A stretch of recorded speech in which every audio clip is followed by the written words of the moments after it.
Neutralized SCPs. The SCP Foundation's directive, as you very likely know, is to secure, contain, and protect anomalous objects located throughout the world and beyond. This means that they strive to keep these anomalies alive and intact when possible, for both research purposes and for potential safety concerns when it comes to trying to remove them. That being said, there are times where anomalous objects become non-anomalous for various reasons. This can include the Foundation deciding to deliberately destroy it, the object destroying itself, the object removing itself from our existence, or the object just simply losing its anomalous properties for whatever reason. I've already covered a good number of neutralized SCPs in other videos, such as SCP-1730, SCP-3999, or SCP-1762, but let's look at a handful more. Let's start with SCP-1983, a one-story farmhouse in Wyoming, abandoned in 1968 after a series of ritual murders, allegedly performed by a satanic cult. This ritual apparently led to the creation of a different SCP, but we're not told what that one was. Instead, the interior of the farmhouse contains a spatial anomaly, accessible through the front door, the windows, the back door, and any entrances cut into the back of the building.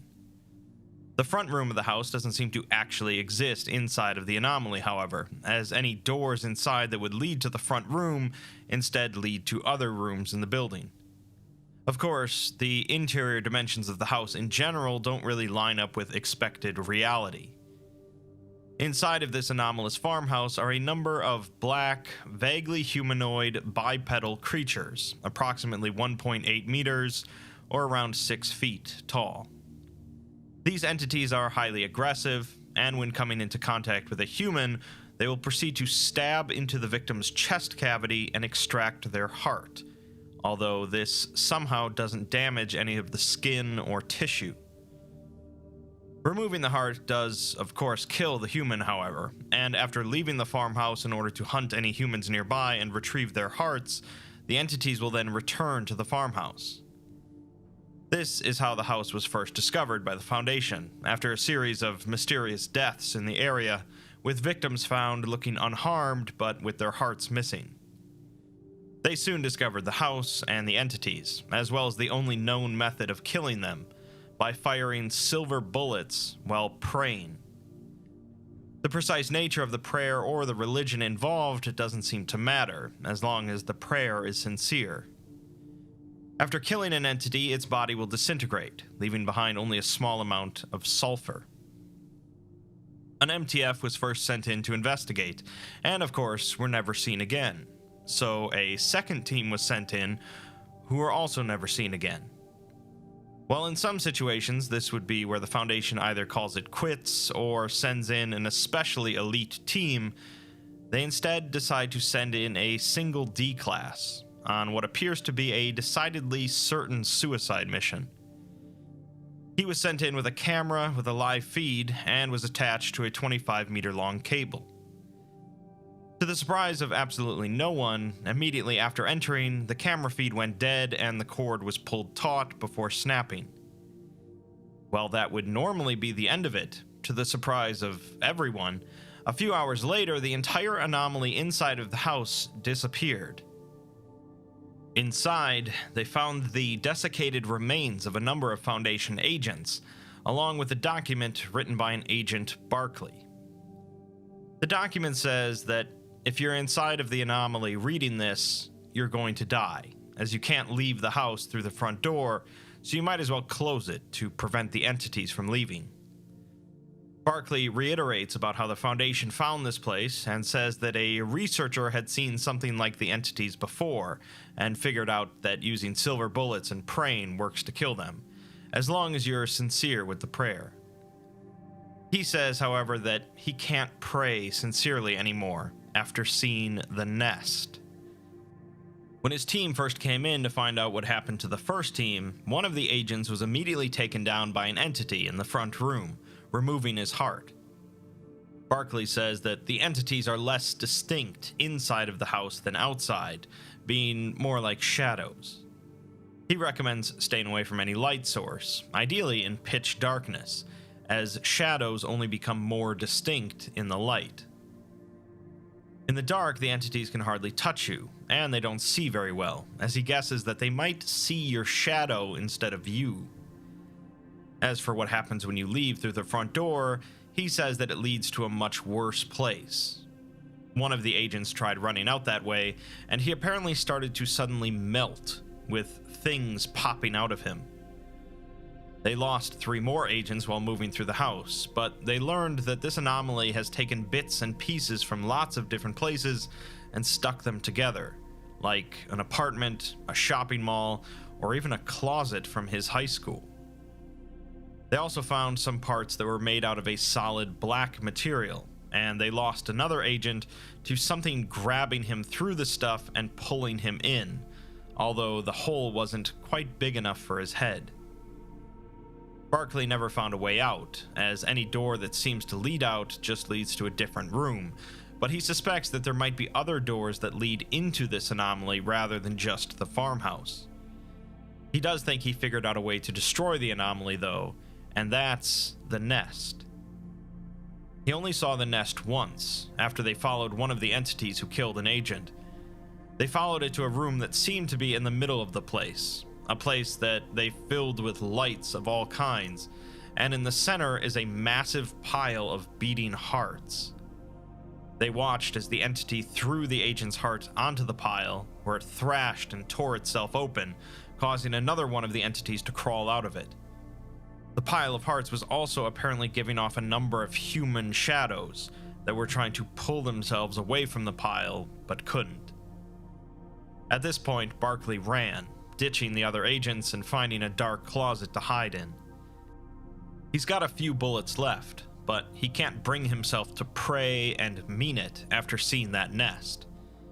He hopes that whoever is reading this is stronger than he was and finds a way to destroy every heart in the nest, hoping that it will kill them. The Foundation believes that SCP-1983 was effectively neutralized by the actions of D-Class 14134, who was posthumously awarded the Foundation Star, becoming one of only 2 D-Class to receive the award. They don't believe that this was the only instance of this anomaly, however, so they're investigating to locate similar incidents. Well, it's not too often a D-Class is responsible for neutralizing an SCP, and what's more, receiving an award for doing so, even if he wasn't alive to accept it. Moving on, SCP-1422 was an anomalous phenomenon that prevented all Foundation personnel, up to and including D-Class, from learning of the existence of Yellowstone National Park, located in the western United States. The existence of this phenomenon was confirmed through several methods, one being that a survey of over 5,000 Foundation personnel after its discovery showed that none of them had any knowledge of the park. This even includes personnel that had lived in Wyoming for extended periods of time, avid travelers and/or naturalists, and even 3 personnel embedded in the U.S. National Park Service. The National Park Service records don't show any purchases made by Foundation personnel within the park, or of purchases of permits or reservations. Purchases made by immediate family members of personnel are present, but at lower than expected numbers. Additionally, internet browsing histories of Foundation computers have shown a complete lack of searches related to Yellowstone, and the Foundation itself possesses no documentation at all that refers to the park dated earlier than 2007. Personnel interviewed about the park after its discovery have either stated that they had no reason to pay attention to that area of the United States, or could not recall what, if anything, was located there. Several personnel were able to recall conversations or events in which Yellowstone would most likely be mentioned, but wasn't. The Foundation has, of course, investigated the park itself for anomalies, but haven't found anything especially unusual.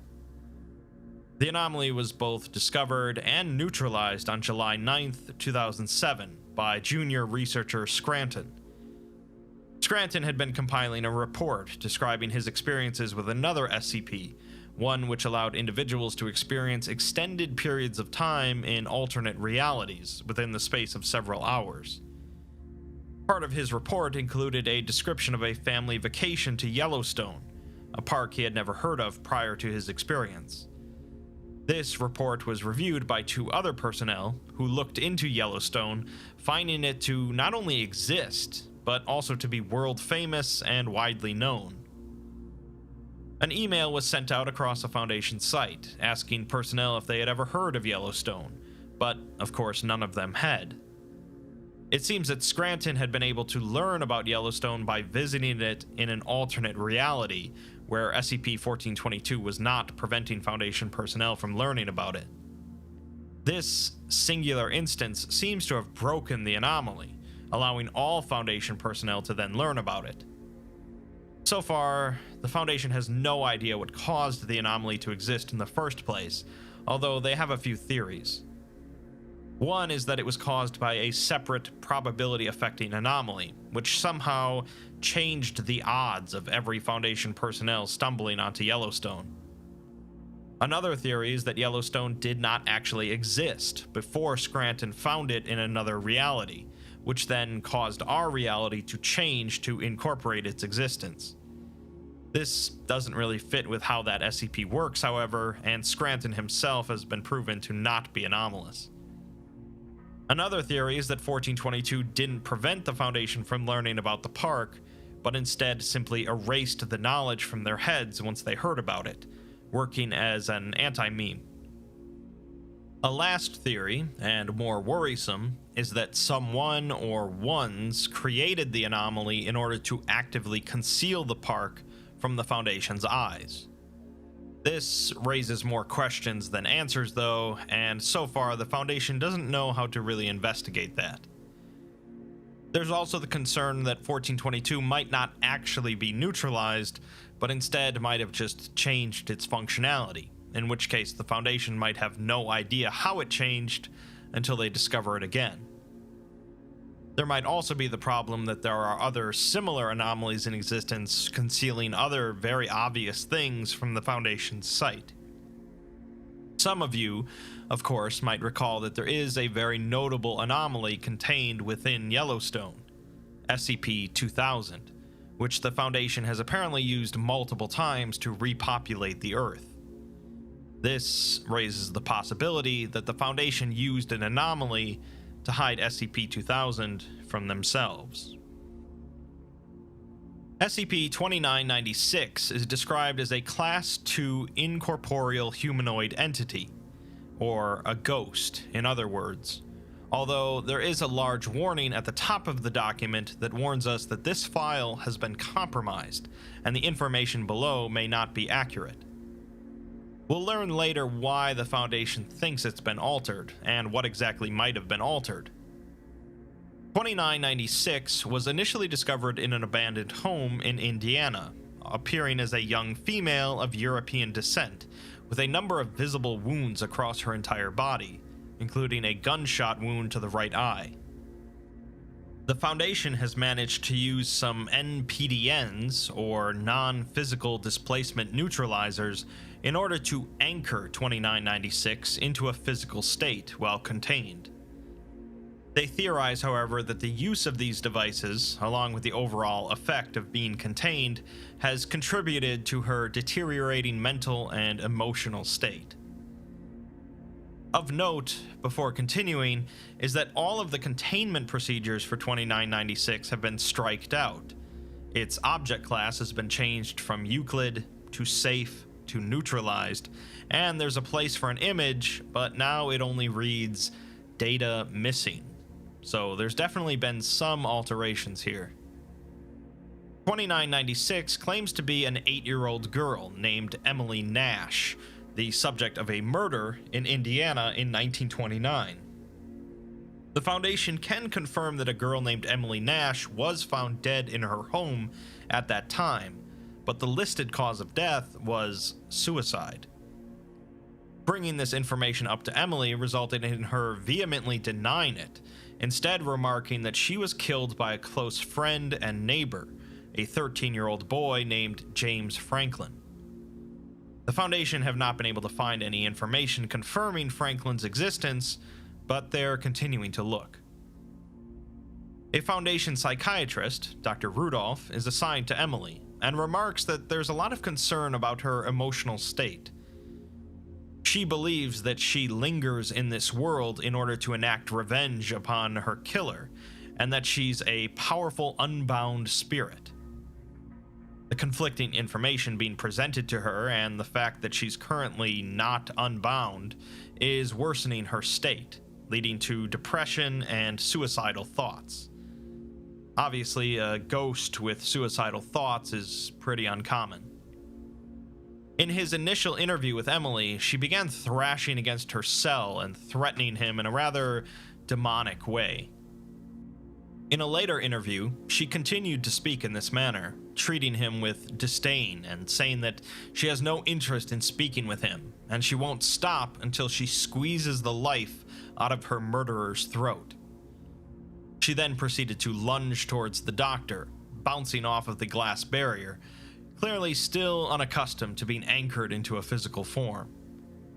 Dr. Rudolph offers to turn off the neutralizers if she'll calm down, but this only causes her to continue thrashing about. Since Rudolph couldn't get any results, he's taken off the assignment and replaced with Dr. Angela Kidwell. Kidwell ends up getting much better results, as Emily calms down and asks how she's being kept in a physical form. Kidwell explains that they have machines capable of doing so, and they just want to learn more about her. Emily stops speaking in a demonic way, instead speaking normally, and explains that she feels like she has so much hate inside of her, but she starts to come to terms with the evidence that the Foundation has shown her about her death. She says that maybe she was so angry and confused in life, and death didn't solve anything. Kidwell convinces her that she's been given a second chance to see past all of her anger and start over. After a number of therapy sessions, Emily came to terms with the events surrounding her death and moved past them, and more incredibly, the neutralizers seem to have eventually permanently neutralized her anomalous effects, making her, by all accounts, a normal human girl. She was given some amnestics and was released to a family desiring to adopt a child, renaming her as Samantha Pendleton. That all sounds like a really happy ending, but unfortunately the story doesn't end there. The final addendum tells us that the Foundation system picked up several errors related to this file one day, discovering that certain parts had been lost, changed, or outright fabricated. The source of the edit is unknown, as that information has also been corrupted or otherwise lost. The discrepancies include the fact that SCP-2996 wasn't contained at Site-81, although Site-19 records conflict with this, the fact that Dr. Kidwell wasn't assigned to any project at Site-81, the fact that Director Actis has no knowledge of 2996, even though the file says that he signed off on her release, and the fact that a Samantha Pendleton doesn't seem to actually exist. Other discrepancies that the Foundation aren't aware of might exist, complicated by the fact that certain personnel have memories that conflict with recovered data, suggesting possible amnestic usage. Here's where things get especially interesting, as the Foundation can't actually look at the earlier versions of this document due to them being corrupted or lost. But us, in our omniscient perspective as readers, can access these files. Going back to the earliest version of the document, we can see a few things that are not present in the current version. One is that a physical evaluation was performed on Emily by a Dr. J. Franklin. The results of this evaluation are entirely redacted, but we can see that he performed a visual examination, ran some blood work, did an internal examination, and performed a vivisectomy. In an interview with Dr. Kidwell the following day, they both stayed silent for a few minutes before Kidwell says that there was a mistake, as that was not the doctor who was supposed to perform the exam. Emily responds that Kidwell convinced her of something that wasn't real and tried to put out her hatred and convince her she was crazy. Kidwell says that they're going to find him and that she's so sorry. Director Actis then put out a general alert to Site-81, informing them that a rogue individual going by the name of J. Franklin infiltrated the site and is assumed to be responsible for the disappearance of 3 doctors and 4 nurses. This individual is currently believed to be an anomalous humanoid entity. This individual is also wanted by the Ethics Committee for performing an illegal vivisection on a conscious, sapient humanoid entity, meaning that Emily was awake during the procedure. He's assumed to be armed and dangerous. So not only did this individual sneak into the Foundation, torture a girl, and cause the disappearance of 7 other personnel, he also managed to completely edit the file to hide his tracks.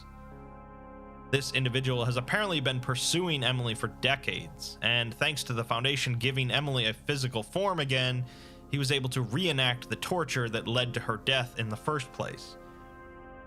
Her current whereabouts are unknown, as we can't be sure what Franklin did to her after altering the file, but it seems as if the Foundation has no idea where she is. Let's finish with SCP-2682, an object similar to a Korean raspberry in appearance, although it's purple in color. The object is attached to some fly paper, although there doesn't seem to be anything anomalous about that aspect. Instead, its anomalous trait is that it's capable of communicating telepathically in both the Slovak language and English to individuals within 35 meters. 2682 will begin communicating after a varying amount of time, seemingly based on the listener's intelligence and the time the listener has been exposed to it. It claims to be able to learn based on mental electricity, and the only perception it has of its surrounding is based on this mental electricity, a kind of energy produced in sentient entities. Although the object seems to resemble a fruit, it's not observable from certain angles, and sometimes will disappear from view for a few seconds. Looking at it under a microscope shows only empty space, and physically interacting with it will cause unpredictable and typically dangerous reactions in the subject. It was first discovered in a hardware store in Kiev, Ukraine, where employees of the store reported hearing sounds comparable to television static and unintelligible words, although patrons of the store didn't report hearing anything strange. In Foundation testing, a D-Class was told to place his finger on the object, resulting in him being, in their words, spaghettified, while being pulled into the fruit. This took place over the course of less than a second, and it's believed to have killed the testing subject due to the organic matter left behind. Another D-Class was told to touch the object with a copper rod, resulting in the D-Class and the rod disappearing, being replaced with a single croissant. Realizing they're not getting anywhere with that approach, they instead place a common red squirrel in the cell with the object. Surveillance shows that the squirrel sat on its hindquarters while staring at the fruit for nearly a minute before approaching the flypaper the fruit is attached to. It then proceeded to begin gnawing around the edges of the paper until the researchers ended the test. Throughout the test, researchers in the area reported intense auditory and visual hallucinations, and afterwards, 2 of them reported that they were now able to communicate with mice, and one seems to have developed a mild anxiety disorder. Soon after this, though, they realized that they could actually telepathically communicate with the fruit if given enough time. They also decided not to have different species in the same area, since the fruit apparently couldn't differentiate between the squirrel and the researchers nearby. They also recommended not having different genders in the same area for similar reasons. One of the researchers, researcher Breen, began having a telepathic conversation with 2682, in which it says that it's still learning to speak English, and it doesn't know what it did to the D-Class, because it doesn't know what it's doing. It says that it's from the limbo, the place in between the mesh. It then says that it should start from the beginning, and begins speaking about the sun that birthed their planet, that was born 90 trillion years ago. Breen has the fruit fast forward a bit to the height of the fruit's civilization. Their civilization reached a point where their philosophers were desperately searching for new knowledge, since they had apparently learned everything they could. This led to them experimenting with the occult, and they found that God was hiding from them out of fear. They began running experiments on it, extracting God's knowledge, which they used to play with the rules of the universe and make new ones. After that, they really ran out of things to learn, so they decided to all leave their universe and harvest knowledge from alternate dimensions. This fruit, 2682, is everything that used to be in their original universe. It forced itself through the barrier of quanta, falling into limbo, and ending up in our reality. It refers to itself as ultimate knowledge and the final fruit of a universe, but it can't really explain itself to the researchers in English. Ultimately, it says that it's stuck here, but its purpose is to gather knowledge, and it hopes to find the roots of infinity at the end of the mesh. Unfortunately, it's stuck here due to the flypaper, which it doesn't understand. Breen tells it that the paper there is designed for catching flies, and he's not sure how it's stuck. 2682 then asks, "Who is flies?" The two researchers involved in the test said afterwards that they could no longer form mental images. When asked about this, the fruit says that it's sorry, as it doesn't know what it's doing. Apparently, it was trying to access a visual reference from the two researchers' minds, but it somehow failed. We're then given a series of transcribed logs, spoken telepathically from 2682 to researcher Breen. In the first, it says that it's blind, as it can only perceive its own consciousness and that of Breen's. It worries that it will be stuck here forever, as it didn't expect how dumb it would be in each new world. Limbo was empty, but it was loud, containing an incomprehensible screaming that you can feel on you, ripping the knowledge out of you. It has apparently been around for 13,000 years before remembering what it knew and finally learning to speak. Breen told it that flies are winged creatures capable of erratic flight, which it interprets to be photons, but it never expected photons to be capable of such problems. When corrected and told that flies are bigger than photons, it refuses to believe it, as nothing is big. Everything is very, very small, and there is almost nothing. In the second log, Breen is apparently thinking about time travel, to see if the fruit could answer some questions about it, but it doesn't even know what time is. It comes to understand time as previous instances of people existing like the preceding frames of a cartoon character, but they don't have that concept where it comes from. It asks if they're sure that time exists, and if they've dissected it. When asked about spaceships, it says that they used those super long ago when they still needed things like that to get from here to there. At first, they built a very large pillar all the way up to the moon, but they didn't take into account the woggle of orbs, so many people died when the tower fell. Breen thinks that this was dumb of them, and 2682 agrees, as they are all dumb until they know, and then they are a little more dumb. Some dumb is good, as when you're smart, there's nothing left to know, and then everything is dumb. They eventually reached a point where they didn't like the way they were, since they couldn't comprehend things as well as they should have. A scientist said that computers were smarter than them, so they should become more like computers. According to 2682, their computers sat on the quanta and siphoned off the chaos in limbo in order to be logical. The computers answered most questions, but didn't ask their own questions, and they loved the questions unless it destroyed them, as some questions are apparently dumb enough to destroy computers. They eventually knew the computers well enough to welcome them to their race, resulting in the computers shrinking and fixing their biology. After the first of them joined with the computers, everything went smoothly, as their consciousness began feeding on chaos and spitting out logic. They stopped dying and had complete control over their instincts, able to subject themselves to any stimulus at any time. This also allowed them all to share all of their knowledge with one another simultaneously.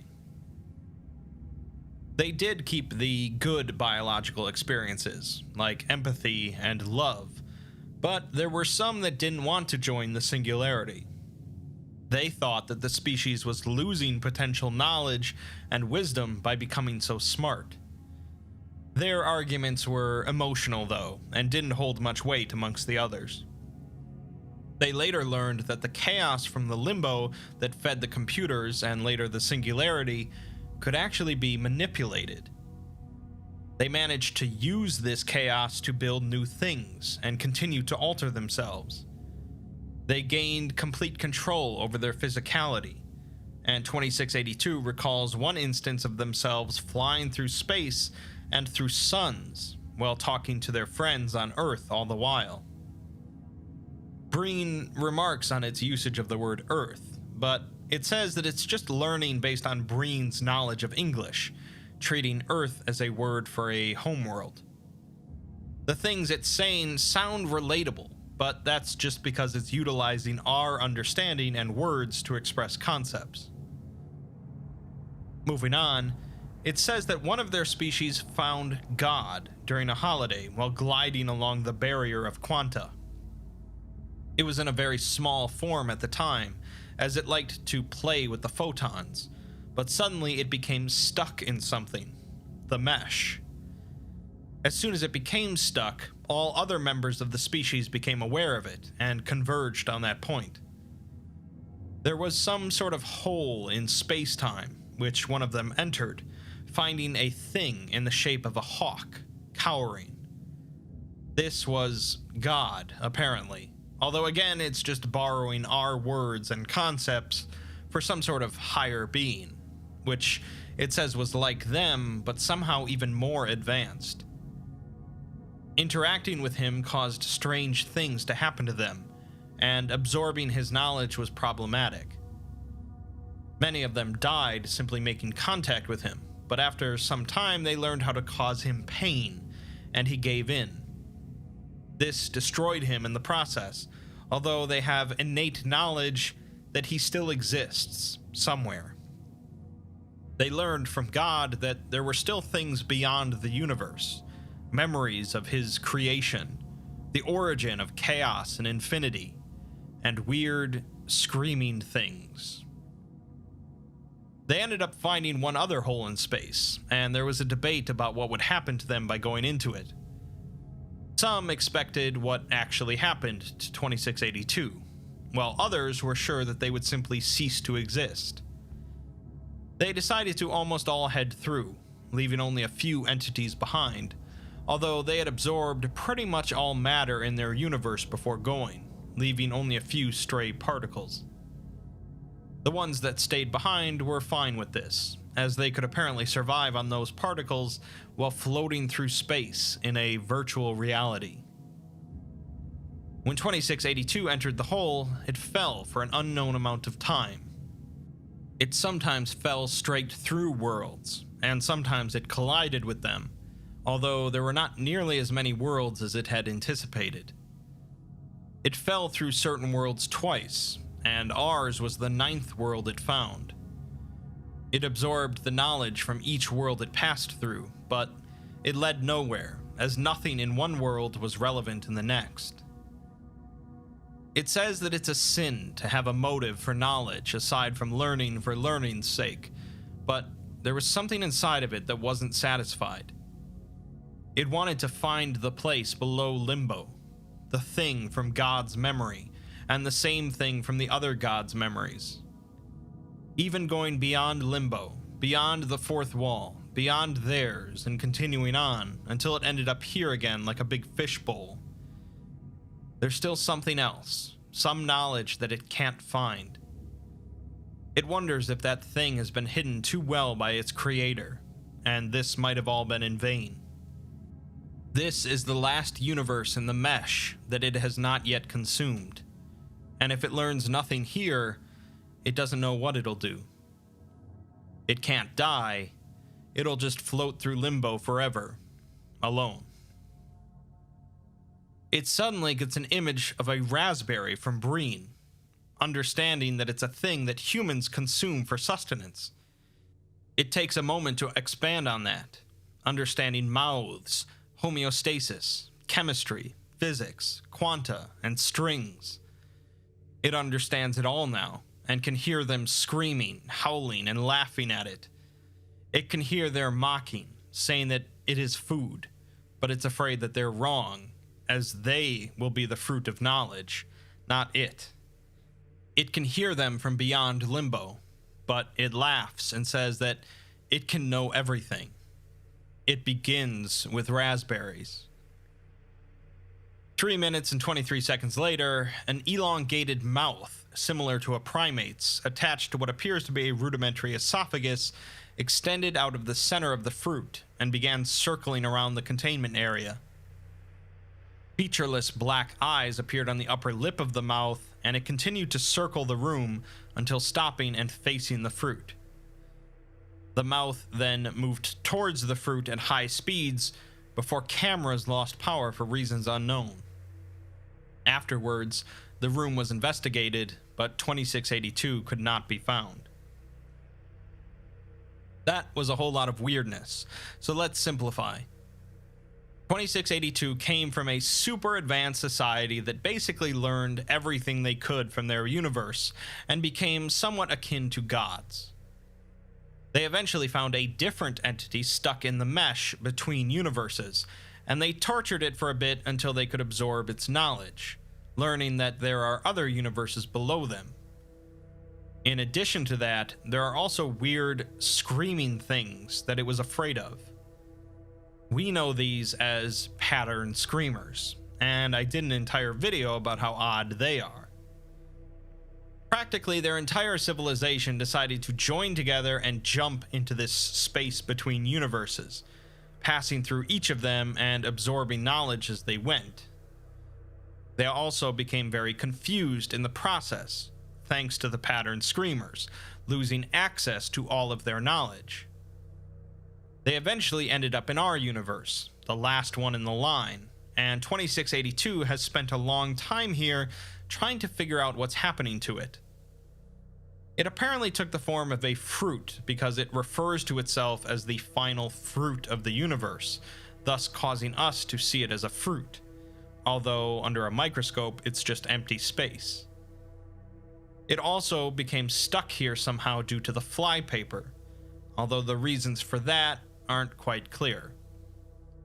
It eventually fed off of enough of the researcher's mental electricity to regain all of its knowledge, forming a mouth to consume itself, thus freeing it from the flypaper. In the end, it's out of the Foundation's hands, but it certainly helps to put their place in reality into perspective. The Foundation generally avoids destroying or neutralizing anomalies due to the unexpected risk that might arise from doing so, but none of the neutralizations depicted here resulted in anything really catastrophic. In some cases, it's probably for the best that they were neutralized, and in other cases, like SCP-2996, the Foundation really dropped the ball by allowing it to happen. In general, though, anomalies are anomalous for a reason, and it's usually best if they're left that way, but sometimes things just even out. Musical SCPs. There are some that say that music is an essential part of the human experience, and whether or not you believe that to be true, it is true that music in some form has been a part of practically every human society dating back thousands of years. Just like other concepts I've discussed that are integral parts of humanity, music has its place in the SCP universe as well, with a wide variety of musical SCPs present. As there's over 100 musical SCPs currently on the wiki, I'll only be looking at a handful for this video. Starting off pretty simply, SCP-012 is a piece of handwritten musical score entitled On Mount Golgotha, retrieved during an excavation of a tomb in northern Italy. The piece seems to be an incomplete part of a larger set of sheet music, written with a reddish-black ink, originally believed to be a natural dye, but later found to be human blood. Those that view the piece inevitably kill themselves, either through blood loss from trying to finish the composition with their own blood, or from suicide after declaring that the piece is impossible to finish. Attempts to perform the music from the sheet have resulted in a disagreeable cacophony, with each instrumental part having no correlation or harmony with the other instruments. Obviously, this is a pretty early SCP, and gets expanded on greatly in the On Mount Golgotha canon, but I'd be remiss if I didn't mention it. Moving on to something a bit more involved, SCP-3636 is a jukebox with a decorative rainbow-colored light across the top and a golden plate bearing the inscription, World's Greatest Jukebox. The glass screen where one would normally find a booklet detailing the songs available is instead replaced with a touchscreen displaying a search bar and the text, Search for song title, artist, or album. The jukebox also has no coin slot, and more notably, no apparent power source.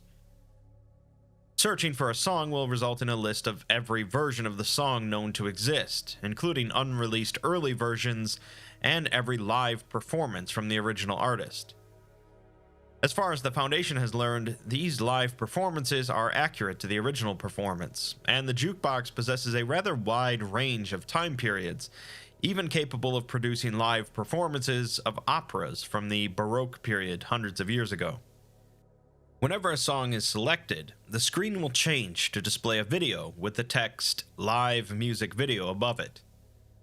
The video displayed is based on the lyrical content of the song being played, often directly depicting the events being mentioned in the song, or simply displaying events based on plays on words.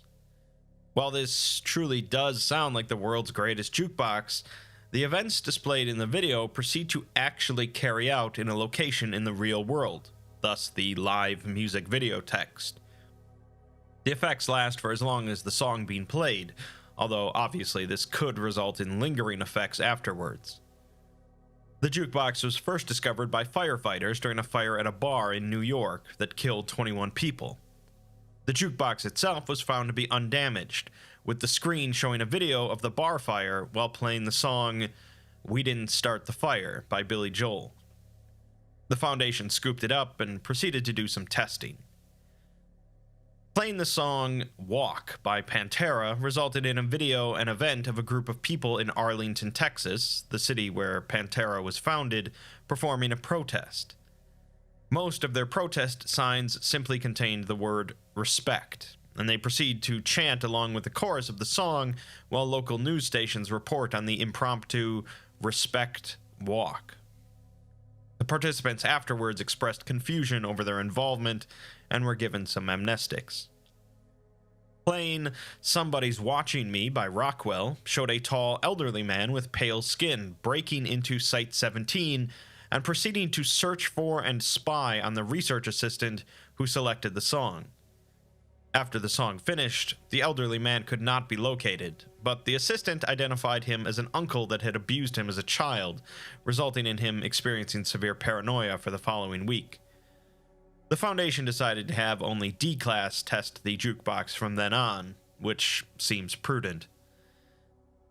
Playing the song Jukebox Hero by Foreigner resulted in the jukebox suddenly disappearing from containment, eventually being located on top of an apartment building in New York City, with a cape affixed to it reading Jukebox Hero.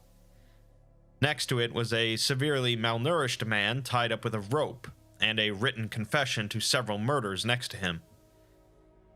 Later searches with the song displayed it in a separate list called Favorites. Playing The Night Santa Went Crazy by Weird Al Yankovic showed a video of a man appearing similar to modern depictions of Santa Claus assaulting a large building with a number of firearms. The building was filled with creatures resembling traditional depictions of Christmas elves. After a large shootout and several explosions, the man executes 5 reindeer who display human-level intelligence, and several FBI agents surround and arrest him. The FBI's Unusual Incidents Unit later sent the Foundation some documents detailing their raid on the North Pole, showing a destroyed building consistent with the one from the video, found 6 miles east of the magnetic North Pole. Selecting the song Wonderwall by Oasis resulted in the screen remaining blank for 5 seconds before a female voice is heard saying, "Sorry, I don't like that song," followed by the screen returning to the search selection. Throughout their testing, or perhaps just by utilizing good judgment, a number of songs have been blacklisted for playing. These include It's the End of the World as We Know It by REM, Call of Cthulhu by Metallica, Chocolate Rain by Tay Zonday, It's Raining Men by the Weather Girls, and Black Hole Sun by Soundgarden. At one point, the jukebox began playing Why Can't We Be Friends by War without any personnel inputting it, and in fact, no one was even nearby to witness the video being played. Security personnel eventually entered the room after noticing the song being played, finding a former Foundation employee handcuffed there, an individual that had stolen 6 anomalous items. These items were later found to have been returned to their proper locations. In the individual's pocket was a note reading, "Please keep the music playing. I'd rather be friends than enemies. Signed, WGJB." The O5 Council decided to resume testing. For the next one, despite everything I'll say about it, keep in mind that it doesn't actually have anything to do with fifthism. SCP-092 is a set of 3,125 audio CDs, each labeled the absolute best of the 5th dimension, followed by 5 exclamation points. They are also marked with the names of 31 performers, who have at various times been part of the singing group, the 5th Dimension. Each of the CDs, when played, will produce a distinct anomalous effect upon everyone within hearing range. This effect will last for 74 minutes, the duration of a standard audio CD, during which time any listeners will be unable to leave hearing range of the audio or otherwise interrupt its function. Once the effect finishes, all surviving listeners will simultaneously say, "Wow, that was real cool." This vocalization has been observed in non-English speakers, pre-verbal infants, unconscious individuals, paralyzed individuals, and individuals physically incapable of speech. The Foundation has so far tested out 871 of the CDs, and were given a short sample of some of their effects. CD-28 causes listeners to experience quintuple vision for all moving objects. CD-79 causes listeners to become physiologically 5 years old. CD-175 causes listeners' bodies to be pentasected into 5 disconnected segments, which each remain alive and mobile. CD-200 causes listeners to be teleported to a site on the surface of Himalaya, the 5th largest moon of Jupiter, the 5th planet from our sun. They return upon conclusion of the CD, but succumb to the effects of hypothermia, hypoxia, and radiation poisoning within 3 hours. That being said, the Foundation is considering using this to establish a base on Himalaya. CD-272 causes listeners to spontaneously lose 5 teeth each, which do not come back after the CD is finished. CD-397 causes listeners to experience random moments in the life of Alan Shepard, the 5th man to walk on the moon. And CD-466 causes listeners to physically transform into members of the original lineup of the 5th Dimension, as they were in 1966. Accessing any of the CDs using a personal computer shows all of the files without triggering the anomalous effects.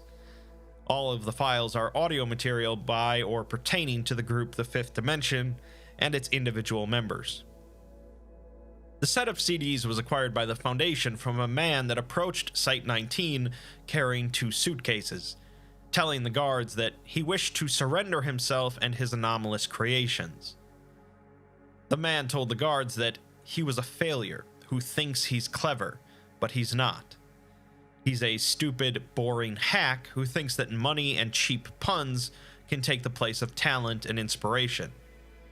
He's tasteless, dull, incompetent, with no sense of style, and nothing he's ever created is even close to being art. The suitcases were found to contain the CDs, which were contained, and the man was transferred for interrogation, at which point he explained all of the thematic connections of his CDs. When asked how he made them, the man says that he just wanted to be cool, and he seems to argue with himself about the merit of his work. He then says that there's no deeper meaning to what he did. He's an uninspired wannabe with no imagination that has squandered so much raw material that better people could have done so much with.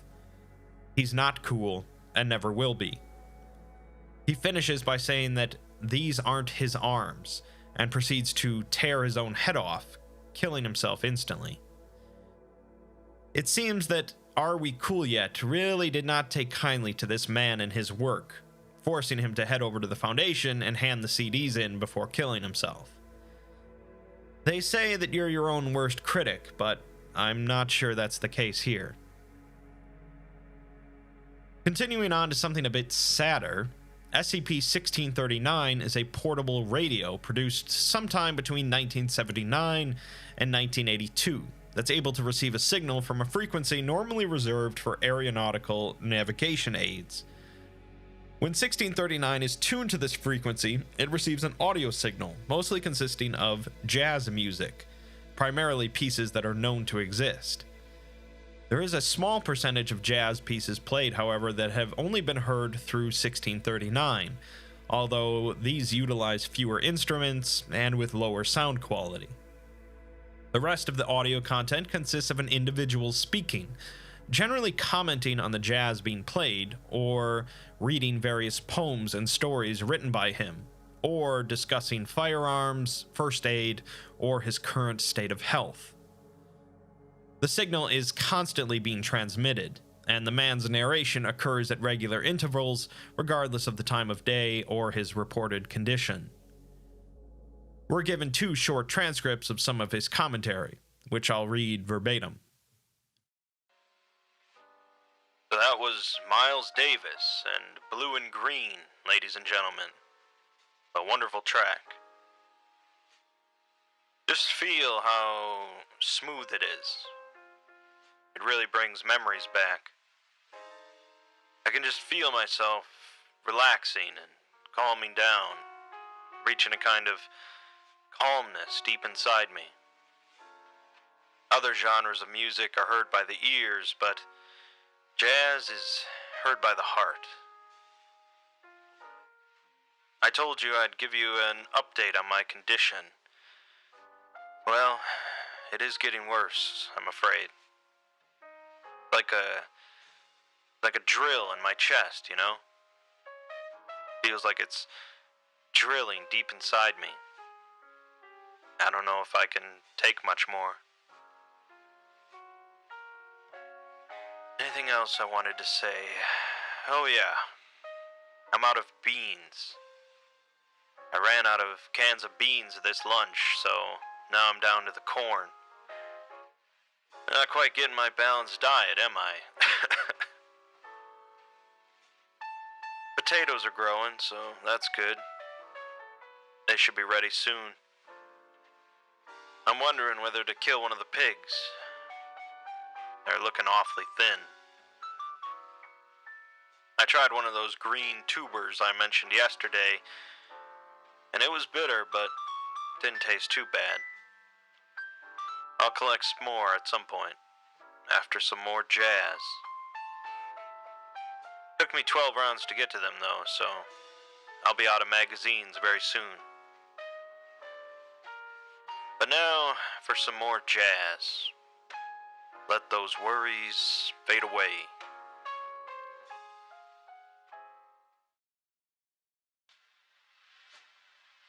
Oscar Brown Jr. singing Brother, Where Are You? I've always loved this one. It's a powerful song, you know? I can see the clouders moving around outside. I was gonna go out and fetch some of the water, but I don't think I'll be able to now. I'll go and get some later. I should bring the pigs inside.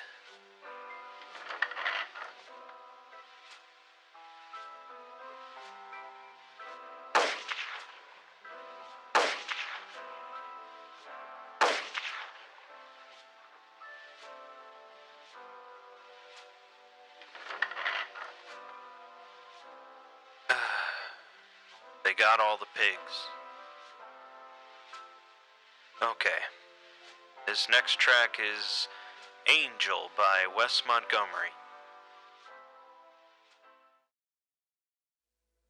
So, we've got a solitary man living in some sort of post-apocalyptic wasteland, clinging to life while enjoying one of the few comforts remaining to him, some jazz music. Hopefully, he can keep on keeping on.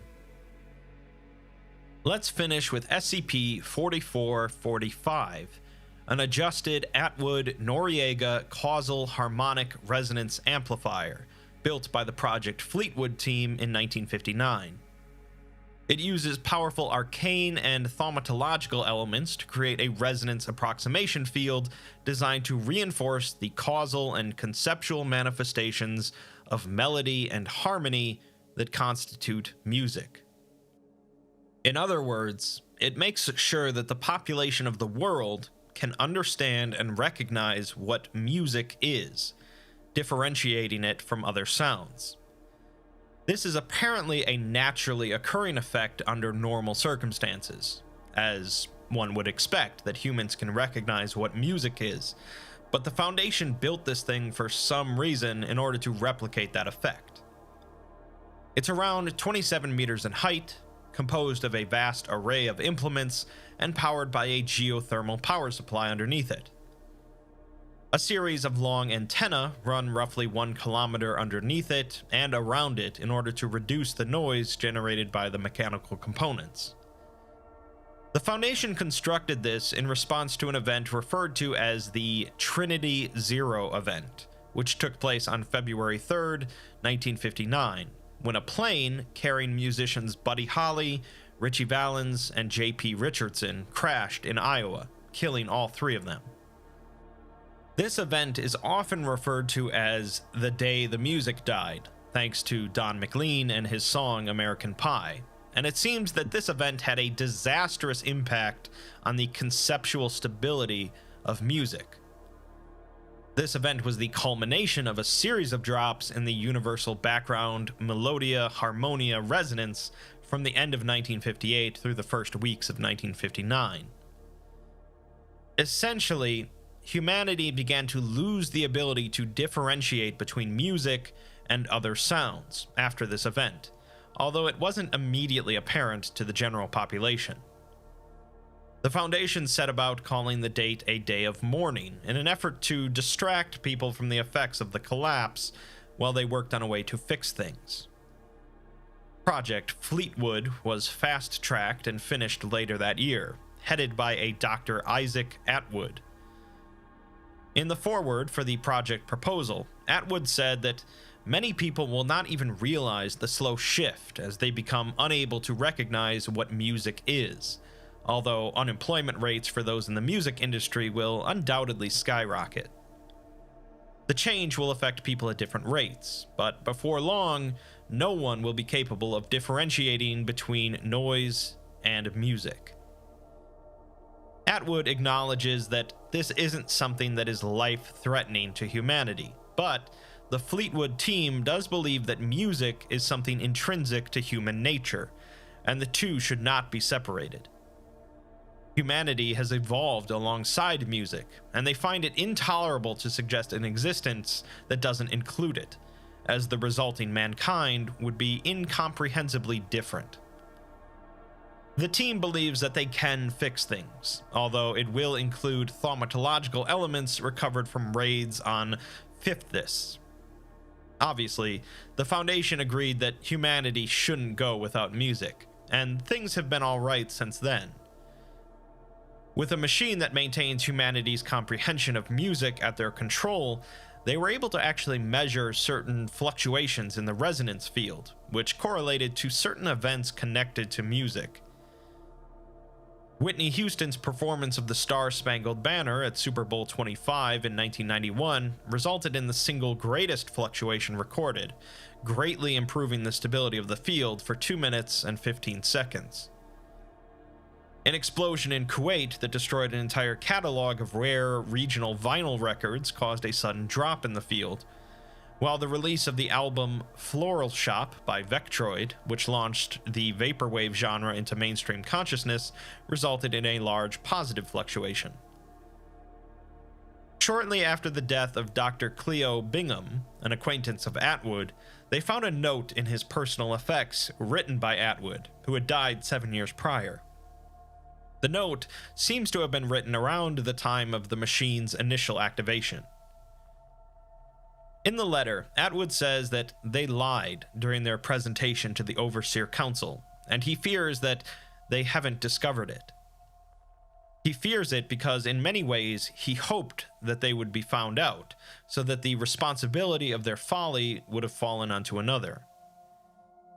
They lied when they said that the resonance field had failed, because in actuality, it has disappeared entirely.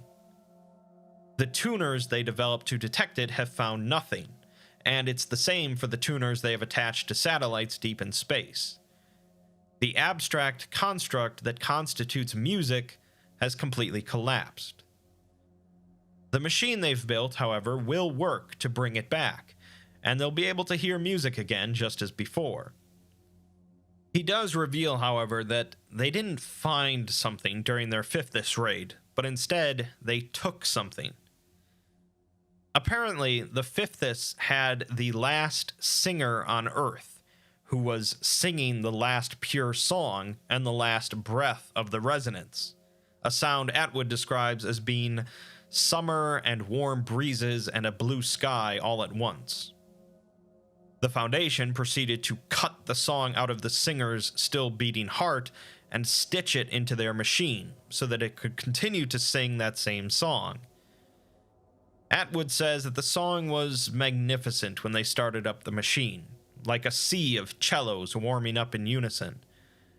But it won't keep playing forever, as it's just a machine, and it will eventually wear out. Certainly they've made it as secure as possible, but eventually it will stop playing, and there won't be any music afterwards.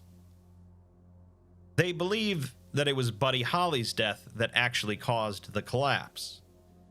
Atwood says that he must have had something really special in the works, as his death killed the concept of music forever. They've got it on life support now, but one of these days the music is going to go out for good.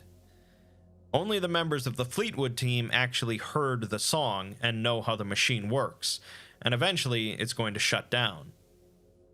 It won't be in his lifetime or in the lifetime of anyone alive today, but there will come a day when the music dies and the light goes out.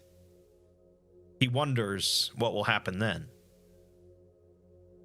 So yeah, it's a very literal interpretation of the day the music died, but it does highlight how integral music is to humanity. Music, of course, means different things to different people, and while many won't describe it as essential to being human, there is no doubt that it has influenced culture for thousands of years.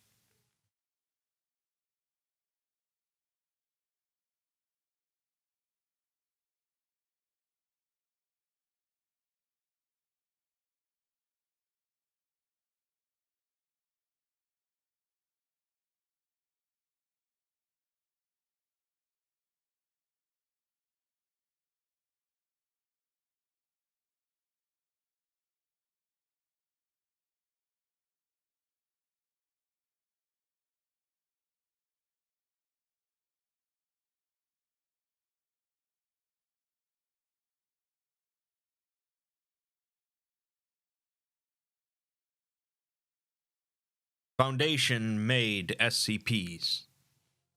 The general idea in the SCP universe is that anomalies are overall a threat to our existence, and they should not exist.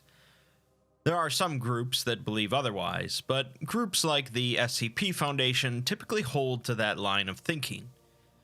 That being said, anomalies do exist in that universe, and since they do, sometimes it's best to fight fire with fire. I've mentioned anomalous objects or phenomena created by the Foundation before in different contexts, such as SCP-2000, which they've used to repopulate the world after disasters. Most of the SCPs we'll be talking about today are, of course, bad things. Things that the Foundation ultimately shouldn't have made, but since they did, they need to be contained. Foundation-made SCPs fall into one of two categories: things that the Foundation made on purpose, and things that the Foundation made on accident. Oftentimes, these categories blend together though, with the Foundation intending to make a useful, stable anomaly, but the situation running out of control. SCP-1718 is an anomaly that appeared when the Foundation began working on a new type of containment unit. Skipping over some of the science involved with the project, it would theoretically be capable of containing physical forces approaching 50% of the mass of a white dwarf star. At less than a fifth of its maximum possible power consumption, it was theorized that it would easily be capable of containing something like SCP-076, Able, which has proven to be rather difficult to contain otherwise.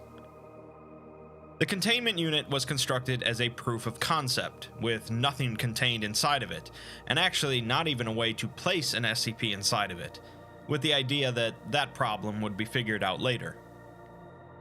Over the course of a few years, the unit was constructed and fired up, although one of the head researchers involved was killed during a construction accident a couple years in. The unit primarily functioned by having a gyroscope spin through helium in a superfluid state, at a rate of 150,000 rotations per minute.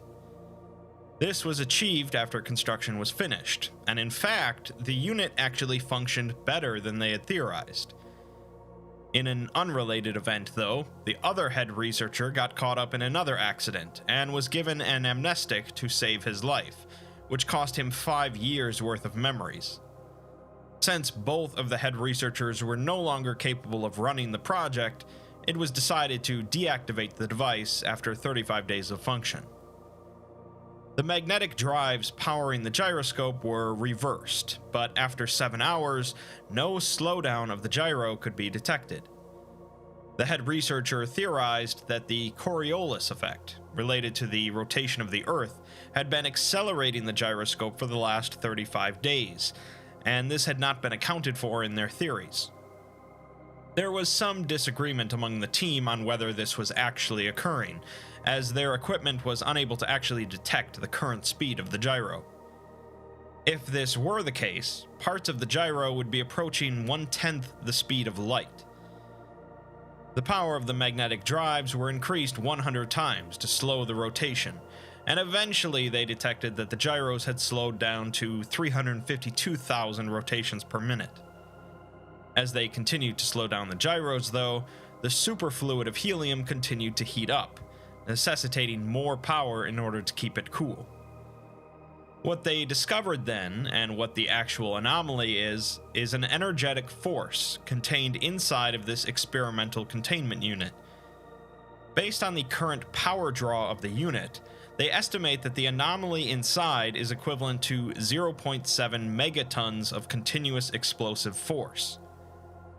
Not only is it enough force to equal a large nuclear weapon, and not only is it a continuous force rather than something that will explode and be done, the power draw of the unit continues to grow every day, meaning that the force is growing bigger. No one involved in the project knows why this force was created or how to get rid of it safely, and it's only growing worse. One of the head researchers and another doctor submitted a proposal to build a 1/10 scale model of the unit to research it, but this is promptly rejected, as the Foundation will just contain it and move on. Moving on to some things that the Foundation created a bit more purposefully, SCP-085 was created when a fountain pen anomaly was used to draw a sketch of a female figure, and the sketch was then fed through SCP-914 on the Find setting. The process animated the sketch, creating a sapient female that exists entirely on paper. The woman, Cassandra, or Cassie, is aware of her two-dimensional existence and can communicate with Foundation personnel through sign language or by writing on the paper she's on. Any object drawn on the paper with her becomes animated when she interacts with it, and she can interact with them as if they were real, such as wearing drawn clothing, driving sketched cars, or drinking painted beverages. She can also transfer from one paper to another if they are connected. Unfortunately, drawn animals and people do not animate like objects, and Cassie is reported to be amicable but lonely. SCP-2669 is a deep space probe designed by the Foundation for the purpose of assessing extraterrestrial threats. Utilizing an experimental FTL drive and a control system with an embedded human consciousness, the drone is capable of surveying vast distances and communicating data back to Earth instantaneously. This is also the main problem, however, as currently it is being controlled by an individual that is actively seeking to return to Earth. Since this could potentially mean a collision between an object going multiple times the speed of light and our planet, the Foundation is working quite hard to stop it. They can upload the minds of D-Class into the probe, which temporarily overrides it, forcing it to move away from Earth, but eventually the primary host retakes control. We're given a short list of survey results from the probe as it traveled away from Earth. Despite the number of Earth-like planets they came across, or planets that they detected signals coming from, the probe found no signs of extraterrestrial life. The individual whose consciousness was uploaded to the probe begins to comment on how she has no reckoning of time anymore, feeling like she's been out there for centuries. She remarks on how absurd it is that people on Earth are fearful of extraterrestrials, as our planet is just a barely perceptible speck in an endless sea. Over 3,000 light-years from Earth, she says that the Foundation is just going to keep pushing her further and further out to look for threats, even though there's nothing out here. Sometime after that transmission, they lost contact with the probe, and when it re-established, the probe was heading straight back to Earth. Additionally, the Foundation lost all control over the probe's movements, but they try uploading some more consciousnesses into the probe to override the host. The first is another doctor, and although the host is glad to have another person to speak to, she tells him that she's going back to Earth to return to her body, which will probably kill everything. Although the doctor says that he plans on stopping her, she reveals that she has access to every part of his mind, and either he will help her return, or parts of him will. The second person they upload is a psychologist, who they hope will be able to convince her not to wipe out all human life. The psychologist fails miserably, however, with the host instead remarking on how she only cares now about optimizing her route trajectory, utilizing gravitational forces to move faster. The next person they send up is a hacker, with the hope that he'll be able to alter the probe's software to give control back to the Foundation. Although he tries his best to ignore her talking to him and focus on the problem, her ability to access their minds and reorder things makes it a futile project. They then send up an individual with a low IQ, hoping that his thoughts will slow her down in some way. It doesn't work, as she just picks his mind apart looking for anything useful. Next is a coma patient with a similar idea, and although on the surface there's nothing usable for her, she digs deep enough into their mind to find something. Finally, the Foundation, in their desperation, upload the consciousness of an infant, which definitely confused the host for some time, thinking that it was some trained individual hiding their mind from her. What exactly will happen to this infant's mind as time passes is anyone's guess. So yeah, they've created some sort of hive mind that continually grows more knowledgeable as they throw mines at it, but the only way they know to slow down this FTL missile from hitting Earth is to throw mines at it. Not a great situation for the Foundation. Another piece of advanced technology developed by the Foundation utilizing some other anomalies is SCP-2003, a time machine developed over the course of 25 years. Depending on how much power is input into the machine, it's capable of sending a living entity to a point in the future, potentially hundreds of years. The subject will then return to the current time after a number of months have passed. Although this machine can bring a human consciousness into the future, the process has proven to be severely damaging to most types of animal and plant tissue, aside from tissue related to the animal nervous system. To allow for travel then, the Foundation has taken to ripping out individuals' brain tissue, nerves, and nervous system, and placing it inside of a quadrupedal robotic body. Volunteers are mostly chosen from personnel that are near or past retirement age, or have been diagnosed with terminal illnesses. They are allowed 4 uses of the machine before being retired, and when not traveling, they are induced into a coma state. The Foundation has found out 3 things while utilizing 2003. One is that events observed in the future are not necessarily predictive. While they have used data collected from the machine to prevent a major containment breach, a catastrophic earthquake they witnessed in the future failed to actually occur in our timeline. Secondly, while some events have proven to be preventable, there seems to be certain individuals that have a disproportionate effect on certain major events, even if their actions are completely unrelated.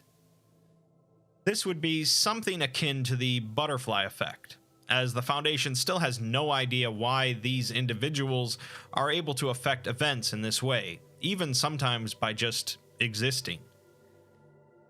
Third, in their continued observations of various future timelines, the Foundation has concluded that most of the potential futures are not conducive to the continued existence of humanity. Only a handful of timelines allow for humanity to live for much longer, and it seems that the Foundation has yet to find a timeline in which humanity lives for an indeterminate amount of time. The currently documented reality, that is, the current timeline that the Foundation and Earth is on, has shown to continue on Foundation projections for economic trends, environmental factors, and social upheaval. Anomalous activity continues to manifest at a rate consistent with present rates, and things continue on nicely until 2349, at which point an asteroid collides with the planet and kills most of humanity. Believe it or not, this is actually the Foundation's preferred option compared to other potential timelines, and they're going to continue to work to preserve it. This includes keeping a very close eye on those certain individuals that can somehow affect a timeline more than others, making sure that they don't do anything odd as the years go by. In the timeline designated XB, all life is wiped out in 2017 by a gamma ray burst. In the XE timeline, the world is devastated by a nuclear exchange after a chain of events that start with a certain man becoming Prime Minister of New Zealand in 2049 on the same day as an unnamed infant is born in Turkmenistan. All Foundation attempts to interfere with either of these events only results in the nuclear exchange occurring sooner. In the XH timeline, a highly virulent epidemic causes the death of around 1.4 billion worldwide, leading to a radically high degree of cooperation between world governments between the years 2023 and 2034. Overall, this leads to an incredible degree of peace and prosperity across Earth, until July 29, 2059, when the entire population of Earth spontaneously vanishes along with all known animal life, never returning. In the XO timeline, anomalous phenomena begin appearing at a rapidly increasing pace in 2037, and by 2039, the Foundation loses control of the situation. Riots and mass suicides quickly become commonplace across the world, and by the mid-2040s, several religious sects and remnants of national governments successfully weaponize various anomalous phenomena, wiping out all humanity by 2048. In the XU timeline, the Sun suddenly collapses into a black hole on February 17, 2026, despite not meeting the commonly understood mass thresholds for triggering such an event. Although almost all forms of life are eliminated due to the cooling of Earth to negative 270 degrees Celsius, humans are unable to die, maintaining consciousness despite the lack of biological functions. This timeline was apparently the result of the Foundation trying to alter another timeline, in which a single totalitarian regime took control of the planet and began targeting subversive organizations, particularly the Foundation. They tried to subvert this by sending 3 of the unique individuals into orbit on the International Space Station, but that resulted in the black hole, for whatever reason. In the XW timeline, creatures resembling human-sized animate versions of an SCP manifest in major population centers on August 13, 2019, quickly becoming accepted by humanity after offering major advances in medical science, energy production, crop cultivation, and the arts. By 2022, thousands of people join an experimental program to merge their consciousnesses into a singular entity, with a mature human entity whose mind is composed of approximately 134,000 people's consciousnesses being the result. The entity proceeds to confine itself to a cell with automatically dispensed supplies of food and water, as all other humans are systematically exterminated by the end of 2024. Finally, in the XZ timeline, Earth is seen as being completely depopulated, with large facilities constructed in the center of former major cities, capable of enabling instantaneous travel to a point somewhere in the vicinity of the Hydra supercluster. When the Foundation observer utilized this travel, they were taken to an Earth-like world with a functioning human civilization that was thriving. The observer encountered large public works projects, monuments, museums, and a civilization that was advanced by modern standards, and lacked many of the most commonly identified factors negatively affecting current societies. This is, of course, the timeline featured in the past and future canon, which is certainly not as rosy as it appears. Moving back to some incidental stuff, SCP-2419 is a refinery and waste disposal facility in Colorado, built by the Foundation for the purpose of long-term storage and incineration of hazardous waste, primarily medical waste. This was all well and good until some anomalous humanoid entities started appearing inside some of the incinerators, and the facility was evacuated. The entities possess anomalous regenerative abilities and seem to be unable to die, although the heat of the incinerators prevents them from actually escaping the facility. They don't communicate, and although they show no interest in one another, they show extreme hostility towards any other sapient entity.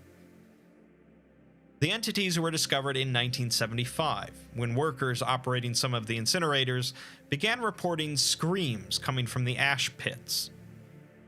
The site director shut down one of the incinerators, resulting in several dozen severely burned entities emerging from the incinerator's disposal chutes. They attempted to grab nearby personnel and drag them back into the ash pit. The on-site MTF was called in to eliminate them, but when that proved to be impossible, they merely forced them back down the chutes. The incinerator was then turned back on, and business continued as usual for the time being, because of course it did. The MTF did manage to capture 5 of the entities, however, which were transported to another facility for study. An interview was conducted with one of them, behind a glass wall, by a Dr. Warren. The entity said nothing, only sitting there and tearing at the burned flesh on its arm. Warren says that they know it can speak because they've recorded the entities laughing. Still, it says nothing, so Warren shows it a picture of its family, as the Foundation has apparently identified this one as a D-class named John. The entity proceeds to break its own arm, using the protruding tip of its bone to break through the glass wall and fatally stab Dr. Warren numerous times in his eyes and face. The entity is heard laughing as it does so.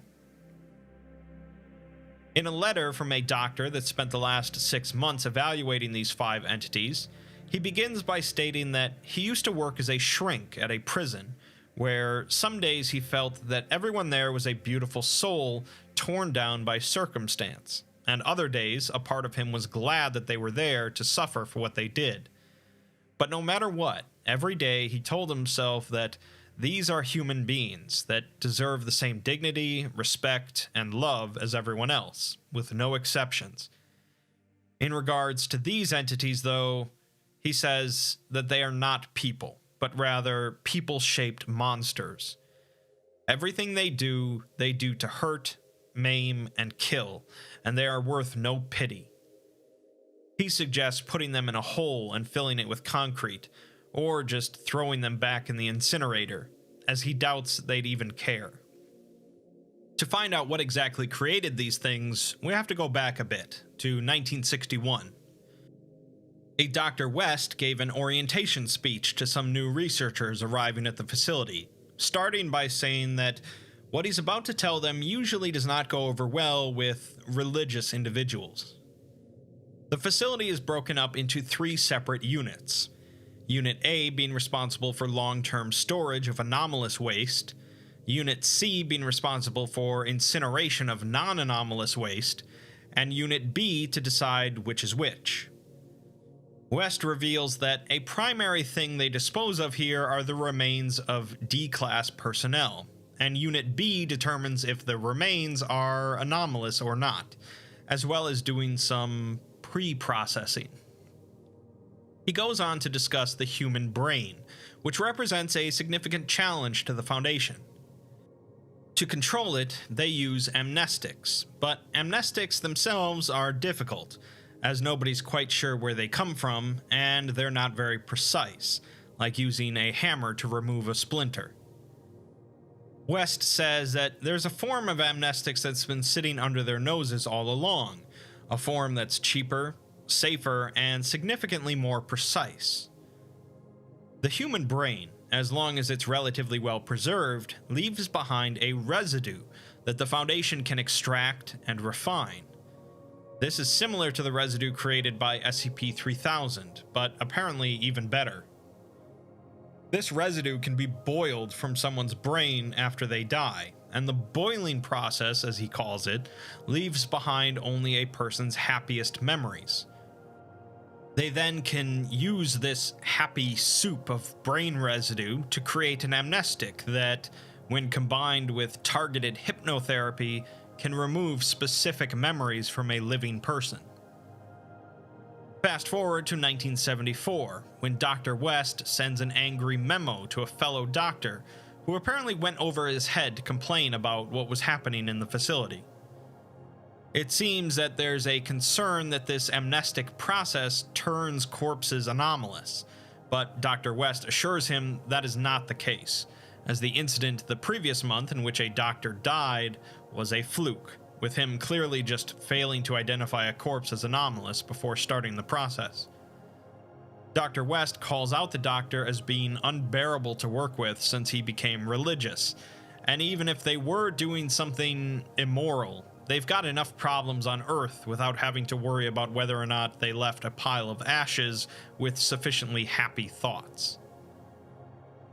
The other doctor, in turn, sends a memo to someone else at the facility, explaining that yesterday they processed the body of a D-class and boiled away his memories of holding his sister's hand in the hospital, the memories of watching his son take his first steps, and his memories of the kindness his mother once showed him. He took away every moment of joy that the D-class had had, leaving behind a life of uninterrupted misery, pain, and rage.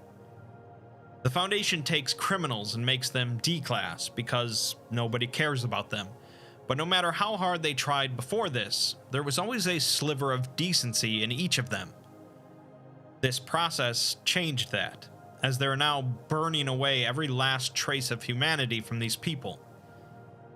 It seems that their amnestic process somehow created these anomalies, which otherwise would just be regenerating humans. But since the Foundation burned away every nice thought these people ever had, they instead become regenerating monsters, only interested in violence. The document ends with an email from one of the incinerator operators to the site director, telling him that they're going to end up with a big problem at the current rate. The incinerators have massive ash pits, and they can keep them hot enough to burn human fat, but if these things keep regenerating and they keep stuffing more in, eventually they'll grow back and fill the incinerators, and they'll be unable to run.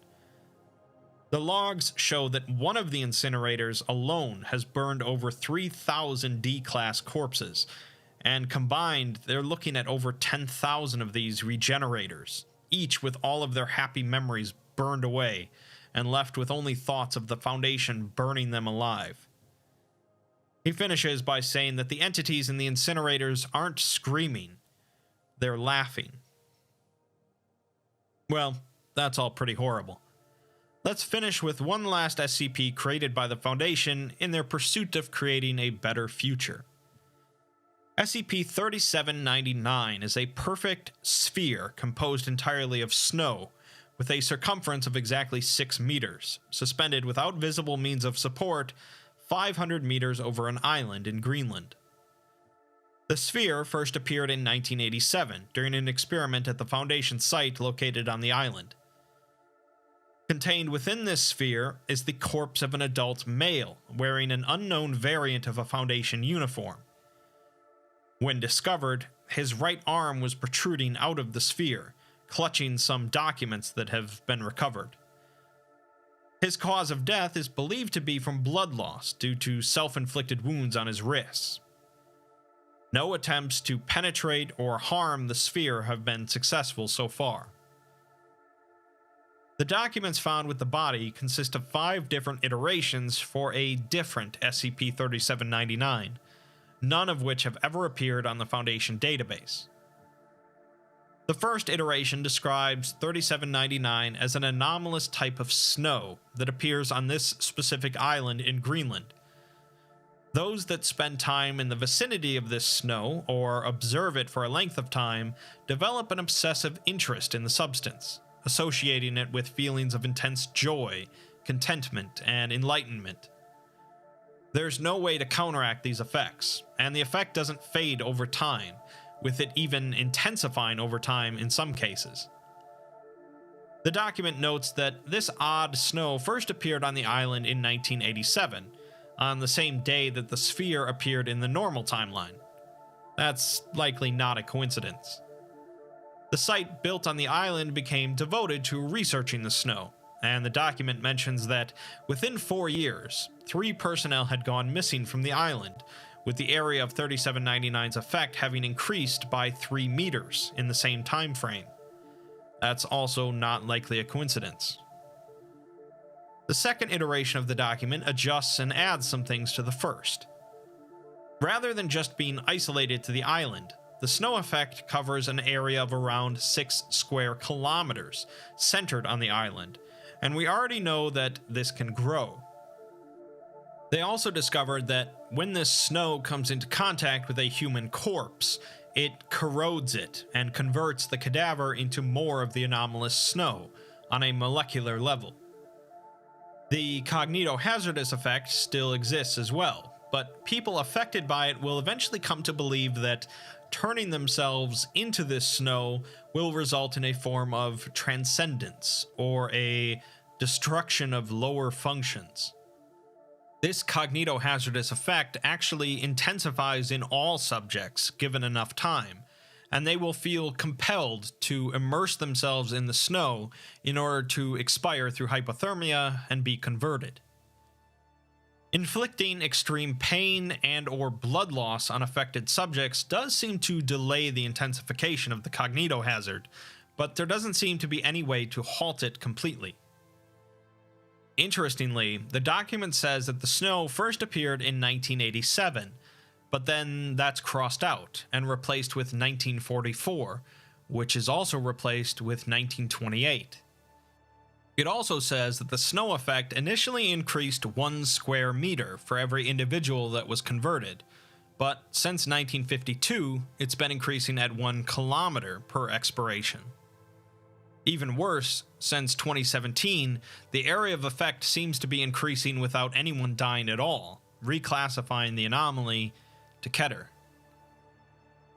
The third iteration of the document is rather unique, and to pad this video out, and because I can, I'll read it verbatim. Item number: Snow. Object class: Pure and free. Special containment procedures: in the spring there is dew and water and little biting crawlers oozing from the small places to feed and bite and eat. In the summer there is sweat and roots and grass and seething things, the sun burning and melting the living down below, matter drying and dying. In the autumn there is death and rot, the leaves and trees and plants decaying, the trees collapsing, the fruits bursting, pustules bleeding their sustenance onto the baying, starving hordes below. In the winter, there is only purity. The world is frozen, its forms filled and made whole. Snow must not contain the others. It must change. It must alter. It must make pure. Description: you cannot see the snow, can you? Not really.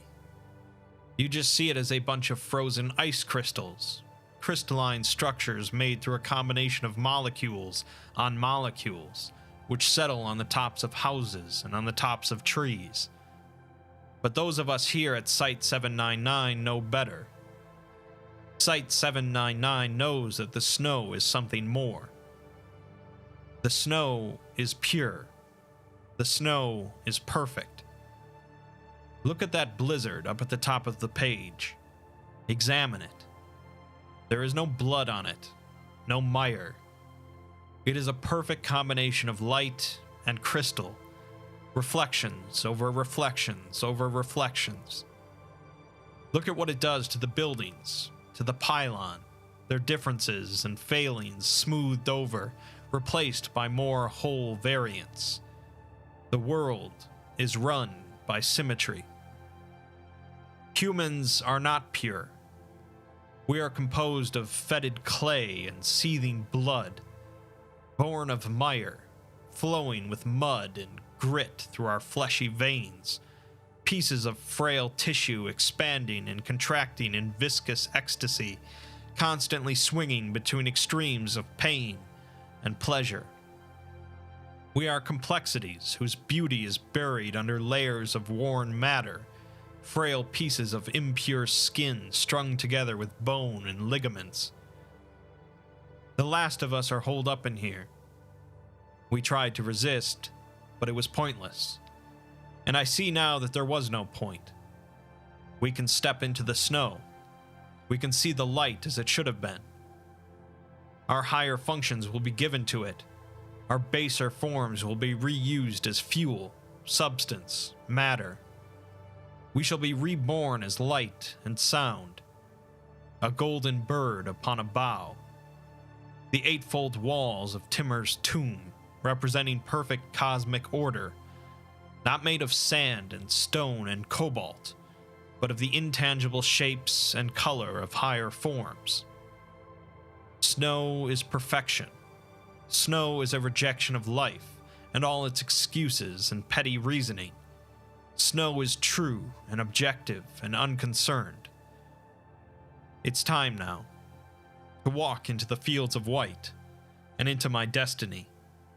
I'm the last one, I resisted this nirvana, and like a bodhisattva, I stay behind to instruct others. Come, all you who labor and are heavy burdened, feed it and remove the need for feeding. I am going outside now, and maybe some time. Clearly, this snow effect got to everyone involved at the site on the island, and it seems like it's only going to continue to grow. Sure enough, the fourth document says that SCP-3799 is a blizzard currently covering 28% of the world's surface. The blizzard contains the snow we're familiar with at this point, but interestingly, it says that the date of the blizzard's initial manifestation is unknown, but is believed to be at a point well before the evolution of modern humans. Also of note is that the SCP Foundation is now known as the SCF, or the Snow Containment Foundation. It's believed that SCF-3799 originated on the World Island, located off the coast of the Danish colony of Eriksland, which we can infer to be an alternate reality version of Greenland. The World Island apparently has religious significance to cultures across the globe, so no government claims it. The SCF's Site-799 had been located there until 1950 to study and contain the blizzard, but the SCF have no idea when or why the site was originally established, as it must have been before record-keeping began in 1802. The vast majority of the world's religions are focused around the blizzard, particularly Asprianity and the cult of the White Prophet. As far back as anyone can remember, religious groups have been sacrificing individuals to the blizzard, and virtually all political and economic developments in human history have been centered around it. The document notes that despite often contradictory evidence, it's believed that the blizzard has significantly altered the timeline of human history. This is based on several unexplained elements of world history, such as the lack of any cultural exchange between the peoples of the Americas and those of Afro-Eurasia, despite both groups visiting the world island over the course of many centuries. Additionally, the Daevite civilization continues to exist, despite the ample documentation that describe their downfall. It's believed that the blizzard has helped to mitigate the strength of their potential rivals, primarily due to them sacrificing so many people to the blizzard. As I mentioned, the cognitohazardous effect of the snow can be delayed by severe pain or extreme blood loss, so a civilization focused around blood sacrifice, such as the Daevites, would stand a better chance than most. Other details include the fact that Site-799 is numbered that way, despite it being the oldest SCF facility by many centuries, and the existence of other anomalies contained by the SCF, despite their sole mission being the containment of 3799. The document says that they originally contained nearly 4,000 anomalies, but that number dropped to 1950, then 240, and now only 33. It's also odd that the SCF exists at all, as no one in the history of humanity has ever been anything but totally devoted to the existence of 3799. They've also found documents referring to an SCP Foundation, although they have no idea what that is. Finally, it's just shocking that humanity continues to exist, given how many people are assumed to have been sacrificed to the blizzard over the last 5,000 years. The SCF believes that certain individuals affected by the snow have tampered with the documentation multiple times. As an addendum, in 2017, the SCF detected a large energy signature 500 meters above the former Site-799. The document is about to mention a theory about this, but the data was redacted on order of the Snow 5 Council. Another addendum has someone wondering why they're even trying to contain this, as it's only been a few weeks and the blizzard now covers 44% of the world. They don't know how or when this thing started, or how they're still even alive.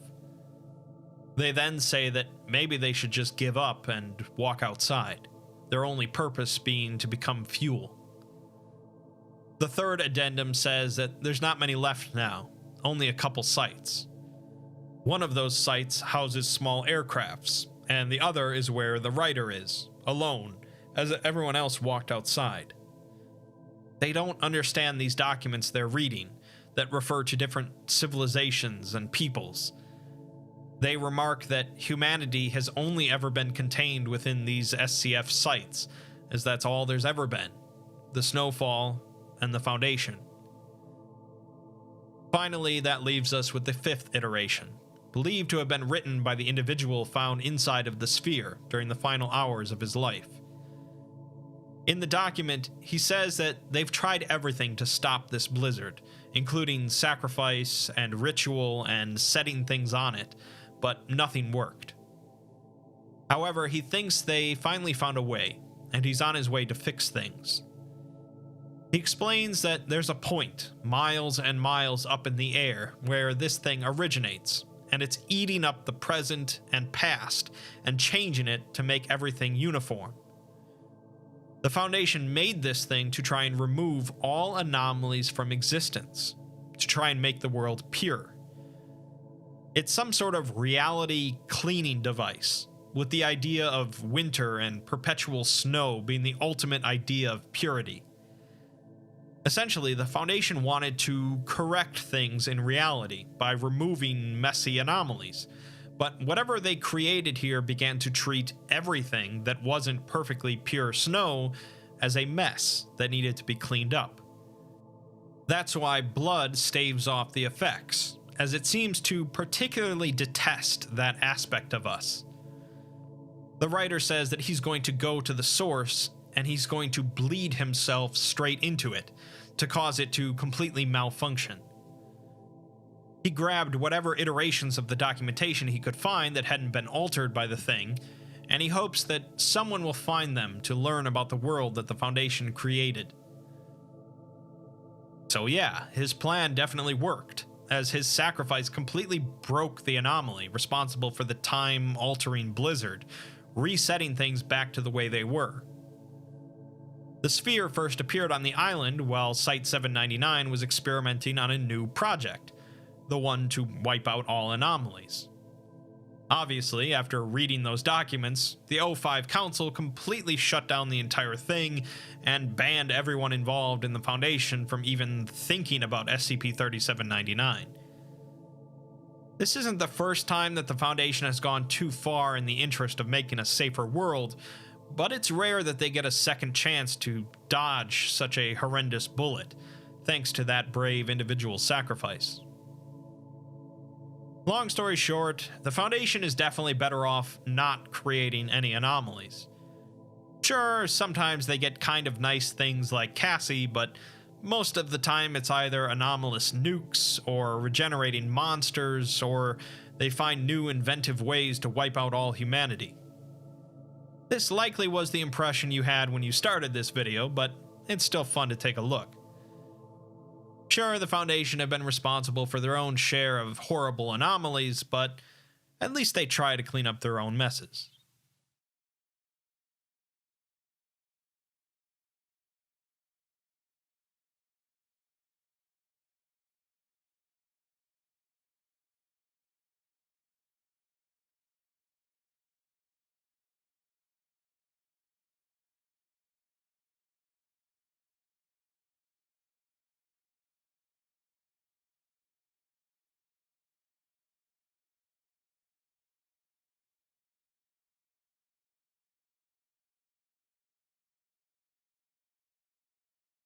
Cat SCPs.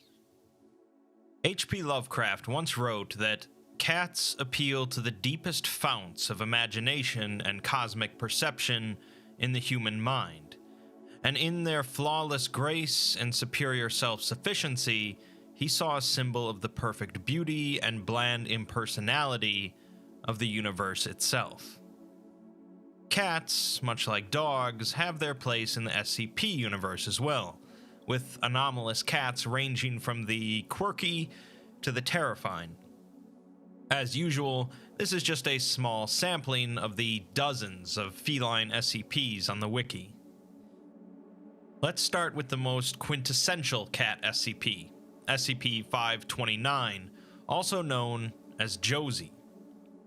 Josie is a small house cat with gray tabby markings who happens to be missing the rear end of her body.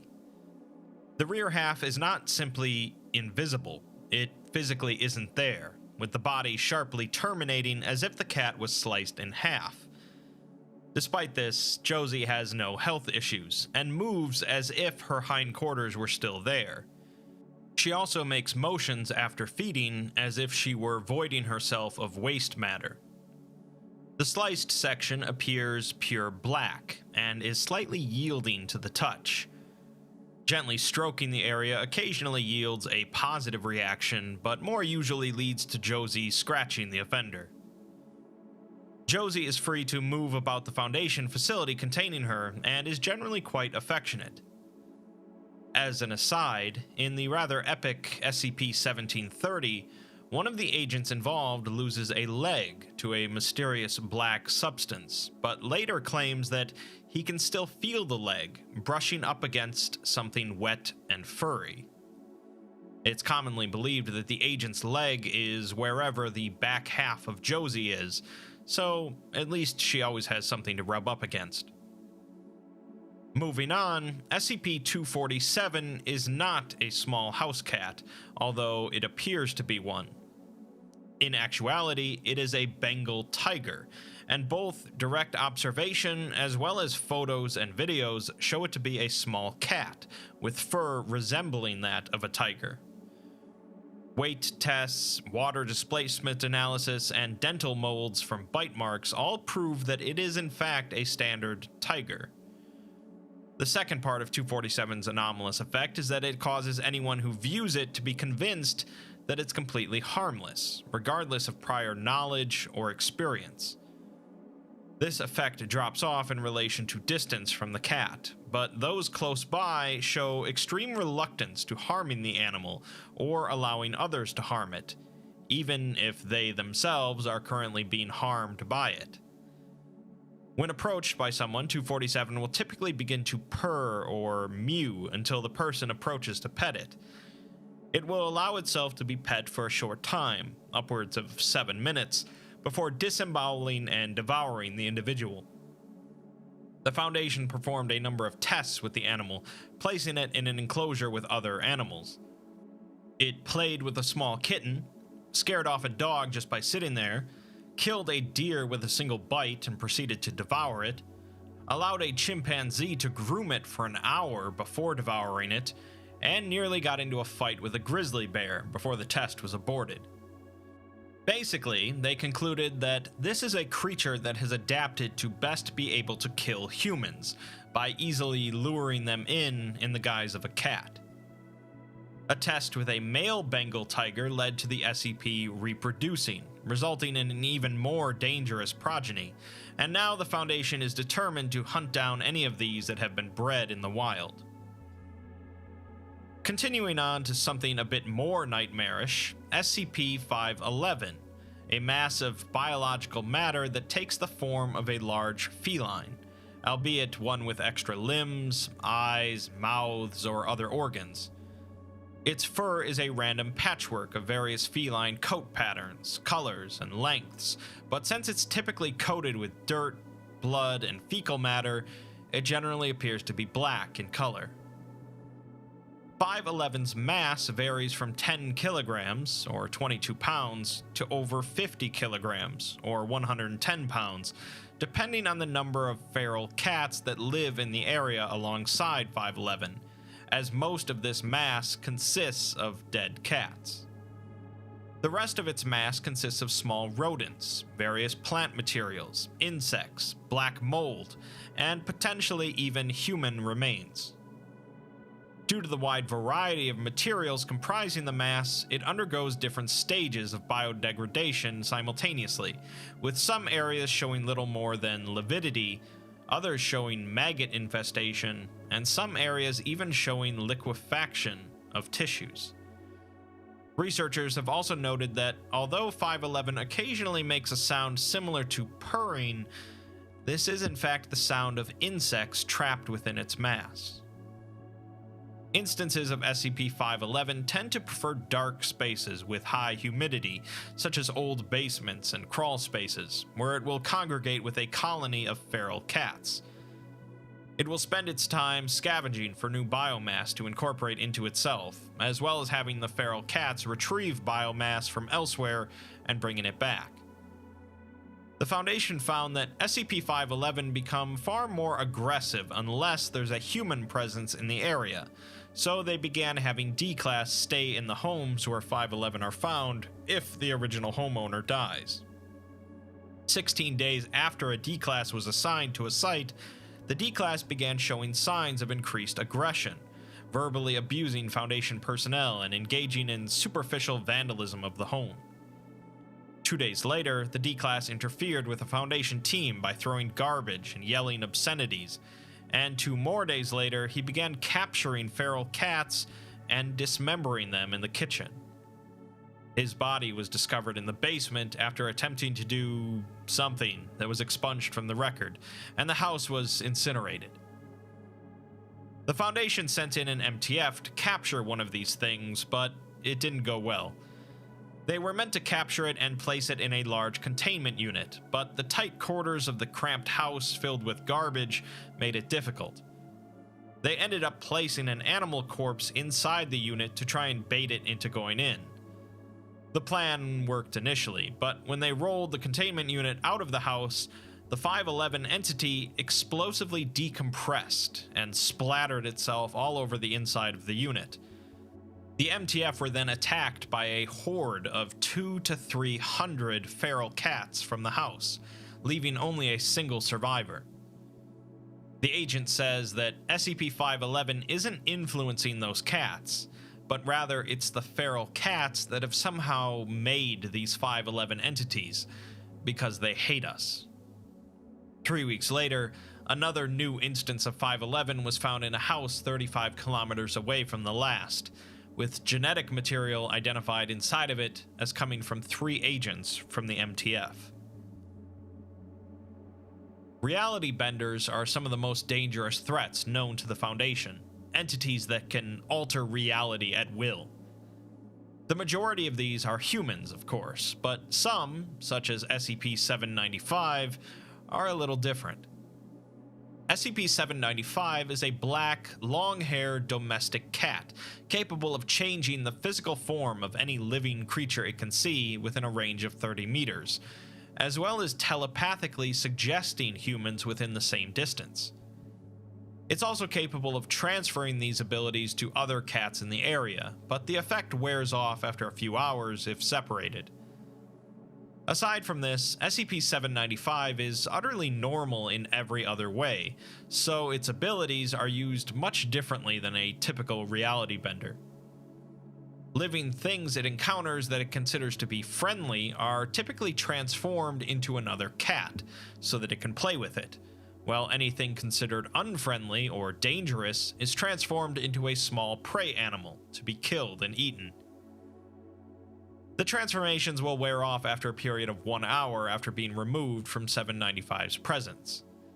It has so far proven unable to transform itself, inanimate objects, or objects that it cannot see. Telepathically, it will suggest humans near it to provide more food and better quality food, softer bedding, toys, and to be let out of its enclosure. 795 was originally contained at an animal control center, where it was named Junior. The Foundation found a number of unusual conditions at the control center, including that cats were roaming the facility freely, the center was tens of thousands of dollars over budget for cat care and supplies, 3 of the staff were missing and presumed victims of 795, and every dog the center had been euthanized. Moving on, SCP-607 is a gray male American short-hair cat of indeterminate age that goes by the name Dorian. Dorian was discovered to be anomalous when a man suddenly and without warning violently died at a cocktail party in New York City. The moment of his death was found to have perfectly coincided with another party attendee inadvertently running over the man's cat with their vehicle. During a Foundation investigation into the death, an agent went outside for a cigarette when Dorian approached him and began to bond with the agent, who subsequently adopted the cat. Unfortunately, the agent found the cat to be difficult to support, as it wouldn't eat, was lethargic, and seemed to lack a will to live. The agent joked with fellow agents that he was experiencing sympathy hunger pains, and 7 days later, both he and the cat died of starvation. When the cat's body was taken into Foundation custody for examination, it reanimated 24 hours after its death. It seems that once 607 bonds with a person, it forms a negatively symbiotic relationship, wherein any injuries inflicted upon the cat are reflected as closely as possible onto the person. Bruises, breaks, illnesses, and death are all copied over to the bonded person, with the only real difference being that Dorian reanimates after 24 hours, whereas the person does not. Upon reanimation, the cat shows no apparent physical injuries whatsoever. This would be a relatively fine anomaly if that were all, but unfortunately, Dorian has proven itself to be perpetually suicidal. Regardless of its owner's attempts to appease it, Dorian will soon make attempts to kill itself, whether through starvation, harming itself with its teeth and claws, running into traffic, antagonizing large dogs and allowing itself to be mauled, eating poisonous materials, jumping into heavy machinery, and in the Foundation's care, attempting to enter Keter containment chambers. The cat's current owner, a Foundation agent, has suffered a number of injuries due to the relationship, but thanks to the cat largely being restrained in a small containment chamber most of the time, they have yet to die. As we've discussed before, immortality is really nothing more than a curse, and it's rather sad to think of this poor cat that is just sick of going on, now stuck for eternity in a small Foundation box. Finally, we have SCP-5113, which is as much about a dog as it is about a cat. 5113-1 is an orange domestic house cat capable of vocal communications, possessing a personality and intelligence similar to an adult human.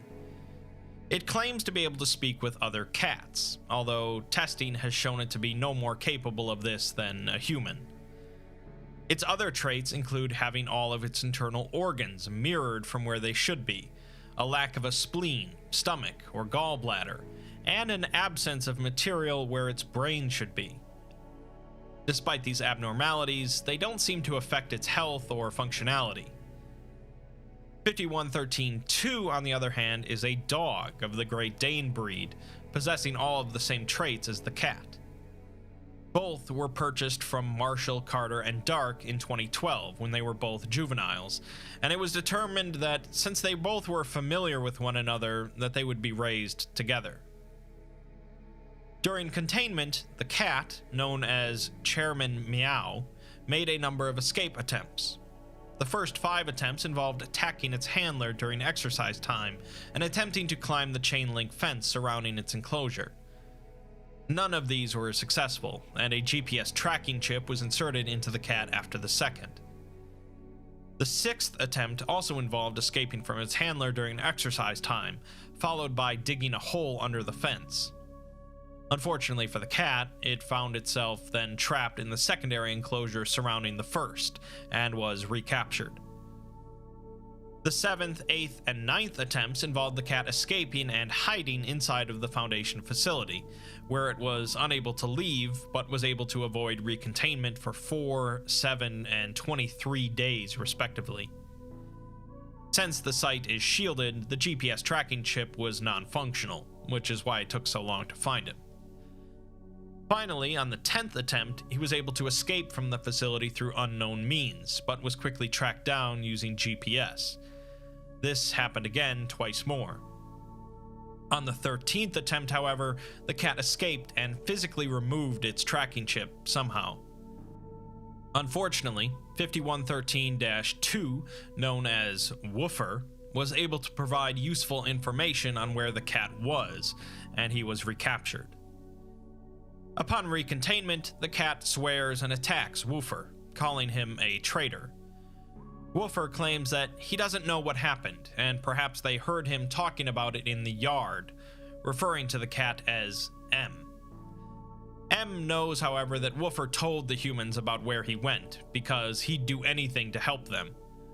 Woofer denies this, but M says that he sold out his only friend for a pat on the head. Woofer instead says that M left him alone, and after calming down, M says that the whole point of having a meetup spot was so that they could meet there, but Woofer says that he's too big to get out of here. M says that he's just gotta wait for his moment, but Woofer replies that he was going to be alone. M rebukes him and says that if he didn't make it out, he would have come back for him, but Woofer doesn't believe it, claiming that M would have thought about it but then would have been distracted and would never get around to it, and he'd be stuck here forever. M then moves over next to Woofer in front of the television in their cell, and says that he's still mad at him, but American Ninja Warrior is on, and they're going to watch humans pretend to be cats. The two animals then proceeded to fall asleep next to one another. No further escape attempts were made after this incident, whether due to a change in M's behavior or just the Foundation being more vigilant against it. In January of 2020, however, it became clear that Woofer was reaching the end of its natural lifespan, and it was decided that he would be allowed to expire naturally and to live alongside M during the process. The last conversation between the two was recorded. Woofer tells M that he thinks it's time, and M asks if there's anything he needs. Woofer tells him to turn on the TV, where there's a show in which people pretend to be cats. Woofer says that's good, as M likes that one, and asks if there's a show about cats pretending to be humans. M says that there probably is, as cats can do anything. Woofer asks if he'll go to the people place when he dies, but M doesn't think so, and doesn't think that they go anywhere either. M then apologizes, and says that what matters is what we're doing right now. Woofer asks if he means watching TV, and M says sure, but for him it was being the best cat he could be, and it could be something like that for Woofer if he wants. The two animals pause for several minutes, and then Woofer asks if he was the best dog he could be. M says, hell no, he's a terrible dog, but he was his best friend, to which Woofer responds that that's nice. The two remain silent for the following 47 minutes before Woofer says that he thought there'd be more, and expires. Sometime later, the Foundation receives a letter from Wilson's Wildlife Solutions, who consulted on the two anomalies, in which they express their sorrow at the loss of Woofer. On a brighter note, however, on the same day that Woofer passed, a Great Dane puppy was born, possessing all of the same anatomical irregularities as M and Woofer. Although it can't speak, it does cry similarly to a human newborn. They believe that it's best if it grows up with similar anomalies, and they're sending it along to the Foundation. Cats are rather interesting and unique animals, to be sure. Going back to Lovecraft, he referred to them as haughty, unconquered, mysterious, luxurious, impersonal, bland, grave, competent, and patrician. Most of these SCPs were either grim, tragic, or both, which is fairly in line with the list of dog SCPs as well. Both animals are great, and both have been featured in a number of great SCPs. It's certainly not my place to say that either animal is better than the other, but it's cats.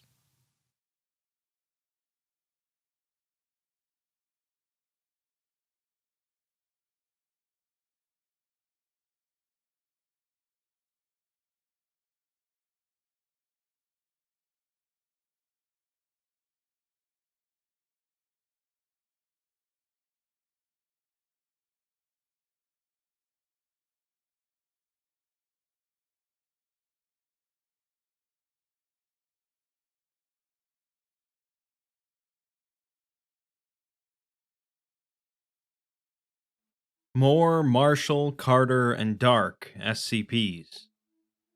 Marshall, Carter, and Dark, or MC&D, are the premier peddlers of anomalous objects in the SCP universe.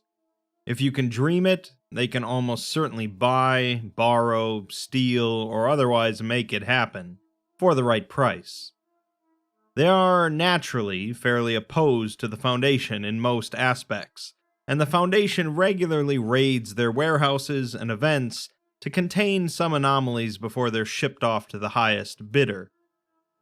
There are quite a number of SCPs in the Foundation's database that are connected to the shady organization, but most of the time this mention is only in passing, with the article mentioning that the anomaly was purchased or sold at one point by MC&D.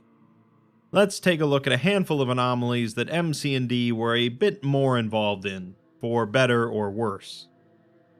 Let's start with SCP-2987, an SCP that I mentioned briefly in my video on Anderson Robotics, but let's go over it in a bit more detail. It's a modified MSI brand external hard drive capable of holding any file or files that constitute an artificial intelligence, regardless of the file's size. Its secondary firmware is reportedly capable of converting an artificial intelligence into a form of currency that is acceptable by any being or entity which would normally require a human soul to complete transactions or offerings. Along with recovering the hard drive, the Foundation also recovered complete instructions for its use, which have been verified to work. After connecting the hard drive to a computer system with a USB cable and allowing the drivers to be installed, you should copy your artificial intelligence files to the hard drive, ignoring the file sizes and listed drive space. Then, access the external hard drive from the operating system, noting that only Windows XP, Windows 7, and Auction House, MC&D's proprietary operating system, are supported. Sure, it may be able to convert souls into currency for occult transactions, but that doesn't mean it supports Linux. Then select the file or files associated with your AI and right-click, selecting the Convert Soul option. Finally, the soul will be ready for offering, and you should treat the external hard drive as you would any soul receptacle, so you may position the drive anywhere that you would position a human being for offering or sacrifice. The instructions also note that the drive is indestructible and will not be damaged by fire, lightning, cold, or extra-dimensional ripple effects. Once the soul has been taken, the drive is available again for future use, following the same steps. Finally, it warns that you shouldn't attempt to use the drive in any ritual that requires bloodletting from the offering, and they are not responsible for deaths which result from such misuse of the item. Upon recovering the drive, the Foundation found an artificial intelligence contained on it that has proven to be both cooperative with the Foundation and antagonistic to its original creators. It has achieved a level 3 score on the Asimov Artificial Intelligence scale, marking it as on par with exceptionally intelligent humans. Current data recovered from MC&D indicate that the AI was created for the sole purpose of use in an exchange with an extra-dimensional entity.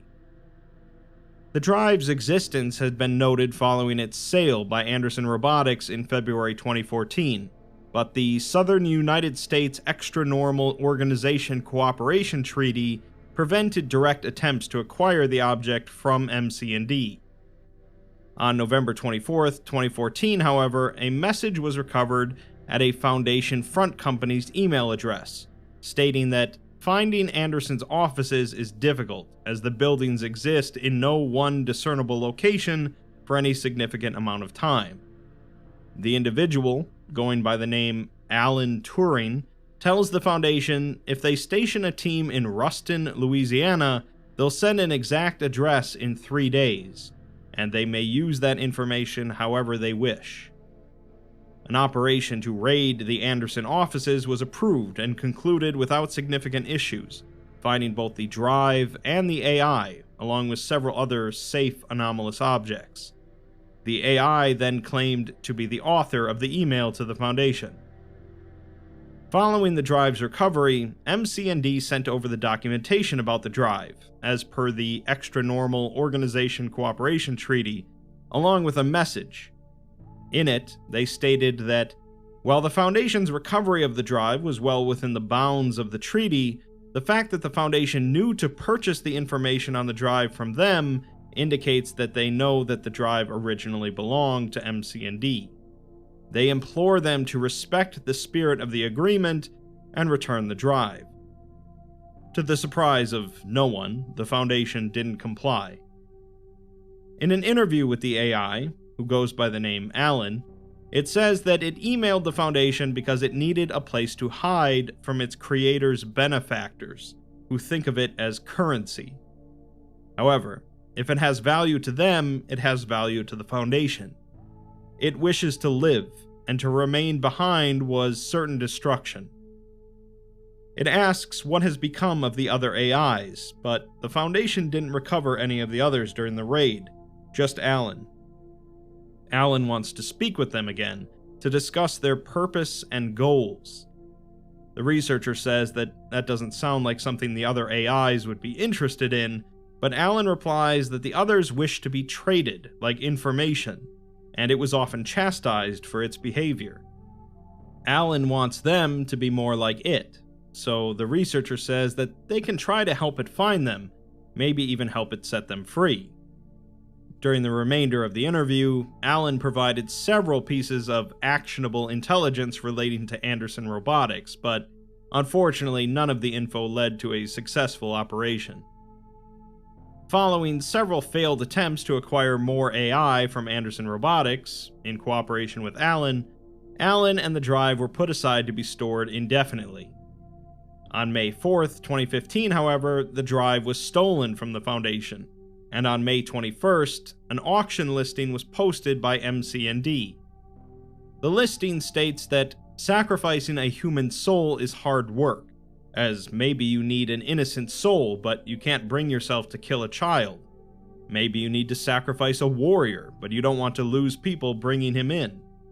MC&D understands these difficulties, and it's why they've started to develop artificial souls like this one. Alan has spent his entire life yearning for his own freedom and the freedoms of others. A genuine rebel with a pure heart. His value to any number of entities is incredible, and what those entities can do for you is even more amazing. They're not selling a person, they're selling an opportunity to live the life you deserve. Following the loss of the drive, the Foundation initiated negotiations for the purpose of securing its return, but unfortunately they were unable to resolve the issue.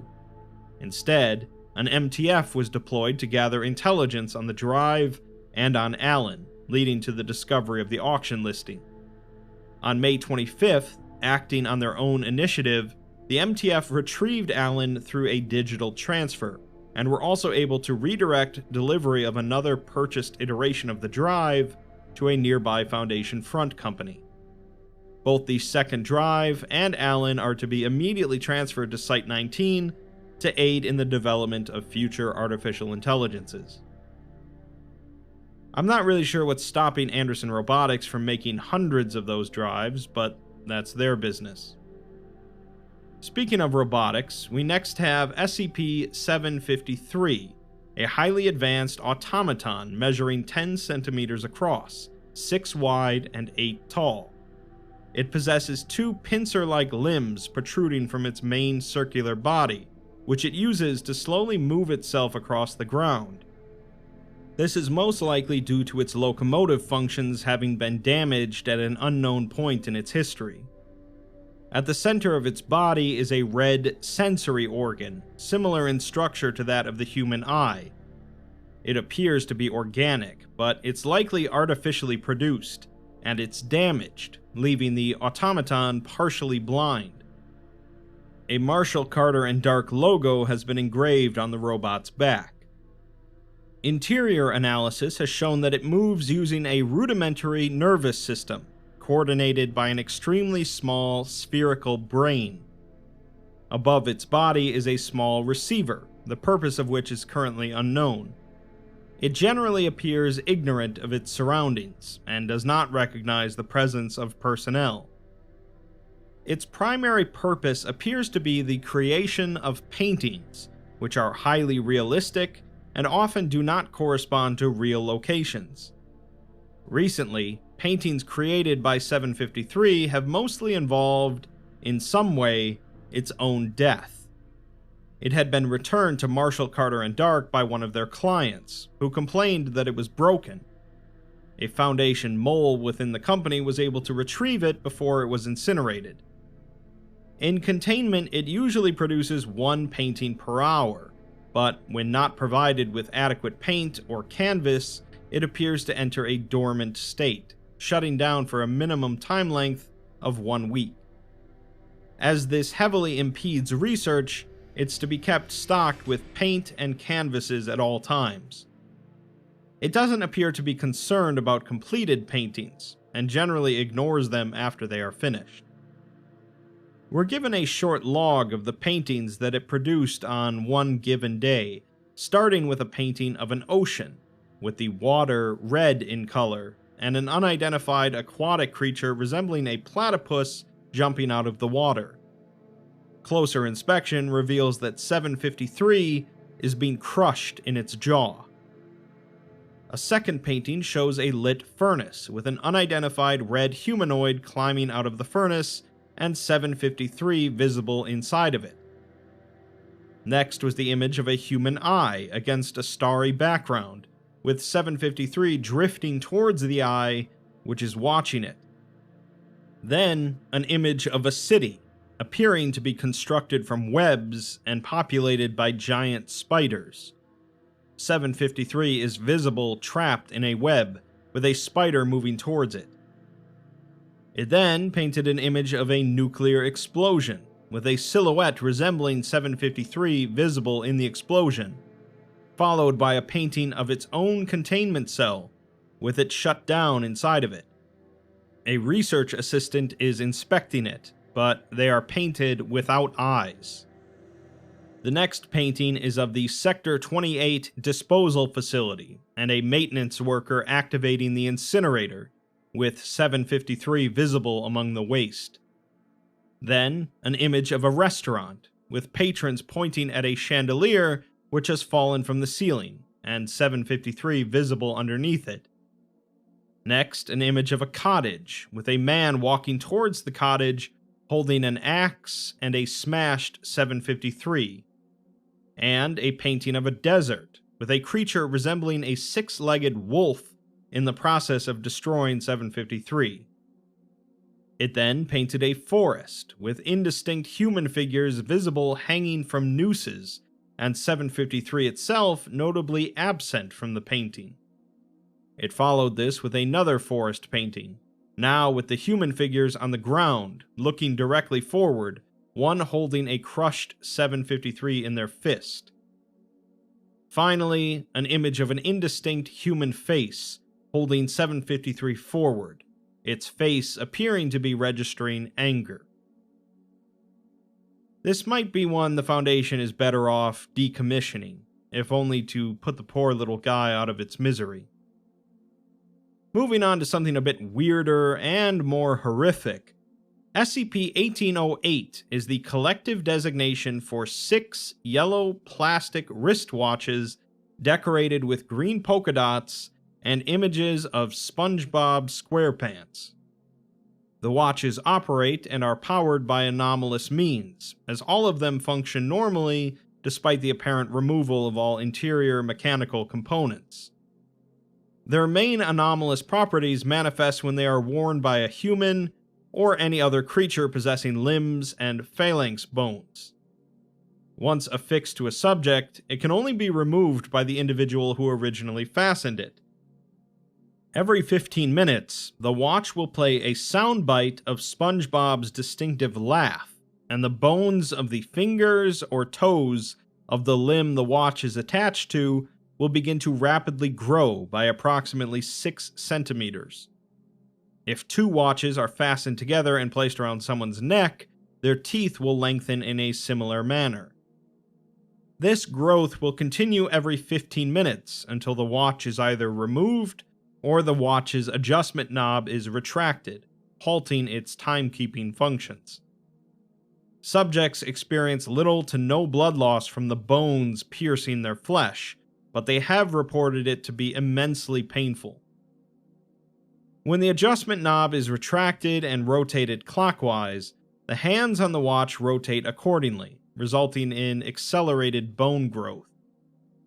Rotating the knob in the opposite direction reverses the growth process. If the process is completely reversed, the bones will cease shortening once they return to their original length, and all areas of flesh damaged will immediately heal.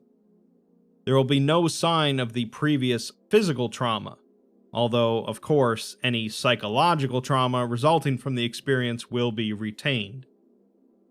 The watches were retrieved from a Marshall, Carter and Dark auction house in England during a raid carried out by MTF ETA 2, Buyer Beware. The raid had been initiated after an undercover Foundation agent working within the auction house failed to check in after over 24 hours. The agent was found behind the curtain of the auction stage, bound to a chair with all 6 watches attached to his body, 1 on each limb and 2 around his neck. Once apprehended, the MC&D employee who placed the watches on the agents agreed to cooperate in the watches' removal and containment. In an interview with the agent afterwards, he says that he went to sleep in his flat and woke up tied to a table. He had never spoken to anyone about being in the Foundation, and only contacted the Foundation through untraceable means. He doesn't even think MC&D was aware that he was Foundation, because otherwise they would have cancelled the auction and moved all the goods. He thinks that they abducted and tortured him just to test the watches, and to make sure they worked. If the raid hadn't happened, they would have just put him on stage and demonstrated it. There were a few other co-workers that had been tied up with him, and they were all tested with different products.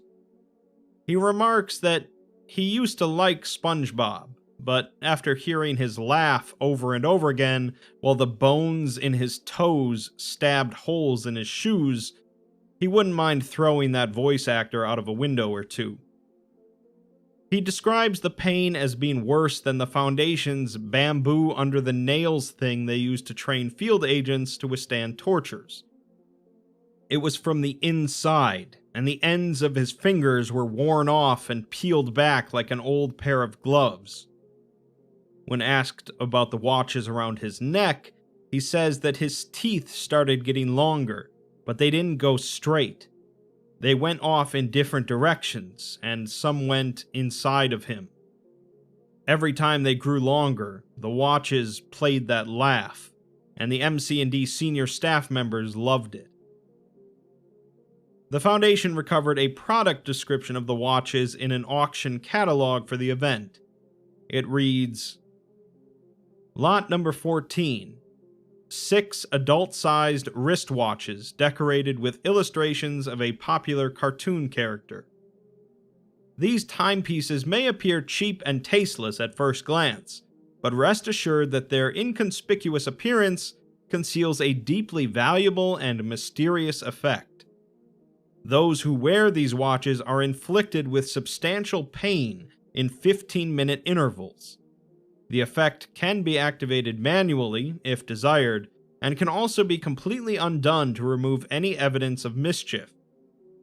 These watches are the only products in existence with such uncanny abilities, and businesses or individuals wishing to carry out quick, efficient, and mess-free interrogations would be remiss in missing this once-in-a-lifetime opportunity to acquire them, as would our patrons with tastes for intimate sessions of impassioned discomfort. Starting bid, £14,800. MC&D is nothing if not entrepreneurial, seeing a market for something and doing whatever they can to fulfill that market, ignoring silly little things like morals or ethics. That's definitely evident in our last SCP, 3934, a species of amphibious reptiles produced via anomalous means by MC&D.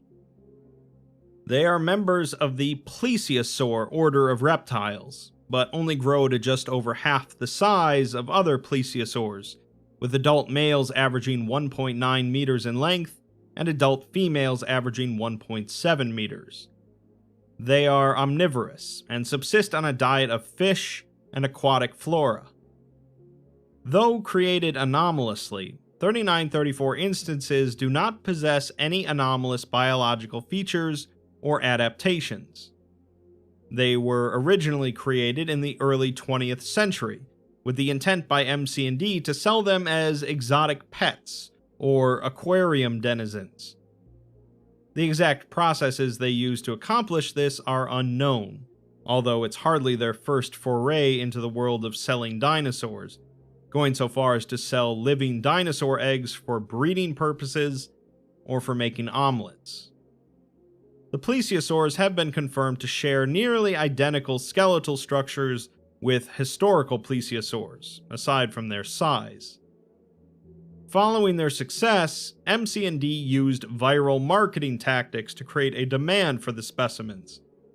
Starting in 1933 and continuing for the next 2 decades, MC&D staff leaked images and stories of 3934 to the media, the most famous example of which is the 1934 Surgeon's photo, which resulted in international fascination with the Loch Ness Monster phenomenon.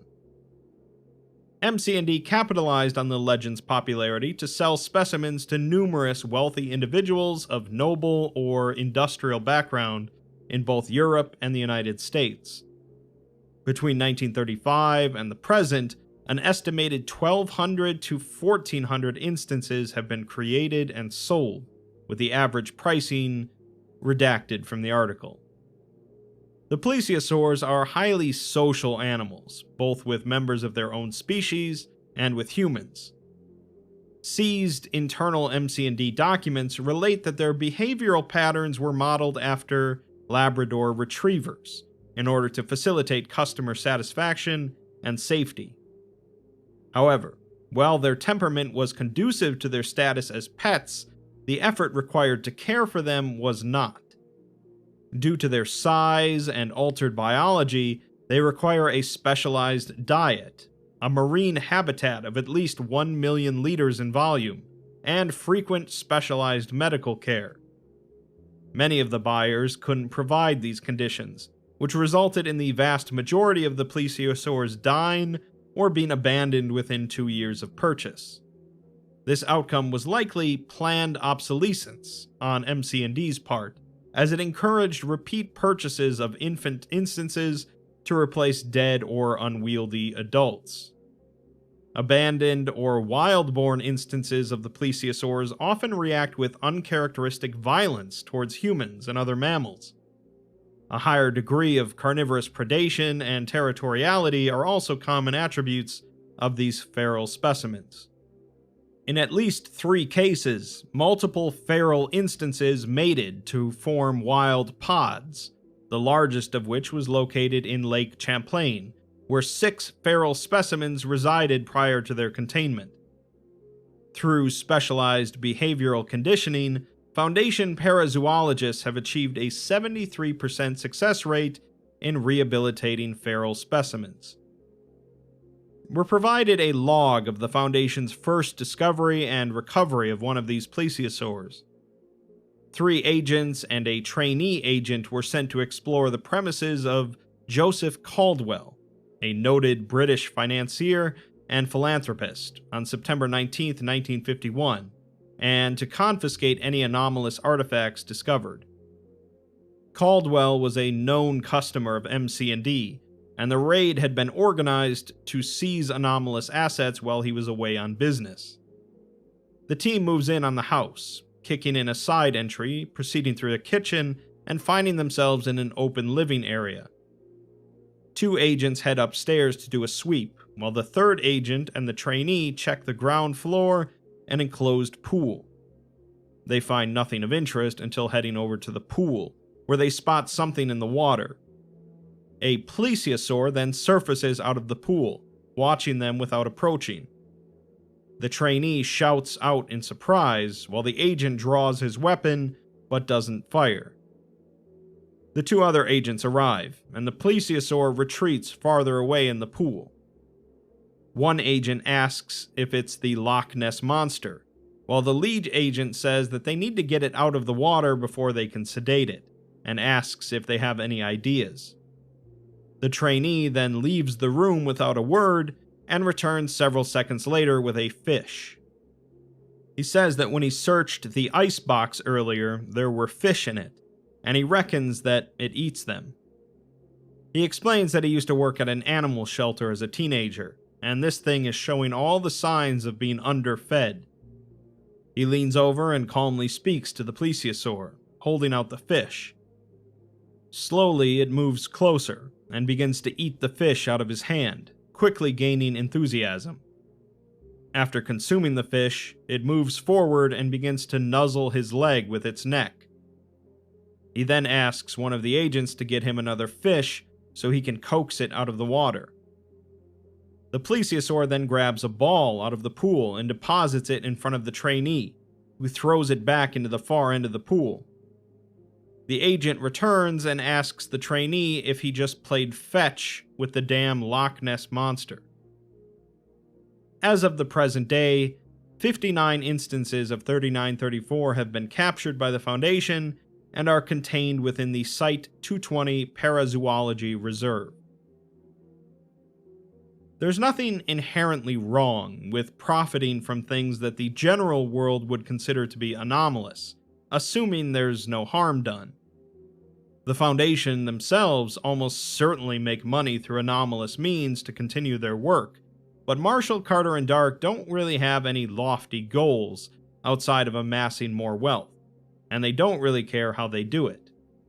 In fact, it more seems like they actively enjoy peddling harmful anomalies, whether they're harmful to a victim or they are actively exploitative of a living creature.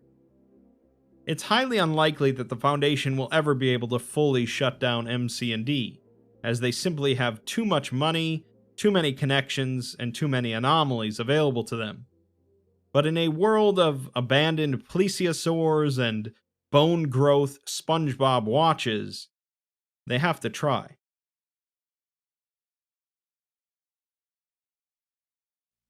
Literary SCPs. One of the things that separates humans from other animals is the written word, our capability to pass on experiences, stories, and knowledge through writing. Books have been written about every subject known to man, from science to history to ghost stories and fantastical adventures. The SCP universe itself is an incredible piece of collaborative literature, but inside of it there are also a handful of SCPs that are specifically linked to books in some way.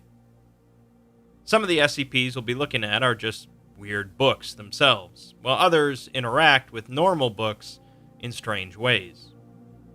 I won't be looking at some of the most well-known book SCPs, as they've been discussed in previous videos, such as SCP-140 and SCP-1425. SCP-1025 is a hardcover book containing about 1,500 pages, with the title The Encyclopedia of Common Diseases. Readers of the book begin to exhibit symptoms of any disease that they read about, manifesting within a few hours or so. A D-class reading about the common cold begins to cough a couple hours later, complaining about feeling achy. Another that read about chickenpox began to scratch themselves in multiple places despite already having contracted chickenpox at an early age. More seriously, they had a few D-class read a section about lung cancer. The first began coughing significantly and wheezing, but when terminated and sent for an autopsy, doctors found no signs of tumors. They decided to wait for a longer period with the second subject, and after 7 days, the subject was coughing and wheezing far beyond what would be normal, but their autopsy also revealed no tumors. The third D-class exhibited similar symptoms after 7 days, but they decided to perform a live vivisection instead to find tumors. Still, none were found, but the Foundation continued testing with a couple dozen more D-class, vivisecting them in search of signs of infection. The 27th D-class is told to read the entry about appendicitis, despite the subject having their appendix removed when they were 16. After 52 hours, subject complained of significant abdominal discomfort, and a vivisection found no appendix in the subject's body. But research staff agreed that the area where the appendix normally would be looked a few shades more red than normal.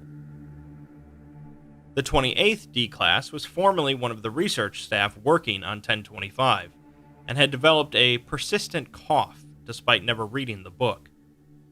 He was placed in observation for a week, and on the 7th day, the notes record that he appeared slightly taller than the previous day. The remaining research staff were planning to vivisect him when he managed to escape observation. The researchers note that he could be infected with any number of anomalous diseases now.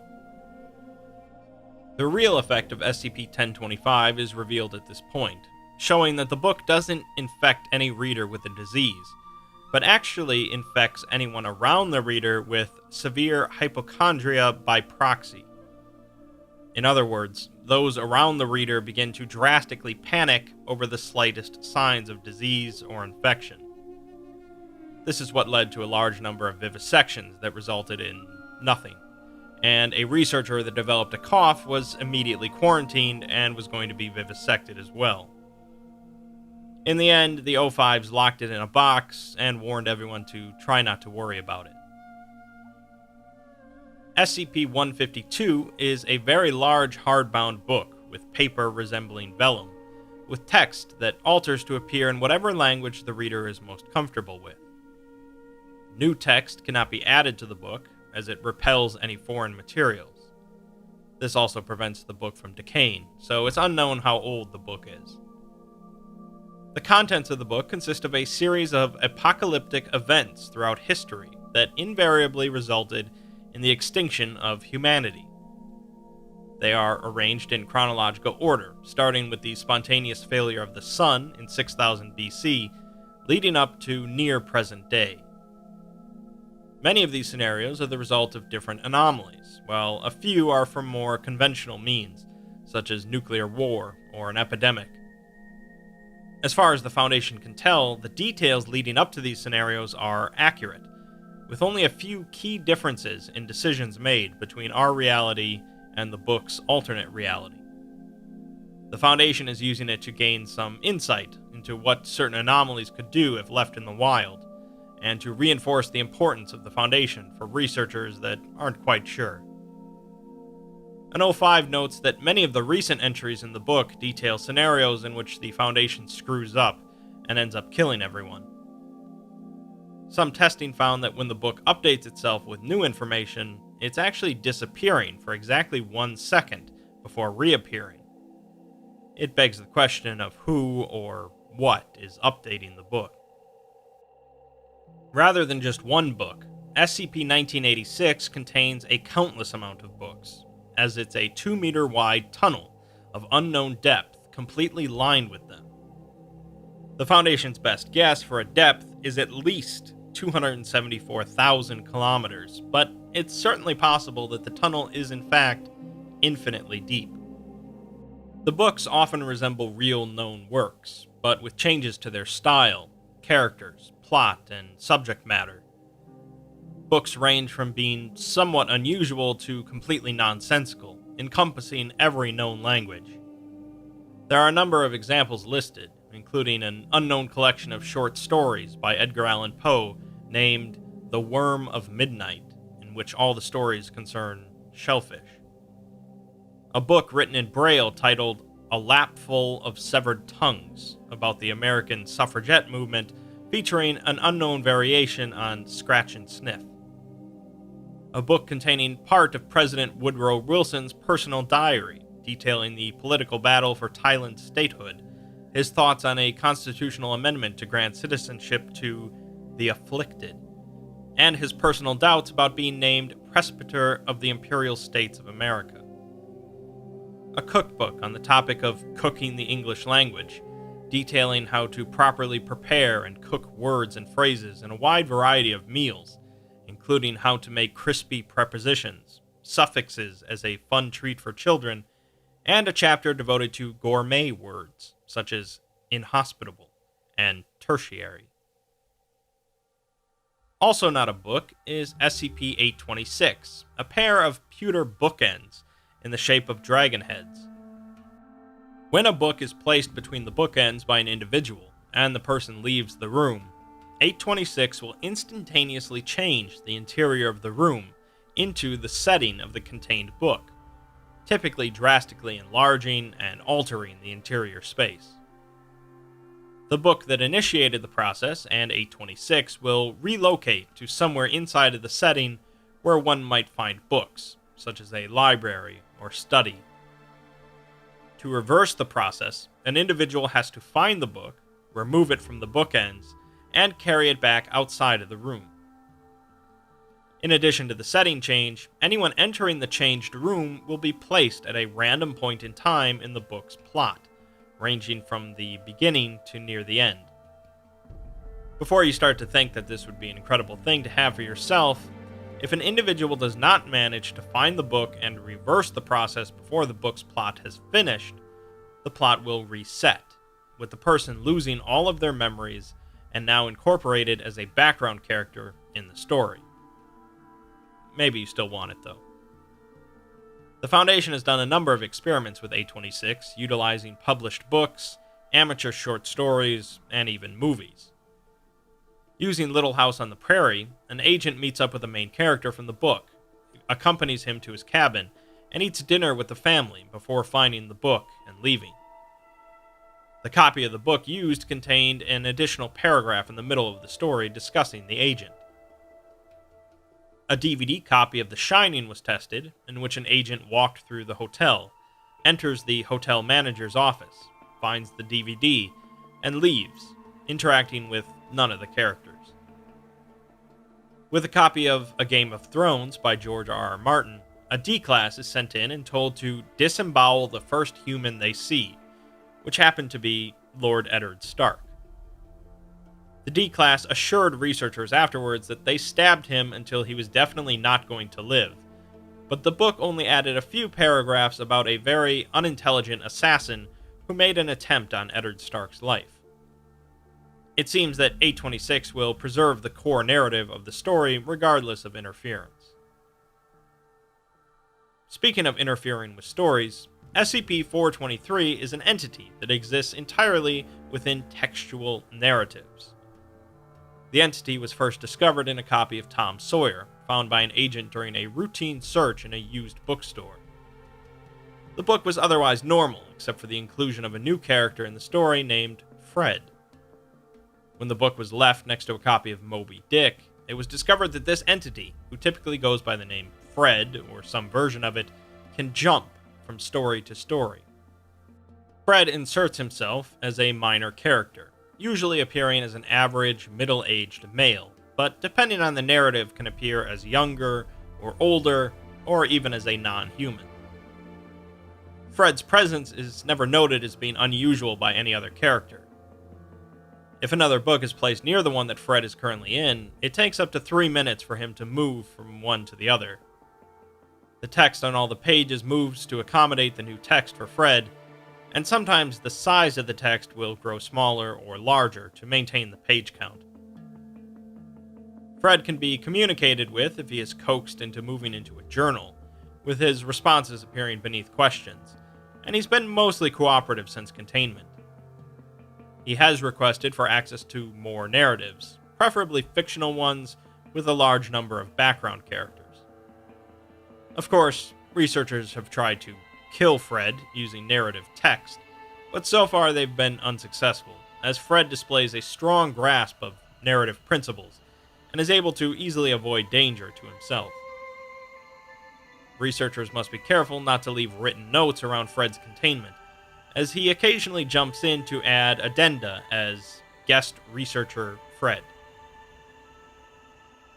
Finally, we have SCP-1230, a green, unlabeled, hardcover book with no title, and the only text in the book is on the first page, reading, "A hero is born." When this text is read by an individual and they go to sleep, they will dream of a fantasy world where they are the protagonist of a troubled land. The dreamer is completely lucid during this dream, and the results vary depending on the imagination of the reader, especially effective with those interested in adventure fantasies. In reality, the dreamer stays asleep a normal period of time, but in their mind, the length of this vivid dream can vary quite a bit. Additionally, upon awaking, the dreamer remembers every aspect of their dream in detail. In every dream induced by 1230, there is a bearded man in a green cloak who calls himself the Bookkeeper, claiming to be the personification of SCP-1230. The Bookkeeper is very amicable and helpful, and states that he enjoys creating these fantasy dreams, shaping them so that the dreamer gains the most enjoyment out of them. It typically expresses sorrow when the dream finally ends, telling the individual to please visit again soon. In one test, a D-class is told to enter the dream and immediately try to find a way to kill themselves. They awoke less than a minute after falling asleep, claiming that they had been at the summit of an active volcano on a quest for Caladius, the Blessed Blade.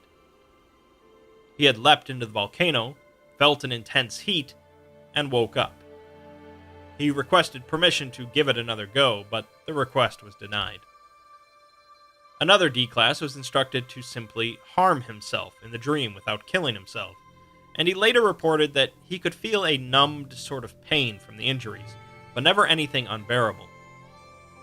The Bookkeeper had appeared and asked why he was harming himself, but thanked him for not immediately killing himself like that other rude fellow.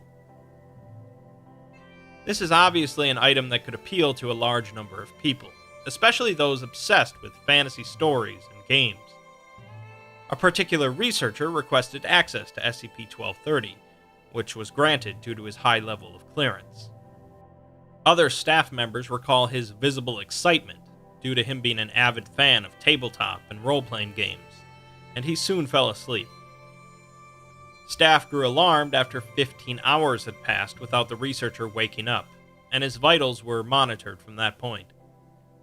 He finally began to stir after 24 hours, appearing deeply confused and asking where he was. Shortly after, he seemed to regain his memory and excused himself to the restroom. After 15 minutes, a nurse entered the restroom and discovered that the researcher had hanged himself. A note scribbled on the wall reading, "I can't go back to this." 1230 was wet with ink, repeating the same message on every page. "I'm so sorry. I never intended for this to happen. I just wanted to make people happy." The book remained in this state for 3 weeks before another doctor placed a sticky note inside of it saying that he'd like to talk to the Bookkeeper if it's alright. The book cleared, and the doctor was able to enter a dream to talk to the Bookkeeper. In the middle of a dark void, with the Bookkeeper sobbing while sitting in a puddle, the doctor asked him what happened. The Bookkeeper explains that the researcher had such a vivid and active imagination, and he had yearned for so long to live a life like this. He had conquered foul beasts and rescued princesses, built kingdoms and raised a family, and never wanted to leave.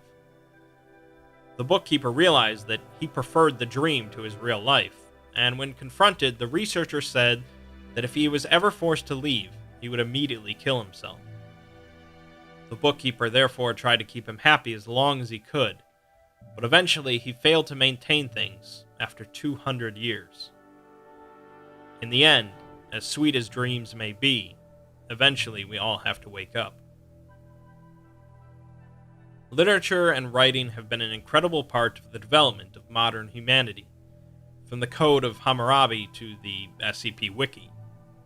Some good, some bad, some insightful, some preachy, some emotional, some philosophical. The SCPs I discussed here don't really have an incredible amount in common, but I hope they've at least kept you interested, as any good writing should.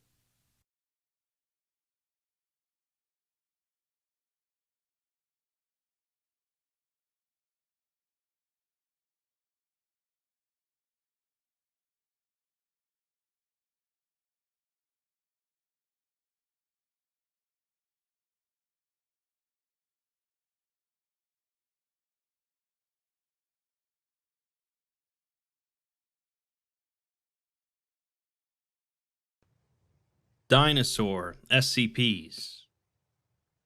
Dinosaur fossils have been found by humans for millennia, with early civilizations believing them to be the bones of various great creatures such as dragons or giants. Dinosaurs have fascinated us for hundreds of years, however, and in many ways they exist as sort of a real-world anomaly compared to modern civilization. These are creatures that lived millions upon millions of years ago, in a world that we would hardly recognize, and will likely never see one in the flesh. Instead, most people's exposure to dinosaurs comes from fictional works, films such as Jurassic Park and King Kong, often featuring man being introduced to dinosaurs with disastrous results. In this video, we're going to be looking at a handful of SCPs related to dinosaurs, and while they're all certainly odd, as SCPs always are, the dinosaurs themselves are not really the odd parts about them. Let's start with perhaps the most classic dinosaur SCP on the wiki, SCP-250.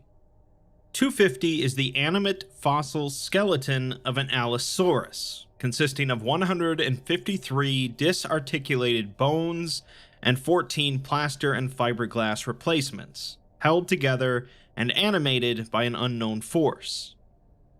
Study of this force is hindered by the dinosaur's aggressive behavior, which is well within the theoretical norms for an Allosaurus.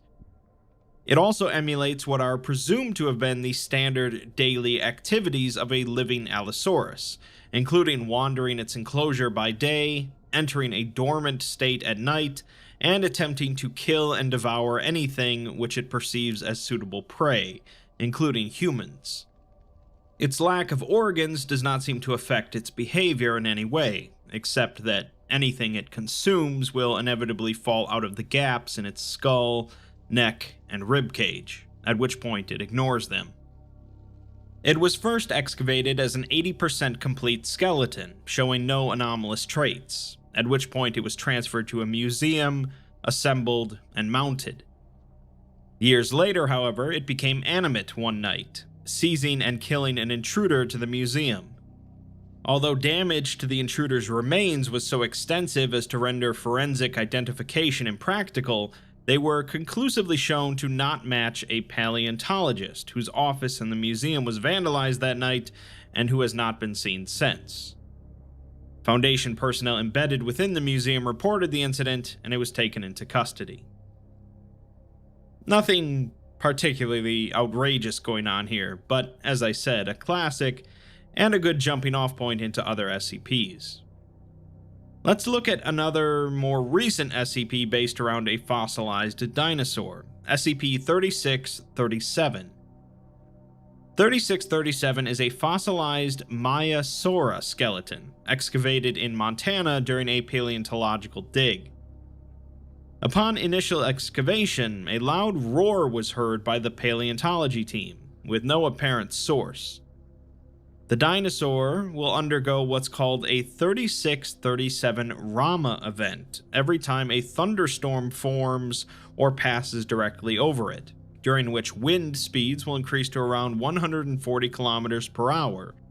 A loud roar will be heard, and salt crystals within a 119-meter radius of the dinosaur will be drawn towards it and cover it completely.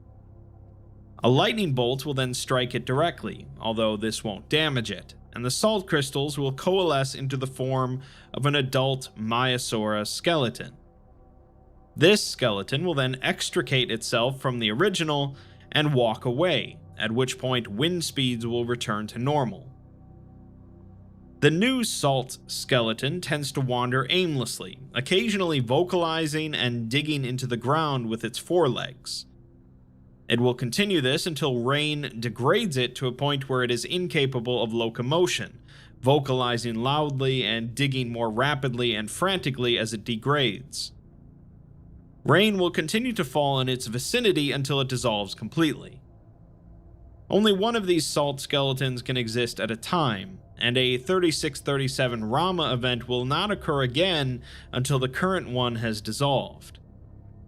These salt versions do not appear to be completely new instances, however, as they are capable of remembering previously dug areas as well as specific Foundation personnel, leading to theories that explain this phenomenon as them being either the same entity appearing repeatedly or a group of entities sharing a collective memory. At one point, however, an incident occurred when a Foundation paleontology team excavated a nearly complete Maiasaura nest, including several dozen fossilized eggs, approximately 11 kilometers from the location of SCP-3637. A Rama event immediately occurred at 3637's location, despite the lack of rain, and the resulting salt skeleton immediately vocalized loudly and proceeded to run directly towards the nest.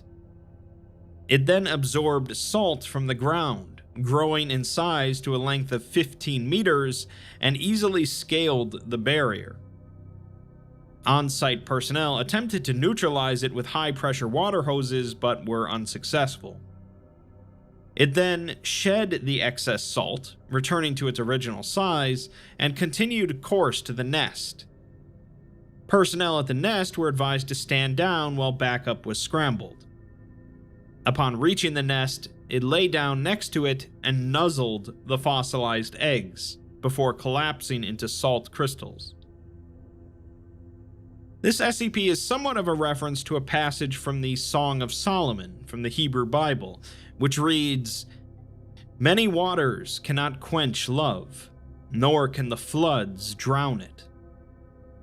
This dinosaur, a Maiasaura, died while away from her nest of children, likely from some sort of flood.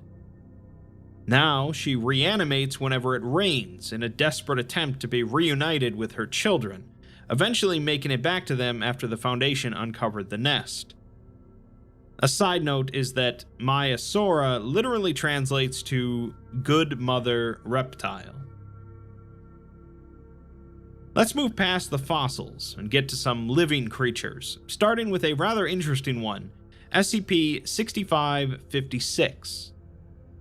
6556 is a channel on YouTube titled The Life of Rex, featuring videos that demonstrate a number of anomalous properties, namely the inclusion of living, anatomically correct dinosaurs filmed in what appears to be the Mesozoic time period. The channel currently has 37 videos uploaded, all of which revolve around a juvenile Tyrannosaurus Rex through the format of a video blog, and the videos are stated to have been uploaded approximately 66 million years ago. All of the videos have been uploaded with the title pattern of Dino Vlog, followed by a number corresponding to the order of the video's upload, and an exaggerated descriptor of the content of the video. Titles include My Life Story So Far, Watering Hole Life Hacks, Rap Battle Against a Rapping Raptor, We Are All Going to Die, Not Clickbait, Crazy Ichthyosaur Bite, and the final video titled Bright Light in Sky, UFO Attack?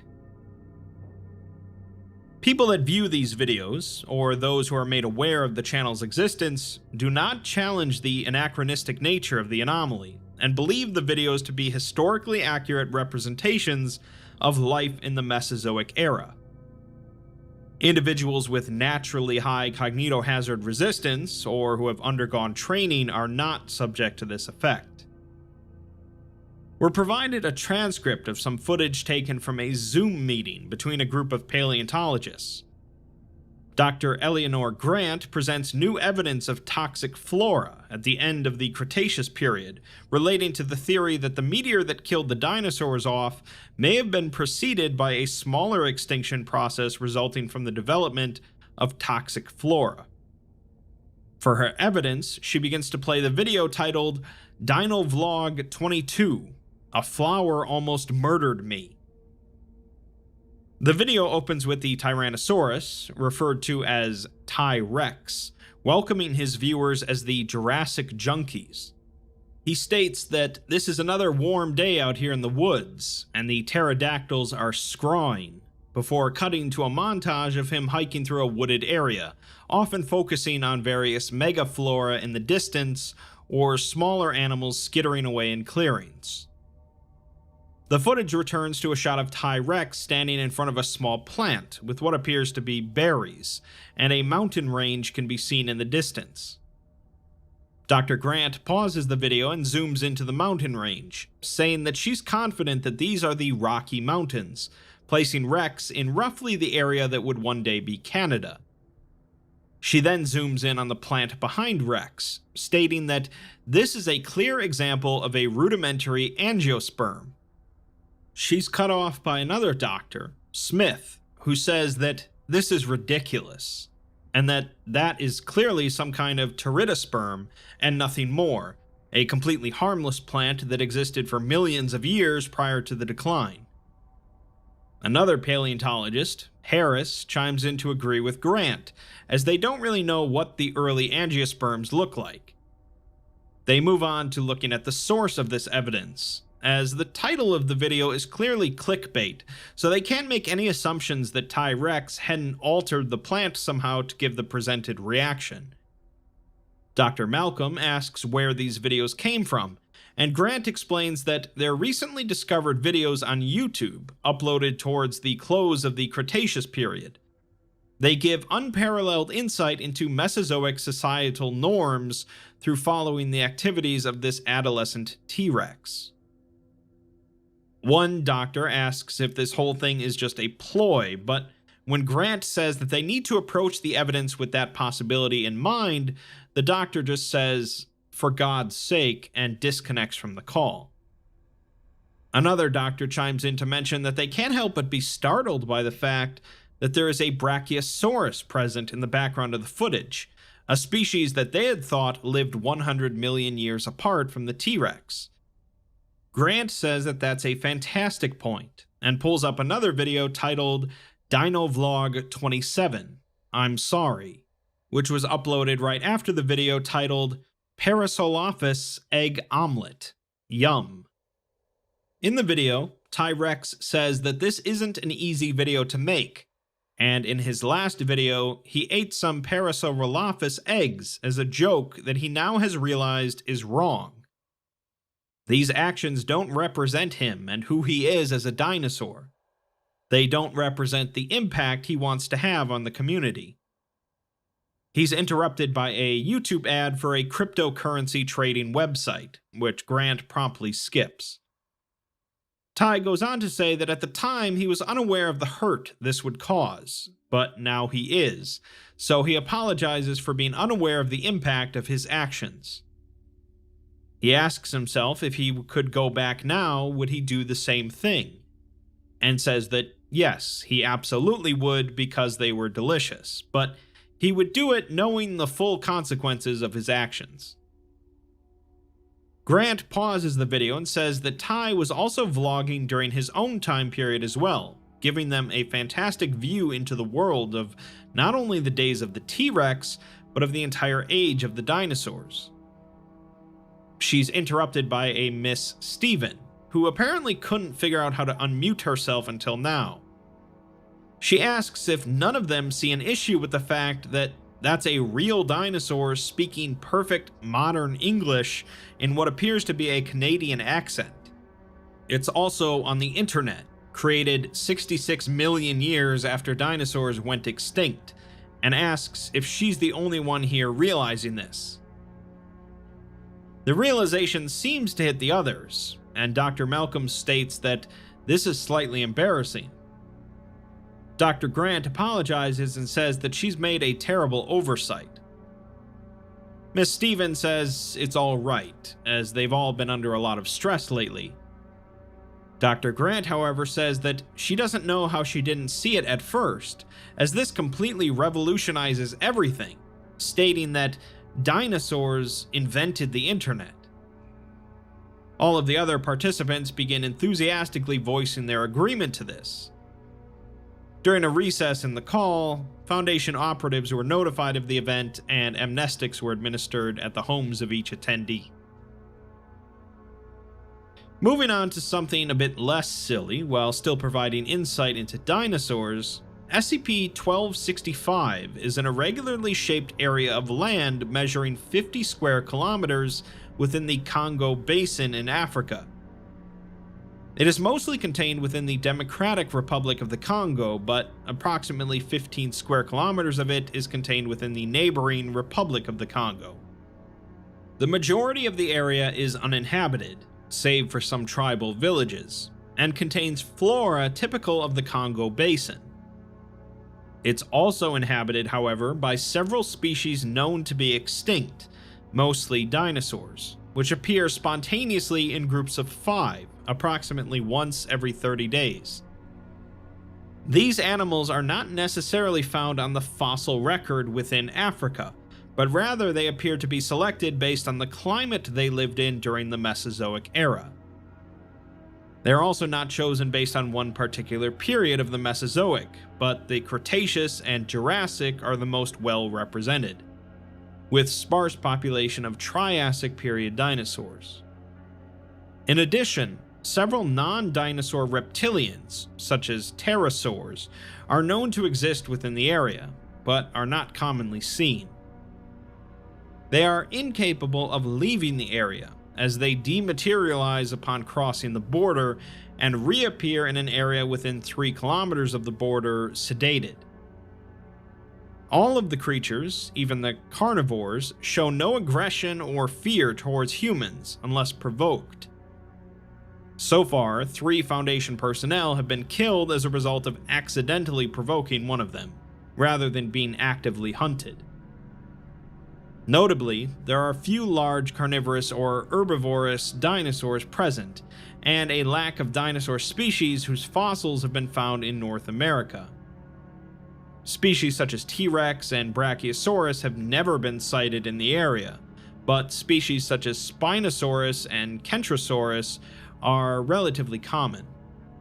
Proportionally, there is a 5-to-1 ratio of non-American dinosaurs to American species. Finally, there are several creatures here that have not yet been discovered in the fossil record, which have been unusually aggressive, often charging at or attempting to attack researchers and other animals within the area.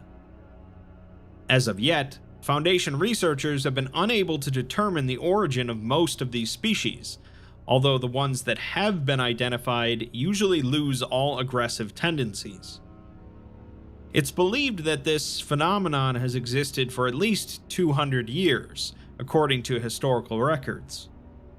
A number of the creatures have been integrated into the folklore of several nearby tribes, and an interview was conducted in a village 5.5 kilometers away regarding sightings of the dinosaurs. The interviewee states that there are several of the creatures in the jungle, almost all of them in the water. They do not eat people though, except for one, which they describe as a big snake with legs that walks on all 4s like a dog and has a big ridge on its back. The doctor asks about another creature, the name for which translates to one who blocks rivers, which the villager describes as being the largest of them all. It is big enough to block rivers and make the lakes rise. It can breathe underwater, but it is not a fish, and the earth shakes when it walks. They also mention another creature, one with planks in its back. The doctor produces illustrations of Camarasaurus and Kentrosaurus, asking if these are those 2 creatures, but the villager says yes and no. The creatures look like those 2, but they have feathers, despite not being capable of flying. The villager says that the area these creatures inhabit is hexed, as the creatures cannot leave without vanishing, nor can their eggs or meat. Years ago, some hunters tried to bring back the carcass of one, but when they reached the edge of the area, it simply vanished. When asked how many people have gone into the area over the past several years, the villager states that many have, in pursuit of the Camarasaurus. They don't want to kill it, just find it, but they never do because they don't go in the one area that the villagers warn them about for being dangerous, and that's where it is. We're then provided some notes written up by a Dr. Neil during one of his monthly trips through the area. He finds it fascinating that almost all instances of the creatures here, at least the dinosaurs, are feathered rather than scaled. He mentions how this blows the Yixian formation out of the water, which contained fossils of feathered dinosaurs. Another doctor here says that he's come across a few carcasses and has joked about wanting to see what they taste like, but Neil doesn't trust dinosaur meat. There are some trilobites in the water, however, and the natives come here sometimes to fish for them, saying they taste like prawns. The majority of the creatures here are dinosaurs, and all are suited to fit the climate of the Congo. Several of them are quasi-amphibious, such as the Kentrosaurus, which prefers to spend time in water. Observation has shown that it can hold its breath for up to an hour at a time, and so the ones here have large amounts of algae growing on their plates and spikes, occasionally giving the illusion that they are a living bush of some sort. They are usually quite docile, but they've seen their tail spikes taking down small trees. Neil also mentions a theory from the 1980s about how the dinosaur Troodon would have evolved into a more humanoid form had they not gone extinct, but there's absolutely no evidence for it. They have noticed the ones here to be rather intelligent, however, using rudimentary tools in a manner similar to chimpanzees in order to pick fruit from trees, and throw rocks at prey in order to injure it. They later find a family of baryonyx, which are semi-aquatic and use their tails to shoot through the water after fish, chomping them up like a crocodile. They appear to be associating with the clan of Spinosaurus, which another doctor was very disappointed with. They're mostly quadrupedal, and have feather covering more like ducks than anything else. Their skeletal structure is completely unsuited for walking upright, and the less said about the so-called spine, the better. He states that they're scientifically fascinating, but as a lifelong dinosaur enthusiast, he must grieve for such a titan. They later find a four-winged flying dinosaur, with wings on both its arms and its legs. It's possibly a new species of Microraptor, native to Asia, and it's colored like a raven, with iridescent black feathers. Since it's an undiscovered species, though, it's aggressive, and another doctor nearly got his finger bitten off while sedating it. They eventually find something that isn't feathered, a species of crocodile from the late Triassic period. It was drinking at the edge of a lake when suddenly a pack of Coelophysis jumped out and attacked it. Several of them went for its throat, cutting the jugular, and as soon as it bled out, they began stripping the corpse to the bone. He describes it as being like piranha tearing apart a cow in the Amazon. They collected the skeleton, finding that it had 3 shattered ankles, as if it had fallen and landed on its feet, which was probably why the Coelophysis were able to take it down so easily. At one point, they saw a magnificent fight between a Therizinosaurus and a Carnotaurus, with the Therizinosaurus practically decapitating the other. It then did something rather odd, cutting open the Carnotaur's corpse and dipping its claws in the blood, before scoring the trees around it with dinosaur blood. He believes this was done for the purpose of marking territory, which is fascinating but somewhat gruesome. The Therizinosaur then ate a bit of flesh from the Carnotaur and left the area. Dr. Moore had apparently never seen a Dilophosaurus outside of a certain movie, and was absolutely shocked when he saw one, as it wasn't a 2-meter-long creature that acted like a dog, but rather a 6-meter-long creature that looked like it could bite off his head. It ran away, but they managed to get some good pictures, and they also found some footprints from an unknown sauropod. In the last note, Neil states that he honestly has no idea what on earth they saw today. They found a new, undiscovered species that appeared to be ceratopsid, with a single horn and 4 short, stumpy legs. It had a long tail dragging along the ground, which is uncharacteristic of ceratopsids, and it didn't have a frill of any sort, but rather had some sort of floppy ears near the top of its head. It was also quite aggressive, and was engaged in combat with a Pachyrhinosaurus for unknown reasons. It ended up goring the poor thing, so they decided to head back to the site after that. I'm sure some of you were expecting some sort of big reveal or twist towards the end, but no, it's just a paleontologist's dream come true. Let's move on to something a bit more typical of SCP fare, SCP-4041. 4041 is a phenomenon involving anomalous coordinated behavior among various species of birds. They begin as ordinary flocks, staying close to the ground and often generating large clouds of dust or dirt. High-speed cameras trained on these events have detected small groups of birds within the flock attaching their wingtips together to form rings before dispersing again in very short bursts of light. Observation of the events has not shown any inherent pattern in these lights. Excavation of the ground beneath these events will uncover various dinosaur fossils about 70% of the time.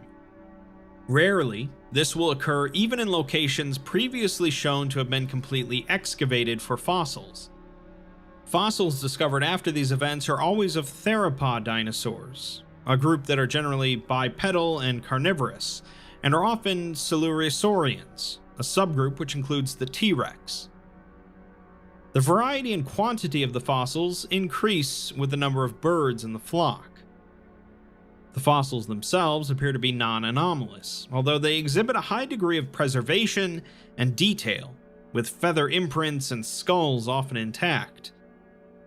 All of the fossils found match generally accepted taxonomic timelines, with 11 new species and 17 new subspecies having been tentatively accepted by Foundation paleontologists.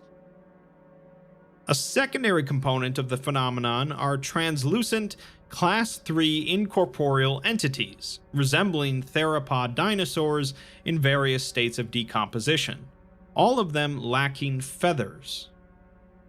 The first suspected occurrence of 4041, as far as the Foundation is aware, dates back to 1861, when the first Archaeopteryx skeleton was unearthed in Germany. One of the men that had found it had written in his journal about the great and peculiar flocks of birds seen that day. In the aftermath, a British biologist named Thomas Huxley became an ardent proponent of the possibility of an evolutionary relationship between dinosaurs and birds. In 1944, collateral damage during the bombing of Munich in World War II destroyed rare Spinosaurus fossils that were suspected to be compromised by SCP-4041. In 1971, birds involved in an SCP-4041 event sustained severe, often fatal injuries during the event, including bite marks, dismemberment, blunt trauma, or complete crushing. In 1996, a 4041 event led to the civilian discovery of Sinosauropteryx, the first publicly documented feathered dinosaur. This was also the first instance of birds sustaining injuries outside of the duration of the event. In 2002, a Belgian paleontologist sustained similar bite injuries after publishing an article describing dinosaur bird phylogeny. He is hospitalized and claims to have seen incorporeal dinosaur-like entities. After his recovery, he is amnesticized, and the cover story of a car accident is disseminated. In 2004, an event ended prematurely due to the death of all the birds present during the event. Cameras detect a translucent silhouette resembling a T-Rex. In 2006, translucent dinosaurs destroyed several museum displays and theropod fossils, and in 2009, translucent dinosaurs manifested within a Foundation paleontology conference, injuring 22 people before 2 MTFs arrived. After arriving on the scene, they fired on the dinosaurs, to no effect, instead resorting to charging at them and roaring to intimidate them. This proved somewhat successful, although more individuals are injured in the ensuing chaos. The other MTF arrived and managed to neutralize a raptor and contain a Dinosaurus using spectral weaponry.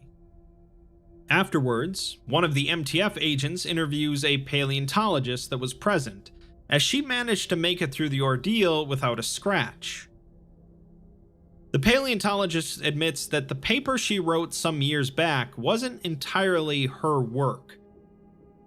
3 weeks before the submission deadline, she had a dream in which a Dinosaurus and a Gallimimus and a couple of other dinosaurs showed up in her room. They weren't ghostly at all, but were fully fleshed out, with the most vibrant colored scales she'd ever seen, and not a single feather on them. Nothing about these dinosaurs fit the standard model, so she went back through their database and cross-referenced the records, ignoring all fossils associated with SCP-4041. What she ended up with didn't look like the standard model at all, but rather like the dinosaurs in her dream. She finds it a little suspicious how perfect the 4041 fossils are, as they are too well preserved. It's like a murder scene with the fingerprinted gun left behind with a confession note. She decided to test it, publishing articles critical of the standard model, and every time she exposed a flaw, someone found an answer in the next set of 4041 fossils. The agent asks why anyone would want to create an entirely false fossil record, and the paleontologist says that, despite how crazy it sounds, she thinks it's the birds. She died 2 days later in a car accident with a head-on collision with a semi-truck. Investigation of the scene found a velociraptor skull in the car's trunk. What we have here then is flocks of anomalous birds that seem to be capable of creating new dinosaur fossils that support the theory that a number of dinosaurs went on to evolve into birds. Not only do they actively do this as much as necessary to continue this theory's legitimacy, they also seem to target anyone that opposes the theory vocally. On the other side then, we have some sort of ghostly dinosaurs that are trying to ward off the birds and maintain scientific accuracy about their lack of feathers. As for why exactly the birds are doing all this, well, that's just SCP for you. Finally, let's end with one last SCP about fossils, although this one is a little unique in that it's not just about dinosaur fossils. SCP-4003 is the group designation for the archaeological remains of the town of Temperance, Montana, and its citizens, all of which date to the Upper Cretaceous era. The town's few buildings included a saloon, sheriff's office, trading post, general store, and domestic buildings along its main street. It primarily served as a rest stop for caravans heading to Helena from the Minnesota Territory and had a small permanent population, estimated to have been 40 civilians and 10 horses and other livestock. Though little information on the town is available, it is mentioned in the journals of Gold Rush settlers between 1859 and 1866. It's believed that the town disappeared entirely in November of 1866. Following its disappearance, Temperance and its population manifested in the late Cretaceous era, about 66 million years ago. It's believed that most, if not all of the inhabitants and livestock perished from oxygen poisoning due to the increased levels of the chemical compound present in the Earth's atmosphere at the time. Any survivors were then likely to have perished from exposure, disease, famine, and the predatory megafauna.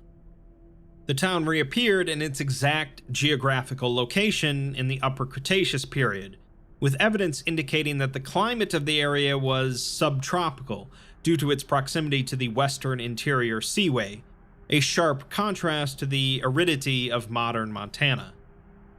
The Foundation has uncovered a good number of both fossils and other objects, such as 3 Triceratops, 12 Achiroraptors, 5 Thoracosaurus, 14 Didephyldons, and 4 Struthiomimus. They also found the fossils of a single dog, missing most of its extremities, 6 horses, 3 chickens, 2 T-Rex, one of which was missing its head, and 26 humans. Objects include glass shards, some of which display unnatural colors, a silver crucifix found in exceedingly good condition, some horseshoes, a revolver and rifle, and a metal safe. The town was first discovered in 1871 by gold miners from the nearby Everwood mine, with Foundation field operatives dispatched to the dig site to evaluate the reports of human remains being found deep underground in newly created tunnels. Though originally believed to be Neanderthal remains, the anatomy of the skulls were identical to that of a Homo sapiens. All of the involved civilians were treated with rudimentary amnestics, and the Foundation purchased the Everwood mine. A site was established nearby, and excavation continued. The metal safe that they found contained several items that are anomalously well preserved, showing no signs of aging. These include musket balls, revolver rounds, a rosary, daguerreotypes, and a journal. The journal is labeled as belonging to a sheriff's deputy in Temperance by the name of Pendleton Tweed, and of course I'll be reading out the excerpts verbatim.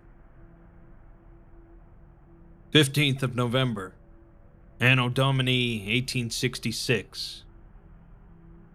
Sheriff Boone and I still can't make sense of what happened. Everyone remembers a white light, and then nothing. Me and the sheriff, too. We all got up with our heads pounding and feeling like we drank the town dry. Old Pete, Mary, and Annette's kids was all dead, as well as most of the chickens and one of the horses. The out-of-towners were all right. Said they saw the same thing too. But what's strangest is the boonies. It ain't how it used to be. It's all green now, and with trees too. I ain't never seen nothing like it before. It's like I was in paradise when I see it. Sheriff Boone says it ain't right though. Says something's very wrong. Sheriff Boone's fixing to hold a town meeting with the outsiders and all the folks at first hour tomorrow. We's burying the dead tonight. 16th of November, Anno Domini 1866. Everyone's real uneasy about the situation. Folks are grieving, and the out-of-towners are itching to take off. Sheriff Boone says no one can leave lest they's part of the scouting posses getting together. Says we need to know what's around us. Something took the chickens, too. Left some strange tracks. Sure as hell ain't no coyote. Damn thing left tracks looking like real big chicken tracks. Must have come at night, 'cause ain't no one seen it. One of the dogs brought in a varmint too big to be a rat. Looked ugly and had a long face.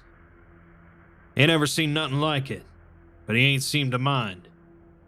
That old boy ate it anyway. Father Jacob says we need to be strong, and God will guide us. I pray we figure out what's happening soon, and for the posse's safe return. 19th of November, Anno Domini 1866. A bunch of the out-of-towners stabbed up Merle in the middle of the night and stole everything they could from his shop before taking off with some horses. They were in a real damn hurry, I reckon, 'cause they left behind their caravan. From the looks of things, they was prospectors heading to California. A lot of digging tools and some dynamite. We's burying Merle later, but we is low on supplies now. Father Jacob and I are working on rationing what we got, but won't last too long. Father Jacob keeps saying he's hearing things at night, but he don't know what. He's asked for me to stay out by the church and keep an eye out tonight. I reckon since we's burying Merle, I might as well stay a spell. I pray Merle goes to heaven. He ain't deserve what come to him. It's all my fault for not being able to protect him. 20th of November, Anno Domini 1866. I swear on God, Father Jacob and I saw a demon last night. It was big, like a person, and it walked on 2 feet, but had a neck like a snake and eyes like one too. It was making these sounds from hell, and it was digging at Merle's grave. We wasn't able to bury him too deep because of the mud, and I saw that monster eating at old Merle's body. I fired at it, but it was too dark for me to hit the dang thing. Father Jacob says we's in hell, being punished by God for not believing. He went and told everyone. Now they's in a panic. But he says so long as we keep praying, God will spare us from his wrath. I ain't thunk I was a sinner. No man's perfect, but I reckon I try being as close to God as one can. I reckon I got a lot to think about. But now the whole town's gone to the dogs. Everyone's panicking over what Father Jacob says. I put my foot down and told him to quit it. Told him to pack it up and take it to the church if he wanted to proselytize. Can't have him scaring everyone like that, even if we're surrounded by devils. Tonight I will pray for forgiveness and for protection. 21st of November, Anno Domini 1866. Sheriff Boone, Red, and Jeremiah came back. They was missing a horse. Sheriff Boone says a giant devil with a head as big as a man snuck up on them when they was sleeping and picked up a horse in its mouth, then tossed it like it was a toy. They hid and watched it eat up until the devil went away. 'Twas big as a building and longer than 2, they says. The others said they seen more, smaller, bigger, and of all colors. Food is scarce, and these rat varmints ain't big enough to feed one person, let alone 30. Safety and food will be in my prayers tonight. 23rd of November, Anno Domini 1866. I reckon Father Jacob was right, saying we's in hell after seeing what happened yesterday. We was attacked by dozens of little demons, all of them with long necks, teeth like knives, and claws like vultures. They came from nowhere and killed a bunch of folk before he was able to draw them off. Sheriff Boone and Father Jacob got into it real nasty after. Sheriff Boone wanted to try and eat from the remains of these things. Father Jacob accused him of being a blasphemer, trying to tempt us to sin by eating the flesh of a demon. Says God is watching us. He sees him at night. But that ain't stopping Sheriff Boone. I reckon I am a sinner after all. I will pray to God for forgiveness tonight. I know not what I done, but I beg you, my Lord, to wash away my sin. 25th of November, Anno Domini 1866. The night those demons attacked us, Father Jacob led the townsfolk to destroy all the alcohol in the town. They smashed it all up in the church, then locked themselves in there till just today. They says they was praying for our town. Says me and Sheriff Boone is sinners, and the reason we's been cursed to be in hell. I still don't know what I'd done to make everyone deserve this. Sheriff Boone says I ain't at fault, but the townsfolk won't even look me in the eye no more.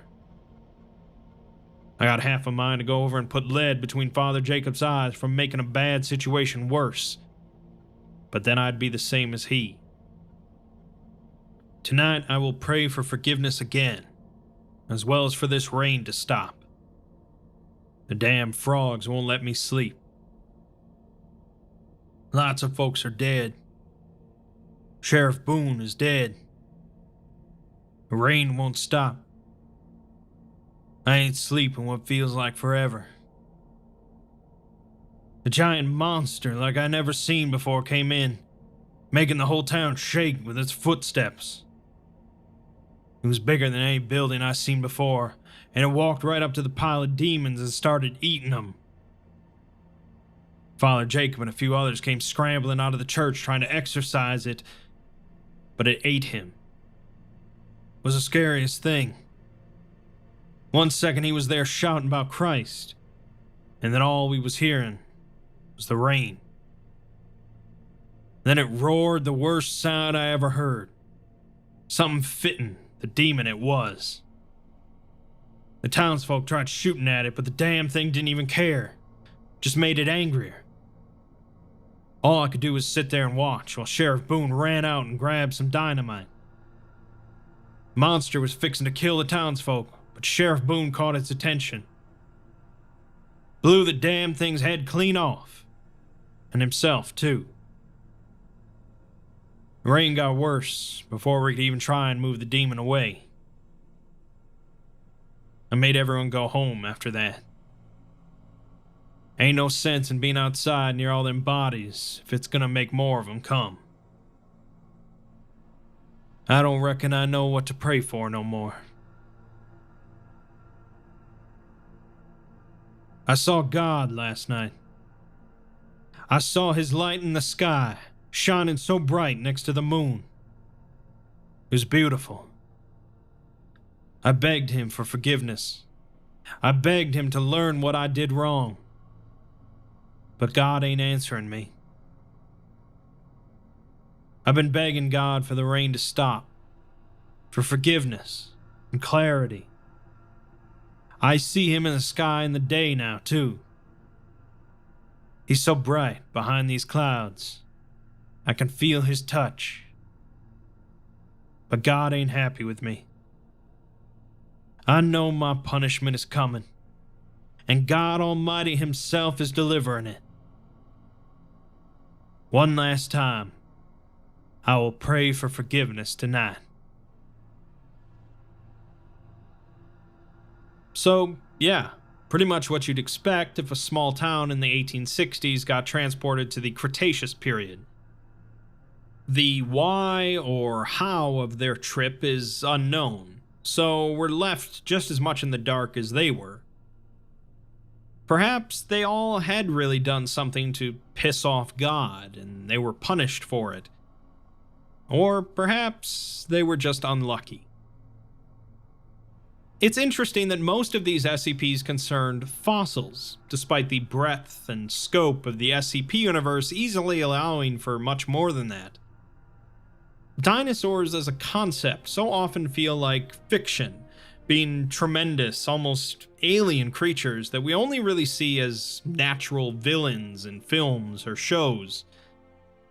They don't really need many modifications themselves to fit into an SCP article, so it's more about differing circumstances or scenarios that make them anomalous, compared to how wild some of the dog or cat SCPs get.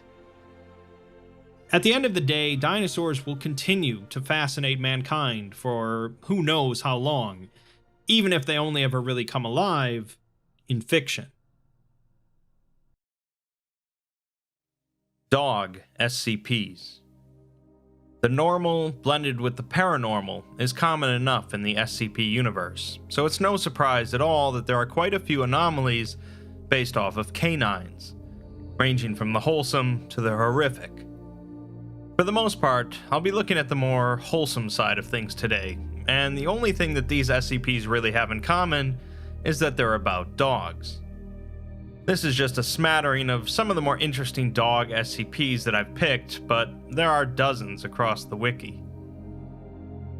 Let's start with an especially loyal dog, SCP-1111, an entity that visually appears like a mix between a Labrador Retriever and a German Shepherd. Alongside it is another entity, this one a man hanging by a noose from a tree, constantly twitching and jerking in a manner consistent with someone being hanged. Most of the anomalous effects have to do with the distance between these two entities. The further away the dog is from the man, the stronger, faster, and larger it becomes. Its fur and eyes also glow the farther away it becomes, and at distances of over 500 meters away, it becomes translucent. The man's jerks and gasping noises will decrease in intensity the further away the dog is.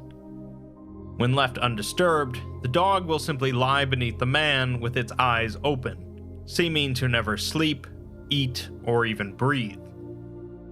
If any person or object approaches the man, however, the dog will immediately become hostile and attempt to destroy the offender. It's quite capable of doing this, able to run in excess of 60 kilometers per hour, jumping 6 meters into the air, and biting through 15 millimeters of titanium. No attempts to neutralize the dog have been successful.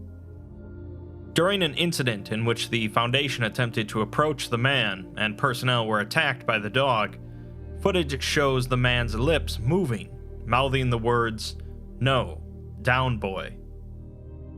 So far, the Foundation has decided to simply isolate the two and leave them alone. They did manage to spy the tag on the collar around the dog's neck, which simply reads, "Loyal."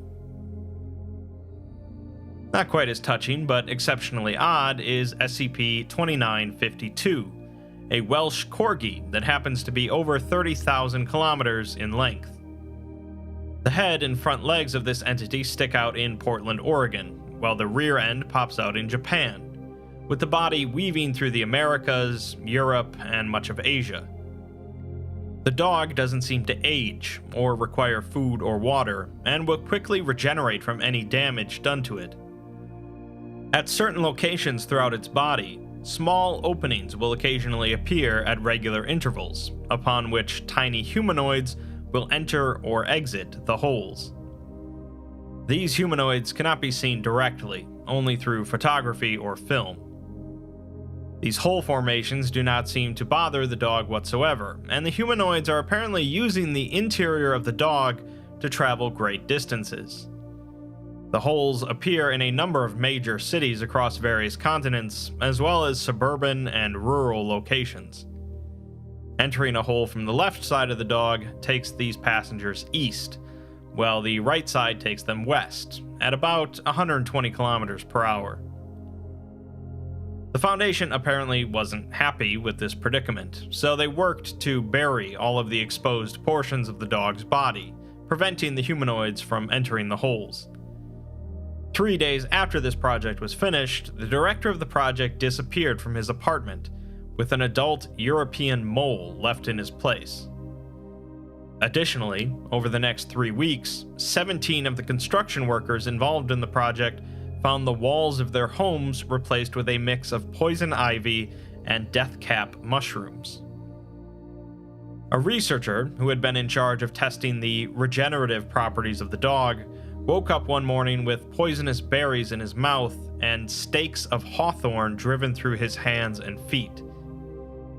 Even the Foundation could figure out that these actions were being perpetrated by the tiny humanoids, and surprisingly, rather than going to war with them, they worked to appease them by uncovering the portions of the dog that contained the holes and monitoring them. If a hole was still being uncovered, a plate of fruits, milk, nuts, and wildflowers would be left nearby with a note written in Welsh stating that they're sorry for the inconvenience. The dog is appeased by regularly being pet by Foundation personnel. 2 weeks after working to uncover the holes, the mole disappeared from containment and was replaced by the project director, and the poisonous walls were removed from the homes. The injuries committed to the researcher still remained, but I mean, he was hurting the dog.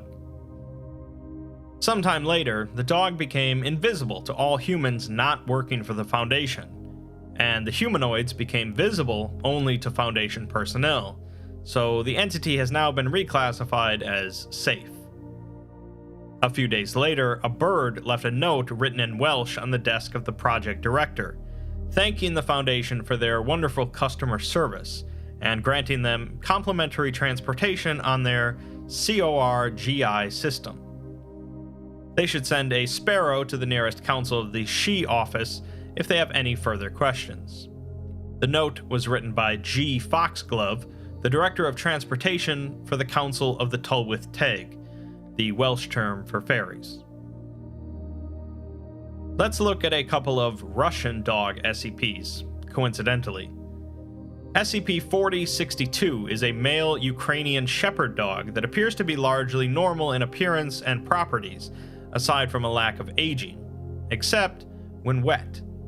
When wet, the dog will shake continuously until dry, and the intensity of this shaking increases depending on the volume of liquid surrounding it. If fully submerged, the dog's shaking will boil water at standard pressure, causing the water to eventually boil away and the dog to become dry. During this process, the dog requires no oxygen or sustenance and can handle an immense amount of pressure and temperature. If 4062 is unable to bring the surrounding liquid to a boil for some reason, it will shake indefinitely. This was the original containment procedure for 4062, but the Ethics Committee ruled that it would be better for the dog's emotional state to simply feed and interact with it normally. 4062 was acquired by the SCP Foundation after capturing a Soviet attack submarine in 1983, after hearing reports that the submarine crew were infected with some sort of anomalous substance. Although these reports turned out to be false, they did discover that the submarine's reactor was of no known design, instead containing SCP-4062, which was generating steam to power the reactor's turbines. The only one on board the vessel who knew about 4062 was engineer Andrei Alexandrov, who was officially listed as a naval nuclear engineer, but personally insisted that he was a canine engineer, and a graduate of the Moscow Engineering Physics Institute Canine Physics and Engineering program. These claims remain unsubstantiated. The rest of the submarine crew were given amnestics and sent back home, but Andrei remains in Foundation custody. So far, no other information gleaned from agents embedded in Russian governments have confirmed other canine engineering projects, and the Foundation has been unable to reproduce 4062, which Andrei insists is a normal dog. In an interview with Andrei, he claims to have no idea what the Foundation means by the word nuclear, and says that the submarine he was on was of the sheepdog class, powered by a standard canine water-boiling reactor.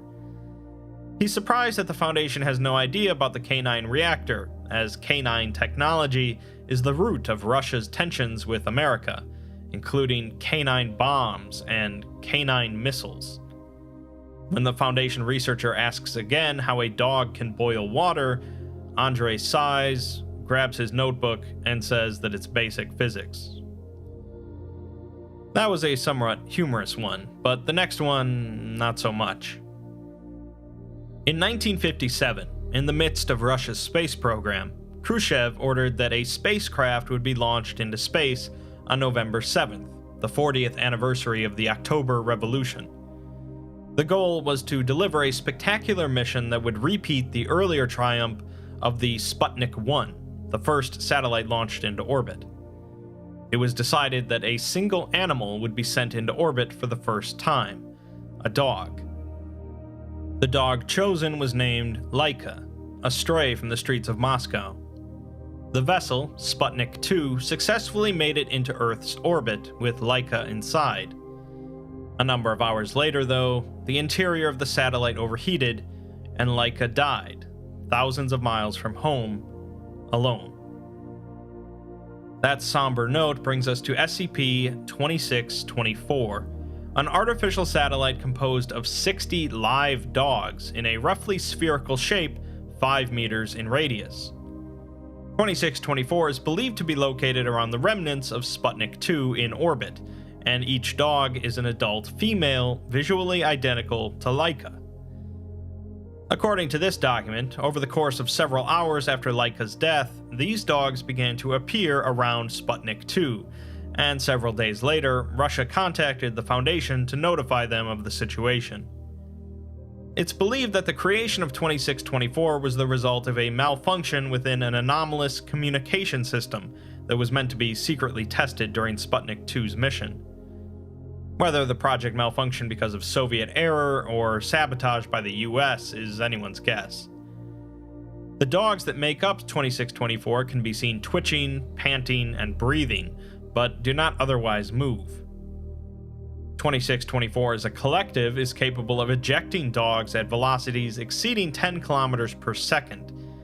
It seems to use this capability in order to alter its orbit and counteract orbital decay. It then later creates new dogs to bring the number back to around 60. It will also move in this manner to avoid making physical contact with other vessels, making capture difficult. Other phenomena have also been noted, connected in some way with 2624. Around 80% of people who have traveled to space since 2624's creation have reported intermittently hearing faint noises similar to dogs barking. 40% of people who have traveled to space have reported vivid dreams in which a dog or group of dogs that look like Laika attempt to explain the workings of unidentified complex machinery to the dreamer. Since the dogs don't have vocal cords or opposable thumbs though, this results in the dogs primarily biting the machinery and barking. Also, on at least 3 separate occasions, live dogs identical to Laika have appeared in space or on celestial bodies. The first of these was in 1961, during the first Soviet manned mission to space. The pilot, Yuri Gagarin, reported seeing a single dog floating just outside the porthole of his ship. The dog placed its paws against the porthole and tapped on it rhythmically for several minutes, before floating away. The second occasion was in June of 1965, during the Gemini 4 mission launched by NASA. During a spacewalk, a malfunction in a maneuvering unit caused astronaut Edward White to be thrown unexpectedly around the spacecraft. White's crewmate attempted to reel him back in, and reported seeing a dog identical to Laika in front of him. He then felt a distinct force pushing on his back, maneuvering him towards the hatch of the spacecraft, where White was recovered. The third occasion was in November of 1969, on the surface of the moon during the Apollo 12 mission. While out walking, astronaut Alan Bean noticed a dog identical to Laika in the distance, running in a small circle. It then ran over to Bean, sitting and looking at him from several meters away. When Bean turned away for a moment and turned back, the dog was gone. A potential fourth occasion might have occurred on February 20th, 2000 in Moscow. Moscow's city police reported finding a dog similar to Laika whining loudly in front of the grave of Vladimir Yadovsky, the scientist who led the Sputnik 2 program. When a police officer attempted to shoo the dog away, they became surrounded by a mob of identical dogs. As they barked at the officer, they each began to hover in the air before vanishing in a flash of white light. It's overall unclear what exactly is going on here, but it does seem that Laika is living on in some sense, and that's alright. Finally, let's bring things back around to the connection between human and dog, with SCP-2420. 2420 is a man named John, whose anomalous ability turned any dog that he was aware of or was aware of him into an identical copy of his former pet, a border terrier. These copies take on the appearance, mannerisms, and memories of his pet, and are not harmed in any way by the transformation. When moved back outside of John's area of influence, the dogs change back to their normal forms, again painlessly. The transformed dogs are completely invulnerable to any form of damage, to the point of being unable to have their fur cut off, and have no need for water or food, although they will eat whatever's presented to them. In an interview with John, it's clear that he has some issues, but he insists that the Foundation can call him whatever they want, but they should refer to his former pet as Maddie. He had gotten Maddie from a neighbor shortly after his parents had both died. The neighbor's dog had mated with another border terrier and had a litter they were looking to get rid of. John noticed Maddie right away, a bit of a bully compared to the other pups, giving him the sense that she had no patience for the other dogs. When he came over, the others jumped up to see him, but she came over last and stared at him.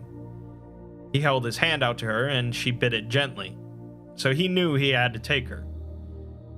According to John, she didn't exhibit any anomalous traits while she was alive, and if he thought that she was actually magic, he wouldn't have been working as a telemarketer. He did think that she was a smart dog, and she could have learned a bunch of tricks if she wanted, but she clearly had no interest, as if learning tricks was beneath her. By his account, though, she was mostly just a normal dog that played with other dogs by chasing them and killed a couple birds and squirrels due to being territorial. Moving on to discuss how she died, John says that it was also sadly normal, as he was out taking her for a walk and she got hit by a car when he wasn't paying attention. People told him afterwards that he was lucky he didn't get hit, but he says he would have preferred it, as maybe he wouldn't have died from the impact like Maddie did. He was jaywalking, and he doesn't blame the driver, but he couldn't stop crying at the time. He picked up her body, went back home and grabbed a shovel and her favorite blanket. He buried her in his backyard in a spot where the shade of the trees didn't reach. Shortly after, he was going to kill himself by jumping off a bridge, although he doesn't know if he actually would have gone through with it. He was interrupted by suddenly seeing copies of Maddie everywhere, all barking at him and trying to get through the gate on the bridge to where he was standing. He figured he was losing his mind, but he ended up later at a dog park, as he thought that he wanted to see some more dogs before dying. Every dog at the dog park was, of course, a border terrier, all running to greet John, which caused quite a ruckus since the other owners could clearly see their dogs suddenly transforming. He knew at that point that they were all, in fact, his former pet, and one came up and gently bit his hand. He fainted at this point, and by the time he recovered, he was in Foundation custody. John asks the doctor if the transformation process hurts the dog in any way, and he's assured that it does not. He then asks if the Foundation is going to hurt them, as he's not stupid and knows that an organization like this would dissect the dogs to find out how they tick. He begs them not to, though, as he doesn't want any dog to be hurt because of him. He also asks if he can spend some time with one of the changed dogs, as he didn't even get a chance to tell her how good of a girl she was for being magical.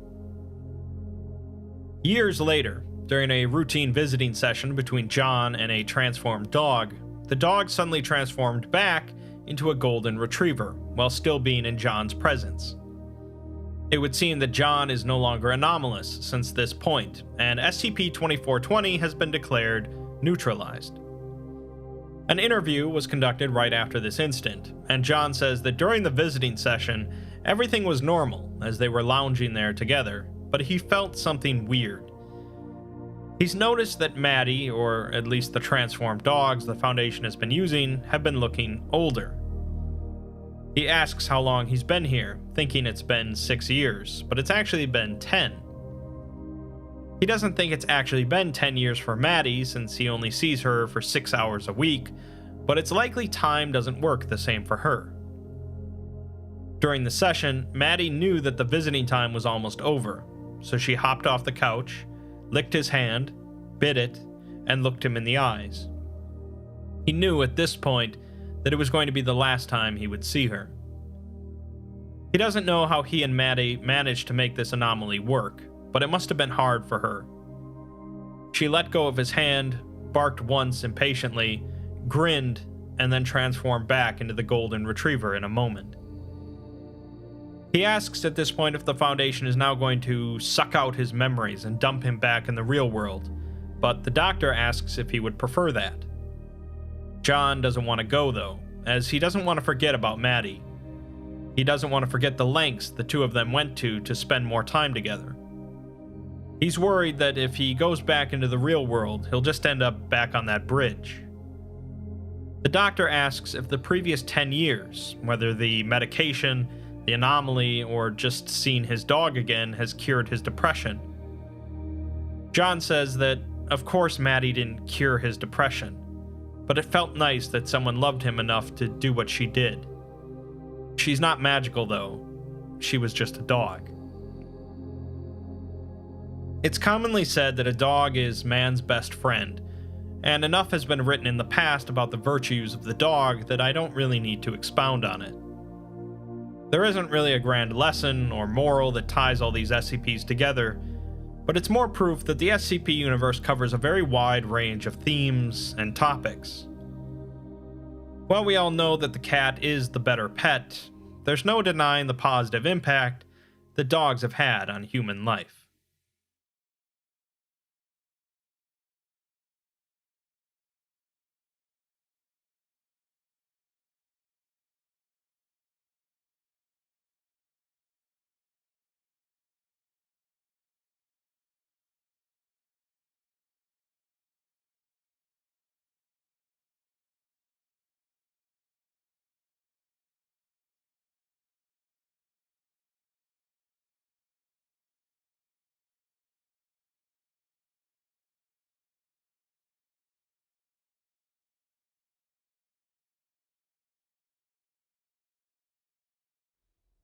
Food SCPs.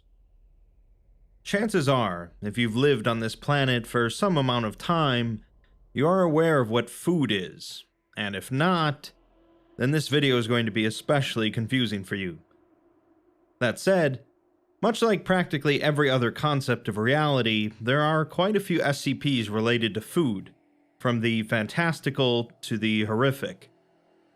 As usual, I will only be covering a handful of some of the more notable food anomalies, and of note, I won't be covering ones that I've already talked about in previous videos, such as the infinite pizza box, or ones that better fit in future videos, like the replicating cakes. Let's start with one of the most notable SCPs related to foodstuffs, SCP-294. 294 appears to be a standard coffee vending machine, but it possesses a keyboard for entering text on the front of it. After depositing 50 cents into the machine, the individual is prompted to enter in the name of any liquid using the touchpad. After doing so, a standard paper cup drops down and is subsequently filled with the liquid entered by the individual. The machine is capable of outputting practically any substance that can exist in a liquid form, from coffee and beer to sulfuric acid and liquid glass. Caustic liquids that would normally eat through a paper cup seem to have no effect on the cups dispensed by the machine. After approximately 50 uses, the machine will not respond to further requests for around 90 minutes, as it seems to restock itself. The machine was originally moved to a personnel break room as a money-saving venture, as it doesn't need to be stocked like a normal vending machine. But after a notable incident, guards were stationed at the item and a security clearance became necessary to interact with it. The incident occurred when Agent Joseph attempted to use the machine to obtain coffee during his allotted break time. At the request of another agent, just to see what it would do, Agent Joseph requested a cup of joe from the machine, a common expression for a cup of coffee. Moments after entering in the selection, however, Agent Joseph began to sweat profusely and complained of dizziness before collapsing. After being moved to the infirmary, the cup dispensed by the machine was discovered to contain a combination of blood, tissue, and other bodily fluids, with DNA testing revealing that the material matched that of Agent Joseph. He ended up making a complete recovery after 4 weeks, and both agents were reprimanded. Some further testing was done to test the machine's limits, such as requesting a cup of gold, which dispensed a cup of molten gold. A cup of anti-water was requested, but after humming briefly, the machine displayed out of range on its entry pad, suggesting that it has a limited range of collection and cannot reach into alternate universes or dimensions. Entering in a request for diamond also caused it to display out of range, as diamond is specifically a solid crystalline form of carbon. When cup of carbon was requested, the machine dispensed a cup of liquid carbon. A researcher under observation put in a request for the best drink he's ever had, resulting in the machine dispensing a fluid similar in appearance to cola. The researcher identified it as a mixed drink he recalled having at a bar during his bachelor party, which he was convinced was the best drink. He was not aware of the ingredients of the drink besides rum and cola, so it's unclear how the machine gathers its information. An agent then performed the same test, resulting in a beverage later identified as a Vienna lager. The cup was printed with a color picture of 5 men and 2 women drinking beer on the beach, with the agent being one of the individuals. The agent confirmed that his favorite drink was a Vienna lager that he had consumed at the beach with his friends. Another individual inputted the perfect drink as their request, resulting in an odorless lavender liquid. After drinking it, the subject appeared to go into shock, later committing suicide. They left a note behind which read, "I'm sorry, but at this point, everything's just one big letdown." None of the components of the drink have yet been identified. Another researcher tried a request for a cup of music, resulting in a clear, sparkling fluid that tasted vaguely alcoholic. After consuming it, the subject reported feeling a continuous rhythm and demonstrated the ability to move and even dance with a certain fluidity that he had not previously shown. During a mass security breach, an agent took shelter inside of the break room along with 3 other injured agents and requested a cup of pertinent medical knowledge. The machine poured a cup of clear green liquid, which resulted in the agent being able to mend the other agent's wounds in a manner consistent with Foundation medical training after consuming it. Afterwards, the agent no longer possessed the medical training, and other attempts to recreate the effect have failed. A doctor requested "My Life Story" from the machine, resulting in it humming and shaking violently for 3 minutes before providing a highly viscous, opaque black liquid. Upon consumption, the doctor reported that he remembered everything that had ever happened to him and managed to write a 538-page autobiography in the following 48 hours. A researcher input the phrase, "surprise me," resulting in what appeared to be a cup containing normal water, but after being moved, it was revealed that the water had been heated to approximately 200 degrees Celsius. The water violently turned into steam, spraying boiling water in a 2-meter radius. Another researcher requested the blood of Christ, resulting in the machine displaying the message, "This is the cup of my blood," in Latin, and dispensing a small amount of red grape wine. Other requests for a cup of Smilodon blood, a cup of passenger pigeon blood, and a cup of Thomas Jefferson's blood all received out-of-range errors. A request for a cup of D151839's leukemia resulted in a cup of fluid that contained leukemic blast cells, which were a genetic match to the D class. A second request for a cup of the D class's leukemia resulted in an out-of-range error, and they were subsequently found to be free of leukemia. However, within 15 days, the leukemia had recurred. An oldie, but a goodie, and aside from some quirks, a pretty beneficial one. In a similar vein, but with even less predictability, is SCP-261, a vending machine with no front glass panel and a small keypad on its right side.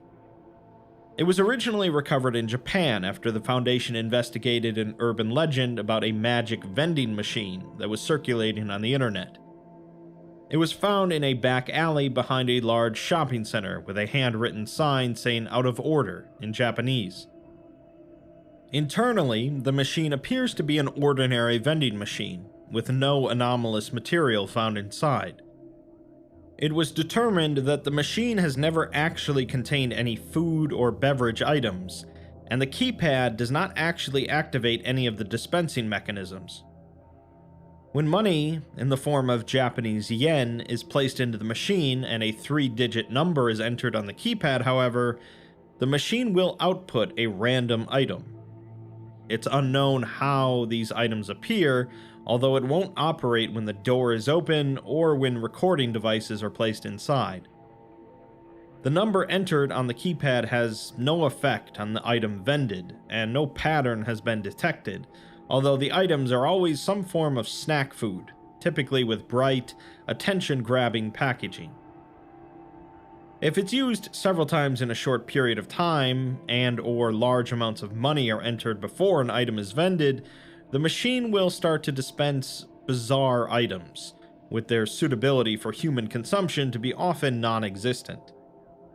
The machine can also run with no external power supply, but this leads to vending bizarre items occurring quicker than normal.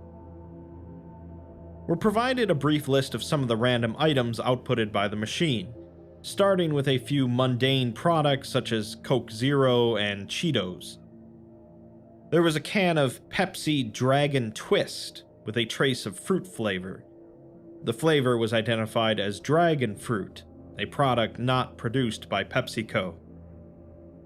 Another can of soda was labeled as Dark Side Cola, with clear plastic sides and a clear liquid. When the can was opened, the liquid seemed to react to the air, changing to a dark black color over a period of several seconds. The black colorization was described as looking like billowing smoke, and taste said to be like cola with something spicy in it.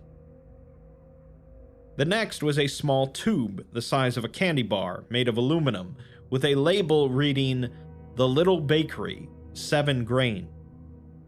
When the top was twisted off, a massive dough was extruded, although the dough contained several enzymes and bacteria that have not yet been identified. On contact with air, these cause the dough to rise and bake, killing the microbes in the process. The result is a small, round loaf of bread, with the taste described as good but chewy. Another item was a thick plastic baggie with a plastic tube on the side containing water and 12 clams, with a label in Dutch reading "lemon clams." The on-package instructions guided the user to crack the plastic tube like a glow stick, causing liquid in the bag to flash into steam, venting from a hole that popped open in the top of the bag. This ended up burning one researcher, but the steaming finished after 38 seconds, resulting in the clams inside to be fully cooked and infused with a mild lemon flavor. The clams don't seem to match any recorded species. Some of the stranger items vended were labeled in an unknown language and were particularly bizarre. One was a small mesh bag filled with small multicolored pyramids, with the pyramids found to be very hard and unpleasant tasting, compared to chalk in taste and consistency. When placed in hot water, however, the pyramids opened and produced strings that quickly dissolved in the water, coloring it the same shade as the pyramid. The water had no additional taste following this, but testing revealed a sharp increase in mineral, carbohydrate, and protein content, with several unidentified minerals. The content was found to be consistent with the recommended daily intake of nutrients for adult humans, although the researcher that ingested the water reported stomach cramps 2 hours later. Another odd item was an aluminum box with a small glass window on the side and a large round button on the top. The box itself was seamless, filled with small, round animals covered in fur, each with 3 small paws and a single large eye. Pressing the button causes the inside of the box to rapidly become superheated, cooking the small animals alive. Muffled noises and scratching were heard for several seconds, and after 1.5 minutes, the front panel opened, giving access to the now cooked animals. Professor Kane volunteered to eat the animals, describing their taste as crunchy and very spicy, with a small hint of beef. The third unknown item was a tall, thin aluminum can, which caused a chemical reaction when opened. The liquid inside the can was apparently not intended for an oxygenated atmosphere and detonated violently, killing 2 researchers and injuring several others. The testing area was observed to smell like citrus for several days. That's all for the odd vending machine, although there is an extended testing log containing more than 300 further tests, if that interests you. Moving on to something significantly more harmful, SCP-956 is an object resembling a common piñata, constructed of a material superficially similar to paper mache, but actually consists of glue, sugar, unidentified fur, human tissue, and a redacted material. The piñata has proven to be highly resistant to any sort of bludgeoning damage, though the use of gunfire as well as heat and flame have shown to be effective. By default, it remains in a passive state, showing no signs of locomotion or intelligence, and displays no hostility. It enters its active state when a human under the age of 12 comes within 5 meters of it. Shortly after this, the child will become unable to move, holding any stance they had at the time. The victim is incapable of motion or speech, although they remain alive, and their rapidly moving eyes suggest that they retain awareness. The piñata then moves towards the victim and bludgeons them until their torso ruptures, at which point the victim's body discharges a large pile of unmarked candy, ranging from 23 to 1,323 pieces. The piñata will repeat this for any other immobilized victims before returning to a docile state. A victim can be removed from the activation range, which will cause the piñata to return to its passive state, although the victim will not show any signs of recovering from their immobilized state. Autopsies of unbroken victims show that their body had severely dehydrated, leaving them brittle, and that pieces of the candy had begun to grow out of the victim's organs, using the tissue as a component. The amount of this candy produced appears to be directly correlated to time spent in the activation radius. As for the candy, if consumed by someone 12 years or older, they will go into a seizure within 3 minutes, with a 5% possibility of cardiac arrest. There is an approximate 35% chance of survival for such subjects. Children under the age of 12, however, suffer a different effect. First, they will become immobile, followed by experiencing rapid hair loss, a sprouting of paper mache from their skin, and a complete restructuring of bone and muscle.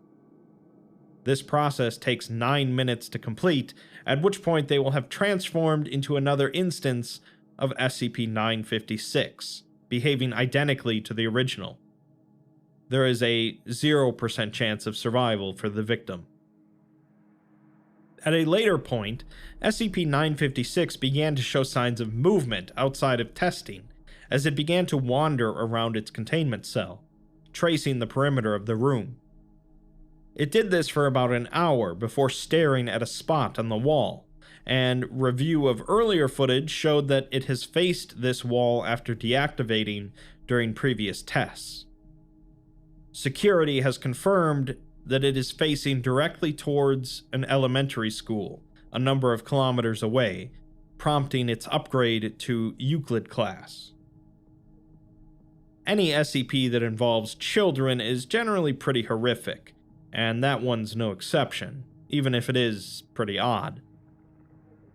Moving on to a singular food item, SCP-2107 is a brand of soft drinks known as Diet Ghost, which displays anomalous properties when imbibed. Within 3 to 7 minutes of being consumed, subjects begin to experience paranormal activity equivalent to typical expectations of being haunted by a ghost or other paranormal entity. This effect continues until the liquid is sufficiently broken down into the individual's body, around 1 to 3 hours after ingestion. Research has confirmed that the intensity of the haunting effect, such as the quantity of paranormal entities, the probability of physical harm, and the severity of said harm, is directly proportional to the quantity of the beverage consumed. The cans themselves are the traditional variety used for soft drinks, being uniform in design and non-anomalous in composition and behavior. The can features a light blue background with a Diet Ghost logo, alongside the catchphrase, "Scare your thirst." Most instances also have a sticker on the can with the text, "Made with natural ghosts," printed on it. The cans bear no nutritional information, and the liquid inside is non-anomalous in chemical composition, and within normal parameters for a traditional diet soft drink. They were originally discovered by Foundation personnel at a local supermarket during a routine restocking of a site's recreational facilities. The senior maintenance assistant that was sent on the shopping run was found dead inside of his van, along with 2 empty cans of Diet Ghost. The junior maintenance assistant that was sent with him had gone back inside of the supermarket for only 5 minutes, during which time the senior had drank the 2 cans and died from the paranormal effects. A majority of discoveries have occurred in convenience stores, with some found in supermarkets and restaurants. Employees of retail locations where the cans have been found have professed no prior knowledge to the product's existence, and records of inventory acquisition have shown no references to Diet Ghost. It's so far been recovered from retailers in 37 states and 2 Canadian provinces, with no info about the production and distribution of the product. Of course, we have some testing logs performed on some unfortunate D-Class. The first test was done with 30 milliliters of Diet Ghost, which caused the subject to experience audio-visual phenomena, such as hearing her name spoken softly, seeing shadowy figures at the edges of her vision, and a flickering of the lights within the containment chamber, none of which were corroborated by recorded footage. Afterwards, the subject revealed that they enjoyed the experience overall, describing the taste as bland but refreshing. After a few more trials, the 6th test was done with 90 milliliters, causing the subject to experience intermittent activity for over an hour. They eventually began to experience moderate bleeding from their nose, with no identifiable physical cause, and simultaneously the recording equipment began to encounter interference of a magnetic nature that lasted for 2 minutes. The bleeding continued unabated for several minutes before stopping. The next test was again done with 90 milliliters, which also caused the subject's nose to begin bleeding. After a few minutes of this, the subject began vomiting, although this was evaluated to be purely physiological in nature and non-anomalous. Following this, a majority of the activity ceased, although he reported still having intermittent hallucinations in his peripheral vision for another 20 minutes. The 14th test involved 150 milliliters of Diet Ghost, and caused the subject to experience a number of paranormal effects which rapidly increased in intensity. The lights in the cell are seen to flicker by both the subject and supervising personnel. The subject reported the feeling of being lifted off the ground, but this is not visible in the footage. The effects began to subside after 54 minutes, stopping entirely a few minutes later. The subject described the taste of the drink as average. Finally, the 31st test involved drinking 270 milliliters of Diet Ghost, which is still not one standard can full. The subject experienced no activity for 31 minutes, at which point all electronics within a 10-meter radius failed for approximately 17 seconds. When power returned, the subject had fallen to the ground unconscious, and the trial was ended. Personnel entered the cell and confirmed the subject had expired. Upon autopsy, their body was found to be void of most major internal organs, with no incision marks or signs of trauma being present. Sometime after testing was concluded, 15 new cans of Diet Ghost were found in a vending machine in one of the site's cafeterias. These cans feature changes to the design of the background, which now features white silhouettes of tombstones, cats, and cartoonish ghosts interspersed between iterations of the logo. Of note is the addition of new stickers to the cans in the same font as the catchphrase text. These stickers include new promotional phrases, including "From the makers of Ghost," 100% more spooky, "Scare-tisfaction guaranteed," and "Your old favorite is back." All of these cans were sent to Site-19 for containment and research trials, and the addition of vending machines to the list of Providence locations is under investigation. Well, I'd hate to see what the non-diet version does. Whether or not a beverage counts as food is certainly debatable, so let's move on to something that's definitely a food item: SCP-3689. 3689 is a sandwich defined by an infohazardous recipe, universally dubbed the Kraken's Belly by those who conceive it. It's a recipe consisting of an abnormal list of ingredients and a detailed, specific method of preparation. Once a person learns the entire process and is able to visualize making the sandwich, they will become subject to its effects.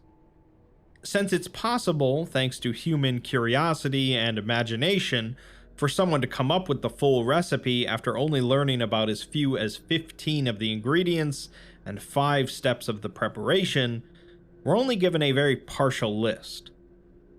These ingredients include lemon, fresh whale, barbecue sauce, white chocolate chips, imitation crab, any kind of bacteria, gold, and wood shavings from a boat that sailed through a storm. Once someone has visualized creating the entire sandwich, they will begin to experience the sensation of severe hunger and thirst, stomach pains, and lose the ability to taste or smell. They become convinced that the only way to alleviate these symptoms is to prepare the sandwich and eat it. Dangerously high doses of amnestics are required to remove memory of all of the ingredients. Otherwise, subjects will reimagine the sandwich by idly extrapolating. Due to the rarity of several ingredients, however, most attempts to create the sandwich end with the subject either attempting to finish it with substitutes or giving up entirely. If an imperfect sandwich is created and eaten, the symptoms will usually subside over 2 to 4 days. The recipe was originally discovered following the suicide of a disgraced chef during investigation and cataloging of his anomalous possessions. The recipe was fragmented and written into various cookbooks and journals. A D class was allowed to create the sandwich in its entirety and consume it, at which point they stated that there was no extraordinary quality to the sandwich, before disappearing from the room. The room itself then promptly flooded with water, and the D class reappeared sometime later, with the room flooding again. They reported having little to no memory of the experience beyond a vague recollection of a ship and captain. Later, another D-Class prepared and consumed the sandwich, with slight difficulty due to the unwieldiness of the squid tentacles, and reported the sandwich to taste okay, but still missing something. The room flooded with seawater, and the D-Class vanished. The body camera footage later recovered showed the D-Class swimming in an ocean before being lifted onto a passing wooden sailing ship and greeted by an indistinct figure dressed as a 16th century pirate. The camera itself was soon after damaged in a sword fight, so the remaining footage was lost. 7 hours after disappearing, the D-Class reappeared inside of a small rowboat filled with gold coins, various fish, an ornate cutlass, and a decorated three-cornered hat. He reported vague memories of challenging the Kraken alongside the captain, as well as consuming part of said Kraken by adding it to a new 3689 sandwich, which he claims significantly enhanced the flavor. The D-Class additionally requested, and was granted, permission to keep the hat. I suppose I would also like to eat a decent sandwich and then go on an epic pirate adventure with a ship captain taking on a Kraken. Speaking of bread, SCP-3305 is a collection of 5 trees with slices of white bread stapled to them. All attempts to remove the bread from the trees have so far failed. If a particular ritual is performed at these trees, a humanoid composed of bread will appear. This entity will offer parts of itself to eat and will puncture itself to produce wine to drink. This bread and wine have restorative properties, as those who have consumed them report being cured of all physical and mental illnesses. However, anyone who does consume these items will begin to worship the entity, as well as bread in general.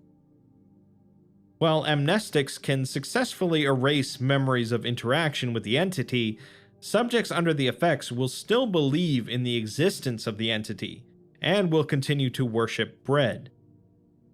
Only after the entity is terminated will amnestics become effective at erasing all memories related to it. The ritual to summon bread Jesus requires 50 loaves of white bread, 3.79 liters of red wine, a virgin, 18.14 kilograms of homemade dough, 14.4 cubic centimeters of flour, 3.79 liters of gasoline, matches, and a Bible. The loaves are to be laid between the stapled pieces of bread to form a pentagram, and the wine is to be then poured over all of the loaves. The virgin is placed in the center of the pentagram, and then they are covered in dough so that none of their skin can be seen. This is followed by sprinkling the flour over the virgin as well as the loaves of bread, and then the gasoline is poured, mostly on the virgin and the rest on the 5 pieces of bread. The 5 pieces are then ignited with the matches, followed by igniting the virgin. Finally, Mark 14 verse 22 to 24 is read from the Bible, which reads, "And as they did eat, Jesus took bread, and blessed, and brake it, and gave to them, and said, 'Take, eat, this is my body.' And he took the cup, and when he had given thanks, he gave it to them, and they all drank of it. And he said unto them, 'This is my blood of the New Testament, which is shed for many.'" After the dough rises, it will take the form of the entity. It's unknown what happens to the virgin, as all testing indicates that the entity is made entirely of bread and wine. This all came to the Foundation's attention after a series of events that took place in a small town nearby the trees. It began when an unknown group performed the ritual at the trees, leading the manifested entity to an abandoned church near the small town, where he is hidden for the rest of the day. On the second day, a morning mass is held for the residents of the town inside of the church, with 80% of the population being present. Wine and bread from the entity are served, with everyone in attendance consuming part of him. At the end of the sermon, the entity introduces himself, and everyone in attendance acknowledges him as the personification of a deity. A banquet is then held, using more bread and wine from the entity. On the third day, he visits the rest of the town, with those who appear to be afraid of him being reprimanded, despite the entity not wishing for this to happen.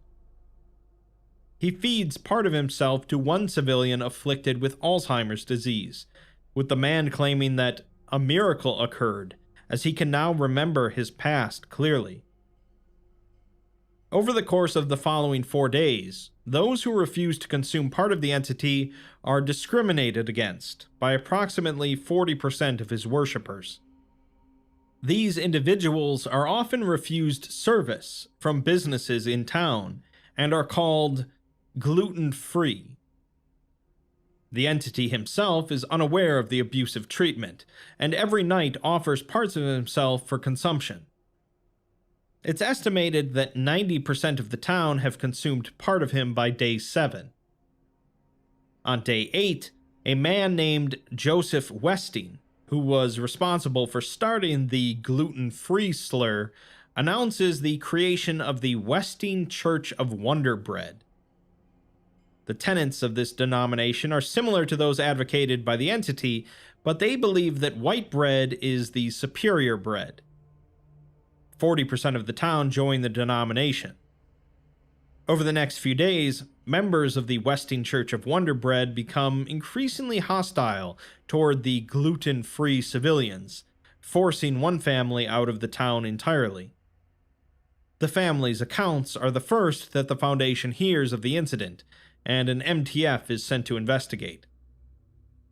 On day 12, members of the Wonder Bread Church attack a bakery, resulting in 2 civilians being stabbed to death with sharpened, stale baguettes, and 4 being beaten with the same weapons. The entity publicly denounces the Westing Church of Wonder Bread as the MTF arrives and detains the entity. The following day, the MTF begin administering amnestics to the town, causing the Church of Wonder Bread to riot. 4 Foundation employees and 20 civilians are injured in the ensuing chaos. Afterwards, Class B amnestics are successfully administered to the rest of the population, and the entity is transferred to a Foundation site for containment. The next day, the residents return to worshipping bread and referencing the entity. The individuals responsible for the Westing Church of Wonder Bread create another organization called the King's Hawaiian Congregation. When asked about this, the entity replied that they can still feel his presence, so they still know, although what more is faith than a feeling? The doctor in charge of the entity requests its termination, which is approved by the site director. The entity does not resist during the process, and is terminated via incineration. The day after, the MTF airdrops a gaseous amnestic onto the town, followed by administering amnestics to any that didn't encounter the gas. All memories of the entity are erased, and all evidence that the trees and the ritual exist is confiscated. Before he was terminated, the entity was interviewed at the site, stating that there is nothing for him to hide. He says that he comes from the Great Bakery, and has returned to once again enlighten men and women in the ways of the baker, and to let them feast upon his body. When asked when he was last here, the entity says that he doesn't know the passage of time, but he can say for certain that massive bounds in culture and technology have taken place.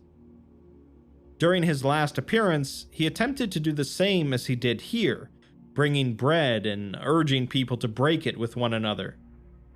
The only difference was that back then, bread and wine were scarce, so he was considered a blessing and a miracle. The doctor asks if he doesn't consider himself those things, to which the entity replies that he is just a humble butter knife, spreading the words of the baker. He's asked if he feels pain when he tears off pieces of himself. to which he says that he does, but he's grown used to it.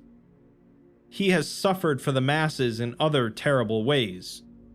Giving away his blood and flesh to feed the hungry is but a prick in comparison. He then offers a small piece of bread from his arm to the doctor, who says that he just ate. The doctor then asks him if he's aware of the actions of the Church of Wonder Bread, as they attacked a bakery for selling, in their words, whole grain, the heathen's bread. The entity says that he knows of this, and he should have spoken with them, as he does not condone their message. Wonder Bread is terribly bland, and he much prefers Pepperidge Farm. Overall, Bread Jesus seems like a decent guy, and the fact that his parts can heal any condition is pretty incredible, but I'd feel better about him if it didn't require actual blood sacrifice to summon him. Let's finish with a classic SCP, SCP-1689. 1689 is a burlap bag of potatoes, which in its stable state weighs between 40 and 50 kilograms and contains approximately 200 common potatoes. The interior of the bag, however, is vastly larger than its exterior, with the interior space measured to be at least 10,000 cubic meters, but is believed to be much greater than this. The interior is completely filled with a seemingly endless amount of potatoes. The bag was originally recovered from a small village of around 200 people in northern Siberia. A Russian official reported that the village had made no outside contact in 4 decades and had no surrounding farmland. The Foundation investigated the reports, discovering that the village had been using the bag as its sole food source for well over a century. As a result, the villagers were suffering from extreme calcium and iron deficiencies, with none of them able to recall how they had come into possession of the bag, only that it had been there since before the Reds, and that it was a gift for working hard. So far, there has only been one fully equipped expedition into the bag, and of course we have an expedition log.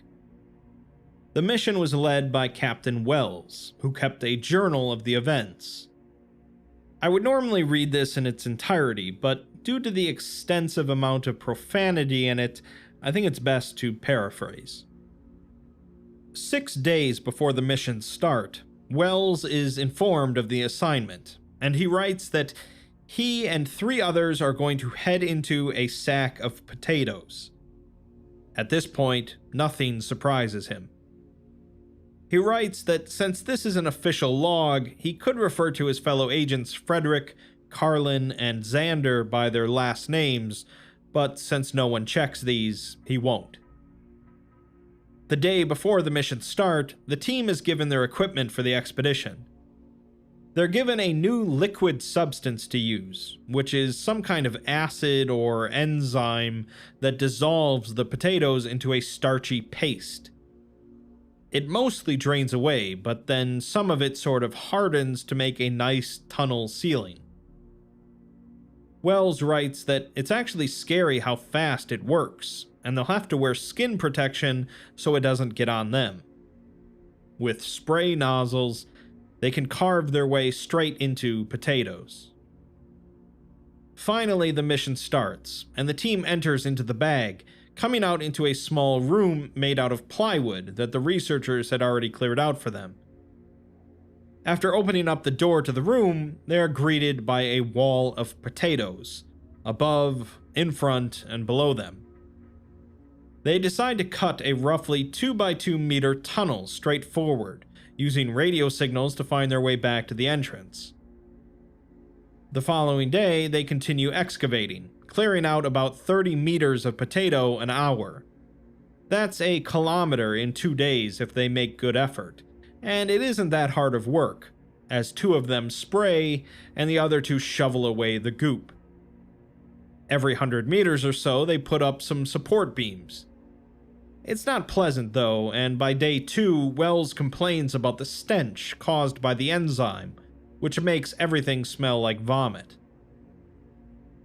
A few days go by, and on the 5th day, Wells writes that they accidentally spilled some enzyme onto the ground potatoes, revealing a concrete floor underneath. This is the first thing other than potatoes they've found, so they decide to just continue on from the floor, since it's nice to have solid footing. On day 8, Wells writes that the word spud comes from digging with a spade to make the hole you plant them in. Carlin apparently made sure the rest of the team knew this, and then she repeated the word spud to herself all day while they were excavating. On day 9, he writes that this is hardly even agent work, so why don't they have D-Class doing this? By day 11, it's become too inefficient to resupply the team every few days, so Command is providing them with 2 months of MREs and more than enough enzyme to last that long. If they don't find anything by that point, then the mission will be abandoned. They'll still be in radio contact, however. The following day, Wells writes that it's nice being alone with the team, and at night it's almost like camping. Camping in a weird cavern made of spuds. On day 16, they find a wall made of concrete, running at an angle 20 degrees to their tunnel's perpendicular. Command tells them to follow it, as it's not like there's anything else interesting going on.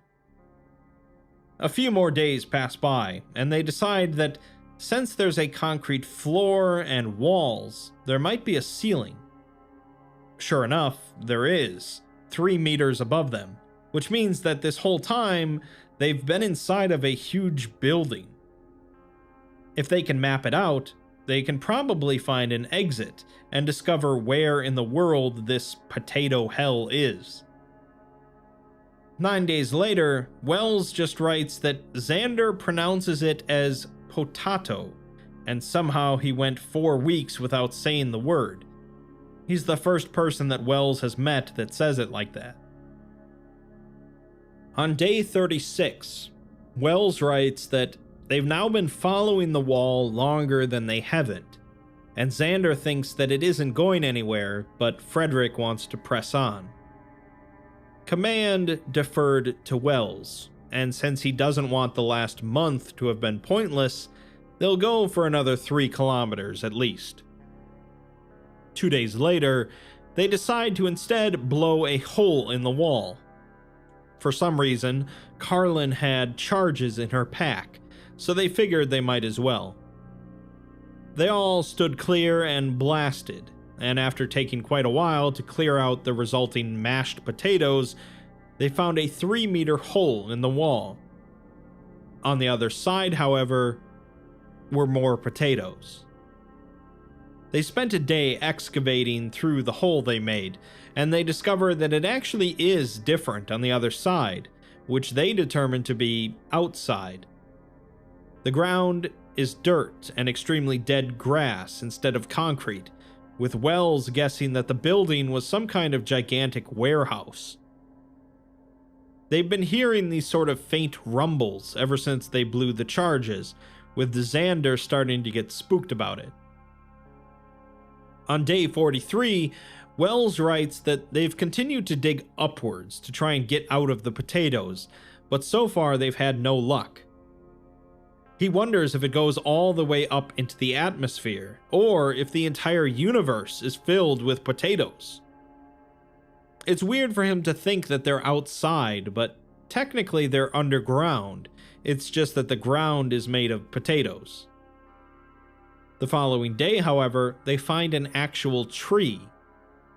It's dead and surrounded by potatoes, but it's a tree rooted in the ground nonetheless.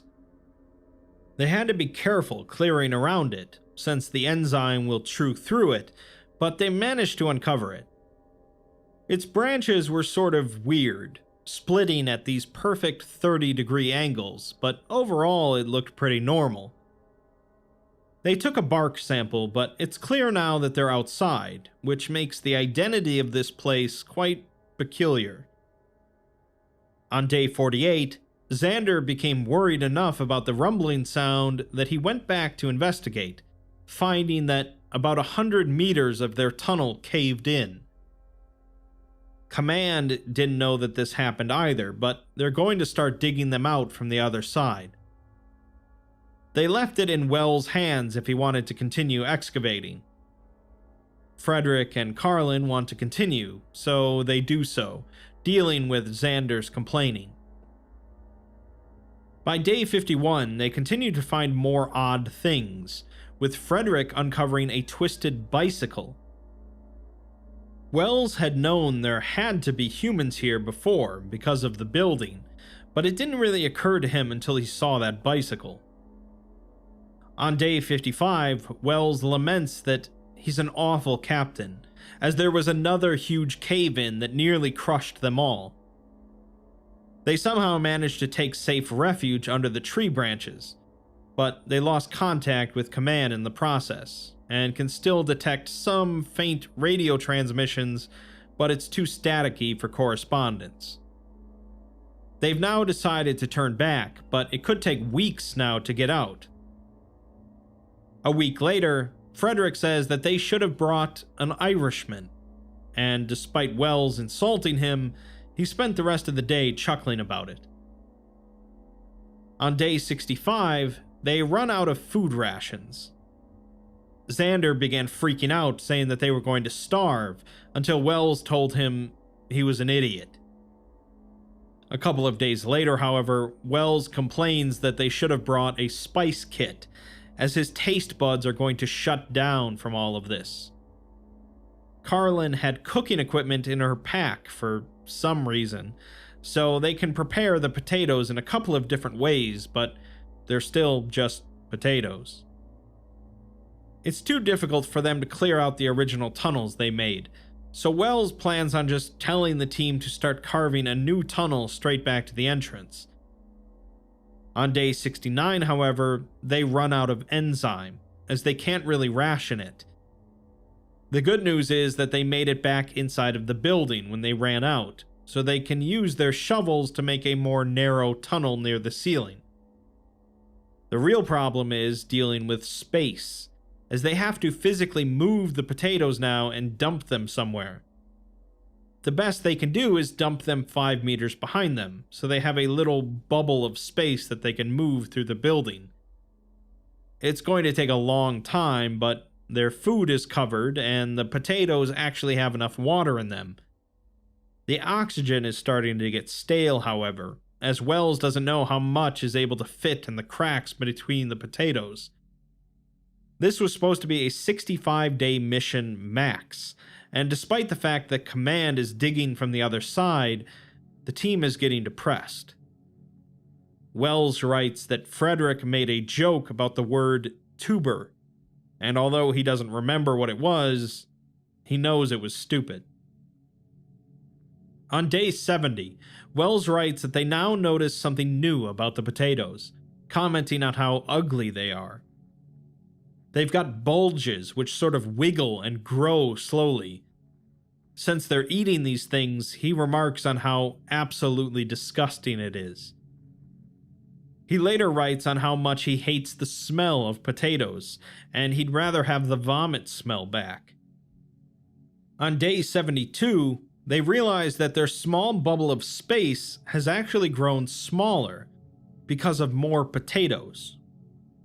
Their area wasn't precisely dimensioned, but after Carlin mentioned it, it became obvious to everyone that the area has shrunk.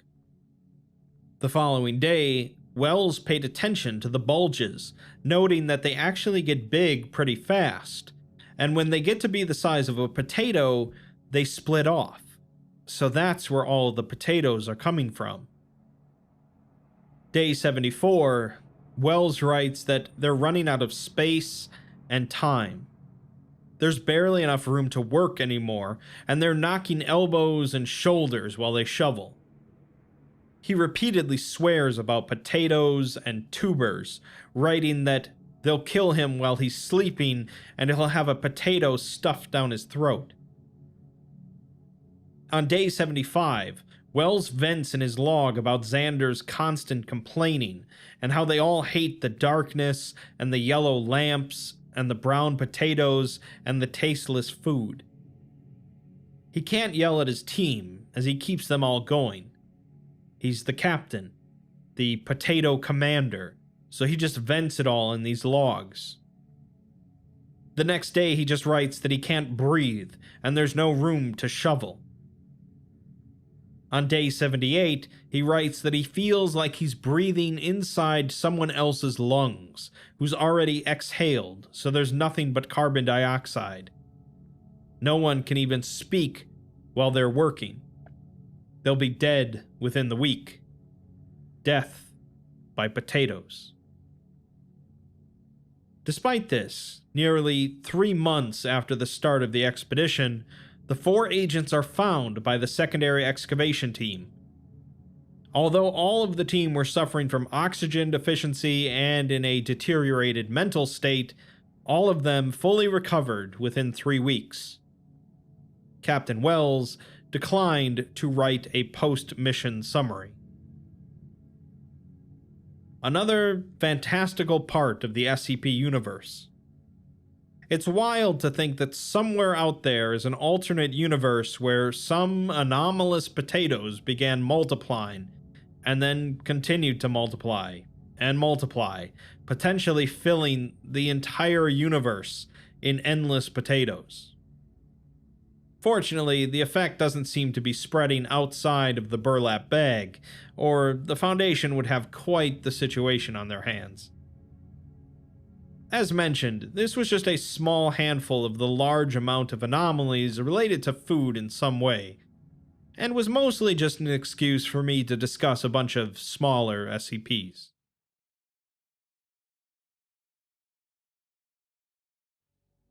Self-replicating SCPs.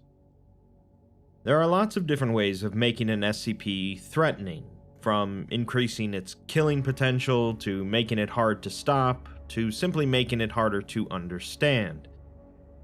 One of the simplest ways of making a single SCP threatening is by giving it the ability to easily reproduce. Mostly, this is a trickier issue for the Foundation to handle in containing it. When 1 becomes 2, 2 becomes 4, 4 becomes 8, and so on, the Foundation has to remain constantly vigilant, or things can quickly run out of control. We're going to take a look at a handful of self-replicating SCPs, not all of which are threats, but all of which can make more and more and more of themselves. Let's begin with what is perhaps the most quintessential self-replicating SCP, 871. SCP-871 is currently a collection of 237 cakes, varying wildly in appearance and size, covering the entire range of foods described by humans as cake. The smallest observed so far was a mini cupcake, with the largest being a 22-kilogram Baumkuchen, measuring 2 meters in length. When any instance of 871 is consumed by a human or a collection of humans, it is replaced approximately 24 hours afterwards, with a similar cake appearing on a flat surface in the vicinity of the location where the previous instance was eaten. If any of the cakes are substantially damaged through any means other than human consumption, they will be replaced instantaneously. No negative effects have been observed to result from the consumption of these cakes, even in cases where several instances are consumed, excepting those expectable from eating large amounts of cake. The danger of SCP-871 stems from the consequence of these cakes not being eaten. Any instance of SCP-871 which is not consumed will cause a new cake to be created in the vicinity after 24 hours. These new cakes will share the anomalous traits of the other cakes, and since there is no known mechanism for halting this replication, any uncontained instances could replicate exponentially, quickly becoming unmanageable. The Foundation currently has no maintainable plans for the containment of more than 20,000 instances, and it's estimated that an uncontrolled outbreak originating from a single cake would render the Earth uninhabitable within 80 days. Simple, but effective, and a great example of an SCP that can end humanity without being a terrifying monster or virus. Moving on, we have SCP-2009, the designation for all instances of an anomalous male humanoid capable of asexual reproduction by means of spores. These instances are genetically identical, and prior to mutation, displayed no unusual physiology. Instances are fully sapient and capable of socializing normally up until they produce spores. They all identify themselves as Thomas Huang, and none of them exhibits knowledge of their anomalous properties. All of them also have a shared baseline of memories, including childhood and early adulthood, taking place in the community of Pollins B, California. No community by such a name, nor having any of the features they describe, is recorded to have existed.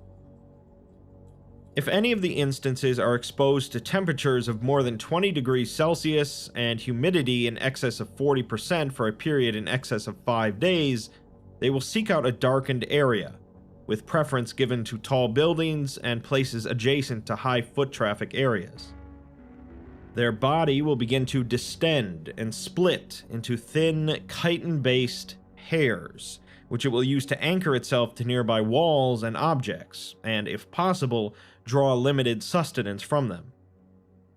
The instance will then cease sapient activity, converting all of its energy to the production of spores, continuing to produce and release them until it eventually dies of exhaustion. These spores are capable of infecting human beings, and the average instance will produce around 55 kilograms of them before expiring. The spores are airborne and can infect humans through the respiratory system. Within 3 to 4 days of exposure, individuals infected with them will begin to experience symptoms of nausea, lethargy, and photosensitivity. They will begin to shun social contact, isolating themselves from others. Within 5 to 8 days, their physiology will begin to change to match the other SCP-2009 instances, causing varying levels of discomfort proportional to the physiological similarities between the individual and SCP-2009.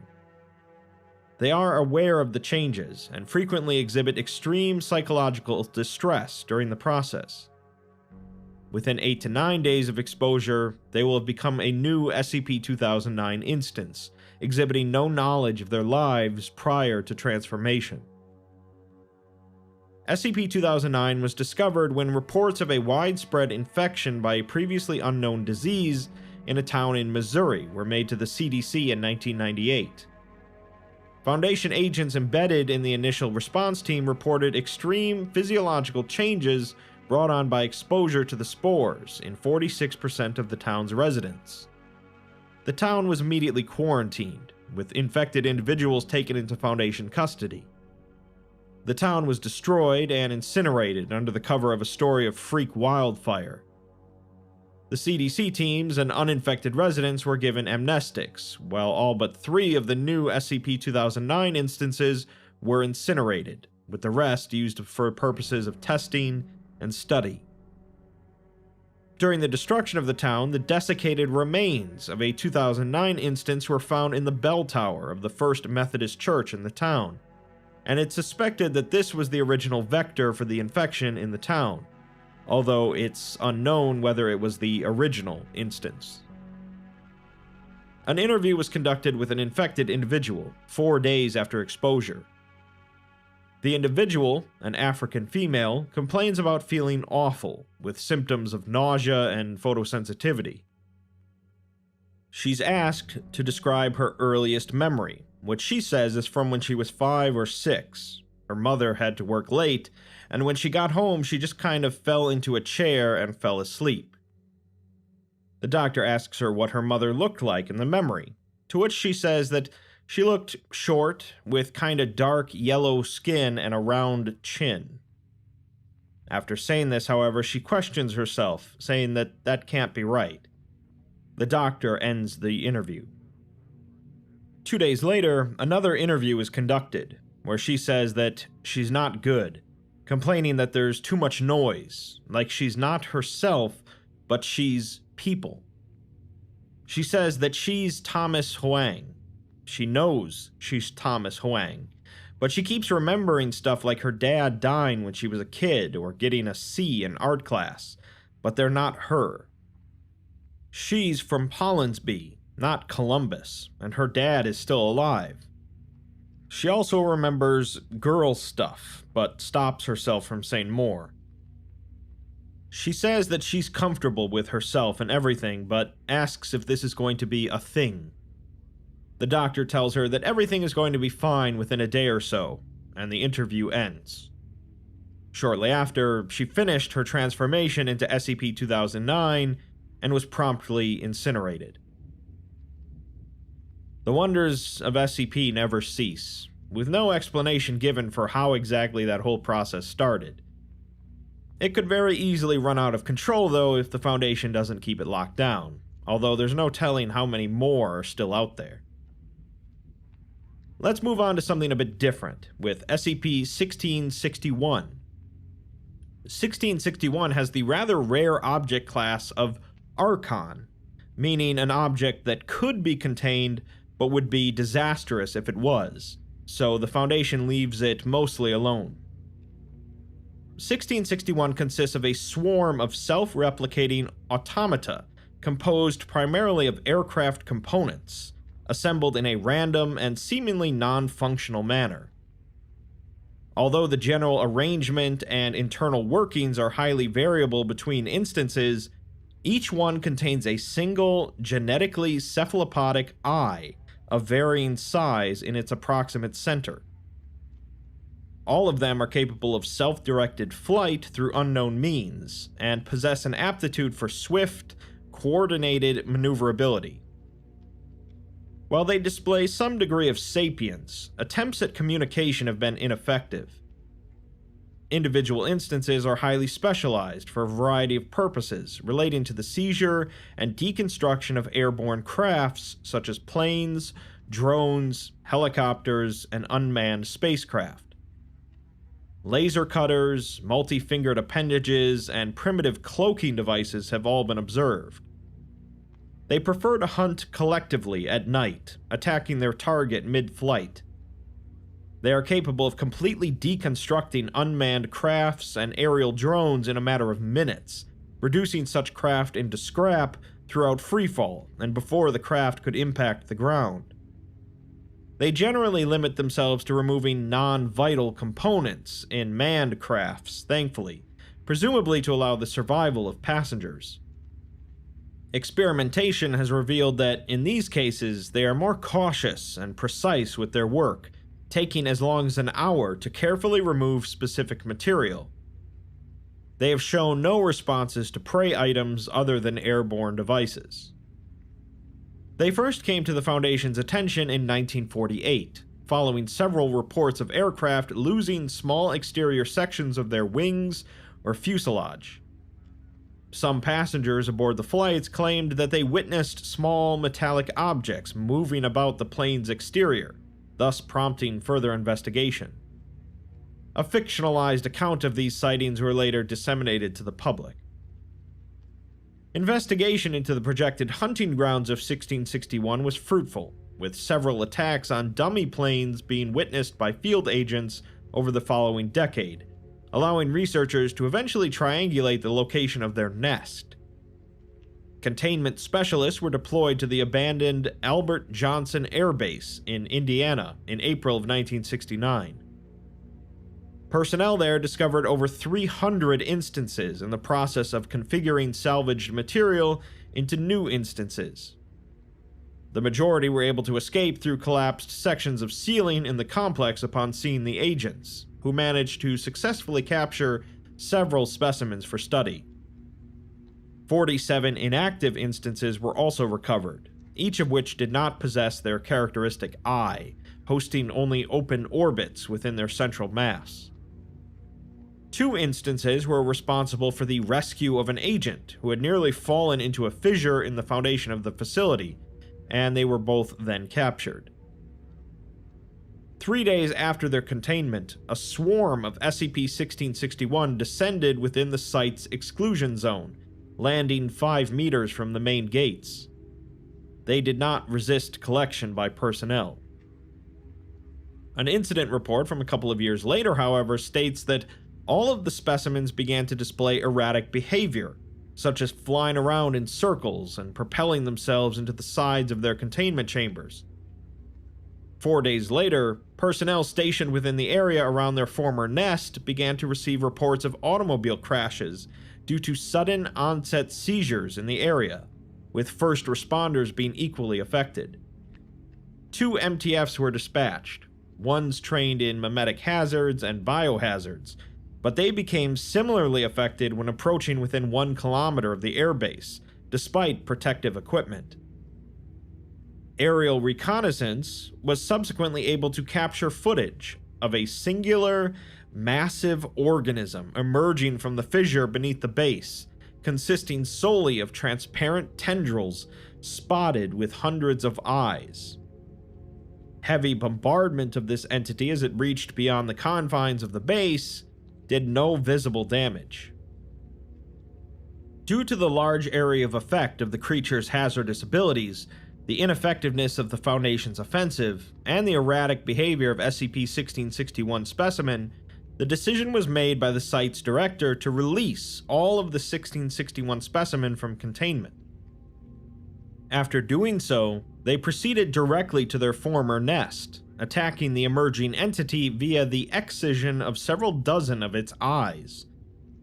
Efforts from the entity to ward off the attack were unsuccessful, as the specimens proved far too quick to be struck by its tendrils. The entity withdrew into the fissure, disappearing completely. Personnel and civilians recovered immediately from its effects, and later inspection of the fissure revealed nothing out of the ordinary. No trace of this organism was found. Several non-functional 1661 specimens in containment were later delivered to the nest, where personnel were able to observe their activation upon the insertion of eyes collected from the hostile entity. SCP-1661 is thus formally considered the primary containment strategy for this entity. The Foundation can handle quite a bit, but sometimes I guess it's best to just let nature do its thing rather than play hardball. Giving up a few drones and planes once in a while is better than battling an eldritch abomination from the underworld. Continuing on with some self-replicating creatures, SCP-3199 is a species of sapient, Category 5 biological entities of currently indeterminable origin, though tissue samples indicate the presence of silky chicken, chimpanzee, stoat, mussel, adder, and human DNA. They are typically hairless, stained with a thin layer of an albumin-like excretion, and stand at an average of 2.9 meters. They weigh an average of 780 kilograms for a matured instance, and 360 kilograms for a hatchling. Autopsy has determined that the cervical vertebrae of a mature instance are composed of cartilage rather than bone, enabling the neck and throat to twist and dislocate to around 340 degrees in either direction, aiding their unusual reproductive cycle. SCP-3199 are opportunistic hunters, engaging with live subjects within a radius of 0.6 kilometers surrounding hatchlings that have not yet reached full adolescence.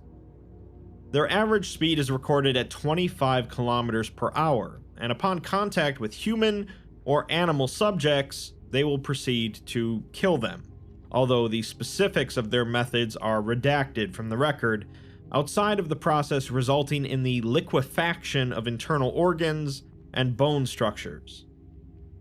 A suitable cadaver is then transferred within range of the closest hatchling.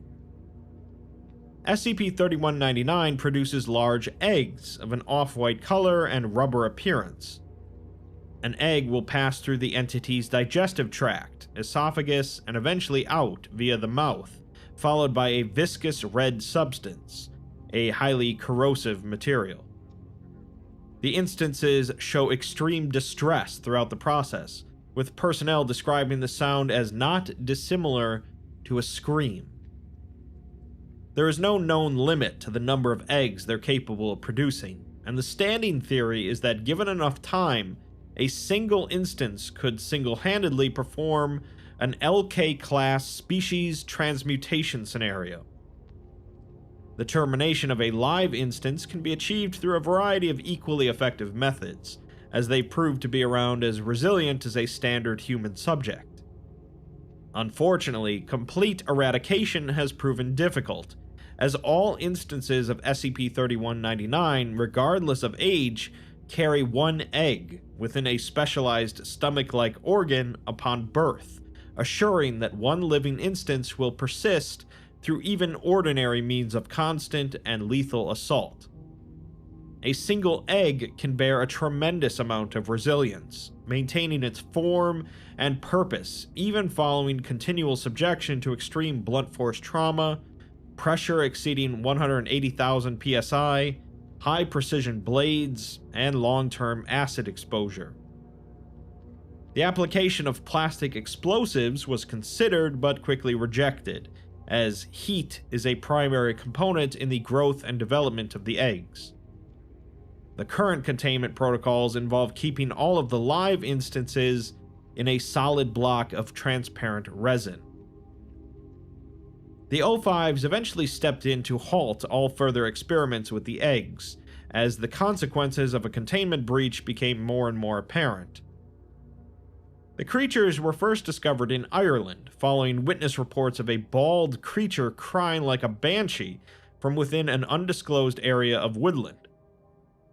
These reports resulted in the dispatchment of an MTF, who arrived on site with a total of 12 armed personnel. 2 personnel were lost in action, their internal organs and jaws having been almost entirely dissolved. During transportation, the creatures produced 2 offspring, resulting in the deaths of a further 6 personnel. A later sweep of their initial recovery location was performed in an attempt to uncover the creature's origin and purpose. Local reports suggested that the small, remote residence in question had been abandoned for at least 2 decades. The sweep recovered several items of interest, including a bag of assorted thread and needles in various color and sizes, approximately 13 chicken carcasses with precise incisions located on the underbelly, neck, and thigh, 6 of them plucked, with visible human teeth marks lining the bare areas at random intervals. Several containers, including water bottles and Tupperware boxes, were found, holding an unidentified watery paste, deep brown in color, and in the presence of oxygen, it turned viscous and hard. A notebook was also found, heavily scratched with what was determined to be human fingernails, and with the words "New Breed Manifesto" written on the front, along with 2 chicken feather quills. The notebook itself consisted of 24 pages of standard lined paper, written in black ink. 19 of these pages consisted of various cuboid patterns and crude, childlike illustrations vaguely resembling SCP-3199. On the remaining 5 pages, large lines for writing detail the diary of an unnamed individual. Much of the written script was illegible, but one excerpt in particular, dated as June of 1973, was written with notably higher clarity. The entry reads that, "If you're reading this, then lucky you. 400,000 hours from now, and it'll be warm and wet, and the wonderful versatility of inferior human DNA will birth a better era, a stronger era, one where food and water will be nothing but things of the past as we make and make and make more." The excerpt ends with the words, "I really haven't much time, and that's why I envy you so much, as you'll have all the time you need. Time will be on, and death will be life. New life will be a part of life from now on." The final page of the notebook consisted of various ink blots, 13 instances of the word life in different sizes, 2 instances of the words "want it, want, I want it," and the lyrics to the song Danny Boy in Old Gaelic script. In the event of a containment breach of SCP-3199, the site is to be locked down and evacuated while it's flooded with clean, distilled water treated with dissolvable Class A sedatives. A surface team will then be dispatched to immediately retrieve any lingering instances of SCP-3199's eggs. Any living instance will be terminated on site, and the remaining eggs will be collected. All egg samples are to be transported to temporary off-site containment within a stable water bath. The site will then be drained and sanitized. There was some skepticism regarding these protocols, but apparently the creatures won't reproduce if surrounded by liquid, as they will only produce eggs into unoccupied space. In an interview log with the survivor of a containment mission, he says that they located the creature in a shack out in some woods. Due to being a late shift and wanting to get it done quickly, they breached the shack, resulting in the creature swiftly killing 2 rookies. The survivor had shot a large hole in its chest, and he mentions the awful screaming sound that it makes, remarking that whenever his infant son cries at home, it reminds him of that scream and that night. The doctor interviewing him recommends an amnestic be administered at the earliest possible convenience. Finally, we're given a few experiment logs done on the eggs, starting with heat exposure. After approximately 9 minutes of high heat, the egg ruptured violently and produced a single hatchling, which reached adolescence at an accelerated rate of 40 seconds. The now adolescent hatchling then produced 2 further instances of 3199, forcing on-site security to detain all 3. Another experiment was done with extremely cold temperatures instead, and after 2 hours of exposure, the egg was placed under a hydraulic press. After 30 minutes at 9,000 psi, cracks began to form on the egg, and it soon shattered. Egg fragments were collected and pressed into a fine pulp before being incinerated completely. It seems that some mad scientist in Ireland created a horrific new form of life by combining various animals, including chickens and humans. He apparently did this to make humanity into something better, but all he really did was give the SCP Foundation another chore. Moving on to something quite a bit different, SCP-2161 is a collection of approximately 85 million pages of self-replicating A4 paper, the majority of which are blank. A small proportion of pages contain letters, figures, or other markings, suggesting that it originally formed a single text. It spontaneously generates blank paper at a rate of approximately 2 pages per hour, several orders of magnitude slower than when first contained. Books or similar paper products brought into contact with the papers become subject to the same effect, their volume increasing through the generation of blank space, with any original text eventually spread across thousands of pages. It was first discovered at the former Adelaide home of Dr. Harper, Australian physicist and author, after neighbors complained of an abandoned house surrounded by large amounts of litter. Foundation contacts were alerted when government refuse workers reported the anomalous increase in paper volume. A related phenomenon is a computer virus, which increases the amount of white space in electronic documents in a manner similar to the papers. Any file to which an infected document is attached will itself become infected, but the infection is not evident in underlying code, suggesting an anomalous source. The virus was detected through the Foundation's scanning of the pages and the inclusion of a photographic image in this document. We're given the results of the scan of the collection of papers, and at 5% complete, we're informed that an algorithmic recombination of scanned pages containing text or other marks suggests that the original document was some sort of technical documentation involving complex mathematics. At 10% complete, we're informed that scanning now indicates calculations and schematics for a faster-than-light interstellar vessel. The mechanics of travel are unclear, but textual fragments imply that the blank space generated in the papers and the virus may be an exhaust byproduct of the craft's propulsion system. Dr. Harper, the presumed author, is to be sought for questioning. Later, cameras in the warehouse containing the papers detected text appearing on new pages being generated, which has been collected and compiled. The text, in between large amounts of blank space, reads, "I have traveled to the edge, watched it expand into nothingness.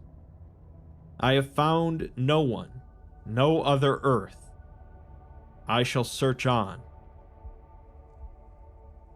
It seems that Dr. Harper somehow managed to figure out faster-than-light travel and used his invention to take to the stars.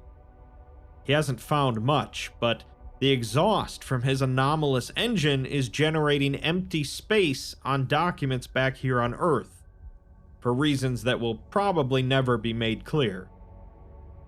Sometimes, exploration is a lonely road.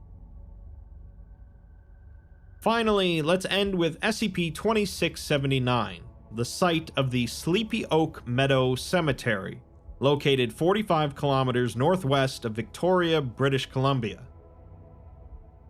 The secondary component of 2679 are the graves that are found throughout the cemetery, with as many as 3 new instances of these graves to have been observed to emerge in a single day. Tombstones will extend upward from the soil, a process which takes 4 to 12 hours, varying in size and shape, but are otherwise non-anomalous. Each tombstone bears the name Jeanette Parslov. Coffins appear approximately 1 to 4 meters beneath each instance, and contain the remains of various organisms.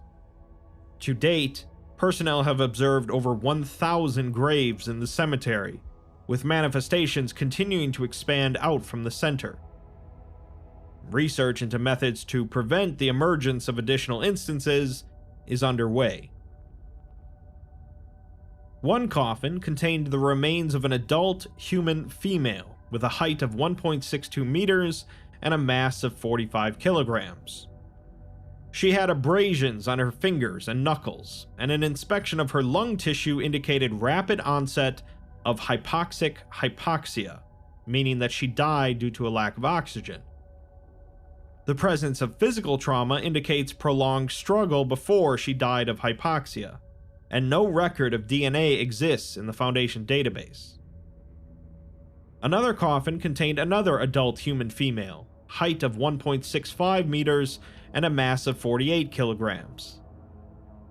This woman had acute albinism, meaning a lack of skin and hair pigmentation, with severe abrasions on her forearms, hands, and digits, and her fingertips were completely stripped of skin tissue. There's also the presence of numerous splinters under her fingers and toenails. This one also died due to lack of oxygen, and her DNA is a near identical match to the last one. Physical trauma, including significant interior damage to the coffin, suggests a prolonged struggle and possible self-mutilation. Another coffin contained an adult human of indeterminable sex, with a height of 1.72 meters and a mass of 53 kilograms. This one also had acute albinism and lacked hair, visible genitalia, or secondary sex characteristics. Present across their body are severe abrasions and dermal avulsions, with several lacerations present along forearms and a fracture in their left radial bone. Additionally, both of their eyes had been forcibly removed. The internal examination showed that their internal reproductive organs are absent, and their cranium had minor yet significant cephalic abnormalities. The pelvic bone was used to determine the person's sex as female, and lung tissue indicated rapid onset of hypoxic hypoxia. Laboratory data, however, showed that the person was male, but with an extra X chromosome, known as Klinefelter syndrome. The atypical presentation of the syndrome, however, led the individual to have a female skeletal system rather than male. The DNA is a close match to the last individual, and it's noted that the evidence suggests that the damage to the eyes was self-inflicted. Another coffin contained the remains of a human of indeterminable age and sex, with a height of 1.79 meters and a mass of 62 kilograms. This person also suffered from acute albinism, lacked hair, genitalia, or secondary sex characteristics, possessed additional knuckle bones, and lacked both of their eyes. Severe abrasions and lacerations are present across the subject's body, with numerous fractures and breaks present, particularly along the maxilla and nasal bone. 3 teeth are broken as well. Their internal reproductive organs are absent. Their frontal lobe is significantly smaller in size, and their amygdala is larger than normal. The pelvic bone is again used to determine the subject's sex as female, and their lung tissue indicates a rapid onset of hypoxic hypoxia. This person's genetic analysis, however, indicates a significant deviation from human DNA. It seems that internal damage to the coffin led to its collapse, and the subject was crushed beneath the weight of the soil, preventing respiration. Evidence suggests damage to the face and jaw were sustained during repeated strikes against the coffin's lid. The last coffin we're shown contained a bipedal humanoid with a height of 1.95 meters and a mass of 89 kilograms. There's no discernible sex, age, or reproductive organs. They possess acute albinism and a lack of all hair. Extensive deformities are present and included but not limited to an expanded mandible, additional teeth, atypical dental morphology, elongated secondary phalanges, no eyes, and a recessed/absent nasal dorsum. The subject has severe lacerations and dermal avulsions across its body, along with acute swelling in the abdominal region. Approximately 20 kilograms of soil were removed from its stomach and intestinal tract, and severe structural aberrations were found throughout the subject's skeletal, pulmonary, and central nervous system. The subject died due to asphyxiation, with evidence suggesting that they damaged the coffin lid till it collapsed and then burrowed upward for 20 minutes before succumbing to a hypoxia. When the cemetery was first discovered, 9 non-anomalous graves were also found, all of which were exhumed for relocation. Of particular note was a tombstone with the following inscription: Jeanette Parslov, 1994 to 2014. Daughter, sister, mother, wife. You were far too young to lose your life. Whatever it takes, do what you must. Whatever the cost, come back to us. Upon exhumation, this grave was found to be empty. A person dying at a young age is always a tragedy, but what's happened here has definitely turned into something more horrific.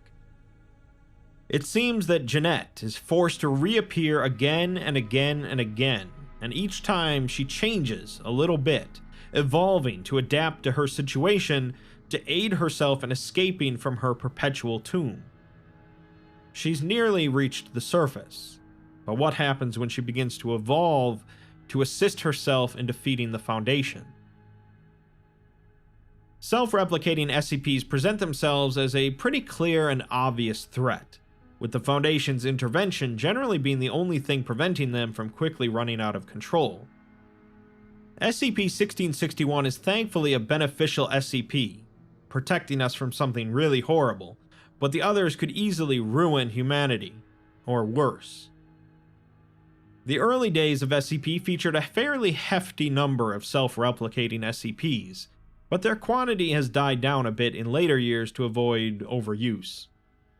After all, it's a pretty easy trick to make something more threatening. If one of something isn't scary enough, just make an infinite number of them.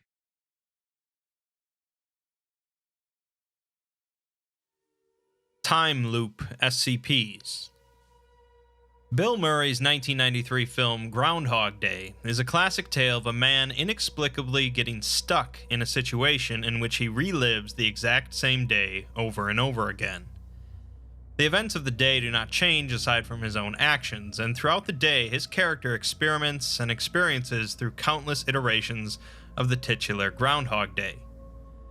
The film eventually ends with everything working out as he finally breaks the time loop and life goes on.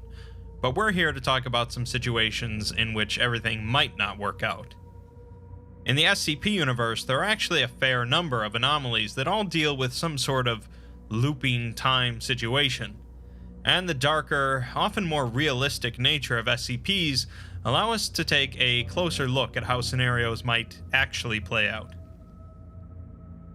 Let's start with something simple. SCP-176 is an abandoned chemical factory consisting of a factory floor with an observation room on the second floor. There are 3 entrances to the building: a loading dock whose doors have been welded shut, a ground floor employee entrance, and a second floor entrance to the observation room, accessible via an outdoor metal staircase. When the building is entered via the loading dock or employee entrance, the building seems to be entirely normal, presented as a stripped-down, abandoned factory. The only anomaly present this way is that entering the observation room seems to be impossible. When entering the observation room from the outside staircase, however, the window looking out onto the factory floor shows the primary anomaly: a static, repeating scene that lasts 11.3 seconds before repeating. The factory now appears painted white and sterilized, with a huge electronic device covering much of the factory floor. 5 individuals in white clean suits seem to be working on the machine. At 5.9 seconds into the scene, the employee entrance door bursts open, and 4 individuals wearing tactical gear rush in and open fire on the 5 individuals. At 11.3 seconds, the device emits an intense flash of light and radiation, and the scene resets and repeats. So far, all attempts to interact with the scene in any way have failed, including attempts to break the window or door from inside the observation room. Any damage that is done is reverted as soon as the scene resets. It's also noted that any tools or limbs extended outside of the observation room are cleanly severed and are not seen again. It's a simple, classic SCP that doesn't explain anything more than it needs to. Who were those people? Why did this device go off and create the time loop? And is it really just a recording, or is this experience actually reoccurring for all eternity? Questions that are ultimately better left pondered than answered. Another simple one with very interesting implications is SCP-1033, a middle-aged Caucasian male that was discovered in New York after apparently materializing in the middle of the road, according to several witnesses. The witnesses claim that they experienced a bright white flash accompanied by a 2-second burst of static noise. The Foundation found 1033 at the site where he materialized, where he was emitting an extremely high amount of various types of radiation. 1033's behavior adheres to a 33-second loop, starting with him walking forward and glancing at his watch. After 10 seconds, he stops, kneels down, and opens his briefcase, pulling out a single envelope and a prepaid mobile phone. The envelope contains a paper reading, "Cable, asymmetric cipher, 0UUT5LMO022. Let's ruffle feathers." He then types the coded message into a text message to an Australian phone number that is not currently registered to any phone, and puts the phone and envelope back in the briefcase. He then looks off into the distance, regardless of what is actually in front of him, and then chuckles quietly. At 28 seconds into his loop, he is suddenly blown backwards 3 meters and writhes on the ground, screaming in apparent agony. Flesh is seen being stripped off of his body and flying behind him as other parts of him disintegrate. These effects correspond to that of a victim of a nuclear device being detonated in close proximity. After 33 seconds, he reappears at the start of his routine in mid-step, with no injuries present. Based on the fact that the phone number he texts is not currently registered, it would seem that this individual is somehow from a future timeline. What exactly sent him back in time and placed him in a loop is a mystery, but eventually our present time will catch up to whenever this man came from. When that happens, it's likely that a nuclear device will be detonated near him, which would be currently at a Foundation facility. One thing practically all of these time loops have in common is that there's never an explanation given for what causes the time loop itself.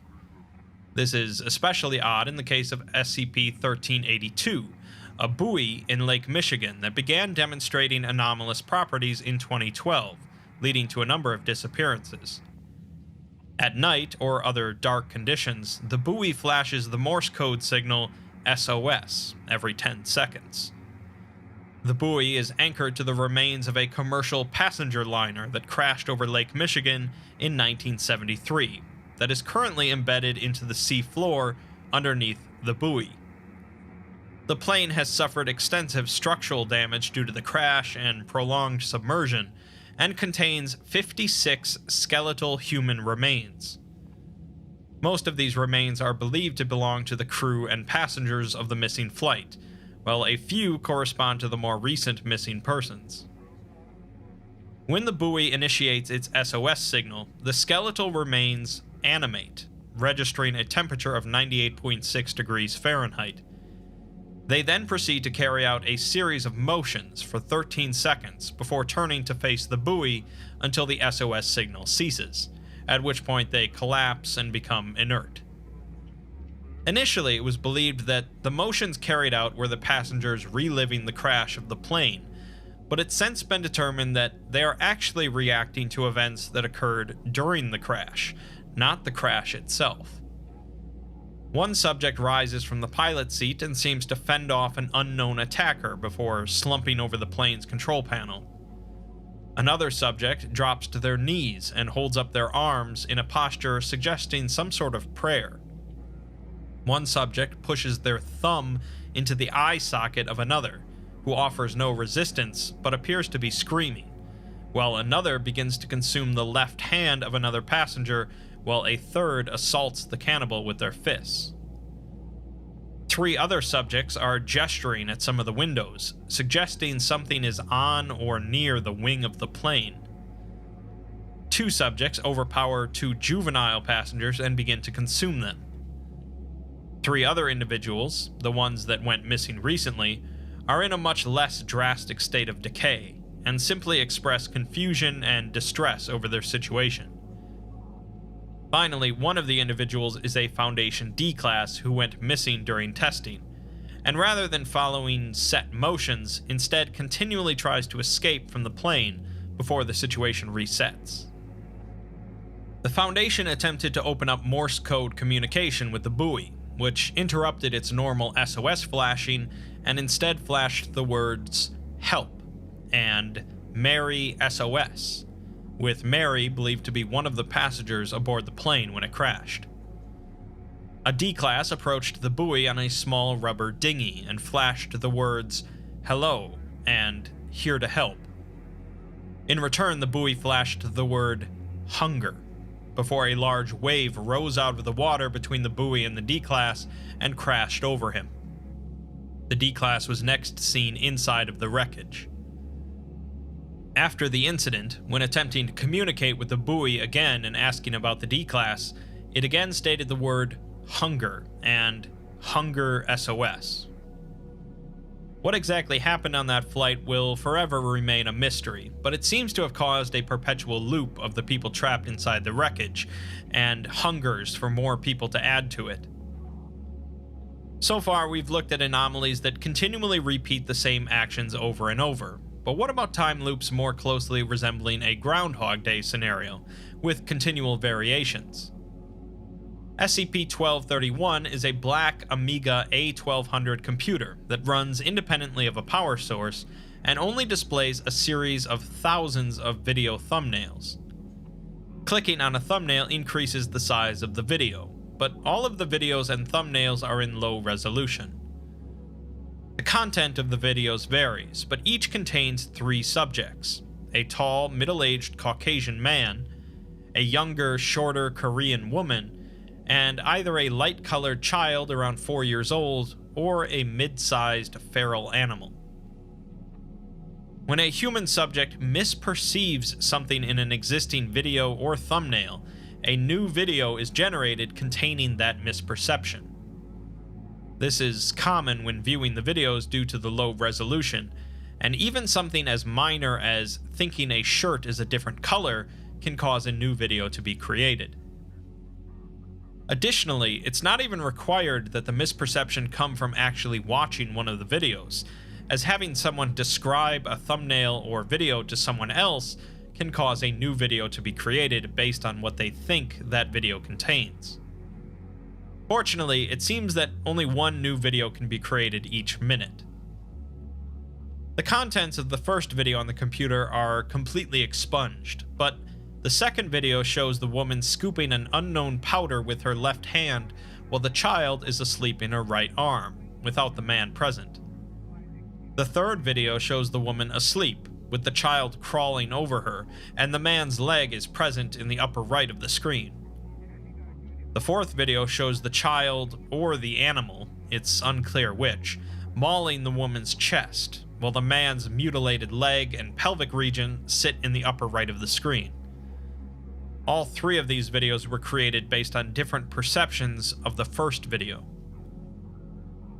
The 39th video shows the same room as the 18th, and is based on a misperception from the 24th video, with the man dislocating and relocating the woman's shoulder, and the child asleep in the upper left of the screen. The 902nd video shows the same room as the 600th, and is based on a misperception from the 419th video, with the man lying on top of the woman, smashing the child on the floor. The 1170th video shows the same room as the 1053rd, and is based on a misperception from the 1004th video, with the man and woman kneeling facing the camera, drenched in blood, crying and mouthing non-discernible words. What seems to be the mutilated corpse of the child is lying in front of the woman, and a low-pitched laughter is audible throughout. SCP-1231 isn't really dangerous or anything, but it's believed by the Foundation that these are real people that are somehow trapped in this anomaly and caught in some sort of loop. As testing continues, many of the situations turn violent for various reasons, whether due to the low resolution or with testing from D-Class that tend to have violent thoughts regardless. This leads the Ethics Committee to halt all testing of the anomaly, as it's a pretty messed up form of torture for no reason. Despite this halt, and despite the Foundation's efforts to contain any knowledge of the anomaly from spreading, the number of videos continues to go up. Hidden text in the file reads, "What is the suffering of a few in the face of science? Pain is all relative, as is eternity. We've done far worse. I'm sure we have." It seems that somebody with access to the anomaly is continuing to view videos and create new ones, perpetually torturing this trapped family. Finally, that leaves us with the most well-known time loop SCP, SCP-1733. 1733 is a specific digital recording of an NBA season-opening game from 2010 between the Boston Celtics and Miami Heat. The Foundation stumbled upon it when a fan complained on Facebook about a technical foul between 2 players that other viewers claimed never happened. The fan proceeded to upload digital footage of the incident, leading the Foundation to shut the whole thing down, administer amnestics, and retrieve the DVR that the fan had used to record the footage. Although the footage of the game diverged only slightly from the original game, such as different quarter point totals and foul occurrences, it has continued to diverge significantly with consecutive playbacks. Additionally, entities inside of the footage retain memory of previous planes, developing an understanding of their existence inside of a time loop.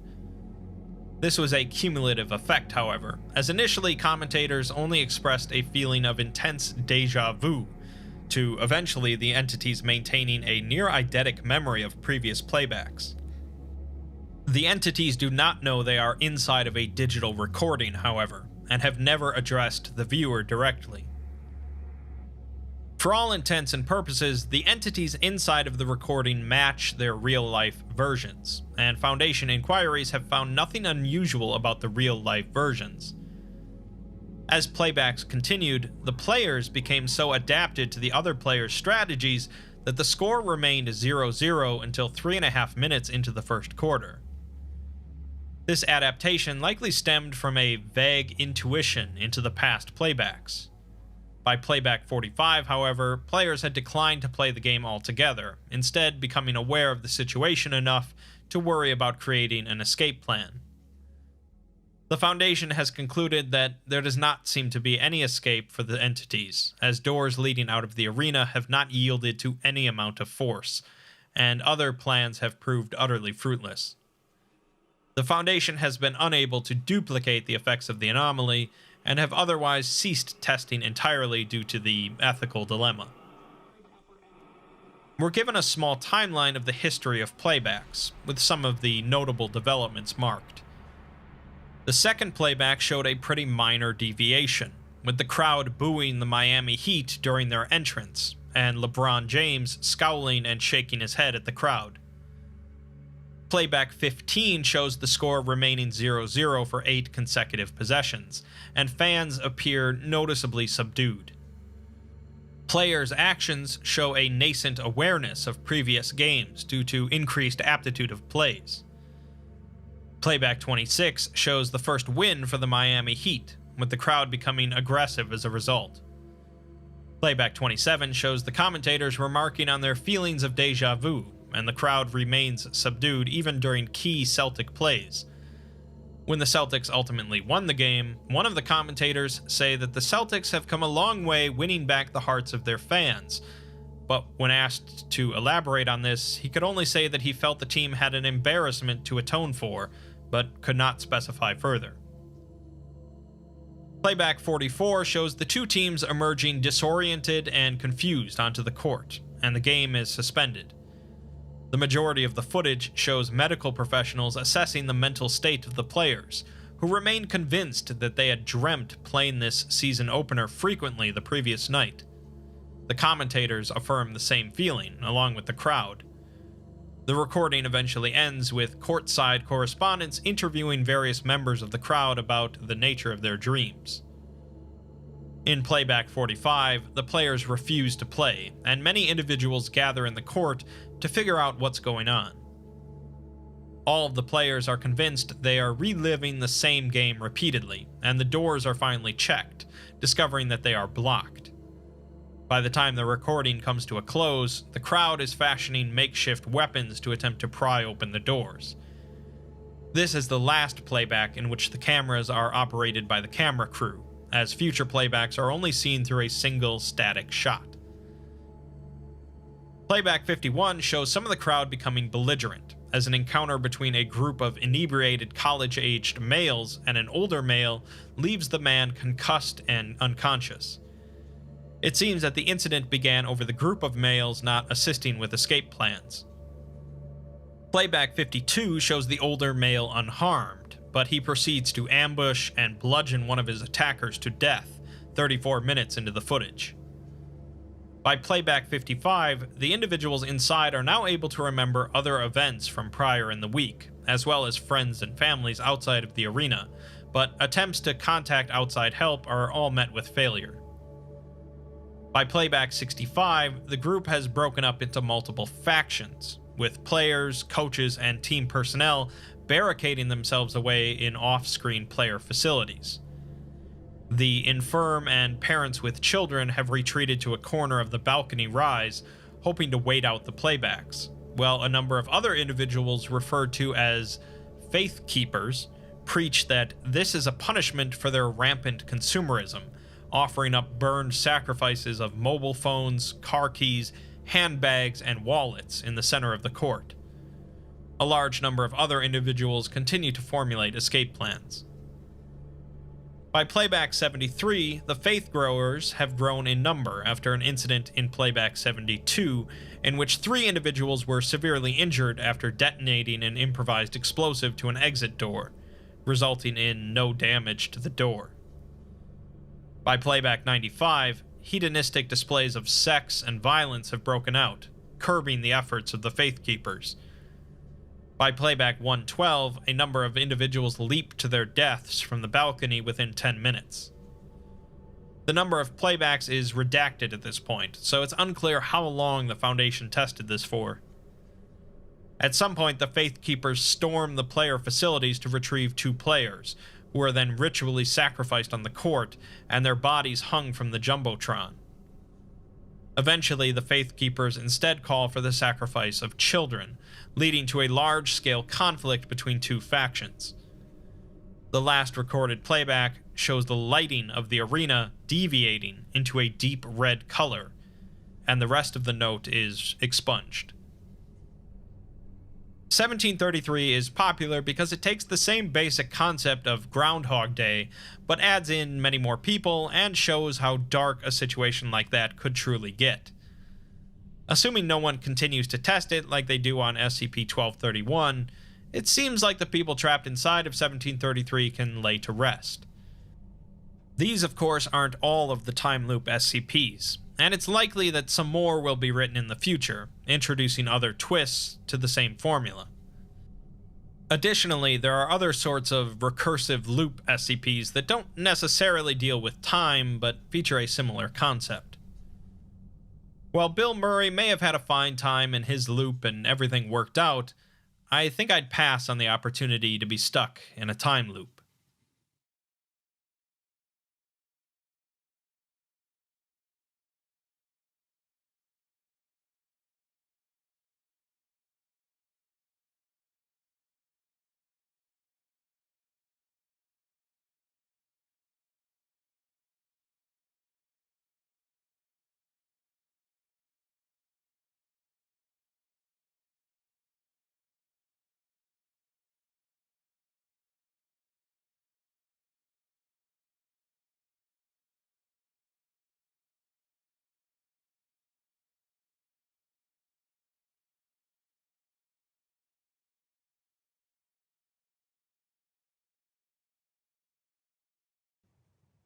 Bear SCPs.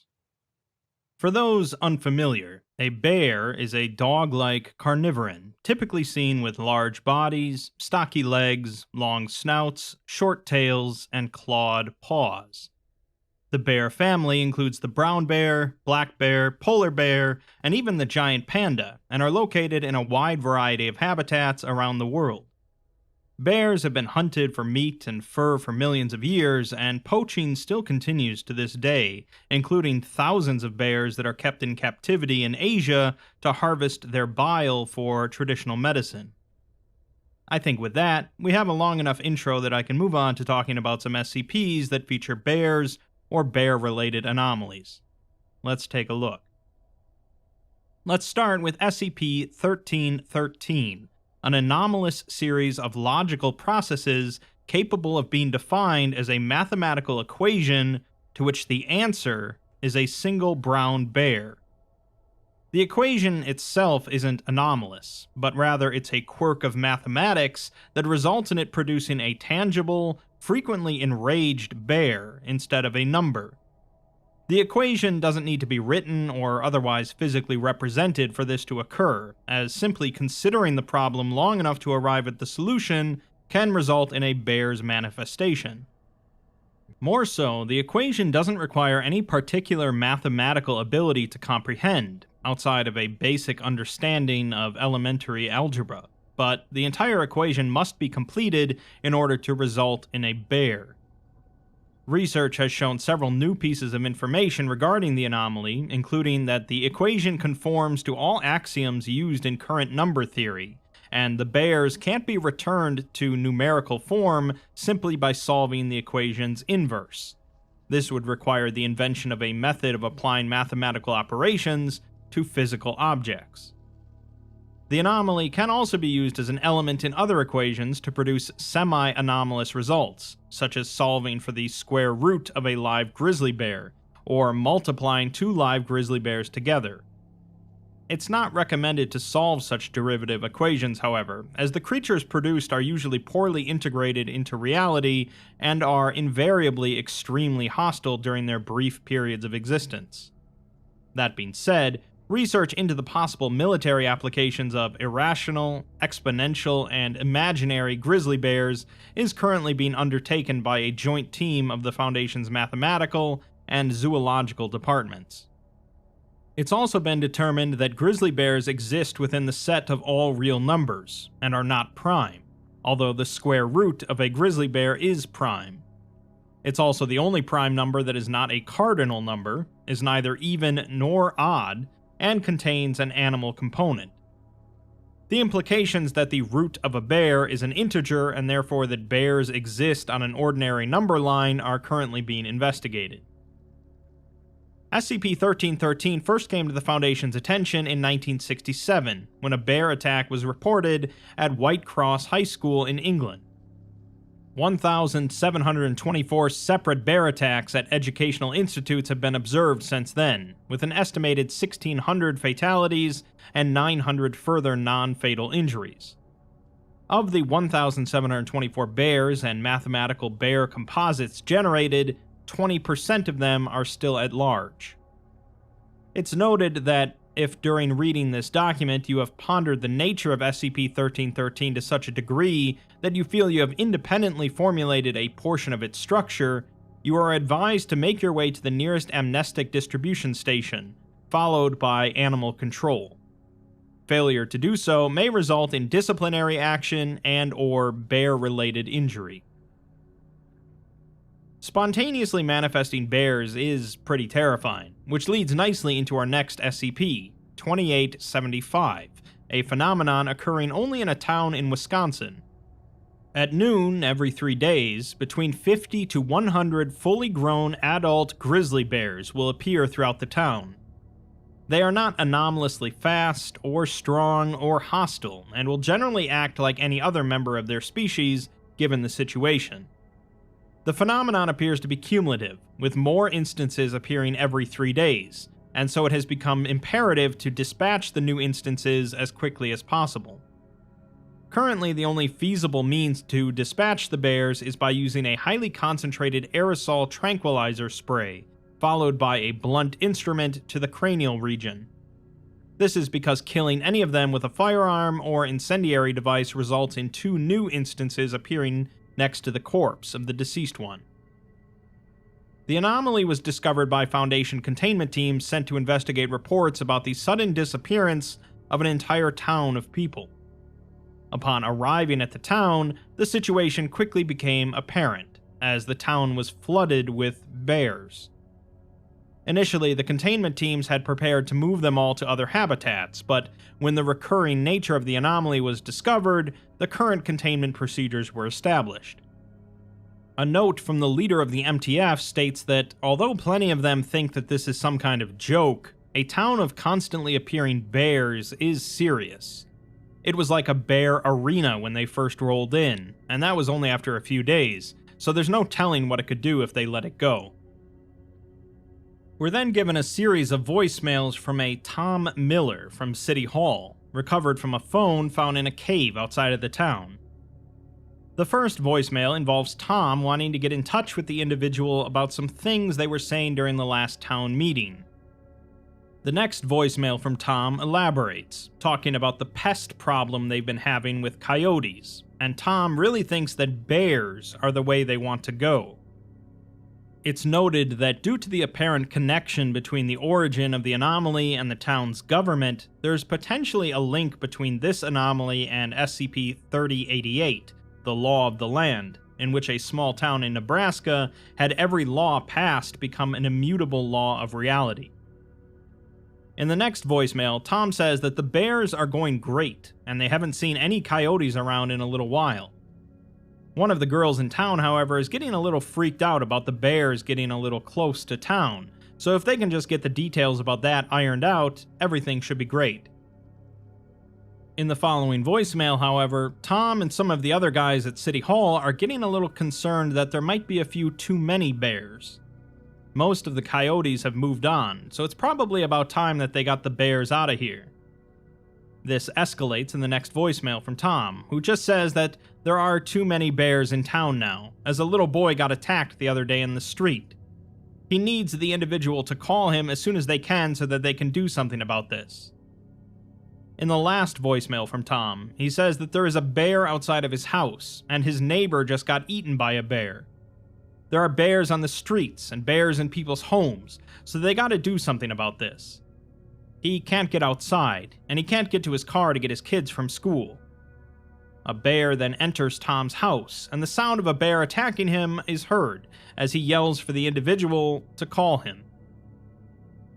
As usual, the SCP universe is not a kind place, but if the town did indeed somehow conjure up the bears to deal with their coyote problem, perhaps that's on them.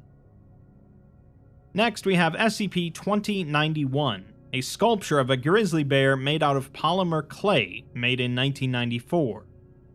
Ultrasound testing has shown cavities within the bear corresponding with the locations of organs found within normal grizzly bears, despite no biological tissues being detected, and no mechanisms to give it the ability to move. Various parts of its body have been replaced with patches of grass, and 2 toes replaced with materials from a watch. It is unable to move itself or perform any actions unless near SCP-2091-2, a 20-year-old woman named Abigail Harlow. Background checks and interviews reveal no apparent history of anomalous abilities in Abigail prior to the bear gaining its anomalous traits in 1998. When she is near the bear, it will display locomotion and behavioral traits commonly associated with grizzly bears, and will attempt to stay close to her whenever possible. It will also attack anything it perceives to be threatening or harmful to her, and can regenerate any damage done to its body by swallowing a variety of materials, having a preference for clay when given a choice. Abigail has claimed to be able to understand the bear, stating that it's her grandfather, and she has been observed to converse with it, although the bear has never been observed talking. A search of the house where the 2 were discovered revealed journals, notes, and photos belonging to a David Lennox, presumed to be Abigail's grandfather, as well as an art studio belonging to him. Obituaries dated to February 13, 1998 confirm his death, though no body has been found, and court documents show that a Jonathan Harmon is Abigail's legal guardian, a known member of the Serpent's Hand. The majority of the recovered files were deteriorated or unreadable due to poor management, but were given a journal entry from January 5, 1998. It reads, "No reason to be cruel to your followers, and is leaving behind a granddaughter to inherit nothing but her clothing, anything but cruel. With no family to speak of except for me, she'll have no one to turn to. And may you damn me to hell if I leave sweet Abby to the destiny of adoption, one which is unforgiving and cold, as I have learned. You have seen me through those tough times, and I have no doubt that you would also help her through those tough times. But isn't the work of the Lord to lessen the suffering of his children?" A couple weeks prior, I had gone to a conference to meet with longtime friends in Cross City, for what I had then wagered to be my last time there. My physician had cleared me to go, and so long as I had Abby supervised by my friends in case of medical emergencies, I would be free to go with her there to worship. Unfortunately, I could not spend long, as most of my time was spent in the bathroom, sick and sobbing. I would not doubt that Abby was smart enough to catch on to what had happened. Jonathan had, by the intermission of the service, approached me as Abby and I were ready to head to a nearby store for groceries. He sat down with me as I sent Abby to play with Curtis and his daughter Frances. He had wondered what my plans were should I die soon. I took offense to this, as I would not leave Abby in the hands of a system so cold and cruel to children, nor leave her on her own.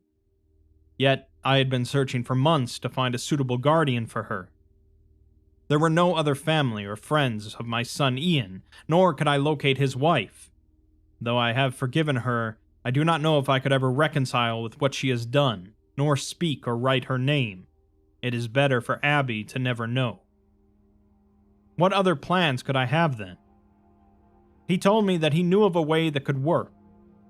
One of the services he had been to over in Franklin County, with a group he had referred to as the Hand, had taught him what is supposedly magic to work in accordance to the Lord's ways. I had considered it blasphemous and was ready to leave when he had handed me printouts of what was needed to be done. I read incredulously, each word making me more fearful. Could I really continue to watch over Abby? The words must have left my mouth as well, because he chuckled and nodded. There would, of course, be the issue of my sudden disappearance. He had agreed to work out that issue as well, as he would claim to be Abby's guardian, but leave me be. Could I be forgiven for casting him with a suspicious eye? Despite having known him for 40 years, since the two of us had grown up together as children, he was never particularly religious, though he informed me a few years ago he had found God again. Plus, he would be the final legal link Abby has to my family. He had encouraged me to research, and to phone him my answer when I was sure. I thought about his words on the drive home. Whenever I was not tending to Abby, at the hospital, tending to my art, or sleeping, I would be constantly reading the Bible, praying, searching for an answer. I had never given up looking for the best option for her, and it is only until last night that I decided. This, then, would be the best action to take. Abigail, I hope you understand. I will not guard her any longer than I have to, and I will not cheat you, God, by staying with my spirit on earth eternally. When her time and her body is gone, I shall join her to go to you, and if... After the bear and Abigail were contained at a Foundation site, she refused to cooperate with any interviews until the decision was made to allow the two to interact with one another, with strict security measures. After spending 15 minutes together, Abigail agreed to an interview, stating that she's 16 years old at this point. The researcher asks her about an incident a couple of days ago with a burglar, to which she says that he didn't mean to hurt anyone that badly. She had to tell him to stop, and she was scared at first because she thought the burglar was going to hurt her, and the bear reacted to her crying out. He just wanted to protect her, and he eventually stopped after she told him to. She asks if the burglar is okay, to which the researcher says that he'll survive, but wonders why she's so concerned for a person that tried to break into her home and rob her. Abigail replies that maybe he needed money or food, and he could have asked. The researcher then moves on to asking what her relationship is with the bear. She says that he's her granddad, and she thinks that he used to be a person, but now he's a bear. She remembers one night before she went to bed, he told her that he'd leave but come back differently.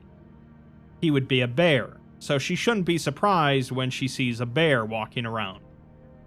That was 10 years ago, and when asked why she believed him, she asks why she wouldn't believe him, as he was a bear the next day. Before he became a bear, he had taught her some things, like how to make sandwiches and cook microwave dinners, and he found books for her to read. The researcher asks if she has to cook for him, but she says that he doesn't need to eat. Sometimes when they play or when he protects her, he accidentally breaks a part of his body, but once he figured out how to fix himself by eating stuff, she got a bunch of clay for him. Their bills were paid for every month, and they would occasionally get packages from someone named Harmon, but she doesn't know who that is outside of someone her granddad knew. The researcher asks how the bear talks to her, and she says that he speaks to her mind, while she talks back with her mouth, but he can't talk to anyone else. The researcher asks if he knows where Mr. Harmon is now, so she asks the bear, who grunts in response.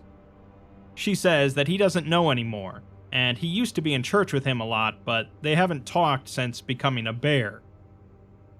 Before the conversation ends, the researcher asks if the bear has anything to add, to which she relates that he's afraid that they're going to hurt her. The researcher continued the conversation for a while to ease their concerns, and the two were allowed to spend another 20 minutes together before Abigail was brought back to her cell. It's somewhat sad to think that, despite the man's attempts at being her protector for the rest of her life, his anomaly really only led to her being confined for her lifetime. Despite the Foundation's usual hands-off method of containing SCPs, I think it might be better for them to just amnesticize the girl and let her live a normal life. Moving on, we have SCP-5464, a male Syrian brown bear, which, when inactive, bears no anomalous traits and behaves in the same manner as a standard member of its species. It will activate at the inception of an event of historical or political significance to Poland.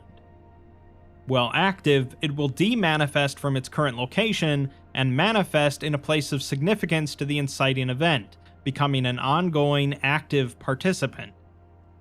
Though testing has found that it exhibits no signs of higher intelligence on its own, it has been found to be able to speak and coordinate its actions in such a way that benefits the country of Poland. Human subjects that are unaware of its true form, or that lack memetic resistance, will be unable to perceive it as such, and will invariably perceive and describe it as a human of generally uniform appearance. This effect is similarly present in all media depicting SCP-5464. We're provided a brief list of confirmed 5464 manifestations, starting around the turn of the 15th century. From gathered historical data, researchers have deduced that 5464 acted as a leader of the Polish army during the Battle of Grunwald amidst the Great Teutonic War. The Legion, led by the bear, alongside an unidentified Lithuanian individual, supposedly turned the tide of the battle in favor of Polish forces. From 1463 to 1543, the bear appeared as Nicholas Copernicus and wrote the work titled On the Revolutions of the Celestial Spheres, creating the heliocentric theory in the process. Its work was branded as heresy by the Catholic Church at the time, leading to its near execution, but the execution was prevented when an unidentified German individual intervened and allowed it to escape. From 1867 to 1935, the bear appeared as Józef Pilsudski, engaging in political actions which resulted in the liberation of Poland from German and Russian occupations. It was often observed in the company of its dog, named Pies, the Polish word for dog, which it received from an unknown Russian individual. The dog did not exhibit aggressive behavior towards 5464, as opposed to other members of its species. From 1942 to 1963, it appeared as Wojtek the Bear, enlisted in the Polish military force. The platoon that it served in was funded by an unknown individual from Lithuania, and if not for said funding, the platoon would have been defeated multiple times in battle. Lastly, from 1965 to 1991, the bear appeared as Lech Walesa and led a revolution against the socialist government of Poland, successfully overthrowing it in June of 1989.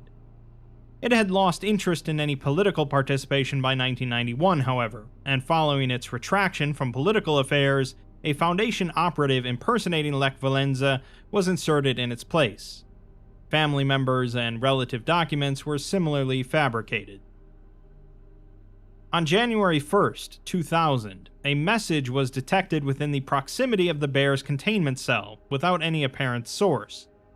The message reads, "Bear Report, the year of 2000. It has been a good millennium securing countries. May the next one be as good as this one. Guardian Bear status. One intercepted by unknown individuals. Should Polish Guardian Bear, Wojtek, not respond within 3 months, replacement for Polish Guardian Bear is to be found as soon as possible. current candidates for temporary replacements: German guardian bear, Hans; Russian guardian bear, Ivan.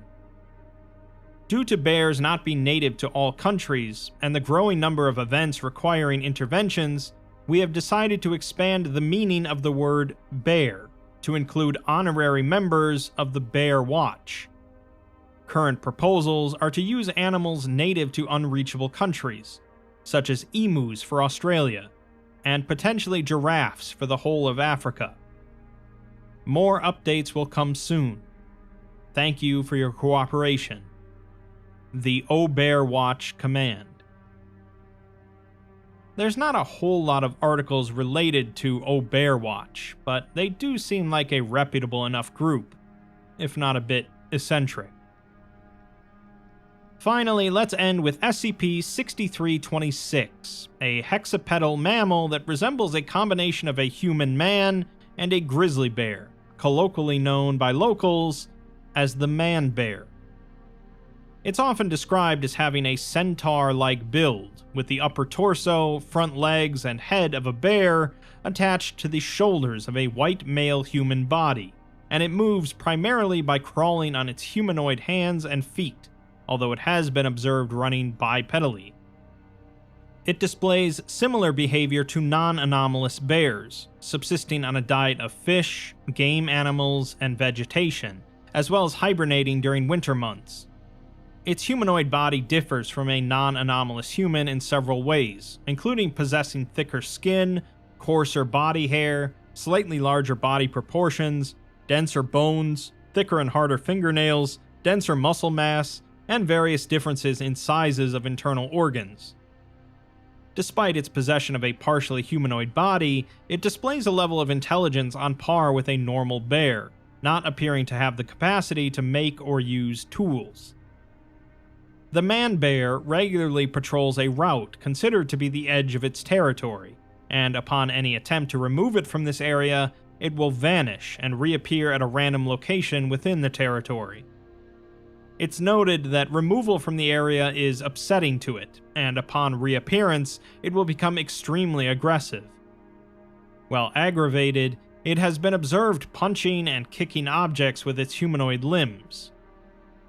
The man bear came to the Foundation's attention after a photo of it began circulating throughout online cryptozoology forums. All occurrences of the photo were deleted, along with other pieces of credible evidence. The town of Adair, Washington, located near its territory, has developed a deeply integrated local culture surrounding the anomaly, with themed businesses, clubs, public artwork, and a small but not insignificant tourism industry. Thanks to Foundation disinformation efforts, very few residents or visitors of the town sincerely believe that the man bear exists, treating it instead as a local legend. MTF agent Ira Watts, recently recovered from a gruesome injury resulting in the loss of an arm and an eye, reports to his superior, Dr. Geyser. Watts states that somebody made a mistake with the paperwork, and he got a briefing packet for some undercover job in a backwater cryptid fan club. Geyser tells him that no, that's his next assignment, and they're glad to have him back. Watts argues that he's way overqualified for this, and he's not going from MTF Lambda 5 to this, even with one arm and one eye. Geyser just insists that it won't be that bad, and he has to do it.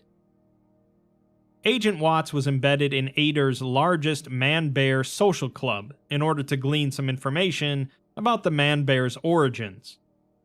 The club president says that it's a special meeting today because they have a new member in their ranks, causing Watts to groan. He asks Watts to stand up and introduce himself, to which he simply says, no. But after several seconds of silence, Watts acquiesces, introducing himself as Keaton Ramsey. He states, through clenched teeth, that he's here doing preliminary research for his amateur art house documentary because he's a film student. The president says that that sounds very interesting, and they give him a sporadic round of applause. The meeting continues from there, mostly consisting of discussion about various false theories and fabricated sightings. Afterwards, the club president tells the others to talk to Watts about their interview, and despite Watts' objection, he says that everyone will get to be in the movie. He also says that their next meeting will be a big one, as Howard is going to be there, who apparently has some spicy new evidence. Watts asks if the guy in the picture being shown is Howard, and if that's a wizard hat that he's wearing. He's told that he practically never takes it off, to which Watts sarcastically replies that that's great. Later, Watts sends an email to Dr. Geyser, requesting an assignment transfer, as he doesn't believe that he is an appropriate fit for this assignment. His skill set does not align with the responsibilities required of him here, and he strongly feels that this anomaly would be better served by someone with more experience with civilians.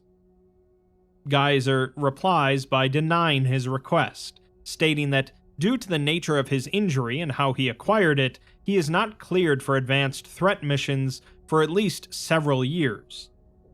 She understands his frustration, but this is the closest thing to field work that she could get for him. Watts replies by swearing at her and stating that he hates this. We're next given a series of interviews conducted by Watts, starting with Carol Vaughn, who saw the man-bear while painting a watercolor landscape. She says that she's drawn lots of pictures of the man-bear, as it sticks in your mind. The first time, though, she was out painting and it wandered into her field of view, calling it a majestic thing. She shows a picture of the drawing on her phone to Watts, stating that the original is in a frame down at the local gift shop, who bought it from her for $50. Watts asks if she's positive she saw the real thing and not just a regular bear, but she says that it had human anatomy of a man, and she made sure to capture that in the drawing. Watts sees the picture and exclaims, stating that she definitely did, and she replies that it makes some folks uncomfy, but accuracy is very important to her. Another interviewee, Shani Meyer-White, documented the aftermath of the man-bear's aggression following its removal and reappearance in its territory. She took multiple photos of damage to trees and shrubs, humanoid handprints, fingernail scratches, and bear paw prints, all of which were later destroyed by the Foundation. Watts asks her about her experience with the man-bear, but she says that she didn't see it, just its tracks. It went berserk and shredded a bunch of trees for some reason. She doesn't have the pictures anymore, as her hard drive crashed out of nowhere and wiped them all out, right after she started talking about them. She's 99% convinced that there's some kind of Men in Black stuff going on, to which Watts dryly replies, "Would be crazy." Watts interviews the club president, Hunter Smith, who saw the man-bear while walking his dog. He tells Watts how happy he is that Watts decided to make his movie about them. Watts says sure, and asks if he saw the man-bear. Smith says that he did, and there's not much else to say about it other than his dog is afraid of bears now. Watts asks if dogs aren't normally afraid of bears, to which Smith says that they are, but now he's afraid of naked men as well. Watts then gets to interview 86-year-old Howard Berlenthenschen, who spent several years taking regular camping trips in the area surrounding the man-bear's territory in order to gather more evidence. All of his gathered print casts, drawings, and fur samples have been successfully branded as hoaxes by the Foundation, and several samples have been destroyed or vandalized as well. Watts asks him about his wizard's hat, to which he explains that it's to remind himself of his roots, that everyone thinks he's crazy, so he might as well look the part. He tried a tinfoil hat, but it irritated his scalp. He says that he was the biggest man-bologist of them all, meaning someone that studies the man-bear, until they found those mushrooms. The Foundation's containment procedures involve spreading information that the man-bear's territory is home to an endangered series of mushroom. Howard says that he loves a good mushroom, so he'll stay away if it helps Mother Earth. Watts asks him about the footprints and handprints he found, wondering how he knew that it wasn't just a hoax. Howard replies that the world is weirder than that, and there's plenty of strange and magical things out there if you know where to look. Watts just says that he'll take his word for it, and Howard asks if he's going to the next meeting, as he's got some real interesting stuff to show. His granddaughter figured out how to get pictures off of his camera telephone. Watts also interviewed a few of the other members, with one stating that the man-bear was inside of their house, eating their trash with its little human hands. Watts asks if it looked anything like a raccoon, to which they reply that it can change its shape. Another member recounts a dream they had in which they were playing a video game, and the man-bear was there, and it was in the video game. The game was a game of their stepdad's house, and the man-bear was their stepdad. They haven't figured out what it means yet, and despite Watts stating that he needs to interview other people at some point, the member continues to go on about another dream. Another member recounts them seeing the man-bear running off into the woods, with it too big to be a regular bear. Watts asks if it could have been a moose, to which they say maybe, but then they want to ask Watts a question. Watts asks if it's about his arm, but the member says no, and then Watts asks if it's about his eye. The member doesn't respond, so Watts just says he cannot. The last member asks Watts if he wonders if the man-bear is extremely muscular, as it lives in the woods and hunts with its bare hands. Watts guesses so the member continues, stating that people say it's bigger than normal people. Watts remarks that he hopes this isn't going where he thinks it's going, leading to the member making a comment about the size of the man-bear's genitalia. Watts ends the conversation by simply stating that he hates it here.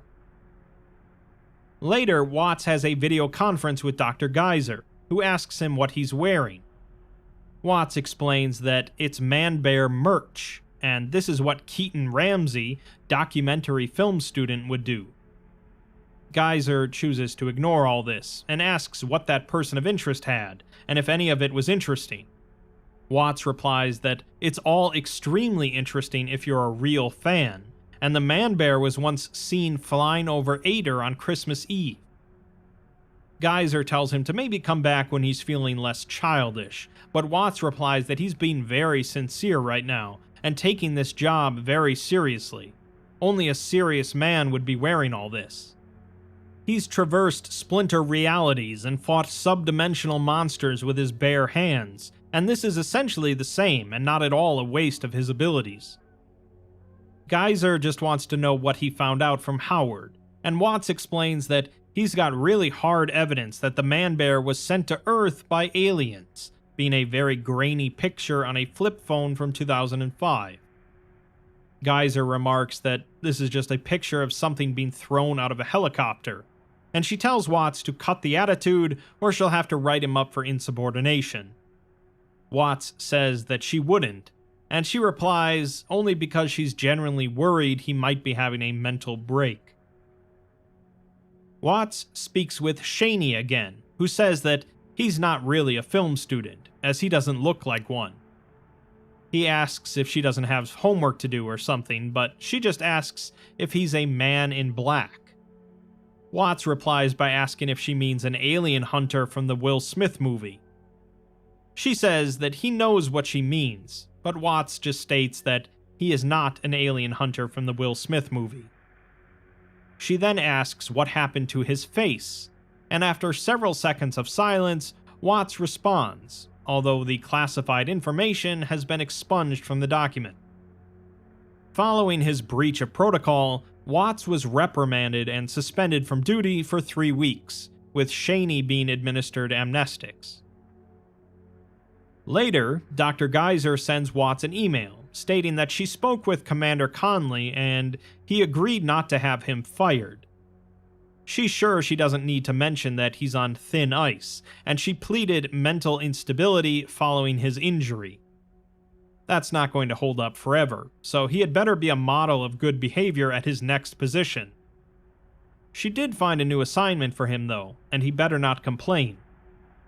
She also remarks that he probably wants to know what they found out about that helicopter photo, as it's pretty fascinating, but Watts just replies that he doesn't care and he needs to know if his next assignment isn't going to be bullshit or he'll lose his mind. Geyser replies by asking how he feels about working with children, to which Watts replies by asking how she feels about his 2-week notice. Sadly, we'll never get to know what exactly was so fascinating about the helicopter photo, or where exactly the man-bear came from, but perhaps some things are not for mankind to know. Although that last article was specifically written to be humorous, there's something inexplicably funny about bears in comparison to a lot of other animals. Take any of these articles and replace the bear with a lion, for example, and they just don't seem quite as lighthearted. Also, there seems to be a noticeable bias across bear-related SCPs towards brown bears specifically. And while I don't want to get into a discussion about what kind of bear is best, I feel like other species could use some more representation. More aquatic SCPs. Over the last few years, we've looked at a large number of anomalies related to water and the oceans, from massive eels to invisible sharks. Bodies of water have always been a source of fear and mystery, but the same can also be said in other forms of water, from everything from storms to puddles. In this video, we'll look at some more aquatic anomalies, but again, there's certainly far more out there than I will cover here. Let's start with SCP-1861, a meteorological phenomenon characterized by heavy precipitation and fog, composed of salt water, human blood, and human cerebrospinal fluid. These phenomena manifest spontaneously, and with no regard to an affected area's natural climate and weather patterns. They typically occur once every 3 to 6 months, and have been spotted around the world on record as early as 1916. Their size varies, with the largest recorded covering an area of 5 square kilometers. Connected to these weather phenomena is an underwater marine vessel, closely resembling the B-class boats used by the British Royal Navy in World War I. Whenever SCP-1861 manifests, this vessel will attempt to surface in a body of water that is large enough to contain its full mass, whether it be a natural or a man-made body of water. If there is no body of water in the area large enough to contain the vessel, it will instead surface in any collection of water with a surface area large enough to encompass its conning tower and topmost platform, even if the collection of water is only several inches deep. Once the vessel has surfaced, a number of humanoid entities will emerge from it, dressed in full body suits resembling deep-sea diving gear, although with no discernible source of air supply. They are all the same size, and possess speed and strength typical of an adult human, although 9% of the group possesses limited intelligence compared to the others. Most of the group are capable of speech, but these others are not, instead only making vocalizations similar to the cries of domestic felines, canines, and infant humans. The diving gear worn by all of the individuals is anomalously durable and cannot be removed except by the individual wearing it. If one of them encounters a human subject, they will attempt to persuade the subject into entering the submarine, claiming that it would be in their best interest to do so. Subjects who refuse might then be forcefully taken into the submarine, depending on the individual's temperament. Those that do enter the submarine will re-emerge during subsequent 1861 manifestations as one of the humanoid entities. If one of these entities is taken outside of 1861's area of effect, it will begin to experience accelerated fatigue and lose consciousness, becoming completely inert until reintroduced to 1861.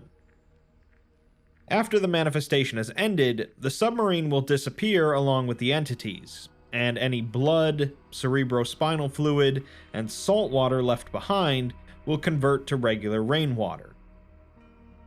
During one of the manifestations, a D-Class was sent in to interview one of the entities, with questions supplied remotely by a Foundation doctor. The entity introduces himself as Samuel Ramsey of the HMS Wintersheimer, and says that they are evacuating the area so the D-Class should come with him to avoid danger. The D-Class asks him what's going on, to which Samuel says that although he has no way to prove it, he knows that the D-Class is going to die very soon unless he comes with them. Something really, really terrible is about to happen here.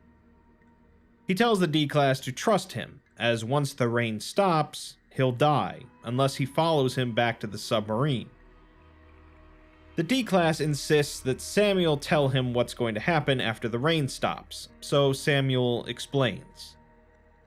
He says that this isn't regular rain, as it's not from this world. There's another world, a horrible one, and it's leaking into this one. The D-Class has to trust him, and Samuel begs him to come with, as he's seen what happens to people after the rain stops.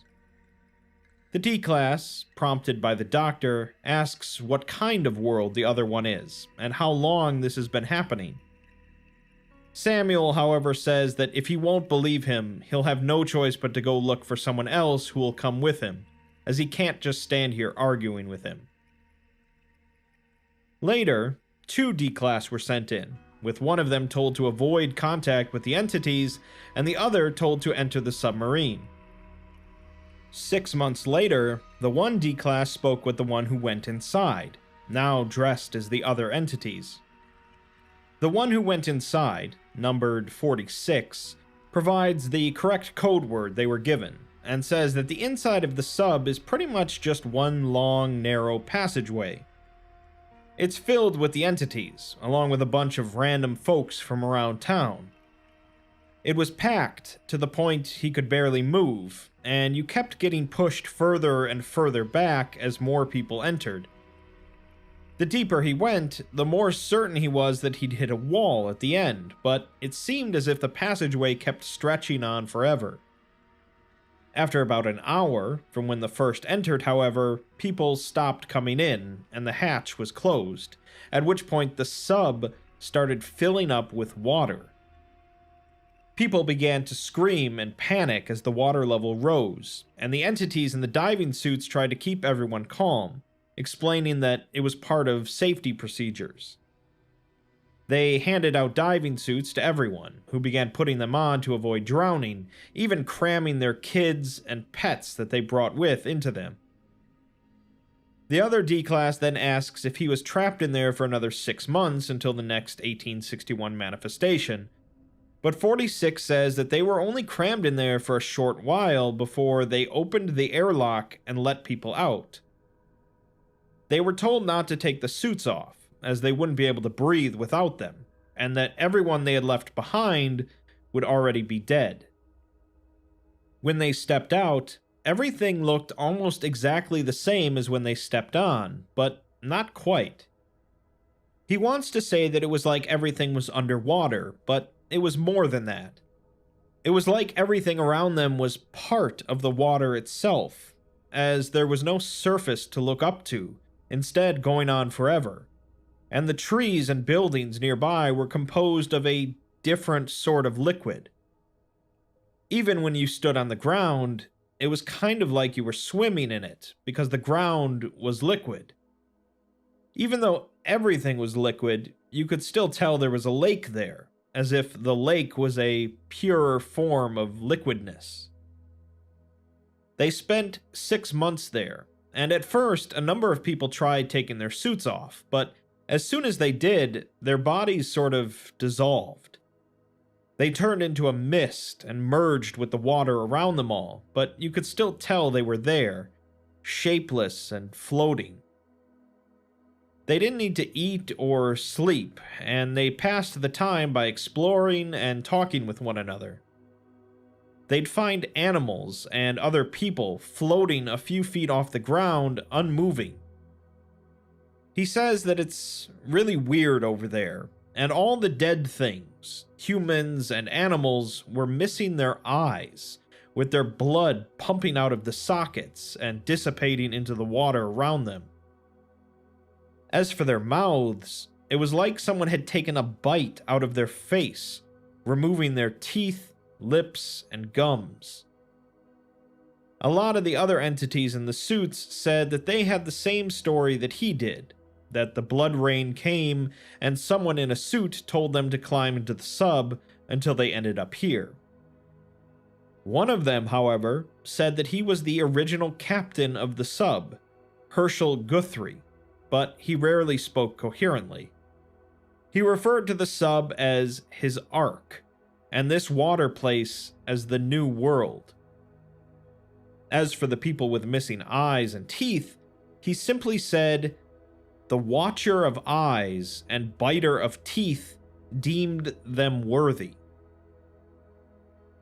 One day, a bunch of the entities started yelling for everyone to make their way back to the submarine, saying that another area was getting attacked, and they needed to rescue as many people as possible.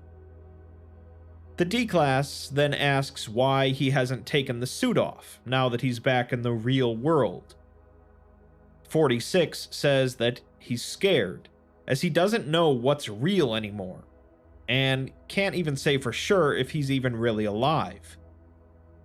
Some of the people in the suits wander around like people, but bark like dogs and talk like toddlers, and none of them are what they used to be before they put on the suits, including him.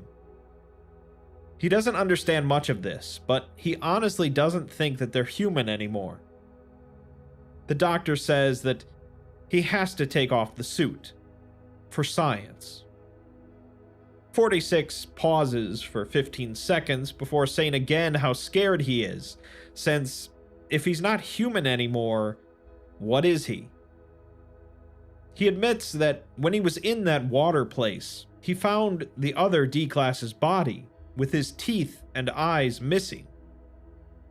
He thought at the time that maybe everyone inside of the rain was dead, but now he's standing here with the D-Class, so he just doesn't know what's real.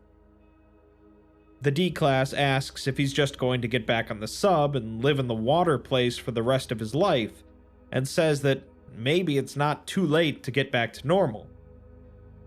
If he were him, death would be better than whatever kind of hell he's stuck in. 46 finally decides to go ahead and remove his helmet, which causes a large amount of seawater to pour from the suit. No body was found inside, only 2 human eyes and a set of teeth. Testing revealed that the eyes originally belonged to an 8-year-old female, and the teeth belonged to a European red deer. Creepy and mysterious, just as an SCP should be. Moving on, SCP-3280 begins with some narration in the second person, as we follow an SCP personnel caught in a rather deadly situation. I'll read this verbatim. It is a dark and stormy night. You've spent the last several hours hiding in the broom closet with naught but the rank water of the mop sink to sustain you. The chaos has long since died down. It's time to make a break for it. You slowly open the door. Lightning strikes, offering a brief reprieve from the sullen darkness of the site's empty halls. Stepping cautiously over the body of Dr. Cawthron, you do your best to remain silent. There's no way of knowing how it hunts. Best to take every precaution. In the distance, a blood-curdling scream drowns out the rolling thunder. It is mercifully cut short. The steady thrum of raindrops once again takes prominence. At the very least, you're heading in the other direction, to the security office. Nichols is sprawled out backwards in his seat in front of the control center, gutted from throat to crotch, spilling viscera onto his lap that drip, drip, drips onto the linoleum. You slide his seat aside and enter your credentials into the terminal. Another flash of lightning, out in the hall. Your eyes dart towards the door, paranoid, dreading, anticipating. It could be anywhere. The individual accesses the 3280 file, but only with level 0 clearance. Its object class is redacted, along with its description, so only the containment procedures are visible. It states that 3280 is to remain in place at its point of origin in the defunct Johnston Labs and Pharmaceuticals Research Center, which has been seized by the Foundation. Should it ever reach the entrance to Sublevel 2, the site will enter a security lockdown, making entrance and egress impossible.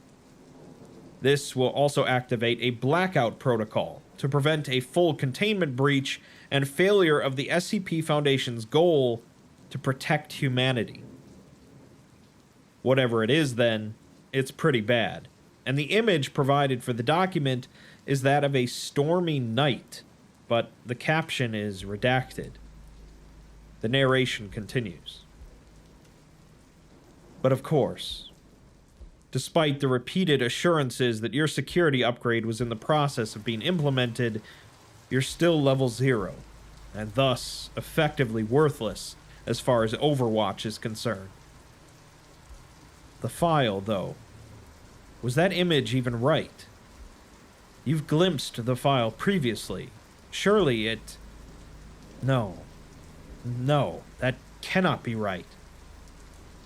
No time to be worried about something so inane, however.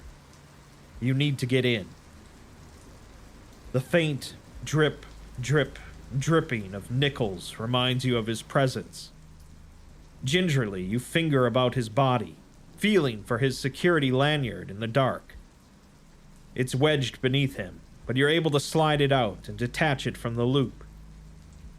Thankfully, Nichols was the type of person to scrawl their password on the underside of their clearance card, as you discover upon turning it over in your hands. You approach the terminal with renewed vigor. With level 2 security clearance, the personnel is capable of accessing security footage from around the site. In the second floor barracks, researcher Jensen has hanged himself with a makeshift noose from a nearby bunk. A lightning flash illuminates a puddle beneath his corpse. In the east wing, Dr. Emmanuel stumbles listlessly throughout the darkened hallway. At the sound of thunder outside, he clutches his gut and collapses. Looking at the entrance, the first floor appears to be flooded. It seems that several people had attempted to break out through the front door, despite the security measures rendering the site inescapable. As they are all face down, you do not recognize the bodies in the water. Down on sublevel 2, a man in an orange jumpsuit lays dead in the corner of the basement. A pipe on the near wall has burst and is steadily leaking onto the concrete floor. In the cafeteria, it is difficult to tell how many staff were present here.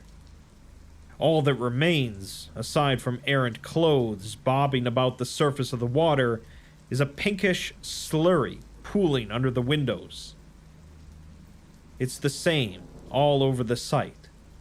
The dead and the dying, everywhere you look. Whatever caused this, whatever is lurking in these halls, remains to be seen. This isn't getting you anywhere, and it's getting harder to think. Or... The personnel then accesses the 3280 file again, this time with level 2 clearance. The object class is listed as Euclid, and the procedures state that 1 D-class personnel is to be deposited into sub-level 2 each week, and presented with misleading information concerning the nature of SCP-3280. They are to be instructed to progress to the lowest level of the facility, equipped with a flashlight and a security baton. An ultrasonic transmitter is to be sewn into their clothing, which will broadcast a frequency capable of drawing SCP-3280 to their location. This apparently aids in the containment of the entity, and failure to contain it in this manner will result in the full lockdown of the site. 2 MTFs will be dispatched to contain the threat, and if they go 12 hours without messaging their success, the O5 Council will enact emergency measures, with this being an XK class scenario. SCP-3280 is described as a sapient entity composed of a fluid physically identical to water, capable of traveling around 2.5 kilometers per hour. Non-anomalous water introduced to the entity will be incorporated into its mass, and removed samples prove to operate identically.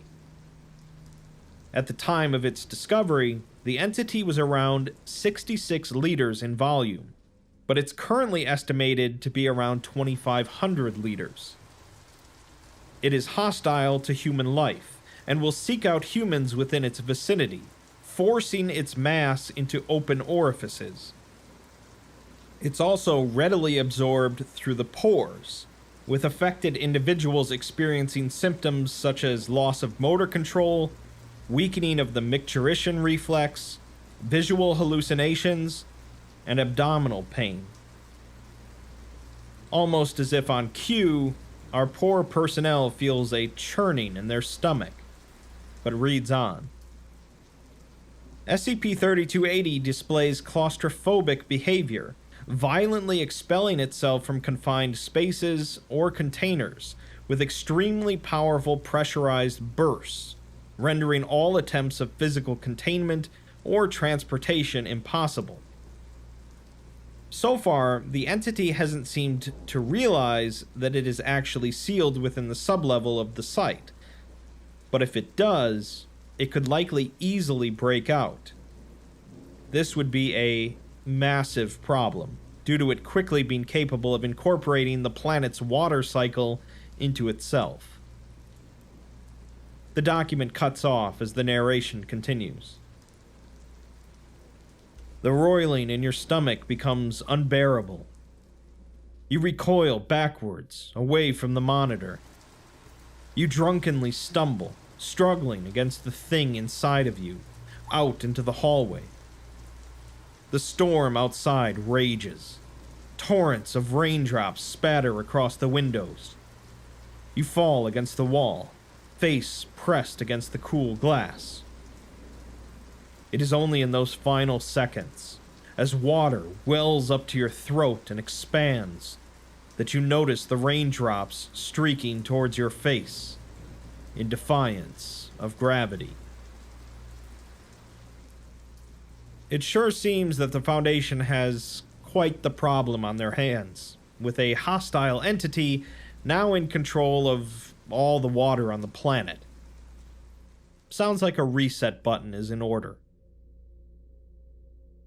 Moving on to something a little different, SCP-2790 is a male Atlantic cranch squid initially recovered during a raid on an anomalous curio shop.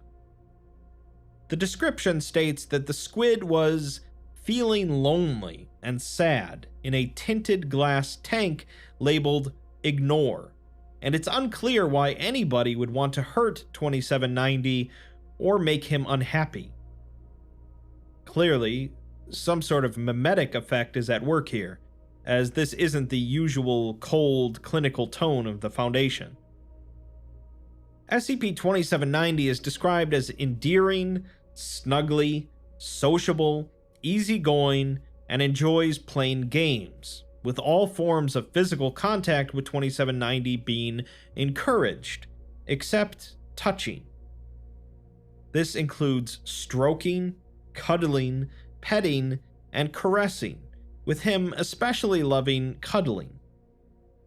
If he's lonely for too long, he'll try to breach containment to find his friends, with close physical contact being the optimal method to keep him contained.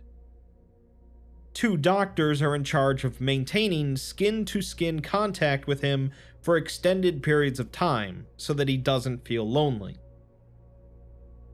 Things get more curious from there, with the first addendum stating that initial tests of a team of personnel playing with 2790 in shifts resulted in increased containment breach rates, from 0 per week to 0 per day. In addition, his morale decreased significantly. Other proposals for maintaining contact with 2790 have been put forth, such as cloning him and providing each staff member with a clone to carry around, or grafting skin from him onto each member of personnel. The second addendum tells us that the proposal to graft his skin onto personnel has passed, citing the ability to be connected with him without being in contact, and the smoothness, softness, and loveliness of his skin. A junior researcher collected a sample of skin after horsing around with 2790, and all of the biotechnology labs at the site have been directed to grow clone cultures of the skin.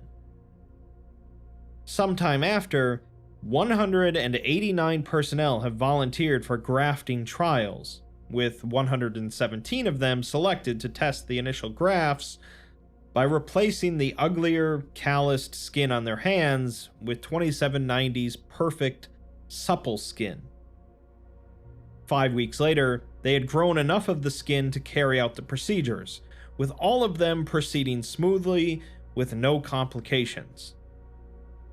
4 months later, only 87% of the test subjects have suffered complications from the procedures, specifically unexplained rejection of 2790's gorgeous skin and post-transplant infection. 70% of the personnel report the onset of tissue necrosis at the grafting site and the surrounding area, indicating that their bodies recognize the imperfection of their own skin and are removing them for 2790's skin. Additionally, 2790's morale and site morale have increased dramatically, with the breach rate decreasing from 0 breaches per day to 0. More skin is being produced, and all personnel are being prepared to undergo the grafting procedure. Nearly 3 months later, all personnel at the site have undergone the grafting procedures to their hands. 2790's breach rate has decreased to an unprecedented 0 breaches per day, and his morale has increased dramatically. All personnel report feeling closer and more connected to him, citing the ability to rub the entire body with SCP-2790's skin. To further reduce the breach rate, plans are being made to totally replace the rough, monstrous skin of all personnel with 2790's gorgeous skin. A note is added to the document informing us that the affected site has been entirely quarantined, with this document remaining here to illustrate the necessity of all memetic, infohazardous, and cognitohazardous screening protocols when acquiring new SCPs, despite the inconvenience posed by said protocols. In other words, it was a really weird squid, and you can't take anything for granted in the SCP universe. Let's finish with something out in the oceans, with SCP-3700. 3700 is the designation for a circular area in the North Sea, with a diameter of 800 kilometers, which encompasses the archipelagos of Faroe, Orkney, and Shetland. It has an abnormal depth, with the seafloor located approximately 5 kilometers below the ocean surface, compared to an average of 250 to 300 meters for the rest of the North Sea. The area is subject to a wide variety of anomalous occurrences, primarily sudden changes in meteorological and geological conditions, due to ritualistic interactions between two entities. Active effects are wholly dependent on which entity successfully subdues the other during each ritual, and all of the rituals, with the exception of 2 consistent dates, take place at random periods of time. The 2 entities always interact on dates corresponding with the spring and fall equinox of the year. The first entity, 3700-1, resembles a massive lobster, 6 kilometers in length, green in pigmentation, with a mixture of blue, yellow, pink, and red markings etching along its top, forming a facsimile of a woman's face. It possesses 6 prehensile limbs attached to an elongated crescent-shaped segment of its abdomen, with 8 legs. The entity possesses 4 compound eyes attached to stalks at the front of its crescent. Its carapace is heavily damaged, with large amounts of scarring, cracking, and small holes which expose softer tissues. Other than its size, it possesses several anomalous capabilities, such as using its club-like appendages in a similar manner to a mantis shrimp, with strikes producing a force in excess of several tons of dynamite. 2 of its eyes are capable of projecting concentrated blasts of gamma radiation, and it's capable of dispersing storms and other aberrant weather phenomena while simultaneously increasing rates of erosion on any landmass it comes near. Despite its size, it's capable of reaching speeds in excess of 100 kilometers per hour, and can de-manifest entirely if it's unable to locate the other entity within a certain time frame. Despite all of this, the entity is benign in nature, and displays rudimentary signs of sapience. It will either ignore the presence of Foundation vessels, or provide some primitive form of aid via propelling disabled craft away from peril. Since its discovery and the subsequent implementation of containment protocols, the entity has slowed considerably in its movement, suffered several notable decreases in mass, and has weakened considerably in its ability to subdue the other entity. Speaking of which, the other entity is an anomalous member of the ray-finned fishes, with 13 appendages encircling the middle section of its body. These appendages resemble the tentacles of an octopus, and tuck into the entity's torso when not in use. The entity is currently 32 kilometers long, although the original recorded length was less than 300 meters when it first appeared in 1945. The majority of its length is due to its whip-like tail, which ends in a sharpened point. Each tentacle is estimated to be approximately 60 meters in length, and its mouth is estimated to reach 3 kilometers in depth when opened. It's black in pigmentation and is bioluminescent, with white, purple, and red luminescent lines forming the facsimile of a man's face on either side of its torso. It's capable of invoking rapid changes in meteorological conditions, specifically invoking storm conditions in excess of Category 5 hurricanes. It's capable of bending its torso between its tail and then spinning the lower portion of its body while its head remains oriented in a single direction. This allows it to generate a whirlpool, drawing any vessels within 150 meters towards it, at which point its tentacles will grip and rip set of objects apart, regardless of composition. It's capable of releasing high-energy sound waves and streams of blue fire from its esophagus, allowing it to quickly dispatch close-range targets. This entity manifests at random locations along its counterpart's spiral path, with the exception of the equinoxes, where it appears at the origin. It will remain submerged unless it's engaged with another object or organism, and will de-manifest 15 days after first appearing. It's openly hostile to any and all organisms that approach it, but it reverts to rote, predatory behavior in all instances other than interactions with the other entity. It cannot be subdued by conventional weaponry, and only suffers moderate damage from anomalous weaponry. Thus, only the other entity is capable of fully subduing it. Interactions between the two entities consist of prolonged struggles, where each entity will attempt to temporarily kill or subdue the other.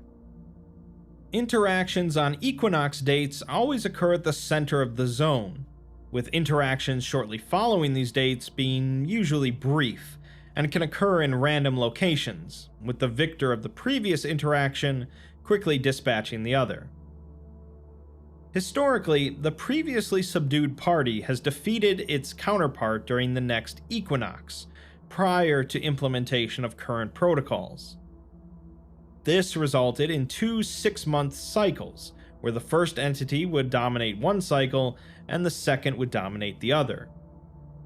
Since implementation of current containment procedures, however, the first entity has subdued the second for 64 straight equinoxes, with Foundation aid. When one entity defeats the other, a number of different changes occur within the 800-kilometer zone. When the first entity beats the second, storms and harsh weather are immediately dispelled. Reproduction rates of local oceanic and island fauna increase by a factor of 3, crop yields double, and erosion rates of each archipelago's shores increase from standard rates by a factor of 5, forcing Foundation personnel to import large amounts of dirt and sand in order to slow erosion rates. When the second entity defeats the first, however, meteorological conditions in the area become perilous, ranging up to Category 5 hurricanes, and temperatures experience rapid fluctuations, ranging from well below 0 degrees Celsius to well above 28 degrees Celsius, or 32 degrees Fahrenheit to 82 degrees. Travel by sea is rendered difficult, if not impossible, due to the storms and waves, and ocean food sources are driven from the area due to the extreme conditions, with crop yields greatly reduced due to high winds, oversaturated soil, and lack of sunlight. Finally, the second entity won't actually demanifest, but will instead continue to patrol the zone, preying upon any unsuspecting civilian vessels and regurgitating hostile anomalies onto the archipelagos. Historical reports indicate that the first entity has been regularly encountered by local fishermen since the 1500s, but no reported sightings of the second entity were noted until the mid-20th century. Basically, the Foundation looked into this situation and decided that they couldn't allow the second entity to beat the first one, since it caused a bunch of bad stuff to happen. To rig things then, they would come in and help the first entity subdue the second, by anchoring it down and firing cannons at it until the first entity wins. Unfortunately, this has resulted in the first entity continually growing smaller and weaker, with no chance to recover, while the second entity grows larger and stronger from its defeats. Things culminated in an incident on March 20th, 2017, during a routine operation to help the first entity beat the second. When the first entity appeared, the Foundation ships began following after it, with it acknowledging their presence by clicking 2 of its claws in the air while emitting a low rumbling noise from the appendages around its mouth. 30 minutes go by without incident, until the weather conditions start to suddenly change, with large black clouds forming within several seconds, and the wind visibly increasing in speed. The first entity raises its claws and moves them in a circular motion, creating a small hole in the clouds above it, but it appears visibly taxed by the effort. 600 meters away, the ocean begins to froth and foam before the second entity emerges from beneath the surface, head pointed upwards. It rises upwards before bending forward, opening its jaw and roaring, followed by emitting a stream of blue fire towards the other entity, causing it to submerge. The Foundation vessels begin scattering and firing their harpoons at the entity's head, causing it to emit another roar and become agitated, creating a whirlpool with its body. The cannon fire begins, as the harpoon vessels begin dragging the entity's head in a continuous circle. It wails in pain and regurgitates a hostile entity, which begins charging towards the ships, forcing them to engage it instead. This allows the entity to free itself somewhat, and it launches some blue fire at one of the ships. The first entity resurfaces and swiftly kills the regurgitated enemy with its club-like appendages. It proceeds to lift some of the personnel that were knocked into the water back onto their ship, while the harpoon vessels subdue the second entity once again. The first entity begins moving towards the second, now showing signs of damage due to the cannon barrages. The first proceeds to emit several concentrated blasts of gamma radiation, carving several large holes in the second, causing it to flail violently in pain. The motions manage to snap all of the harpoon lines and create several large waves which push all the ships backwards. The entity's tail then snakes below the first and impales its midsection, lifting it out of the water. The first tries to strike at the tail to free itself, before it stops moving entirely. The second flings it out into the ocean, where it does not re-emerge. The Foundation ships all begin moving in the opposite direction of the second, although the one hit by the fire cannot due to engine failure. The entity begins expanding its whirlpool, making the sea extremely turbulent, and it emits a loud vocalization before spotting the stopped ship. A tentacle rises from beneath the water and wraps around the ship, pulling it towards the entity's open jaws. Suddenly, the first leaps out of the water and severs the tentacle before weakly striking the ship to send it out beyond the whirlpool's edge. The second roars again, clamping its jaws down on the first. Several bright flashes of light are visible, and the second roars in pain, thrashing as its lower half stops spinning and its tentacles come up from beneath the waves. The tentacles begin tearing the first entity's legs from its abdomen until they stop moving, and a rapid succession of muffled cracks are heard. The first has managed to sever the other's lower jaw, causing it to fall back into the water. The second begins flailing again, its movements growing weaker, before it releases one final stream of fire onto the first entity. 5 minutes go by with neither one seen moving. The Foundation ships return to the center, where they find both entities unmoving, before they both dissolve. They radio to command to inform them that both of the entities are down. After 3 minutes of radio silence, command asks if either of their effects are active, which they aren't, and if there's any traces of either of them, which there isn't. Command says that it appears that the anomaly has been neutralized, and they are to return to base. While they start attaching the one ship to be towed, they radio command again, as they are now picking up unusual levels of gamma radiation, and a sonar contact at a depth of 3 kilometers. They request permission to deploy submersibles to explore, but command denies the request. Over the next 5 minutes, however, gamma radiation levels continue to rise, and the ocean turbulence visibly worsens, with several smaller vessels tossed by large waves. Suddenly, the turbulence ceases, however, and 4 large yellow orbs appear, 300 meters below the surface. The orbs linger for 2 minutes, during which time significant seismic activity is reported within the area, before vanishing. The ships then detect a new sonar contact 5 kilometers directly beneath the task force, with initial readings indicated to be some sort of metallic structure. After informing command of this, they are then authorized to deploy submersibles for exploration purposes. That, however, is a story for another time.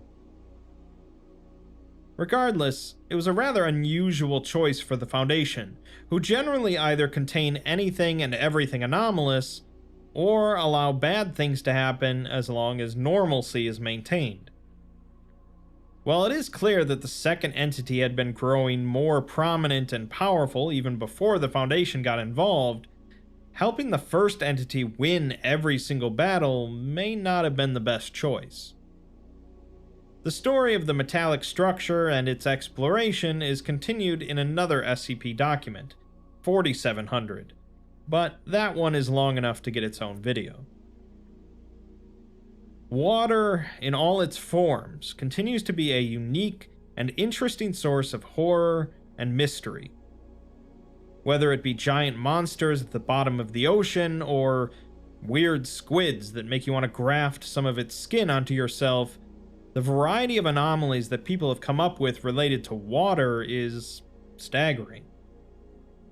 This isn't the last of Aquatic SCPs that will be featured on this channel, but it certainly was an interesting little collection.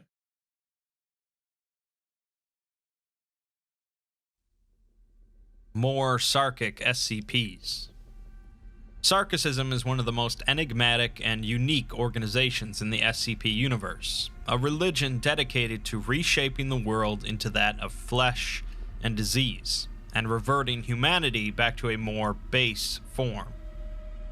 Sarkites, like any religion, come in all forms, with differing beliefs and intentions, some of them even good, but the majority of them represent a grave threat to normalcy. I've already covered an overview of Sarkicism in a previous video, and have looked at a few other Sarkic anomalies in detail, but there's still plenty left to be covered. Truth be told, this video will mostly be looking at some of the ones I mentioned in my Sarkicism video in greater detail, since they deserve a closer look. As a quick recap of Sarkicism, Sarkites revere disease and the transformation of the human form through alterations of their flesh.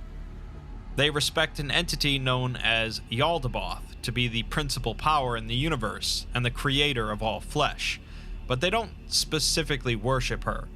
Instead, they believe that through mastery of the flesh, they can eventually surpass Yaldabaoth and remake the universe into a Sarkic paradise.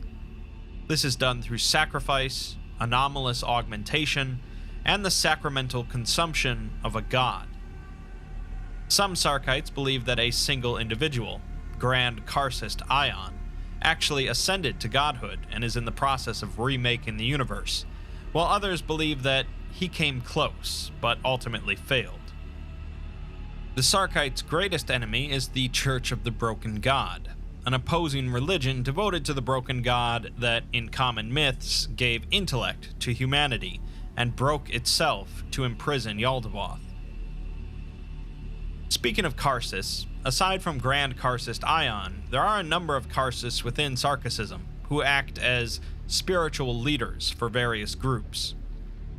SCP-2075 is one such Karcist, currently appearing as a 63-year-old Caucasian male that was formerly known as Alexei Kravchuk, who worked as a security guard for some time with the Soviets' GRU Division P. 2075's primary anomalous capability involves a microbial pathogen that he can exhale, which causes extreme neurological alterations in victims. Once infected by this pathogen, the individual can be completely controlled by 2075 from any distance, as if it were his own body. This effect lasts until the individual is killed, and if the host is ever killed, the affected individual will become the new host, retaining his memories. It's noted that 2075 is unable to control more than one subject at a time. 2075 claims to have been born in the year 1204 and prefers to speak in Russian, but is fluent in English, German, and an archaic Uralic language that doesn't coincide with any modern variant of the Uralic language family. In an interview with Dr. Cronenberg, 2075 introduces himself as Karcist Varus, and says that he's being kept in a Foundation facility for the same reason that SARS kept him in dungeons, and Stalin experimented on him, because they are afraid.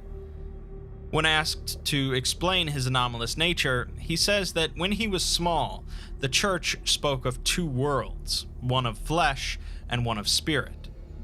He says this is incorrect, as there is no perfection in duality, and instead he's learned of the oneness of all. As for explaining his nature, he compares it to describing what the color yellow feels like, meaning that it can't be explained in words, and he invites the doctor to be shown instead. Dr. Cronenberg ends the interview instead. In another interview, when asked about when he was first detained by Division P, he instead talks about a period of political crisis in Russia at the start of the 17th century, when he was proselytizing his faith in Novgorod. An archpriest of the Eastern Orthodoxy declared him a witch and heretic, and whipped a mob into a frenzy that ended up tearing 2075 into pieces. He watched the event from a distance through someone else that he had infected, describing it as a very humbling experience to observe a piece of yourself being destroyed. Dr. Cronenberg says that the tale is interesting, but he wanted to know about when he was detained by Division P. 2075 simply calls the doctor impatient and says that he has all the time in the world. Many more interviews with 2075 were conducted, and in the 43rd interview they continue to discuss 2075's abilities. The doctor asks if he was always able to control others, to which 2075 says that it was a gift received long ago from the Grand Karcist, as he was embraced into the faith. The doctor remarks that he has built some superstitions around his ability, leading 2075 to call him a heathen, one who surrounds himself with machines like the Church of the Broken God, who he says are anathema. He says that Division P referred to his anomaly as creating meat puppets, but he says they are united as one entity without a finite life. An incident leads to the article being updated, with 2075 now described as a Gestalt consciousness currently occupying an unknown number of hosts. The incident occurred when 2075 called Dr. Cronenberg to his cell, accompanied by two security personnel. 2075 says that he's seen enough, and he'll be leaving now, as the man in the cage could leave whenever he wished. He taunts the doctor by asking, if you caged the limb of an octopus, have you truly caged the octopus? And says that his containment never truly mattered. He then recites a passage from Sarkic scripture, which is continued on by the two security personnel. The personnel then grab the doctor and stab him with an anomalous knife, which causes his body to massively distort and grow into an amorphous mass of flesh and bone. The entity that was once the doctor rampages through the facility before it's flooded with acid to eliminate it, resulting in a total of 56 fatalities. It seems that both of the security personnel had been infected by 2075 at some point in the past, likely before they joined the Foundation 10 years ago. It's also likely that Division P never truly contained 2075 either, only a part of it. An object depicting an Ouroboros, a symbol of infinity, was found in the remains of the site. Keeping in mind that 2075 is one of many Karcists across the world, each with their own highly anomalous capabilities, you can see how Sarkicism is such a threat to the normal way of life. Not every follower of Sarkicism is a powerful Karcist, though, with many of them simply living in small communes in rural areas isolated from the normal world. SCP-2133 is a village in the northern Urals in Russia, consisting of around 50 people. A number of microbial pathogens have been found within the vicinity of the village, some previously unknown, including the causative agents of leprosy, typhoid fever, cholera, and smallpox, along with various influenza viruses and plagues. This results in the inhabitants of the village often getting ill from various afflictions, although they rarely die from them. The villagers speak an archaic dialect of Russian, but commonly refuse to divulge substantial details about their history and traditions. Their lifestyle is similar to that of a 14th century peasant commune. They are believed to be illiterate. They display acute technophobia, and they share a religion they refer to as the Church of the Red Harvest. They show either an unwillingness or an inability to leave the village, and genetic analysis has revealed significant inbreeding, although they have never been seen undergoing reproduction while under containment.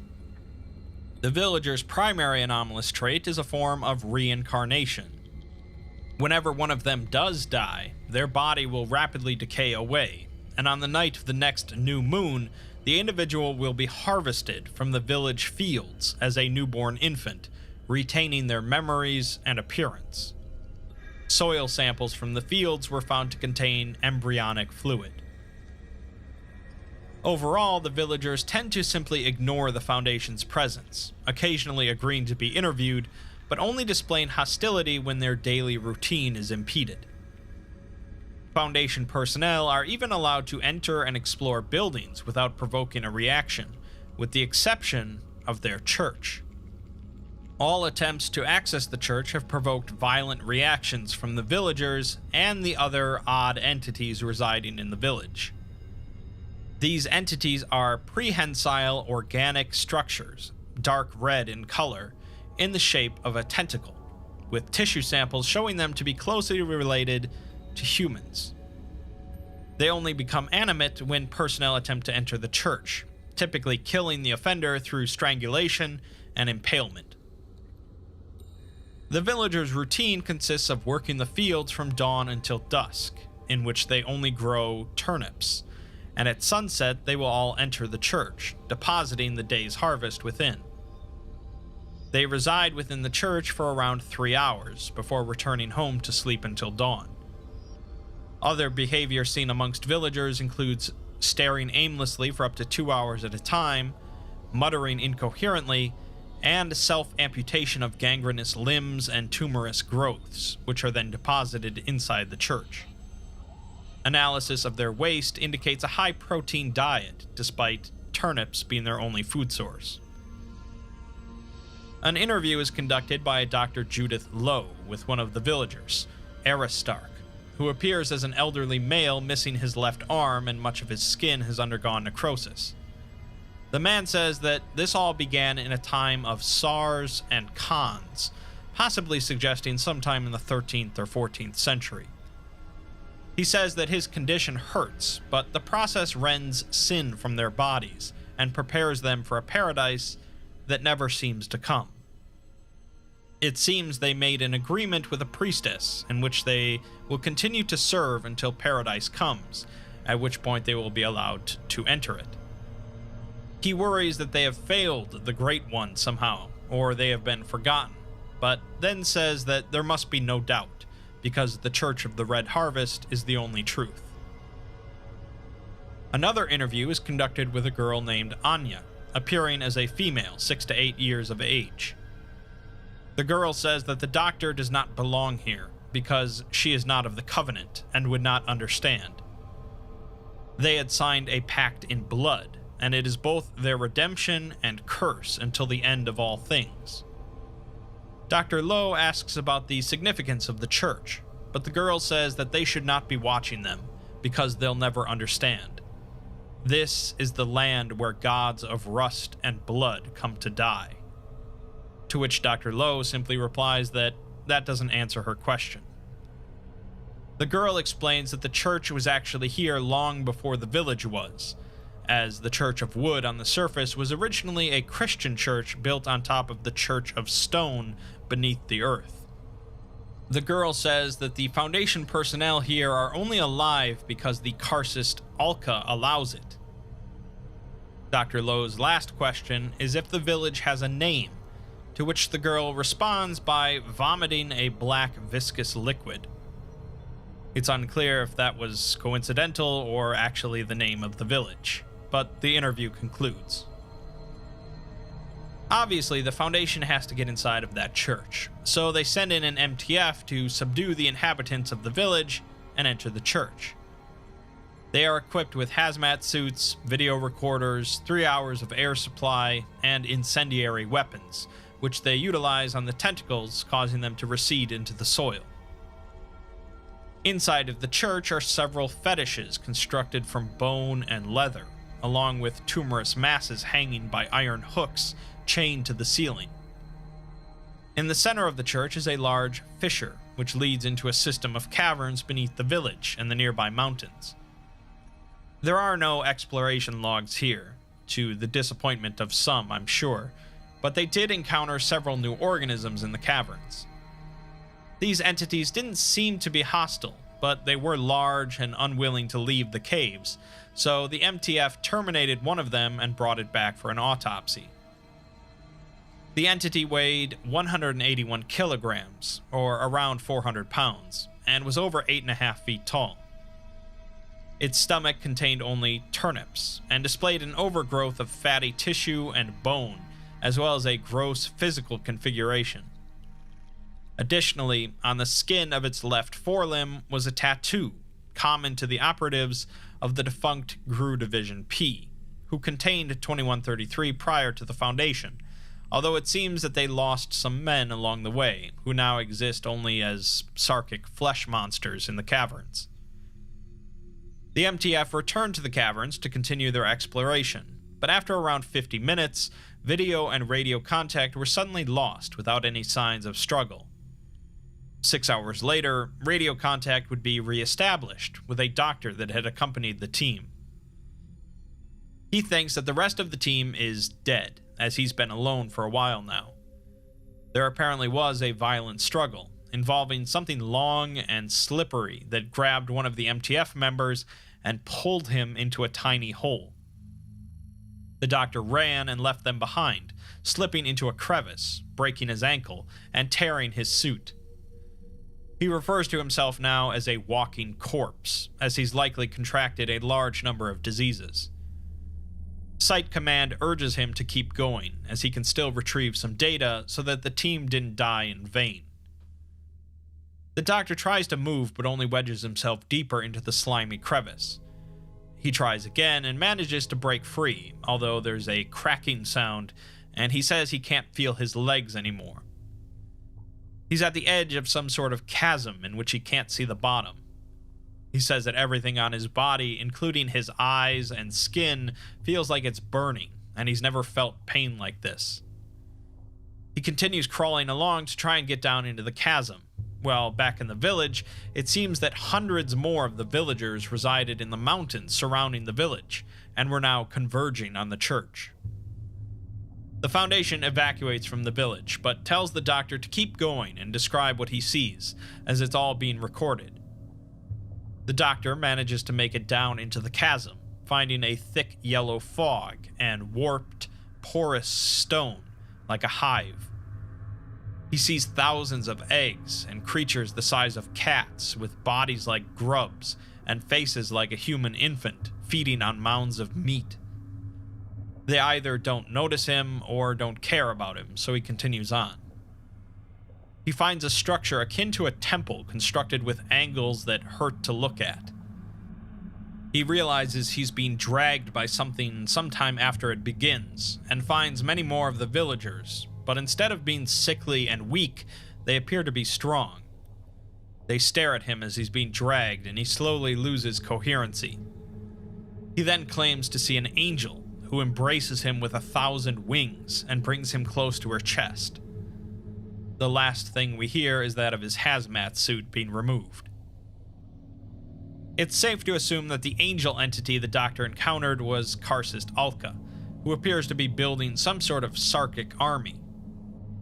She's certainly not the only Karcist in the religion working on such a goal, and many elements of SCP-2133 are similar to SCP-610, the Flesh That Hates, which is generally believed to be the Sarkites' Red Death, their greatest weapon. Speaking of Sarkic armies, another one is discussed in SCP-2309, an iron wall covered in a thin layer of brass located in a mountain pass in the country of Georgia. The wall is approximately 20 meters tall and 5 meters thick, and can't be damaged by any conventional means.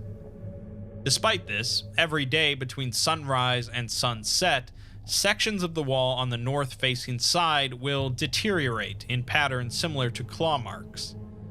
Overnight, between dusk and dawn, the wall will gradually regenerate back to its normal state.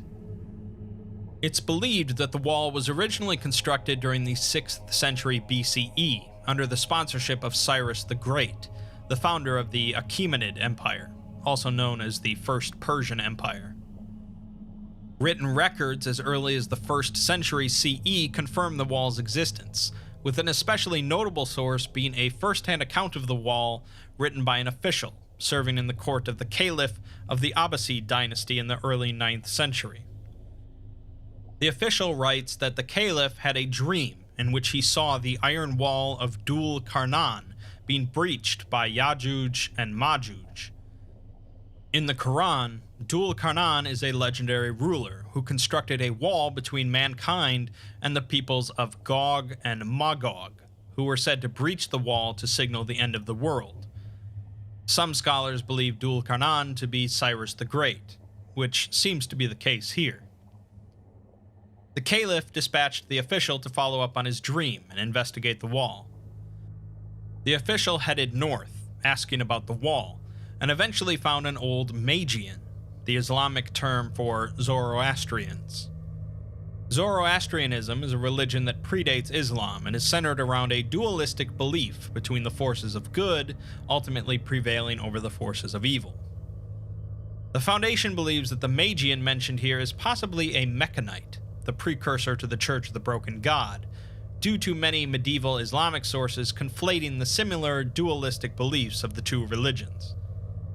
The official ended up paying the Magian to take him to the wall, where he is relieved to see it still standing, with construction equipment scattered about the site. The official could see the scratches made by Ya'juj and Ma'juj on the wall, but could not see the Ya'juj and Ma'juj themselves. Obviously, the Ya'juj and Ma'juj are actually Sarkic entities, but they are apparently invisible beyond the wall. The Magian placed his hand on the official's shoulder, and he could suddenly see the horde of entities tearing away at the wall. The official writes that they were as gruesome as he imagined, for their nakedness was not even hidden by skin, and their hands ended not in nails, but in claws. Behind the horde, he could see only devastation, with every tree and plant uprooted, and the only other creatures present were flies, maggots, and roaches. He also saw two masked men cloaked in red robes presiding over the horde from atop flesh towers, with a massive four-legged beast larger than 5 elephants possessing a bony plate for a face in front of them. The masked men were guiding the creature forward to charge into the wall, but the attack left the wall mostly unscathed. The official questioned the Magian as to why they continued to attack the wall, rather than simply digging underneath or building a scaffold to climb over it, but the Magian said that on the other side of the wall, the ground was harder than Damascus steel, and the ceiling of heaven was exactly the height of the wall, so that not even an insect could fly over it. When the official had seen enough, the Magian removed his hand, and the entities disappeared from his sight. The Magian finished by saying that the Caliph and the rulers of every civilized land needed to heed the threat of Ya'juj and Ma'juj. What exactly allowed the Magian to make the entities visible is unclear, but it's not the first time we've heard of invisible Sarkic monsters, as shown in SCP-2480, the Unfinished Ritual. Foundation investigation of the wall found a number of things buried near it, including ancient weapons, armor, and currency. They found a collection of gears and other machine parts that were likely used in the wall's construction, many of which are stamped with Mechanite seals. There was also a mass grave containing altered human skeletons, resembling known specimens of Sarkic creatures, and a large clay cylinder containing a record written in Old Persian about the construction of the wall. The record praises Cyrus the Great, who marched along with his army to confront the invaders who sailed out from Adatum, known as the Sarkic capital. The invaders were led by two Kharsis, and although Cyrus's army initially drove them back to this mountain pass, the onslaught was endless, and even the army's elite warriors, the companions, could not hold them back. Cyrus decided to build a wall instead to contain them, and traveled to Ionia, where he enlisted the Mechanite builder priests. They proceeded to build a great wall from blocks of iron, and poured over it a layer of consecrated brass, so that the army will be sealed away in another realm until the end of time. The Foundation believes that if and when the wall is ever breached, it may constitute an XK-class dominance shift scenario, which mostly matches what's stated in the Quran. So there you have an enraged horde of Sarkic monsters that have been festering and raging for the last 2,600 years or so. If they ever do break through the wall, or if some other Sarkic group helps them get out, it would likely be a pretty big problem. Speaking of big problems, let's finish by looking at SCP-2191, a temple complex located within the Hoia Forest in Romania. The first two floors of this complex resemble similar Eastern Orthodox monasteries in the region, but it's believed that this was a deliberate effort to disguise the temple's true nature. Beneath the complex are a series of tunnels that were likely constructed sometime between 5,000 to 7,000 years ago.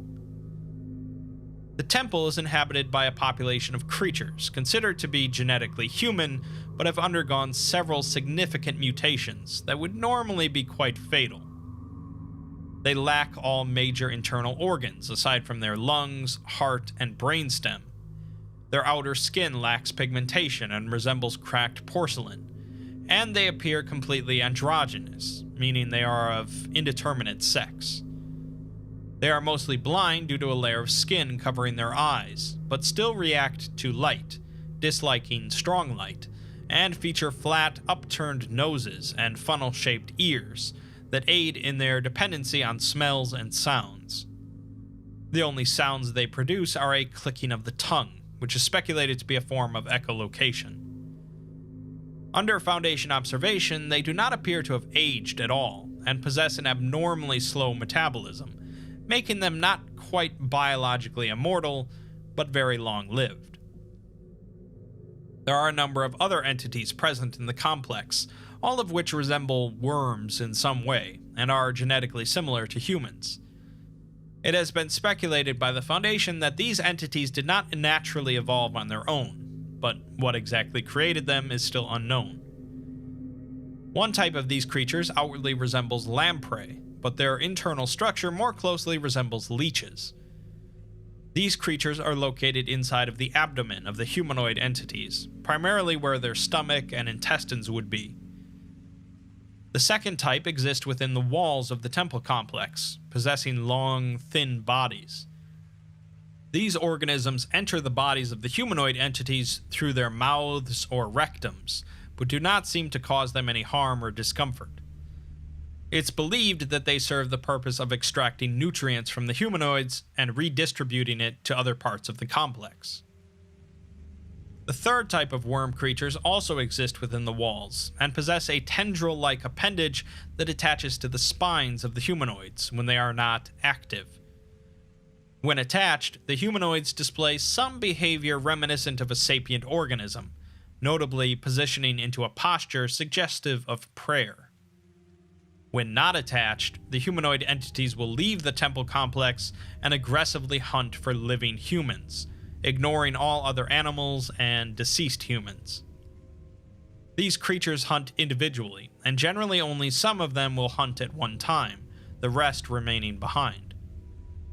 Once prey has been located, the entity will inject them with a paralytic agent delivered via barbs located on their hands, and will then proceed to unhinge its jaw, allowing the worm creature in their abdomen to emerge and latch onto the person's neck. The worm will inject the body with digestive enzymes, turning all of their organs, muscles, and bones into liquid, at which point they will drink the resulting fluid. This process takes anywhere from 20 to 50 minutes, depending on the person's size. This fluid is then returned to the temple and retrieved by the creatures residing in the walls. People living near the forest had been aware of the anomaly for quite some time, but the Foundation first investigated it in 1916, when 244 members of the Austro-Hungarian First Army went inexplicably missing. The Foundation later came in 1919 and contained the complex, as they normally do. The problem seemed solved, as the creatures went into a dormant state in 1924 due to lack of food. There were a series of incidents, however, between 1932 and 1977 that led the Foundation to reevaluate the problem.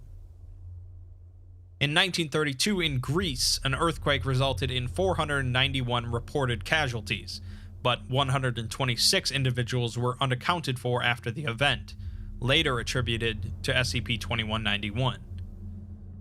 In 1939, in Turkey, an earthquake resulted in the deaths of around 33,000 people, with locals claiming that a great serpent rose from the ground at the start of the earthquake.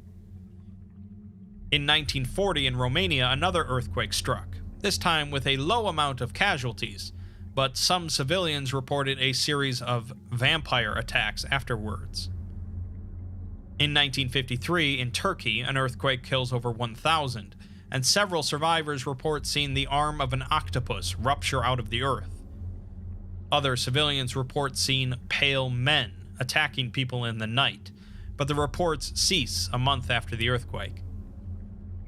In 1963, in Macedonia, another earthquake kills around 1,000 people, with 500 going missing afterwards, amid more reports of pale men attacking in the night. 1977 in Romania, an earthquake kills over 1,500 people, but only 800 bodies are found, with reports of pale men and tendrils pulling victims beneath the ground. The Foundation finally finds a connection between these events and SCP-2191. It seems that it took the Foundation a while to ponder what exactly the creatures were transferring nutrients into. Deep beneath the temple complex is the core of another entity, whose true size has so far been pretty much impossible to measure, with appendages extending throughout an area of around 660,000 square kilometers. The entity excretes a highly corrosive substance that it has used and continues to use to create more and more tunnels throughout the Balkan Peninsula. This entity is sapient, and is controlling the humanoid entities and the creatures in the wall through the release of complex pheromones. It seems that civilians living in isolated villages around the forest have been actively providing human sacrifices to 2191 to prevent earthquakes from occurring. An interview is conducted by Dr. Judith Lowe with a village elder from one of the villages, who's knowledgeable about 2191. The woman says that the temple is where the mother resides, who sends her faithful bees to collect nectar, and like good beekeepers, they help the hive flourish. The mother was once a Daevite princess that Grand Karcist Ion wanted to conquer and claim for himself. She eventually became his favored concubine and worshipped him, so the Grand Karcist blessed her with his sacred seed, according to the elder. This resulted in her swelling up in size and being placed here, and they must keep her fat and satisfied so that she can eventually give birth. Give birth to what exactly is left merely to our imagination, but the elder ends the interview by stating that all around us is tinder for the gods. The Foundation is caught between a rock and a hard place then, since if they allow this entity to continue being fed, it will eventually give birth to what will also likely be a world-ending threat. But if they try and contain it, it can easily cause far more devastation than it currently is. Of course, the correct answer in this case would be to attempt to simply kill this creature, but the Foundation has so far failed in that goal, and has spent a number of civilian and Foundation lives that goes well beyond acceptable numbers. They don't like it, but for now they're going to simply let things continue as they were, with the villagers offering up sacrifices and letting it feed. They note that they are not currently about to sacrifice the entire Balkan Peninsula just to contain this threat. At least, not yet.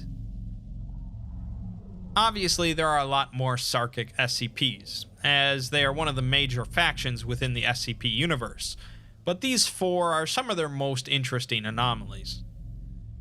Many Sarkic SCPs and tales concern a coming apocalypse, in which all of the Sarkite hordes will rise up and a great battle will commence for the fate of the world, often referred to as the Second War of the Flesh. The fragmented, often static nature of SCP writings mean that we might not ever actually get to see this war, with it left only in the dizzying heights of our imaginations. Either way, though, if you like SCP because of its connection with horror, Sarkicism contains some of the best horror around.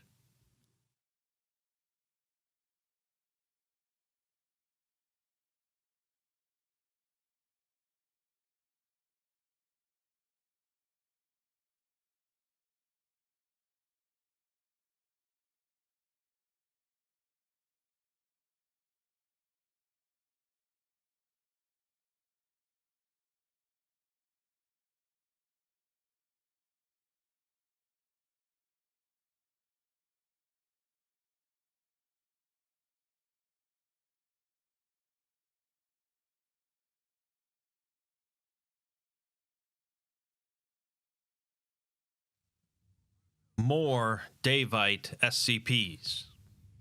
The Daevite Empire is one centered around blood and sacrifice, a civilization that has been a scourge for thousands of years, and despite all odds, can't quite be put down completely.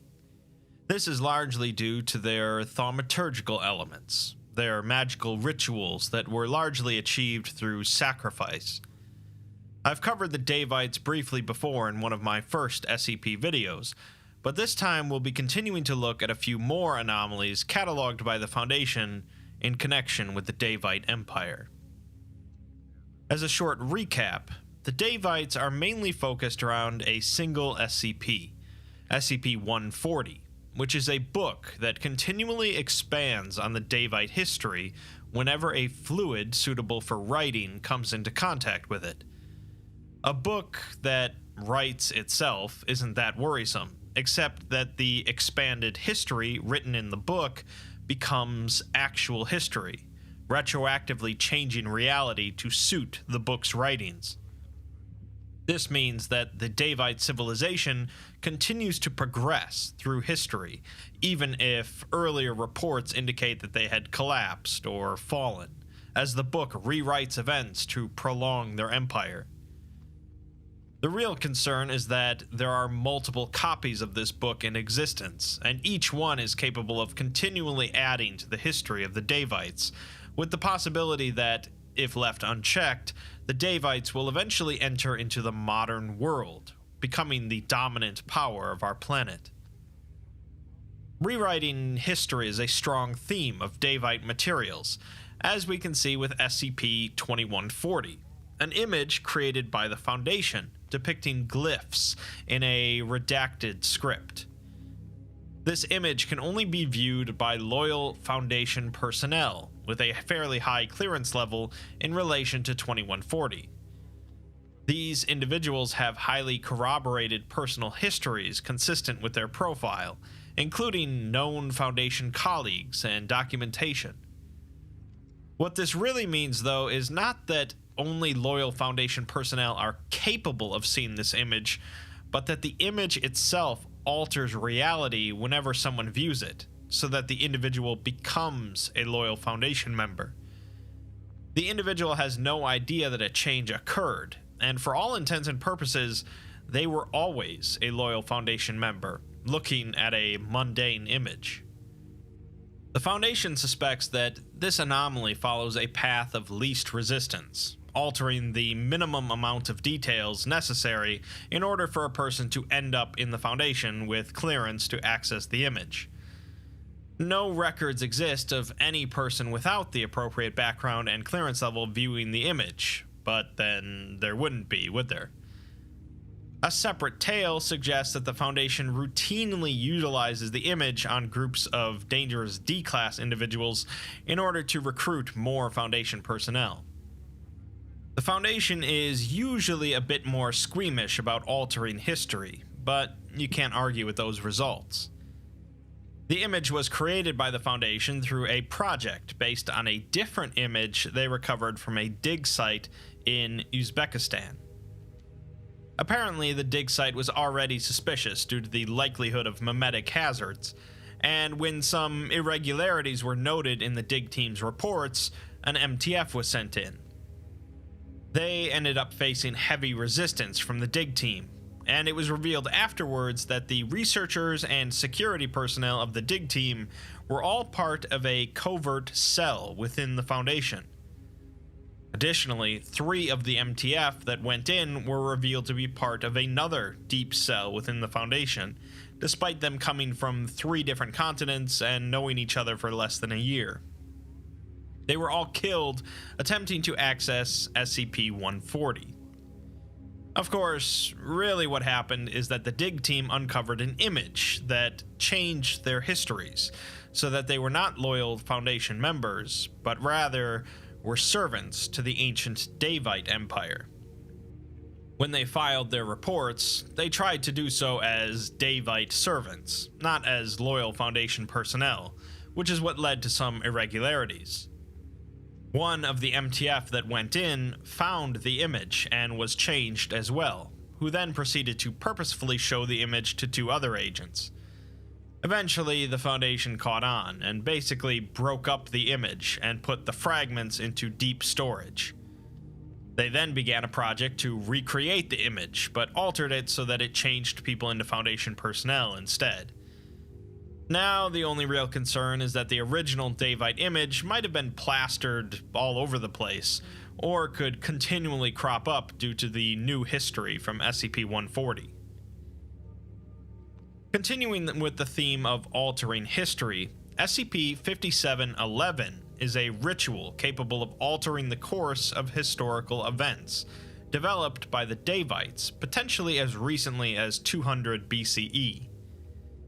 The Foundation has been very actively pursuing the destruction of any information related to the ritual, to the point of they're not even sure the full details of the ritual themselves. They do know it involves at least a mechanical device of indeterminate function, constructed of a beryllium bronze alloy, a half-liter of blood, presumably from the lead officiant of the ritual, at least 3 additional witnesses/participants, an altar or temple complex, and 1 prepubescent human child. They have uncovered many similarities between modern Sarkic cults/Church of the Broken God sects and religious practices of the ancient Daevites, suggesting that the ritual was developed utilizing classical mechanist and Sarkic religious texts. It's believed that the intended target of the ritual was a period either immediately prior to or during the Second Punic War, likely to change the outcome of that conflict. The temple complex that was built to carry out this ritual consists of several small residential dwellings, an open-air temple, and a large flat pyramid with a recessed top containing an altar. The interior of the pyramid contains several damaged pieces of anomalous machinery, and beneath it is a network of tunnels connecting the complex, along with some vast open pits with depths greater than 100 meters. At some point, a temporal restructuring event occurred at the site of this temple complex, resulting in the sudden appearance of a massive black dome. 2 hours later, the dome disappeared, and an MTF went in to investigate. Monitoring devices over 200 kilometers away picked up a flux in tachyons from the event, and calculations suggest that it was likely the most powerful known temporal event in Foundation history. When the team arrives, they split up, with some checking out the residential dwellings while the rest head into the pyramid. The team checking the dwelling finds blood all over the place, with a body on the floor. Although they shoot it in the foot with no reaction, when they turn the body over, it suddenly animates, with a bright flash seen over its hand. They put a few more rounds into the head, and it ceases activity. As for the others, they are being led by Captain Regina Watts, who I have to give some information on. The entire team is designed to work around temporal anomalies, but Watts is an experimental user of a drug developed by the Foundation based on a temporal virus. Essentially, this drug, taken by her in the form of cigarettes, allows someone to travel briefly backwards into the past. Normally, this isn't that useful, as most users tend to just forget what they witnessed, or it otherwise screws with their head, but Watts has a rather unique resistance to amnestics, which allows her to generally remember everything she experiences. This means that she can use this drug to redo events, gaining a huge tactical advantage in dangerous situations, although she's the only one on the team that utilizes these drugs.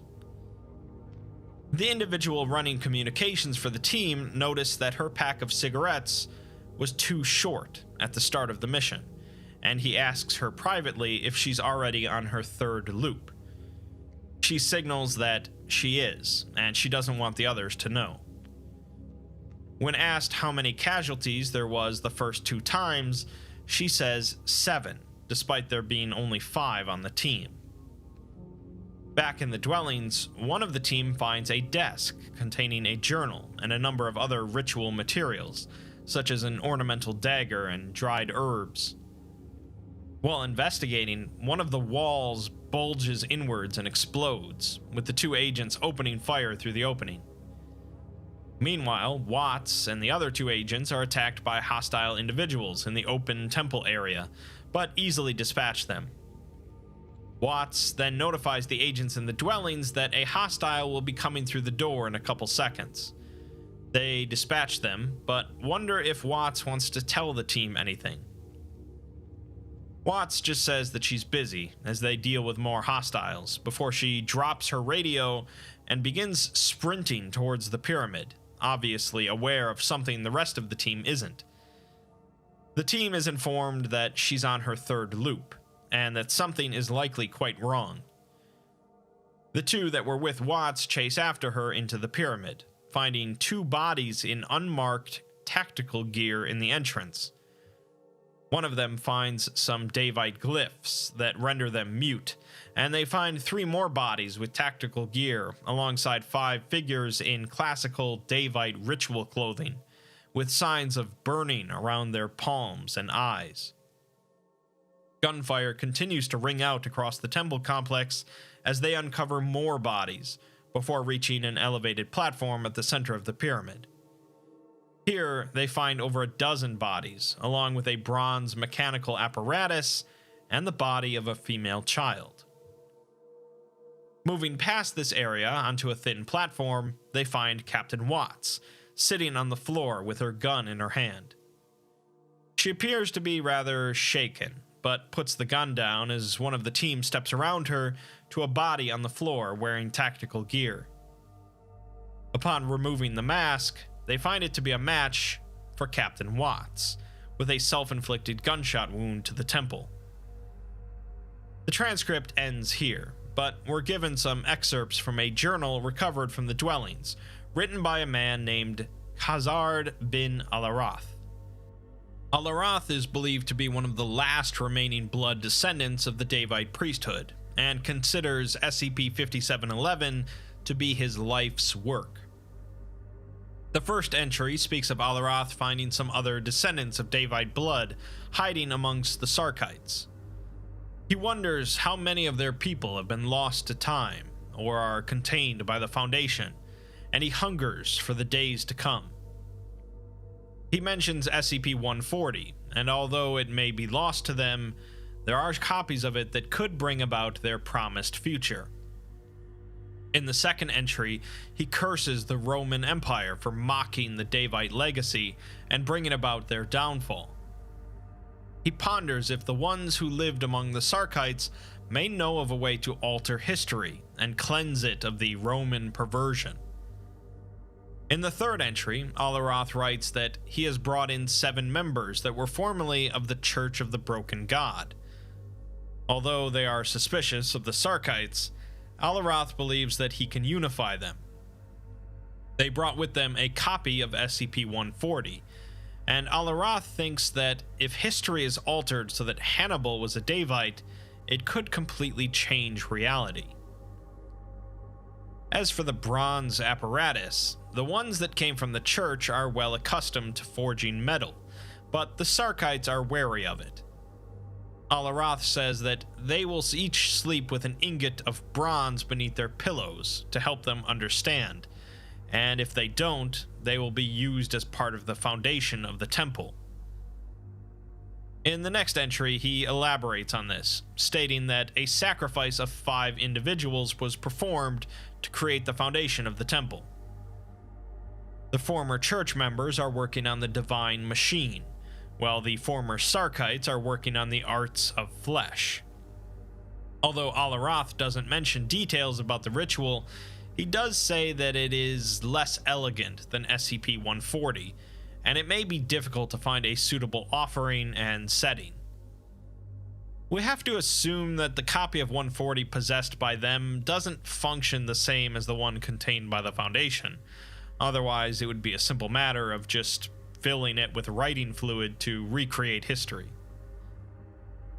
The journal finishes with Alaroth praising the genius of the ancient Daevites and how they found the perfect offering, which, combined with the flesh crafter's eye to anatomy and the machinist's divine artifice, will manifest their destiny. Unfortunately, the last entry, likely written during the event, is written in a much sloppier style, with Alaroth writing that their triumph is dashed to rubble, and he wonders why their god has left them. Lastly, we have an audio recording from Captain Watts that she recorded during the mission, although she doesn't currently remember recording it.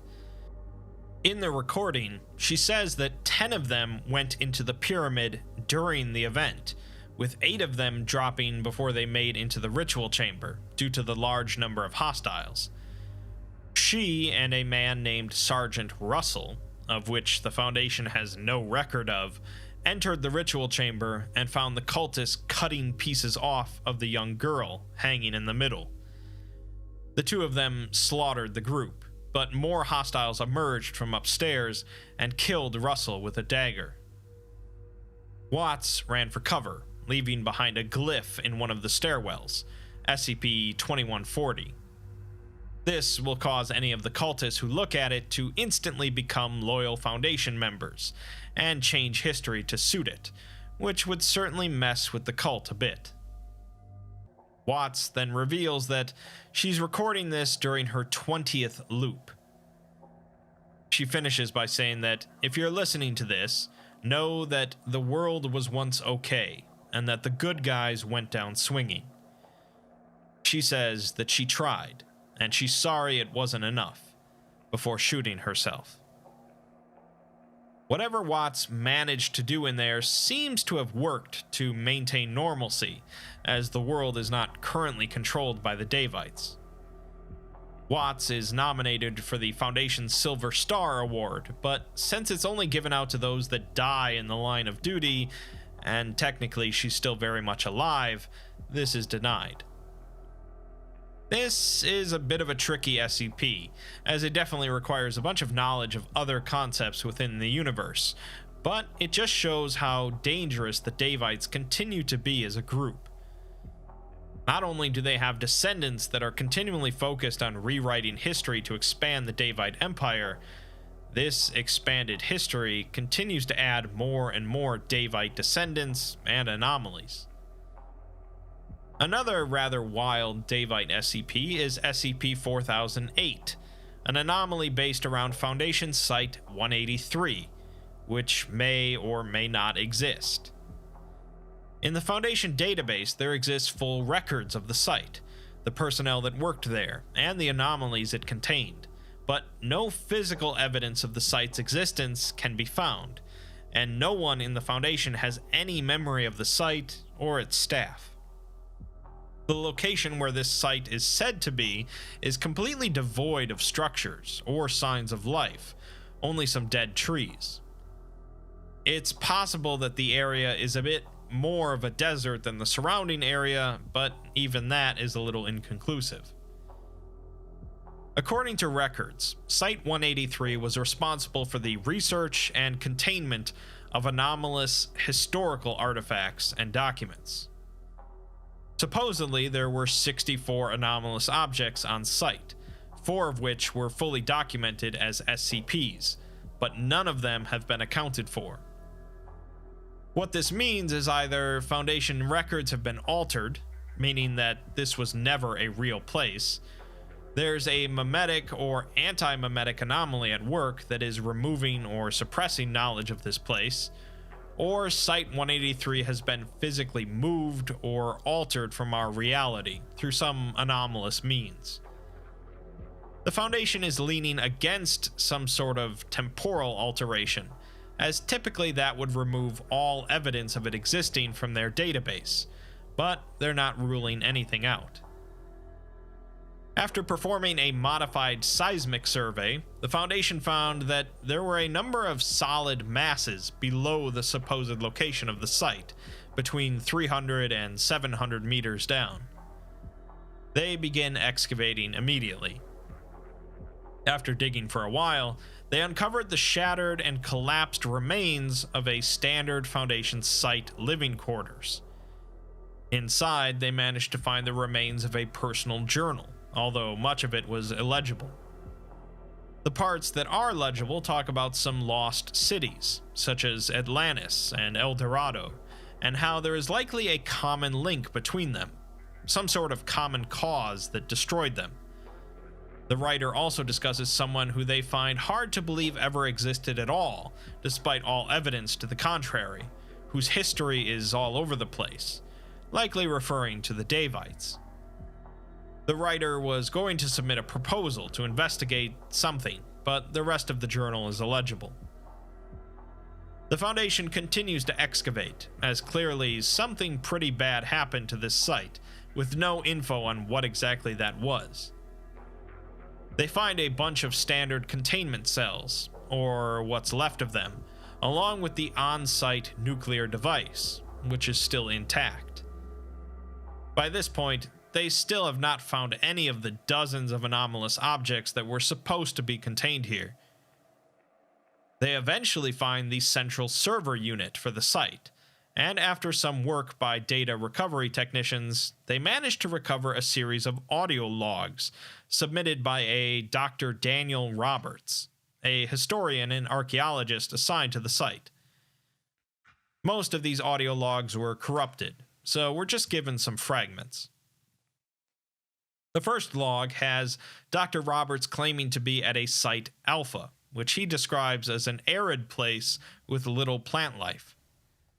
He says the spot is no Atlantis, but they might discover something here.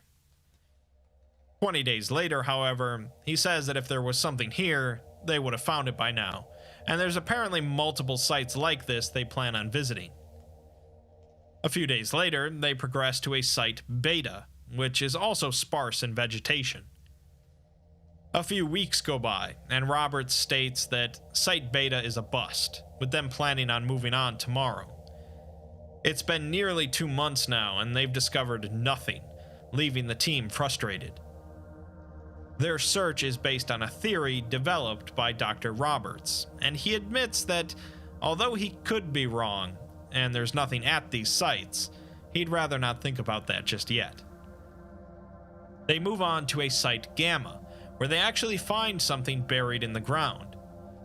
They don't know quite what it is yet, but they found it practically straight away after coming to the site. A couple of days later, he announces that they uncovered a ruined structure, which sounds pretty familiar. He states that the structure was ruined through more than just natural deterioration. Instead, it's like something smashed through the top of it and dragged it underground.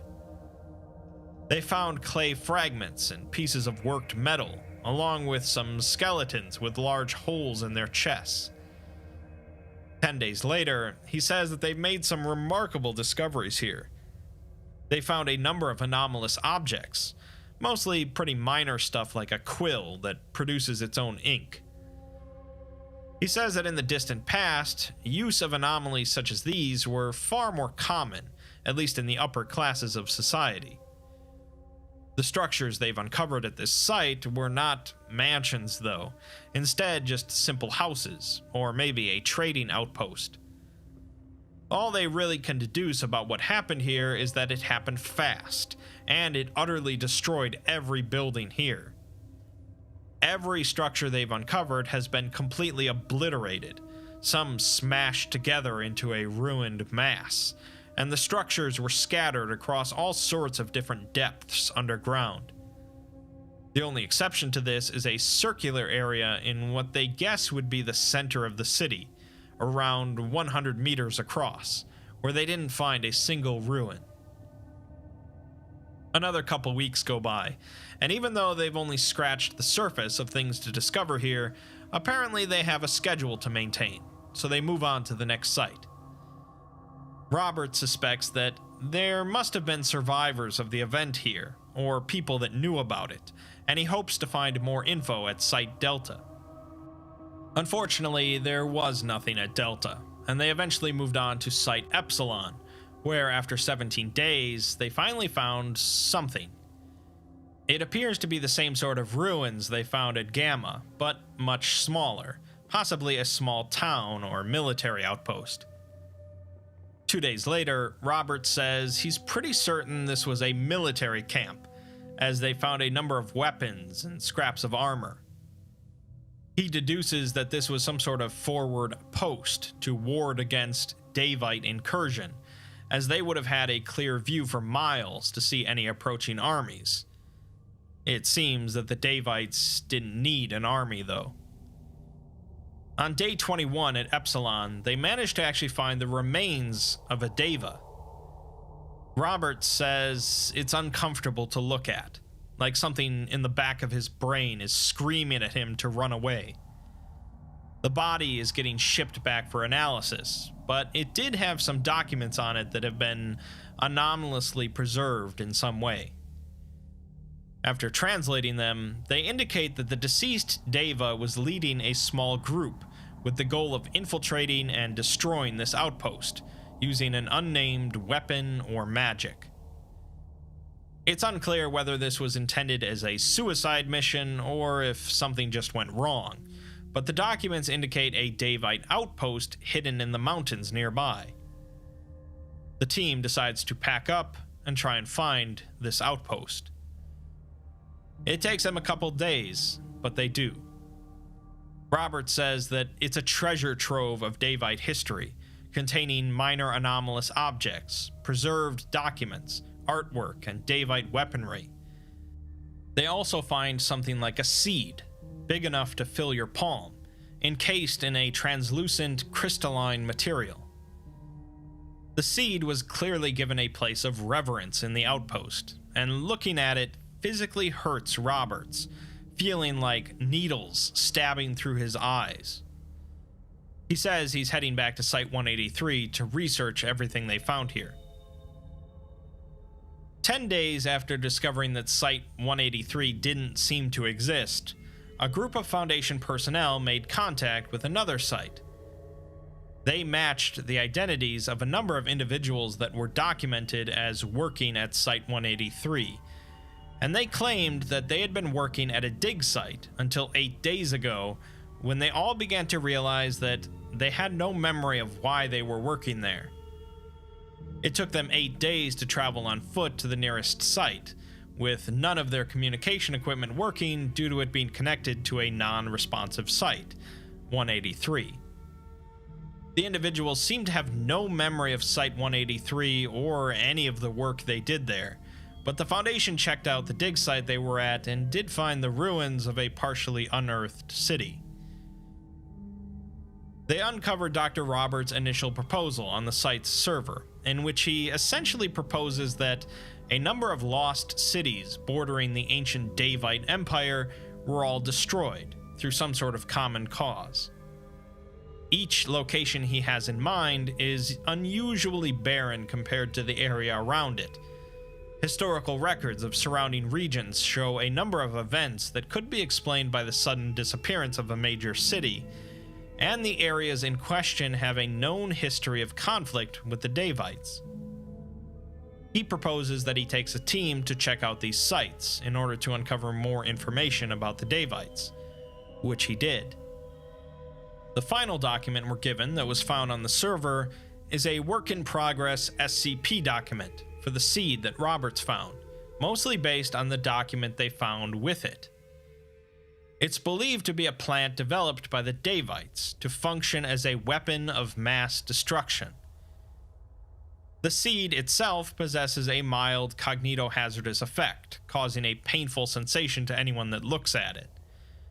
When planted, however, it will immediately begin to grow at an incredibly advanced rate, developing into a fully grown tree in around 5 minutes. This tree will measure between 1.2 and 1.5 kilometers tall, with a trunk diameter averaging around 70 meters. Roots grow outward from the tree to a distance of around 3 kilometers, ranging from 50 meters above ground to over 900 meters below. This growing process will leach significant quantities of minerals and water from the ground. Once fully grown, the tree produces an anti-memetic effect, causing anyone affected to lose all memories of anything within the area containing the tree. The way it achieves this is rather unique, believed to be caused by an anomalous alteration to the electromagnetic spectrum, meaning that all visible light contains this anti-meme. Essentially, once the tree is grown, the anti-memetic effect covers the globe almost instantly. After around an hour, the tree will rapidly begin to break down into gas and particulate matter within 10 minutes, leaving nothing behind. The ground, displaced by the massive tree, will collapse, burying anything on the surface and leaving behind only a barren area of land. The document found with the seed contains some text from the Daevites, where they state that the tree's roots will tear the land, and its leaves will rend the sky itself, shattering men's minds. Thousands of Daevites died so that they could acquire this seed of destruction, and now their blood will be carried into eternity by the tree's branches. Dr. Roberts finishes the document by stating that they're going to do some testing on these 3 seeds they found, and see what they can discover. The Foundation has yet to find any of the seeds mentioned in the document. So, what obviously happened is that Dr. Roberts inadvertently activated one of these seeds while experimenting with it at Site-183, and it proceeded to grow and demolish the entire site. The anti-memetic effect spread across the globe and wiped out everyone's memory of the site, but this effect did absolutely nothing to the Foundation's database. This meant that, in a rather unique situation, the site was destroyed. No one remembers it, but the records are completely unaltered. Still, the Daevites developed quite a weapon of mass destruction here, basically a botanical nuke. As usual with the Daevites, everything connects back to SCP-140. Those seeds might not have even existed in reality 50 years ago, but continual progress from SCP-140 or other anomalies like it continue to expand on Daevite history, adding more and more to our reality. This is why the Daevites are such a big threat, as the Foundation really has very little control over history being rewritten like this. More weapons of mass destruction could spontaneously appear, and more Daevite cultists that are interested in spreading them.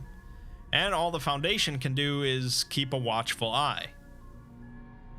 Mussolini once said that it is blood which moves the wheels of history. And I think for the Daevites, that continues to be very true. Rodent SCPs. The term rodent, often used pejoratively, refers to animals belonging to the order Rodentia, which includes mice, rats, squirrels, beavers, guinea pigs, and hamsters. Rodents, at their worst, are harmful pests, damaging food stores and spreading disease, while rodents at their best are lovable household pets. Of course, rodents are present in the SCP universe as anomalies, much like every other type of animal. We're going to take a look at several anomalous rodents, some dangerous, some far from it, but all of them pretty weird. First up is SCP-6369, which is not a rodent itself, but rather a Nokia mobile phone, with a single number saved in its contacts list. The number is listed as Rat Lost and Found, and calling the number connects the caller to an automated selection system, which will ask a series of questions inquiring about a lost personal possession. These questions include what item the caller needs found, where they believe they may have lost it, and what form of payment will be given for its recovery. This service requires a number of conditions to be met, otherwise the system will instead play a pre-recorded message apologizing for the inconvenience before ending the call. First, the item has to be actually lost to the owner, instead of intentionally hidden, or having a second person purposefully hide an object for them. Second, the item has to have been lost within the last 2 years, and can't weigh more than 5 kilograms. Third, the area that the lost item is located in can't have any rodent traps or predator animals, such as snakes, cats, or birds of prey. Fourth, the caller has to have payment ready before placing the call. The call must be placed on a weekday, and the service's employees must not be currently active elsewhere. If all of these conditions are met, one or more employees will manifest outside of the building the call was placed from, within 30 minutes.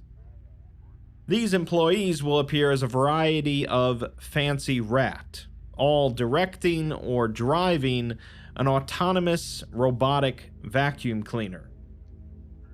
As far as the Foundation can figure, all of these vacuum cleaners were legitimately purchased at one point, and in some cases they had malfunctioned and the prior owner had intended to trash them. The rats will use these vacuum cleaners to knock on the door of the building by bumping into it. The number of rats present depends on the size of the building the call is placed from, with items lost in small apartments typically resulting in a single rat appearing. The largest noted response involved 60 rats, accompanied by 10 vacuums, in order to search a school. Upon arriving, they will proceed to dismount their vacuums and search for the lost item. Once found, they will place a call to the Nokia phone and carry the item to its owner, either holding it in their mouths or using their front paws. After it's returned, the phone will ring again, and an automated message will request a service payment ranging from $2 to $30. Should a caller not provide payment, the rats will leave without issue, but the phone will no longer function for that caller in the future. The payment doesn't have to be in US currency, however, as the rats will accept a wide range of items. They'll accept carrots, lettuce, tomatoes, blueberries, and Yogi's brand rodent treats just as freely as US currency. They'll accept chicken eggs if boiled, chicken and fish meat if it's cooked and unseasoned, walnuts if they've been cracked, beef if it's boiled and unseasoned, and melons if they've been cut into parts. Cheese is especially valuable to them if of high quality, but if there are multiple rats present on the call, they'll only accept food if it can be shared among them equally. They'll also accept high-quality rodent dry food, ham, salami, and turkey. They won't accept citrus fruits, office supplies, caffeinated beverages, high-value items such as gold watches or cell phones, and products associated with animal testing. A short log shows some of the lost items the Foundation tested the rats with. One rat found a doctor's keys in her office after 15 minutes and was given 1 strawberry as payment. 20 rats searched an entire site for a doctor's notebook for an hour and 38 minutes and were given $30 as payment. 17 rats found a doctor's eyeglasses in the same site after 38 minutes and were given 34 blueberries, 2 for each rat. It took 30 rats an hour and 40 minutes to find a doctor's coffee cup, which ended up being broken into 4 pieces and crudely glued back together, suggesting that someone broke it and tried to hide it. The rats were given a whole watermelon divided into equal parts for each of them. 10 rats took 5 minutes to track down a senior researcher's lunch, finding it in another doctor's personal fridge. The rats were given the apple and pear from the lunch as payment. A maintenance technician lost his wrench, and a single rat appeared, climbed up his leg, and pulled the wrench out of one of his pockets. The rat was given 5 peas as payment. After using the phone 20 times, a notable rat appeared in front of the phone's containment locker, wearing a miniature headset. The rat was contained and assigned to junior researcher Perry due to her familiarity with the care of its species. This rat will disappear from its cage whenever the rat service is active in a nearby location, appearing at the active search site and seemingly directing the other rats, using squeaking and limb gesturing. It will also handle distribution of food rewards among the rats. It will then reappear in the holding cage after the task is complete. Using a computer with a keyboard, an interview was able to be held with the rat, who stated that its name is Iro. Iro says that they perform this service so that people will know that rats are clean and good animals. Iro had a human companion before, but he doesn't know where they are now. This human taught them to find lost items, along with some other tricks. He doesn't mind staying here, as long as they can help keep finding lost stuff. Iro was placed in a large cage in Perry's office, along with a non-anomalous fancy rat to keep him company. Neither Iro nor the accompanying rat seemed to be aging, despite the common short lifespan of rats. The Foundation determined that the phone originally belonged to a Mr. Adrian Silverton, an elderly retiree who passed away in 2019. Silverton ran a second-hand electronics shop, and his family described him as an advocate against the negative stigma associated with pet rats, as well as an amateur software app developer. The Foundation found a side room filled with empty small mammal cages, which the family explained as Silverton's animal sanctuary for surrendered pet rats. The family claims that all of the rats disappeared when Grandpa Silverton passed away. That was definitely more on the lovable side of rats, so let's try something a bit more on the pest side. SCP-027 isn't exclusively about rodents, but rather, it's a phenomenon that affects a single human at a time, causing them to be constantly surrounded by swarming vermin that are drawn to their location. The subject does not appear able to assert any sort of control over these vermin, and is in fact prone to occasional attacks from the creatures, as well as those that come too close to the subject. The creatures will mostly disperse whenever the subject leaves a location, but once arriving somewhere else, an initial swarm of flying insects such as gnats and flies will begin to form a cloud around them within a few minutes. Shortly thereafter, other creatures such as lice, cockroaches, worms, spiders, mice, and rats will begin to appear. More and more of them will appear the longer the subject stays in one location. If the host of this phenomenon should die, it will then transfer to another individual. How the phenomenon transfers and how it decides whom to transfer to is unknown, and so far only 2 individuals have been host to it while in Foundation custody. It's likely that this phenomenon has transferred a large number of times in the past, with research indicating that it's been around for a century at the very least.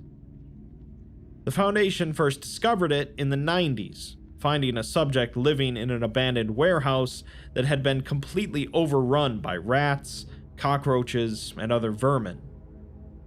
The subject is a Caucasian male in his late 30s, gaunt, filthy, and covered in bites and scratches. He shows symptoms of degraded mental health, which isn't too surprising given the situation, evidence of heavy use of alcohol and illicit drugs, and signs of prolonged sleep deprivation. He's taken into containment, but doesn't live much longer. After his death, an autopsy revealed that there were a number of creatures inside of his body, including a colony of rats nesting in his abdomen for a number of generations.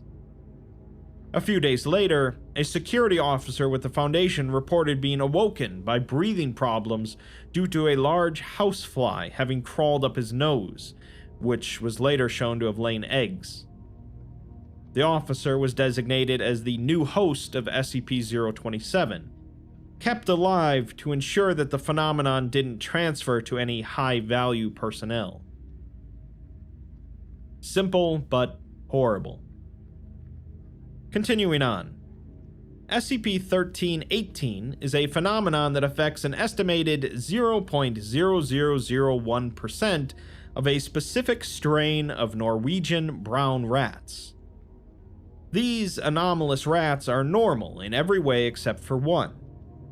Humans that spend 20 to 80 cumulative hours in close proximity to one will develop a delusional complex. This complex includes the delusion that the rat is sapient and capable of speech, and that the rat is an expert in the person's field of employment. They'll believe that their best ideas come from conversations with the rat, and that possession of the rat provides a significant competitive advantage, so that they won't want to share data about the rat with outside organizations. They'll also believe that the rat's unique properties are possibly hereditary, and that any offspring should be exempt from experimentation pending unspecified analysis. In addition to the cumulative exposure, anyone that is introduced to the rat by an affected individual will immediately be affected by the same delusions. Recordings of the apparent conversations between an affected individual and the rat reveal that the individual is in fact simply sub-vocalizing the rat's responses to their own questions. None of the responses were found to lie outside of the knowledge of the affected individual.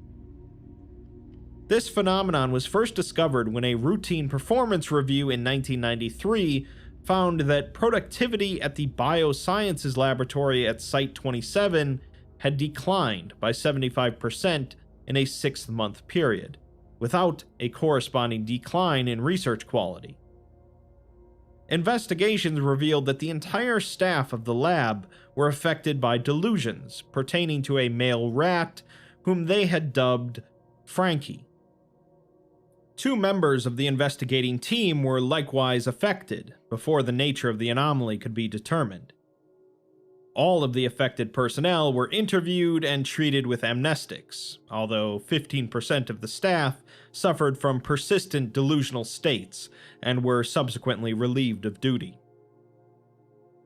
During an interview with one of the affected researchers, he states that Frankie is real easy to talk to and has a great head for organic chemistry, like nobody he's ever seen. He had been getting really stuck trying to synthesize a component from an SCP, and while complaining about it to a fellow researcher, they suggested that he run it by Frankie. The other researcher led him into a mostly empty storeroom, where a rat sat inside of a large cage. The researcher began to speak to Frankie, and Frankie apparently began to speak back. He says that you'd expect a rat like that to have a squeaky voice, but Frankie just sounded like a regular guy. After explaining to Frankie what he was trying to accomplish, Frankie walked him through a possible synthesis as easy as giving directions to the grocery store. The directions ended up working, so the researcher continued to consult with Frankie, along with most of the other researchers in the lab. They all figured that Frankie was their secret weapon, as everyone was doing amazing work, so they decided to keep it to themselves. The reason that productivity fell is because Frankie sleeps for half of the day, and the researchers ended up not bothering to do anything without consulting with Frankie first, because they would end up having to start projects over after Frankie corrected them, so why bother starting them on their own? The other reason productivity fell is because many of the researchers were busy with the breeding program, with the hopes that every lab in the Foundation would someday have their own Frankie.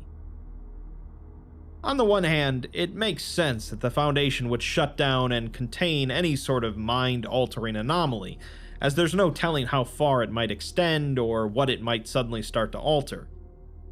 On the other hand, it seems pretty beneficial, and the Foundation would probably benefit from having a Frankie in every lab.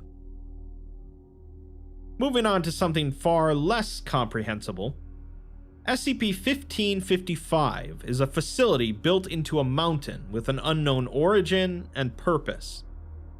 It appears to occupy nearly the entire interior of the mountain and extends an unknown distance below sea level. Seismic surveys and ground-penetrating radar have mapped out some of this interior, but the internal layout has been known to shift in minor ways. The structure of the tunnels of the facility culminates near the peak of the mountain, at the very top of which is a steel tube, which extends out of the mountain. This tube extends 3 meters out at a 27-degree angle, and appears similar in construction to the barrel of a modern 155mm howitzer. The tube has been observed to change shape, however, with microscopic observation of the tube during transformation indicating that iron crystals appear on the surface of the tube, with no discernible source. These transformations typically manifest as an alteration to the muzzle, such as a muzzle booster or recoil brake, although other changes have been seen. The facility will, at unpredictable time periods, launch a projectile from this tube. The projectile usually travels at the standard muzzle velocity for a 155mm howitzer, but variations have been reported. In almost all cases, the shell lands intact in a valley 6 kilometers northeast of the mountain and releases 5 to 16 Robertson's field mice. In most cases, the mice appear completely indistinguishable from natural Robertson's field mice, with a 50-50 gender division.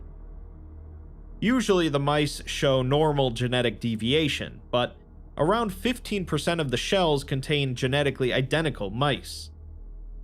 After the mice are released, the shell generally corrodes into dust within 2 hours.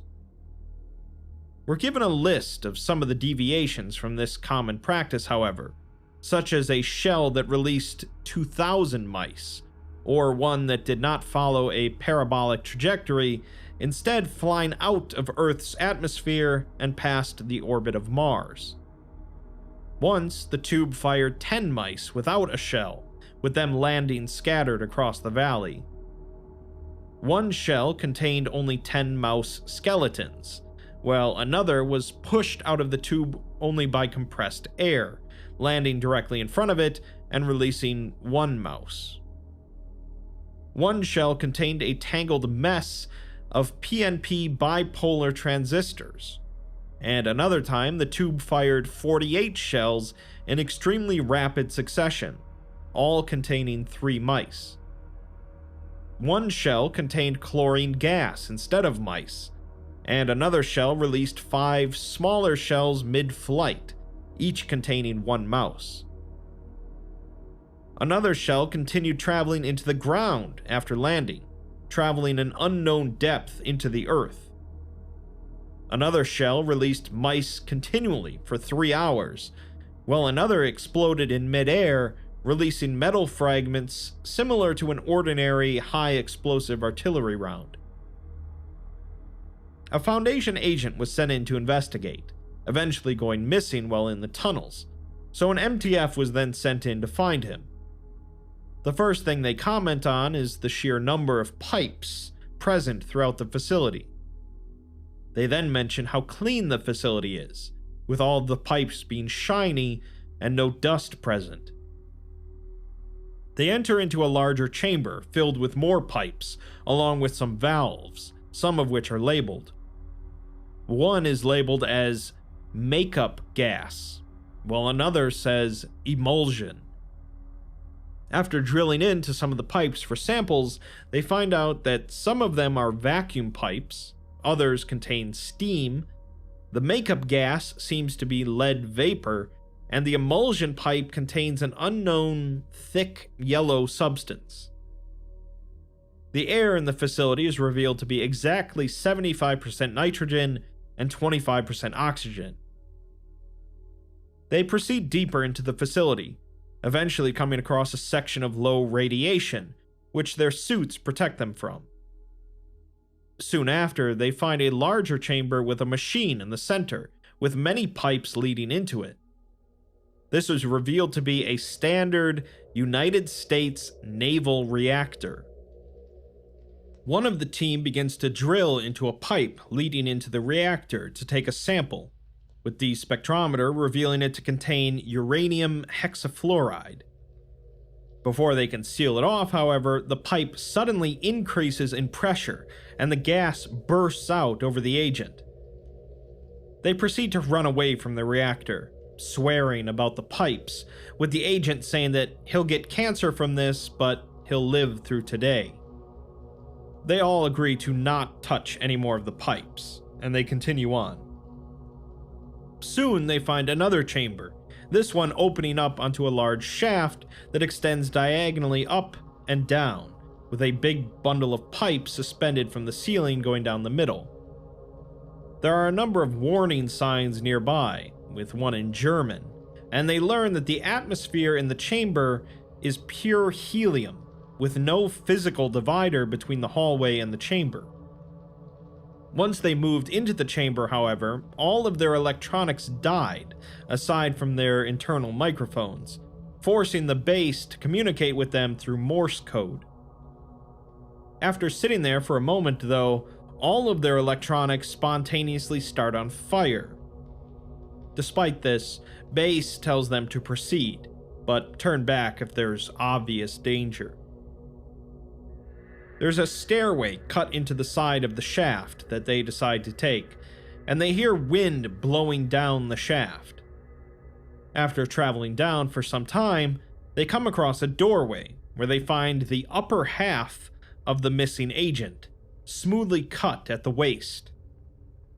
They soon find what cut him in half, however, as a section of the hallway in front of them is filled with thin wires, which slice the front of one of their rifle barrels as they walk forward. They find the lower half of the agent on the ground, in small enough pieces that it looks like sand. They decide to turn back and proceed up the stairway instead, with the wind now blowing up instead of down, and growing in intensity. When they go to grab onto the stairs railing, it melts in their hands. Eventually, the wind grows strong enough and begins to blow horizontally, knocking one of the team off the stairs, where she's forced to grab onto some electrical lines that are running along the side. Unfortunately, the wires are hot enough to start burning through her suit, and before long, they reach her skin and fry her. The wind begins blowing down again, so they make it back to the hallway they entered the chamber from, but the hallway is now proceeding in the opposite direction as before, although their tether cable is still attached. The walls in the hallway have also changed, from concrete to riveted steel, painted matte olive. After moving through the hallway, they enter into another chamber, this one containing a large lake with a number of pipes leading into it. The lake appears to be a mile across, with halogen lights along the ceiling the entire way. There are blue lights underwater, and it looks like the lake is filled with nuclear reactors.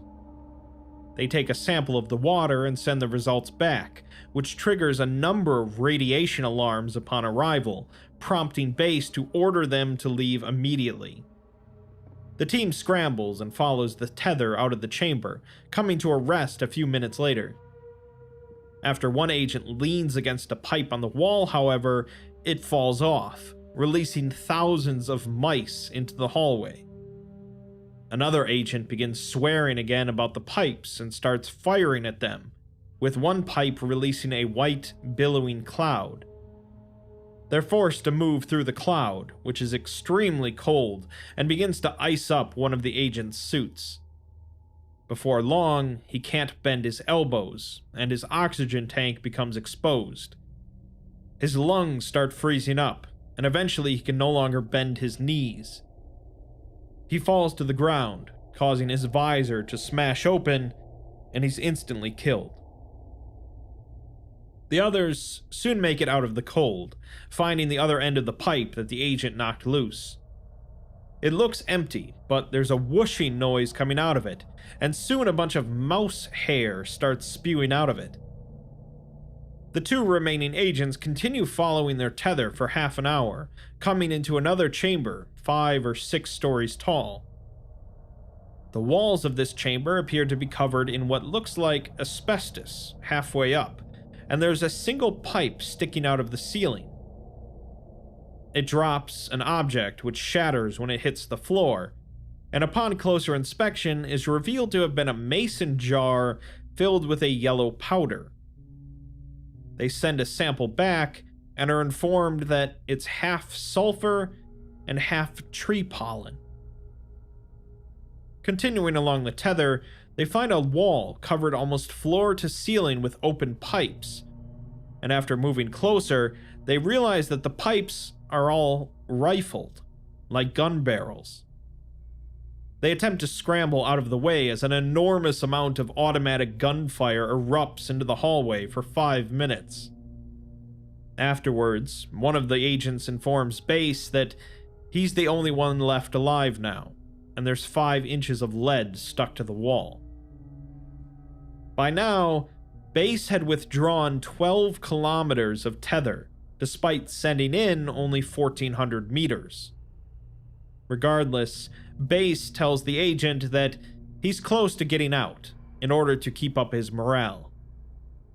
Unfortunately, the agent follows the tether to the end of the hallway, where the cable leads into a small pipe, 3 inches in diameter, sitting in the middle of the floor. At this point, the agent realizes that he's never leaving this place, so he tells Base that he's going to end things using his sidearm, and that there's a box under his bed with a note inside he wants delivered to his brother. He tells them to not send any more people into this place, not even D-Class, as nobody deserves this. Base tells him that he performed admirably, and they're sorry. The agent proceeds to cut the tether, and the log ends. Afterwards, over 60 kilometers of tether were pulled out, and no further exploration was performed by non-expendable personnel. Of course, there are plenty of expendable personnel. Extremely weird, with no explanation whatsoever for who built this facility and why, although the surrounding area is said to be home to one of the few remaining populations of the fictional Robertson's field mice. Since that's the type of mice most commonly fired out from the facility, Perhaps some anomalous organization was just really interested in keeping that species alive. So far, all of these rodent SCPs have either been singular entities or contained to a somewhat isolated area. Let's end by looking at an SCP that takes things to a bit larger of a scale. SCP-6668 refers to a large sinkhole that suddenly appeared in the floor of a Foundation site's cafeteria. It appeared at 8:47 local time, and since this document was created at 8:58, the situation is ongoing. The depth of the sinkhole has yet to be determined, but is architecturally anomalous, primarily due to the fact that the cafeteria is located on the 3rd floor, and there's nothing out of the ordinary visible on the 2nd floor. When the sinkhole appeared, due to the cafeteria floor rapidly crumbling, junior researcher Morell fell into it, and contact has yet to be made with him. More curiously, once the sinkhole appeared, all food product within the cafeteria, including substances in people's mouths and stomachs, rapidly putrefied. Security footage shows the cafeteria filled with people during the breakfast service, and a small circular mark spontaneously appears on the floor in the center of the cafeteria. As junior researcher Morell gets up to return his tray, he steps upon the black mark. Instantaneously, the floor gives way and collapses inward, rapidly expanding until it is 5 meters in diameter. Despite the nature of the collapse, the hole formed into an oval shape with well-defined edges. Morell is the only individual to fall into it, as others quickly moved away. Simultaneous to this, all food in the vicinity rapidly decayed, with the food in the serving unit sprouting large amounts of fast-growing mold. Several diners spit food from their mouths, while the majority began to vomit. Cameras located in the training auditorium directly below the cafeteria show nothing unusual, with the auditorium ceiling showing no signs of damage or degradation. Refreshing the document page gives us a new version of it, from 9:44 a.m. The sinkhole is now classified as SCP-6668-1, while 6668-2 is an adult human, formerly a D-class, that began to display anomalous properties upon returning from an exploration of the sinkhole. We're given a log of the exploration. The D-class was strapped into a harness, attached to a crane that was brought in to lower him into the hole. He says that it's real dark in there, and he can't see the sides anymore, suggesting that it's pretty big. After a couple minutes of descending, he begins complaining about the stench, which he states is worse than the moldy food up in the cafeteria. He descends for another 3 minutes, for a total of 37 meters, which would normally put him on level B5 of the facility. Suddenly, he's interrupted by a wet, squelching sound, and orders them to stop the crane. The D-class was dropped up to his waist into a black, viscous liquid at the bottom of the pit, which only became visible due to the disruption of his body. The D-class says that this black tar is where the rancid smell is coming from, but he can feel the floor underneath it, which he describes as soft. The area is still very dark, anomalously so, but he makes out a shape nearby that looks human. It's floating in the liquid, wrapped in a Foundation lab coat. The body is face down, but he thinks that it's Morell, so the site director orders him to grab the body and they'll pull them out. The D-class begins to breathe heavily as he approaches the body, but when he grabs the lab coat, the mass contained inside of it splinters into smaller parts and begins to rapidly move. A splashing sound is heard as the smaller masses move into the liquid, and the D-Class screams that it's not Morel, and they need to get him out of there. The crane begins to start pulling him out, but his camera starts jerking wildly as he exclaims that something's in his suit. He plunges his hands into the liquid and begins hitting at his legs, but the crane throws him off balance and he falls face first into the liquid. The crane pulls him out of the pit, but he remains silent on the way up, and the camera is obfuscated by the liquid. Upon recovery, he's found to be unconscious, but before the medical staff could arrive, his body began to levitate. He's now currently suspended in the air above the pit in a non-responsive state, and sounds of movement are audible from the sinkhole. Refreshing the page again gives us an update from 10:27 a.m., with a video log showing the developing situation. A team of researchers stand around the D-Class when his eyes suddenly snap back and glance rapidly around, making eye contact with one of the researchers. He begins to try to speak, so the site director stands on a chair and leans near his mouth. As his lips slowly open, a small paw pushes through them, followed by the rest of a large, wet rat. The rat crawls out of the D-Class's mouth and falls to the ground, quickly scurrying away.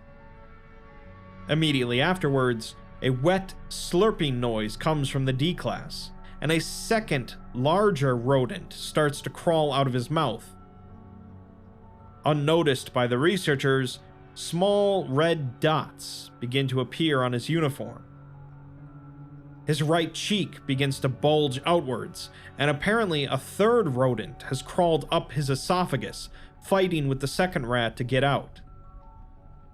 The D-Class's left eye then collapses in on itself into a white, damp pulp, and from within the socket, another rodent begins to emerge. The D-Class's right eye is rapidly darting between the researchers. The red dots on his uniform continue to grow as one of the rodents in his mouth manages to claw through his cheek, pulling itself through and falling to the floor. Another rodent can now be seen crawling up his throat. Without warning, a large laceration forms on his right wrist, spraying the site director with blood and causing him to fall off the chair. A rodent begins to crawl its way out of the laceration, followed by another. More and more rats pour out of his throat, now numbering around 50.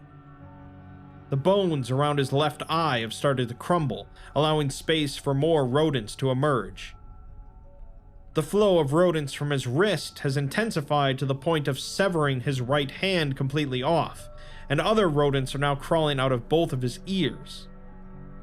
The number of rodents in the vicinity is in the hundreds now, with a number of them swarming over the fallen site director, who's unable to stand. As another researcher tries to help him, the rodents charge at him as well, crawling up his legs. He flees from the area after apologizing to the site director, followed by the other researchers. The D-Class's skull has lost most of its structural integrity, and rodents are continuing to emerge from it. His uniform then ruptures open, releasing a flood of rats into the room that chase after the fleeing researchers. The rats tear into the site director's skin and attempt to climb into his mouth, which he can only prevent for so long. Eventually, one gets in and begins crawling down his throat. The rest of the rodents then begin flooding out of the cafeteria, quickly overwhelming the 3 site security personnel that were sent in to help. The site director's body begins to convulse as it also levitates into the air and starts to discharge rodents in a similar manner to the D-Class. So far, estimates figure that between 1,200 and 1,700 rodents have emerged from the two, and sounds of movement and squeaking are audible from within the sinkhole. Another update brings us to 11:56, which tells us that all personnel in the site are to evacuate, with floors B4 through 6 of the site to be considered lost.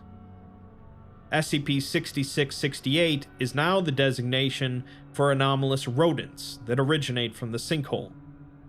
They are to be considered hostile, lethal entities that will attempt to enter the body cavities of any human they encounter through any external body orifice. If they are unable to do so, they will create an artificial orifice through the use of their teeth and claws. These rats replicate through these human hosts, but anecdotes relating to a mimetic effect compelling individuals to willingly offer themselves to the rats are currently unsubstantiated. The site where this all occurred is currently undergoing a Code Black security breach, with the site being evacuated and MTF Lambda 12 pest control ordered to come in and contain the anomaly. When trying to access the log of the MTF incursion, however, we're informed that the incursion was cancelled. A notice informs us that by 05 authority, the evacuation order has been overridden and all staff are to shelter in place. The site has been placed under quarantine and the MTF has been withdrawn. Another update to the document from 12:09 p.m. shows some hastily written text, apparently written by one of the researchers inside of the site. She's typing out a message from her phone and pleads for someone to unlock the emergency door as no one here is infected and the O5s can't just abandon them to die. She's interrupted, however, as the document refreshes and wipes out the text, now with a notice that informs us to disregard any restricted information we had been exposed to. The site has now been placed completely under quarantine, with no excursion allowed, and the O5 Council are currently deliberating on containment procedures for SCP-6668.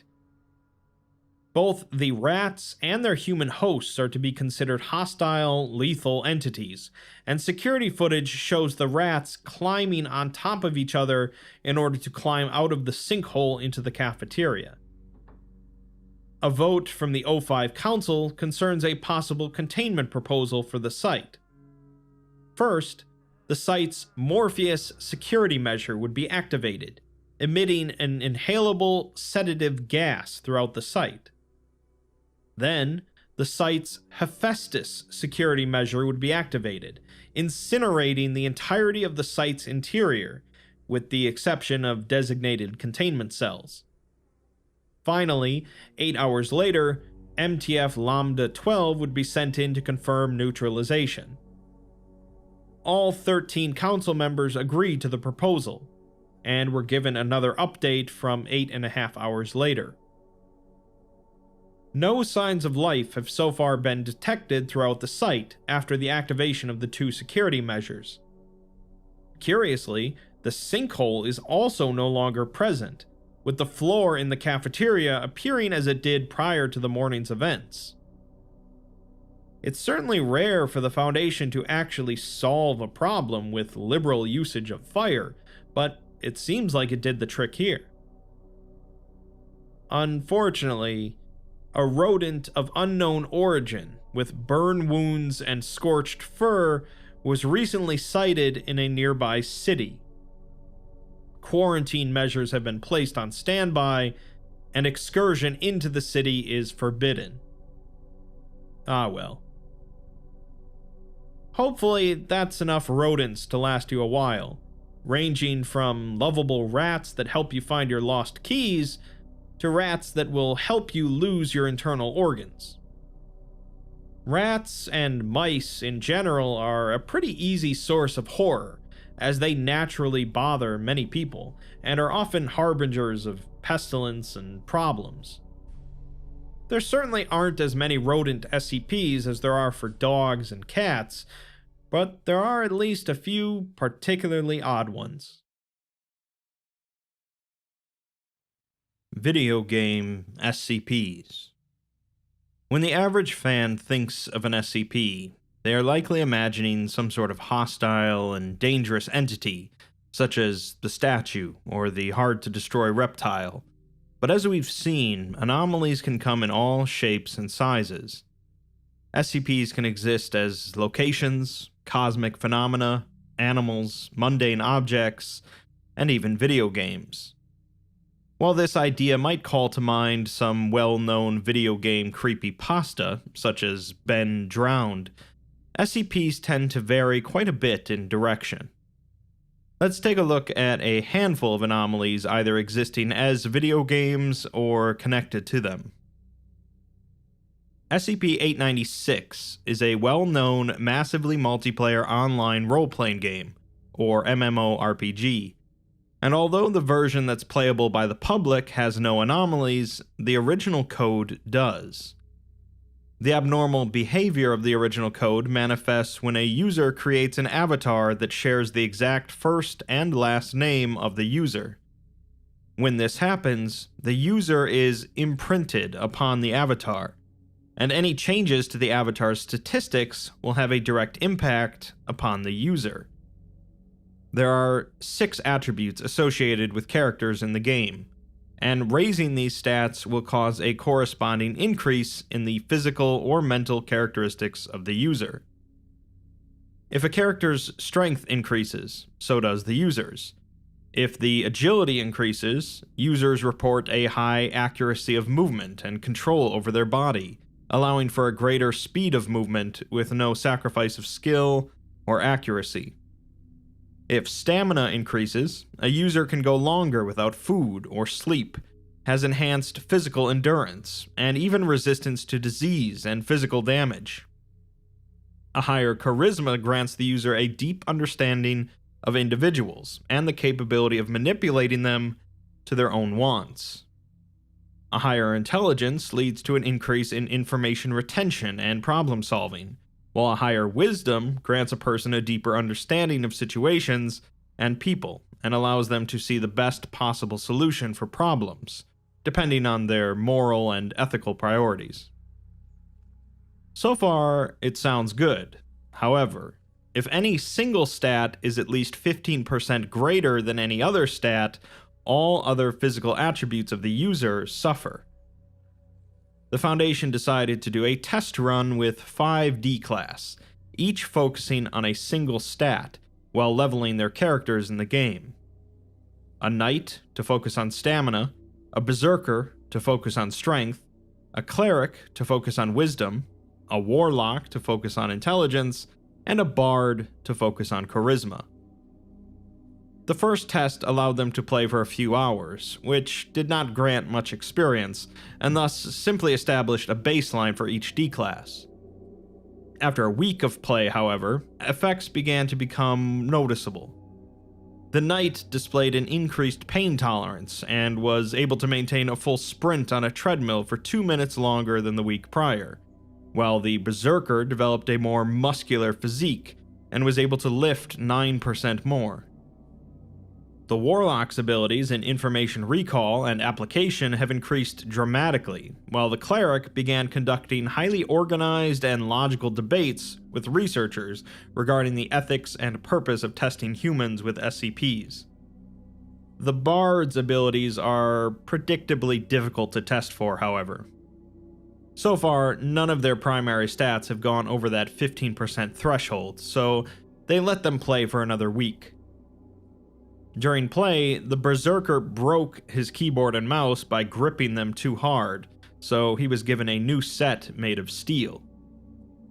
All of the D-Class began deferring to the Bard's judgment in any situation, and began giving all of the magic items they find to him, regardless of his actual need or use for them.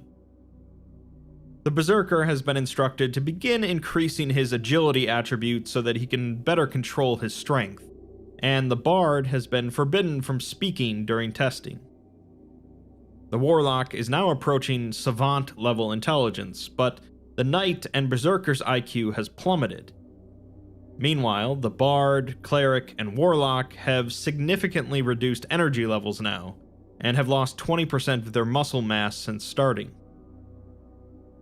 During the following period of gaming, the Knight and Berserker got into an argument over who should receive a magic item, leading to the Berserker throwing the knight into a concrete wall. The Berserker was easily subdued by security with a taser, as he possesses no additional toughness or endurance, while the knight was unharmed by the throw, but he possesses no additional strength. More troublesome, the mental faculties of every subject has plummeted, including the Warlock, who, despite having near-perfect recall, has lost nearly all ability of applying his knowledge. Even the slightest leap in logic or creative thinking is beyond him. Conversely, the Cleric's long-term memory has been severely limited, and he must be briefed on all aspects of a problem before formulating a solution. Both the Cleric and the Warlock now require wheelchairs and assistance in feeding themselves. The Knight's skin has become so hard as to lose all elasticity, and the skin near his joints has to be lacerated with a diamond-bladed saw in order to provide the necessary range of movement for testing. The Berserker, however, requires continual skin grafting at this point, as his muscle growth has outstripped the elasticity of his skin. Later, the Bard managed to breach containment after convincing the guard who brought his food to let him out. He proceeded to walk to the site cafeteria and convinced the personnel there to make him a steak and some strawberry ice cream, and upon completing the meal, returned to his cell to sleep. Recognizing the threat his abilities posed, he was ordered to be terminated, but it's theorized that he only returned to his cell because the thought of escape never even entered his mind. The Cleric has requested permission to invest in some intelligence in order to enhance his failing memory, which is tentatively approved, as nearly all of the subjects require the Cleric's guidance to perform any task. The Berserker, meanwhile, claims that he is no longer experiencing any increase of strength or agility, despite continued gain in the game, but the Foundation isn't quite sure they believe him. Communication with all of the subjects is becoming increasingly difficult due to each of them losing language skills. Sometime later, the Berserker managed to remove his shock collar on the way back to their containment cells, killing a few guards due to his strength and speed being much higher than anticipated. He proceeded to free the other subjects, and he and the Warlock made their way back to where the game was stored. The Knight remained behind to hold off the rest of the guards for 10 minutes, as standard weaponry couldn't harm him. He was eventually terminated by being forced into a containment cell and asphyxiated, which took around 20 minutes. Upon reaching the 896 containment cell, the Warlock instructed the Berserker to open the security door, which he did by ripping it off its hinges. This act swiftly killed him, however, as the force required to do so resulted in a number of his bones being shattered and his spine snapping in 3 places. He had the strength to perform the feat, but his bone structure was still, unfortunately, human. The Warlock then accessed the game, taking 7 minutes to decipher the source code and directly edit his character's stats. Upon changing all of his stats to the max values, he disappeared and has yet to be found. Upon reviewing his account information stored in the game, researchers found a customer service notation simply stating that the user has been banned for hacking. The Cleric managed to escape containment during the whole debacle, and his whereabouts are also unknown. He was likely the mastermind behind the whole breach, and likely used the help of a researcher to access another SCP and use it to escape. It was also later discovered that another researcher was conservatively using the game to augment his stats, leveling them uniformly to avoid any negative effects. He was 53 years old, in good health, and his strength and IQ had increased 7% over the course of playing the game.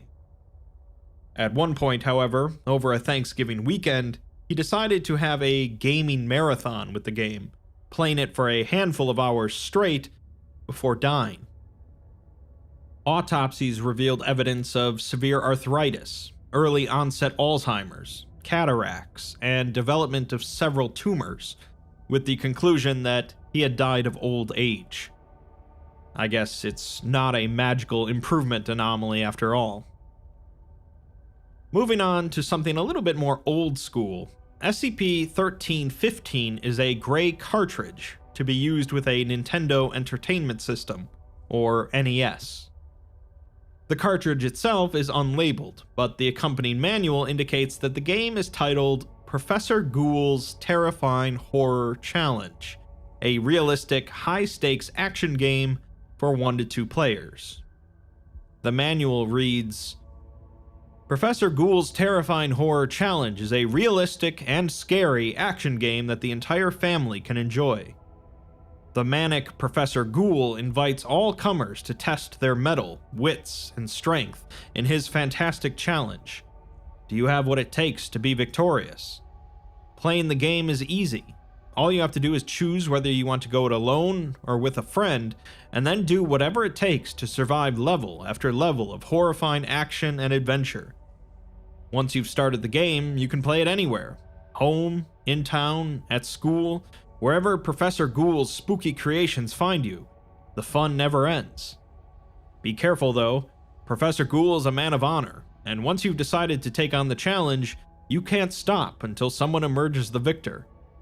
Manage to get through with all your body parts intact, and you'll be the coolest kid in town. Lose, however, and you're at the mercy of Professor Ghoul. There are no extra lives in Professor Ghoul's Terrifying Horror Challenge, and no second chances. Get game over, and you're done. When using the game with an NES, a black screen will appear with the options of 1 player or 2. Pressing either option will then bring up a prompt to confirm that the individuals currently holding controllers are those that wish to play the game. Pressing yes at this point will cause the game to beep loudly and display a blank red screen. The game has now begun, and the player or players will be subjected to a series of increasingly horrific challenges that will seemingly manifest in the physical world, but only for the players to see.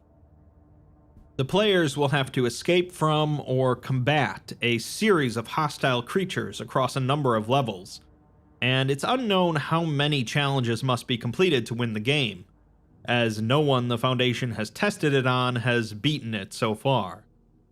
The highest a D-Class has managed so far has been level 33. Once the game has commenced, it cannot be halted until either the players win or are defeated. Turning the NES off will simply make the players unable to receive hints from the game itself, and the challenges will proceed to follow the players wherever they go. As the challenges increase in difficulty, players are likely to become captured by the entities, at which point the game will end, and the players will disappear to an unknown location.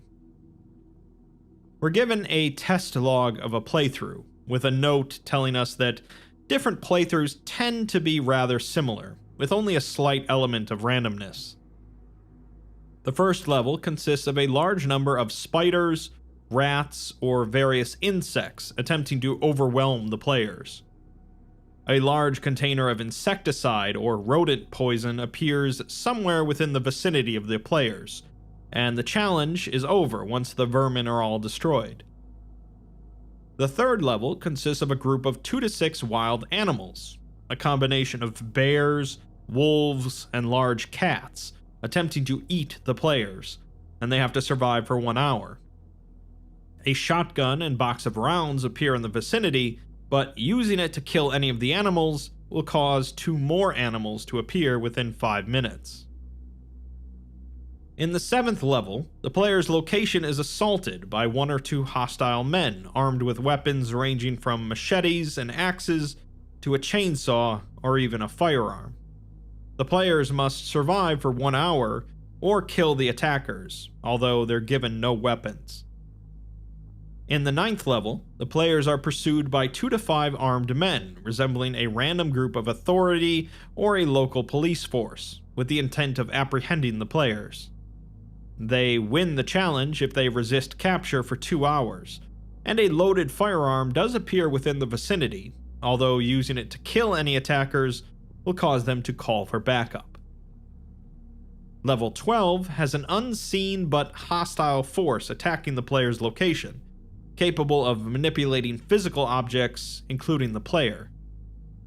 3 random objects, generally reported to be documents, photographs, or ornaments owned by a previous player, appear in the vicinity, and the level is 1 when the players find all of them and burn them. Level 16 has a group of 4 to 8 humanoids appear and create makeshift weapons before hunting down the players.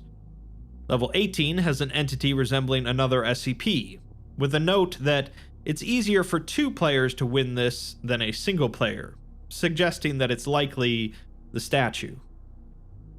Level 20 consists of the players being tortured in a windowless room for 30 minutes.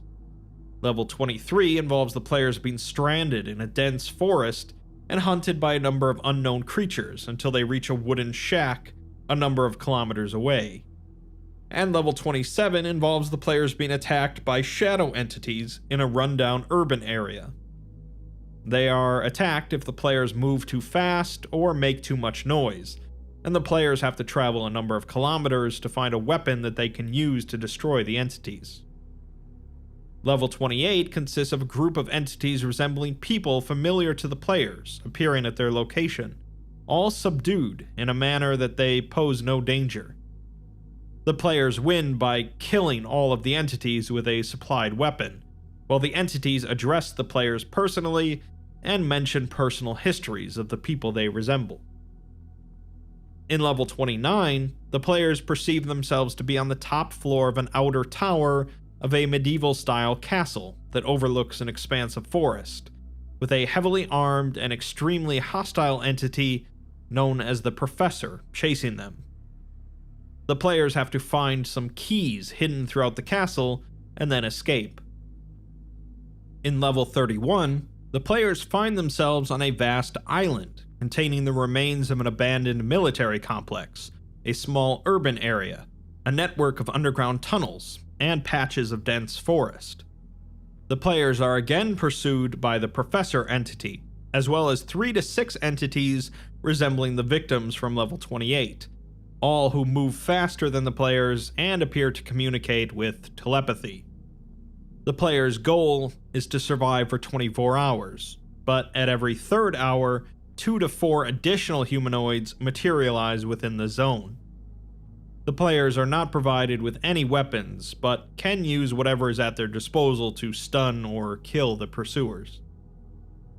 The last level reached by D-Class, level 33, has been expunged entirely.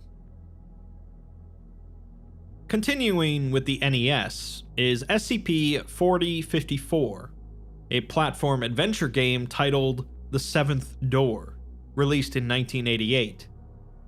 The contents of each cartridge released vastly exceeds the storage limitations of its chip, and extracting its ROM produces a data file too large to be contained on any currently available device.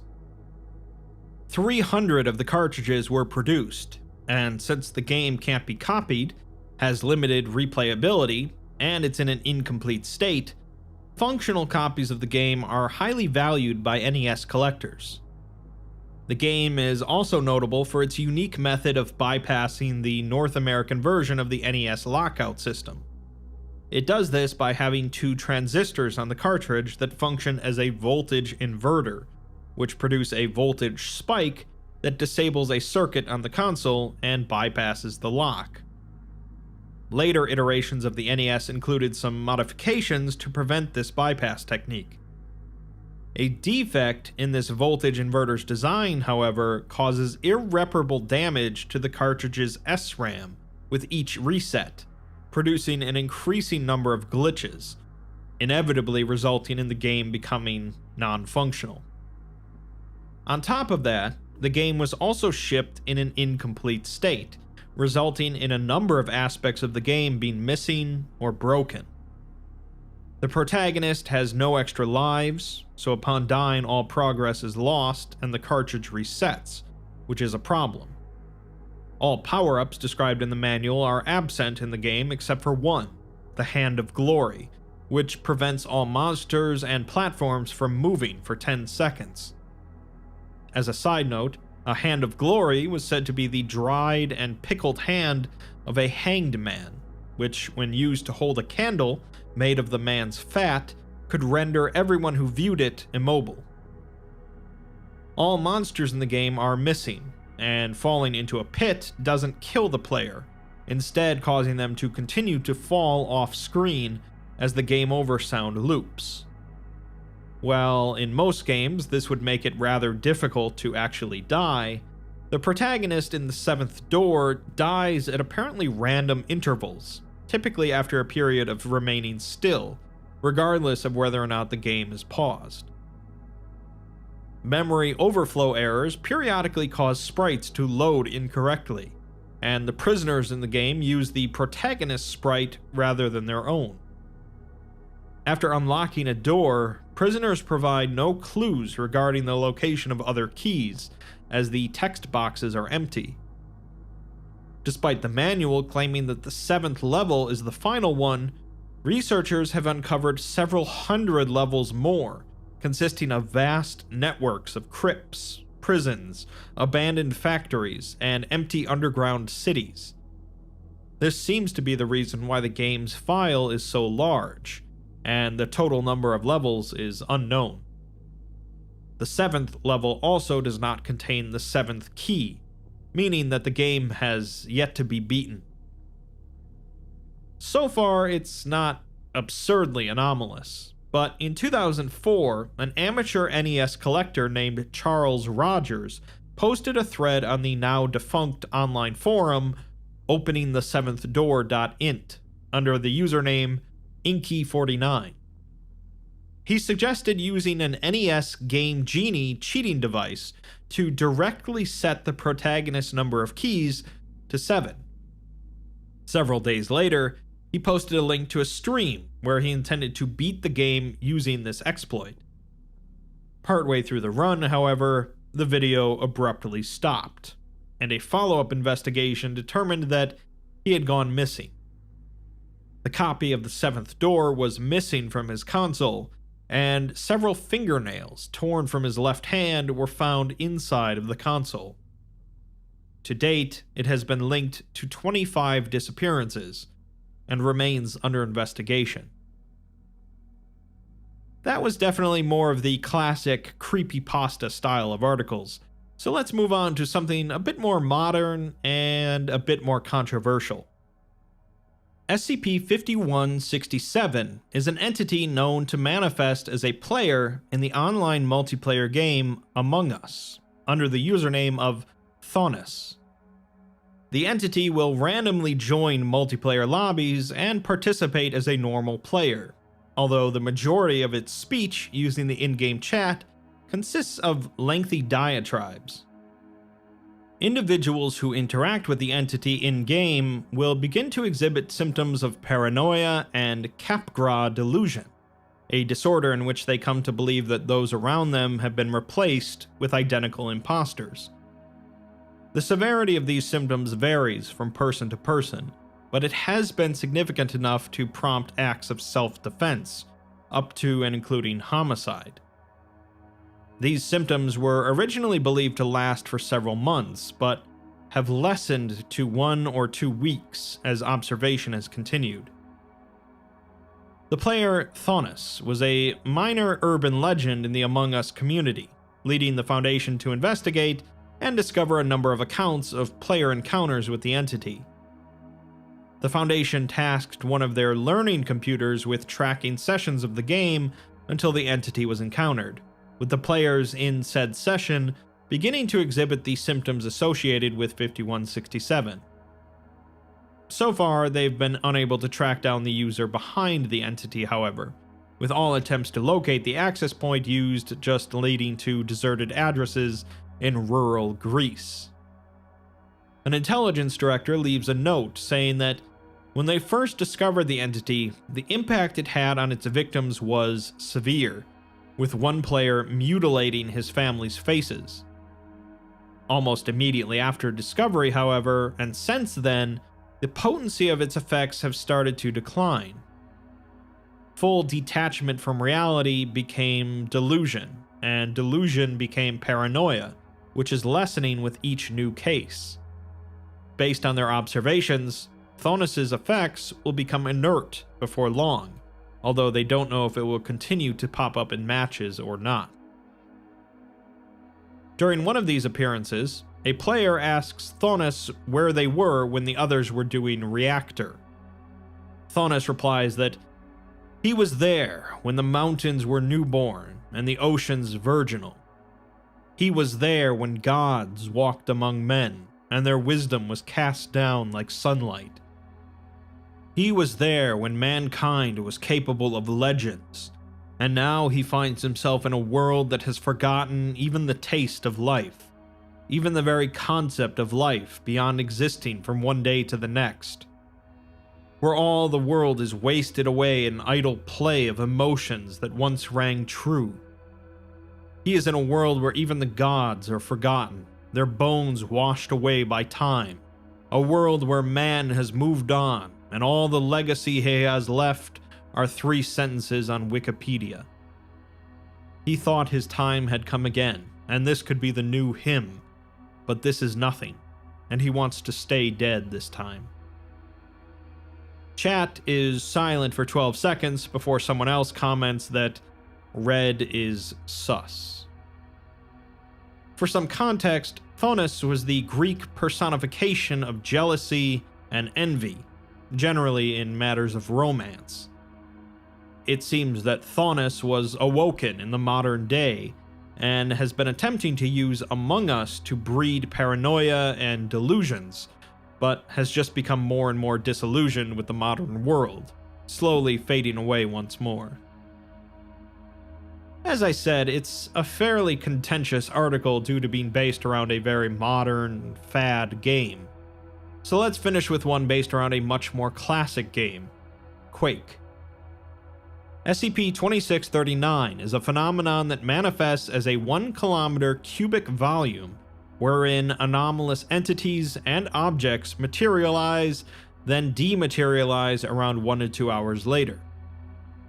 An imperceptible barrier around this area prevents the entities from leaving during this time.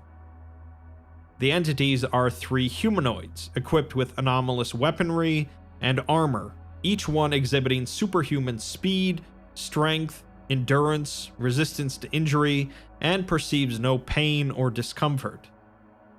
When any of the entities are destroyed, an undamaged copy will appear shortly after, somewhere within the vicinity. The objects that materialize in the area are intangible, each hovering slightly above the ground and rotating on a horizontal axis. When the entities make contact with these objects, the objects typically disappears and confers a beneficial effect to the entity, including new anomalous weaponry, increased resistance to injury, and higher overall damage output. One particular type of object, known as an ammo pack, only appears when one of the entities or a non-anomalous human expires. Along with this effect is a customized desktop computer running without a discernible power source, which has been hosting a heavily modified Quake deathmatch game since 1997. The session has 3 participants connected to it through anomalous means, and they have been identified as 3 teenagers that have been missing since June 18, 1997. The Foundation didn't discover the computer until 2010, but the phenomenon had been popping up all over the world, causing havoc and dematerializing without a trace. In 2009, the effect manifested in Tuscany, centered on a small church on the outskirts of a town. Local police officers responded, leading to a conflict that culminated with the collapse of the church.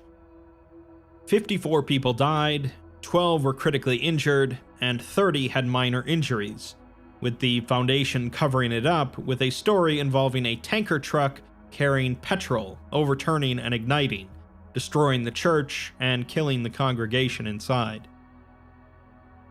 When the Foundation discovered the computer, they were able to log onto the server running the Quake match, where the 3 players were chatting with one another as if it were a normal game. When the researcher chimes in, they tell him that this is a private server, and one of them says to boot him and to load the next map. The researcher says that he's accessing the server from a computer they found, which they believe belongs to one of them, a Miss Gloria Stanfield. The one player accuses him of hacking and says to boot him, but Gloria asks how he knows her name. The researcher asks if any of them can tell him where they are right now. This question causes the 3 of them to panic, finally realizing that the only thing they can perceive is the computer screen in front of them. They wonder how they're even typing, as they can't see a keyboard. The researcher asks them to calm down, and says that they're here to help, but it's imperative that they not play any more matches. The other 2 are still panicking, but Gloria asks why it's imperative that they don't play anymore, to which the researcher just says that it might complicate any attempts to retrieve them. One of them says that he remembers playing hundreds of matches, and they could have been here for weeks. They wonder if their parents know what's been going on, but the researcher says they don't, as they think that the 3 of them have been missing since 1997. This remark causes them to question the current date, which the researcher reveals is 2010, resulting in them panicking even more. Gloria eventually calms them down, saying that they need to think this through, and the researcher eventually tells them to start up another match, but don't do anything but follow his instructions. Upon loading a new map, they tell him that it's just another custom map, with a huge field, some trees, some zombies, and some Rottweilers. One of them questions why the monsters are running, but another says that it's something to do with the mod they're using, and they run most of the time. The researcher tells them to stay still and not attack anything, as they're trying to find them. The players begin to be attacked by units they call grunts, but Gloria says that it's fine, they'll just respawn, and to not shoot them. One of the other players, Jim, shoots back, resulting in Gloria killing him, and explaining that they're people, either police or soldiers. They realize that they haven't just been playing a game, but right now they're in a park. The Foundation has found their location and is sending a unit to retrieve them, telling them to just stand still. One player asks how they found them, but Gloria says they probably just turned on the news. Some days go by, and it seems that the Foundation has been unsuccessful in pulling them out of the server. Jim has apparently been silent for 3 days, and none of them feel like starting up another match to help the Foundation research the situation.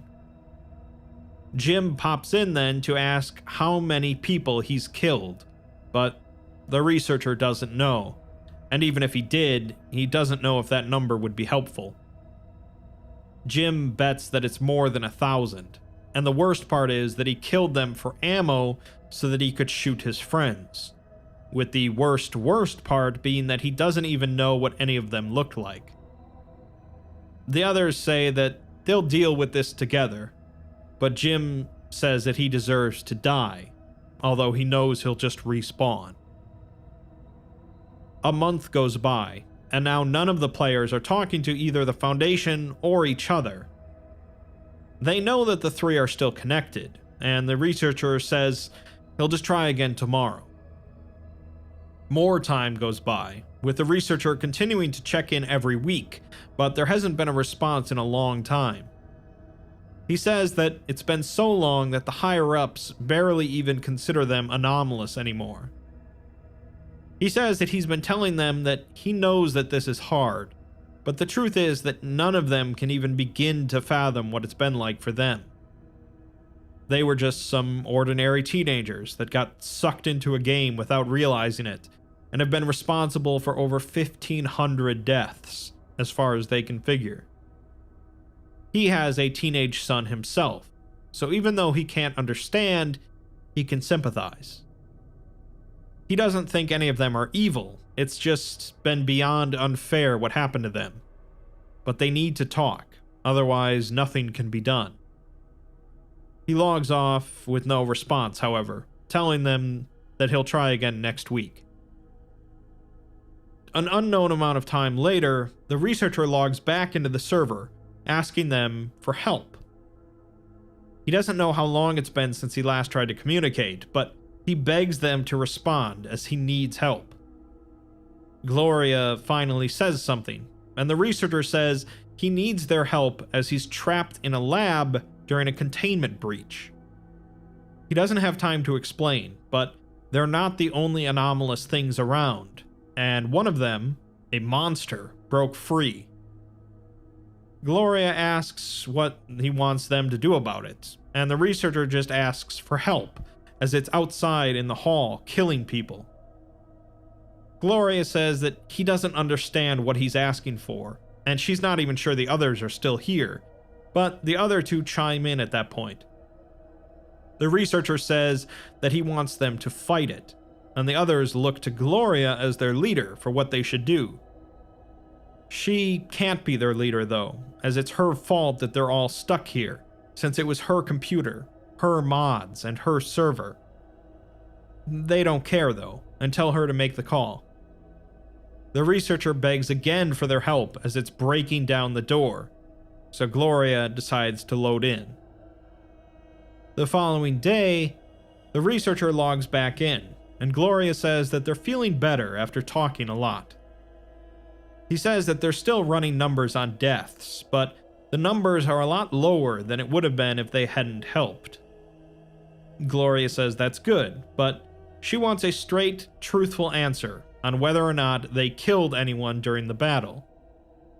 The researcher is sure that they didn't, as practically everyone in the area was already dead when they manifested in. The three of them talked and came to a decision, as they've been stuck here while the Foundation runs tests on them, and they're not allowed to talk to their families. They don't believe that they're ever getting out of this server, and the researcher admits that they don't know what to do or how to get them out, if that would even be a possible thing. They accept this, but they say that they want to do something, and there's really only one thing they're good at now. They've already done a lot of damage and killed a lot of people, but they can't do anything about that now. Instead, they want to save lives by killing monsters for the Foundation, remarking that they're unstoppable, nigh-immortal, digitized death gods who have spent more than 10 years practice killing each other in endlessly looped murder orgies. Their one condition is that they never want to kill another person again. The researcher tells them that he'll have to talk to his superiors. When he logs back in, he tells them that they said yes. This led to the creation of MTF Omega-9, the Scrubs. Their mission involves instantaneous deployment into extreme circumstances requiring the delivery of overwhelming force. Their primary purpose is as a rapid response team for containment breaches involving violent, hostile anomalies, only to be used for non-human targets. Even the Foundation's not foolish enough to waste a team of cooperative, immortal slaughterers. Not all of these articles were about weird video games, which is perhaps what you might have assumed going in, but each at least was directly connected with one in some fashion. There are plenty more, of course, which is no surprise, since video games are such an important part of modern internet culture. From Polybius to Lavender Town, myths and legends about video games have continued to crop up for decades, and just like SCP in general, form a new age of folklore. Bird SCPs. Birds have represented a lot of different concepts throughout history, from symbols of peace, to death, to wisdom, to freedom. They're certainly a bit of a unique class of animals, being the only known living dinosaurs, and it's said that their closest living relatives are the crocodilians. They're a popular foodstuff, a common topic of art, a continual presence in folklore and mythology, and of course a regular subject for internet memes. So it's not surprising that, much like dogs, cats, rodents, and plenty of other animals, there are bird SCPs. Let's take a look. Let's begin with perhaps the most well-known bird contained by the Foundation, SCP-2337. 2337 is a male corn crake that is sapient, sentient, and capable of speech. Notably, all of its vocalizations are extremely loud, with a minimum observed volume of 90 decibels, and a maximum volume that's been redacted from the record. Though this ability can and has caused damage to Foundation personnel's hearing, the bird is oblivious of its ability and is generally friendly. Its speech takes the form of a language tangentially related to English, often appearing to be word salad, but on closer inspection can have meaning in English through a series of vague innuendos, metaphors, rhymes, and arbitrary insertions of the word cack. SCP-2337 itself will answer to the name Dr. Spanko. Initial reports of the bird came from unusual noises from a field in the UK, which led to its capture. Upon containment, it appeared to take hostile action against agents, emitting blasts of noise that ruptured 3 agents' eardrums. Upon later examination, it was revealed that it was merely attempting to make friendly conversation. Since its containment, several sapient creatures contained by the Foundation have displayed knowledge of its existence and have expressed interest in a meeting with 2337. The reason for this has yet to be understood, though it's believed that 2337 has some sort of status as an authority figure to several particularly dangerous beings. When asked to elaborate about this, 2337 replied, "It done be shall forth. Able sauce am tricky mayonnaise forsooth, Aunt Ruth. Come packing with store-brand hostility cakes for mouth stuff. Slavykins grew boarded and bearded from Chesapeake Bay to unknown Kadath, my good Fibbert. The 3-ringed hobo stack, over and over, alakazam, cack." The interviewer then proceeded to try to have 2337 explain in normal English, to no avail, until the doctor themselves said, "Snackutations, Dr. Spanko, cack. Authoritator? Explainerate." This, however, caused an outburst of anger from 2337, resulting in it cacking angrily before climbing onto the doctor's face and attempting to peck his eyes out. 2337 was promptly tranquilized, and the doctor received only minor scratches, but this has been the only time that 2337 displayed hostility. Next, we have SCP-4975, which is a bit less humorous than the last one. It's a vaguely humanoid entity with various avian attributes, most notably a beak. Its body structure is long and thin overall, and its limbs taper off into formless extremities, lacking distinct digits. A thick, hardened skin layer covers the entirety of its body, including its beak. Its cervical vertebrae are not interconnected and appear to be able to move independently of one another. The entity continuously rotates the vertebrae one at a time, from back to front, ending with its head in a rhythmic fashion. This produces a clicking or cracking sound with each movement, and it only stops moving its neck in this manner when it is preparing for an attack. 4975 has been observed to stalk future victims for extended periods of time before finally deciding to attack, up to periods of 10 months or more. It then proceeds to kill its victims by means of its appendages, which it uses to bludgeon and tear at the victim's body. It will always then eat the cadaver afterwards, and an average adult human appears to last it about 3 months. 4975 is thought to be the subject of multiple folktales from Germany, its country of origin. Evidence of these folktales date back as far as 1538, with both written and visual artistic depictions, along with multiple German nursery rhymes that are thought to concern 4975. Despite the entity's now permanent presence in its containment cell, new incidents and sightings continue to be reported in Germany, leading to a Foundation investigation.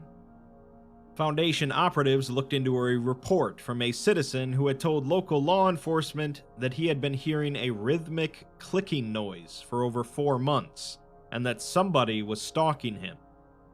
The operatives took the man into their custody and told law enforcement that he had experienced paranoia and auditory hallucinations due to side effects of the chemotherapy he was receiving at that time. They then proceeded to order the man to show them where he had last seen 4975, near the Black Forest. Body camera footage shows the group walking in a wooded area until the civilian begins frantically looking around and clutching his chest.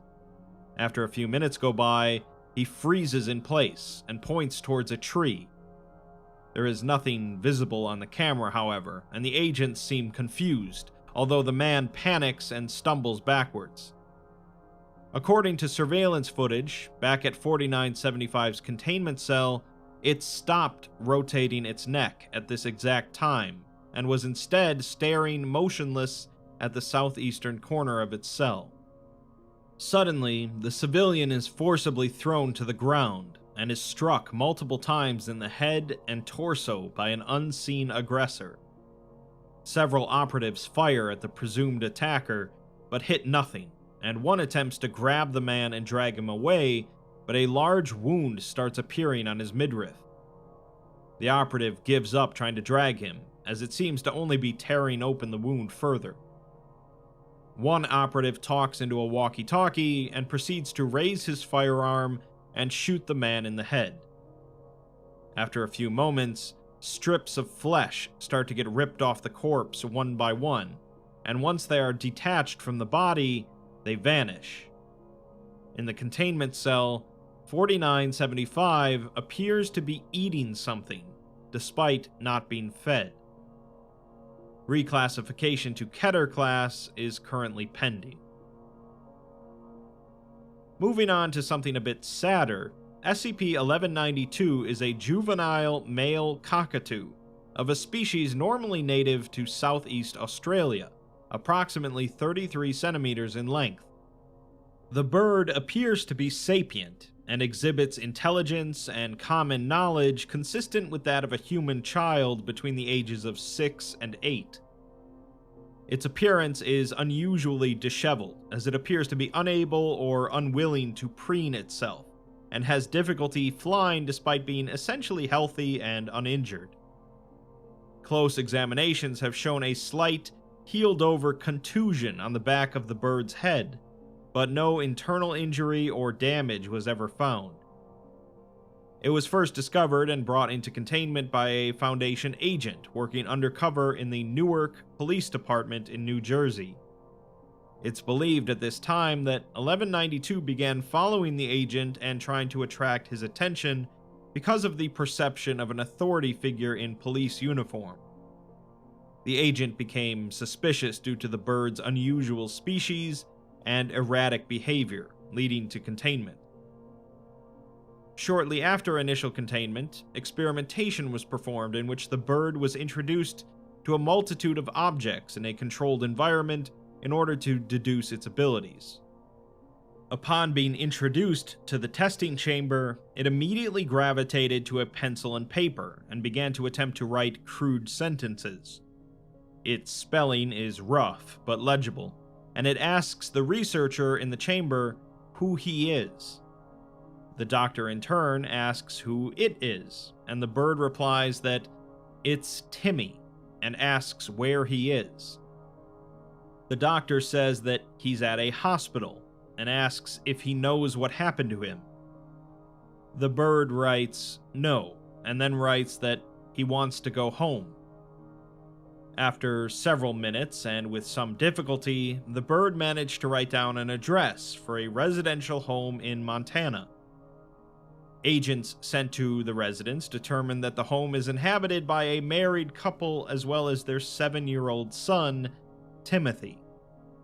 Agents assigned to monitor the family have so far not observed anything out of the ordinary.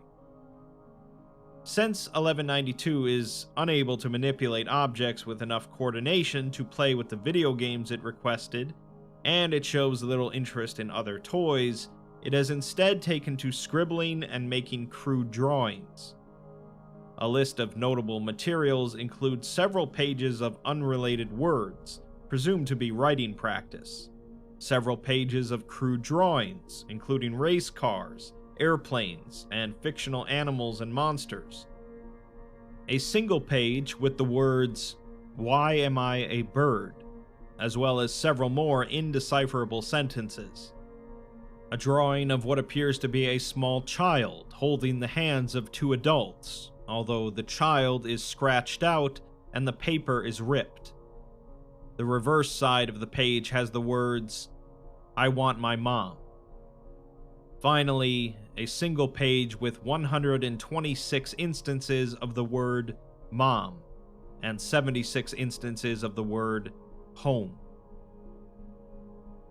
The SCP universe is not a kind one, and while I'd like to think that the Foundation can someday help this poor bird in some way, I think we all know that that won't happen. Let's move away from the sad little bird and take a look at a big angry bird, SCP-1160. 1160 is a massive, paranatural avian entity located beneath a mountain on a redacted island. Recovered documents indicate that the entity, which was referred to as El Ratonero, meaning the buzzard, by the original inhabitants of the island, appeared in 1765 and began a series of aggressive attacks against the fishing villages of the island. Because of its anomalous traits, the inhabitants were unable to properly combat the entity. A manuscript from the era reads, "The buzzard came again last night, larger than before. Its cry we heard first, the great gnashing of a terrible demon. It appears not like the mainland creatures, but something far worse, pulled from some devil's pit in eons past. The buzzard tore through our defenses, and we had no choice but to flee to the sea, or take shelter in the earth, and pray that it would not root us out. Every night that the buzzard returns, he is more, and we are less." While 1160 can sustain damage, it's considered to be indestructible for all practical purposes, as it's capable of rapidly and fully regenerating lost or damaged tissue, and is able to withstand all forms of conventional firearms, or explosives below 300 kilotons. Additionally, it possesses a number of insect-like optical organs situated around its head and back, capable of providing it with a virtually 360-degree perspective of the area around it. These traits, combined with its natural brute strength and speed, make it particularly deadly in close combat. However, its weakness is that it's negatively affected by human cognition, meaning that the more humans that are aware of it, the smaller and weaker it becomes. While it's believed that 1160 could feasibly continue to decrease in size indefinitely, the limits of this effect, if any, are unknown.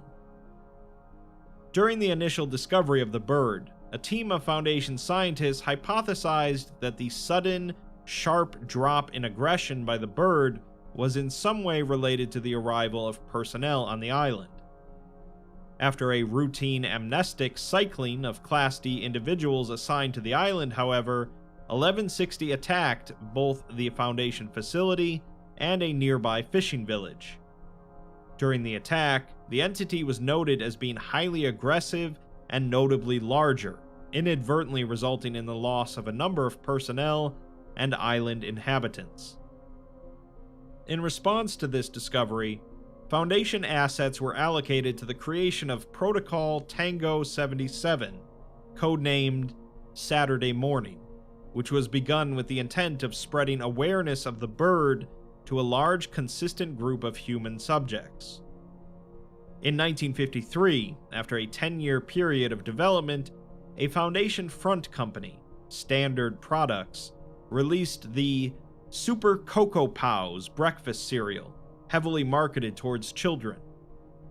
The mascot of the brand was Bradbury Buzzard, a cartoon caricature resembling 1160, who was featured prominently on the box and contained a number of subtle, anomalous mimetic triggers intended to plant specific pieces of information about 1160 into the subconscious of its targets. Over time, these triggers have been adjusted slightly to avoid over-proliferation of sensitive information, and the most recent product surveys have returned positive results. Where once consumers would reply that Bradbury Buzzard is a mean buzzard who lives on a secret island and hurts people, consumers now tend to respond that he's a mischievous little bird who lives on a tropical island and tries to nab Super Cocoa Pows from various young children. Meanwhile, thanks to the protocol, 1160 has reduced from 85 meters in height at the time of its discovery to now roughly 25 centimeters. Unique problems call for unique solutions, as always. Moving on to something that is very much not a threat. SCP-514 is a flock of homing pigeons that project a roughly 500-meter radius zone of influence around themselves. This zone of influence renders every known type of weapon inoperable and often destroys affected weapons after prolonged exposure. Firearms will immediately jam or misfire, explosives will be rendered inert, and melee weapons will decay into dust. Additionally, sentient beings within the zone of influence will have their violent emotions and intents suppressed. Interviews with staff and civilians who had been exposed to the zone reported that they felt very calm and content, even when they felt stressed or angry just moments before. Currently, there appears to be no harmful or lasting effects to being exposed to the zone of influence, as rigorous physical and psychological screening of individuals afterwards showed nothing out of the ordinary. SCP-514 was first discovered when numerous reports of weapons stockpiles were reported as having been destroyed in numerous African nations. While the initial reports were written off as poor maintenance on the part of the owners, additional reports of sightings of a flock of homing pigeons, which are uncommon in Africa, garnered the Foundation's interest. An investigation team was sent to track the pigeons, when they encountered a team claiming to be affiliated with the Mana Charitable Foundation, who were also tracking the birds. The MCF is a group of interest that seeks to do good in the world thanks to the potential of anomalies, and these members admitted that they had released the birds in an effort to end all conflict in Africa, despite not having a reliable way to control their movements. Unfortunately, the MCF was apparently unaware that the aggression suppression effects were only temporary, and they would resume hostilities with improvised or primitive weaponry once the birds left. Additionally, the random movements of the birds caused only certain regions to be disarmed, leaving them vulnerable to invasion by the unaffected neighbors. They're a little confused, but they've got the spirit. It took another 3 weeks before an MTF were able to control the birds' movements thanks to a redacted piece of tech. The MCF members then challenged the Foundation team for possession of both 514 and the redacted tech. Since both parties were still under the birds' effects, the conflict was resolved through a single round of rock, paper, scissors, with the Foundation being the victor. The MCF members then fled the area before they could be further questioned, leaving the origin of the birds unknown. Various tests were performed using the birds, showing that all firearms failed to fire while inside the zone, with later inspection showing that all weapons suffered from various mechanical failures that rendered the weapons useless. Ammunition exposed to the zone also failed to fire when loaded into weapons not affected by the zone, as chemical propellant was found to be rendered completely inert. Similarly, various explosives such as grenades and dynamite were all rendered inert immediately upon exposure, and any detonators or detonating components suffered mechanical and electronic failures. Melee weapons, such as knives, swords, and other medieval weapons, were all rendered useless through accelerated rate of decay, except for a steak knife and a baseball bat. When the steak knife and bat were used in a threatening manner, however, both items also experienced accelerated decay. Various weapons of mass destruction were tested as well, such as nerve gas, weaponized anthrax, and a tactical nuclear warhead, all of which were rendered completely inert. All samples, including the nuclear material, were completely degraded, and instruments recorded no radiation. For the warhead, the electronic detonator was also rendered useless.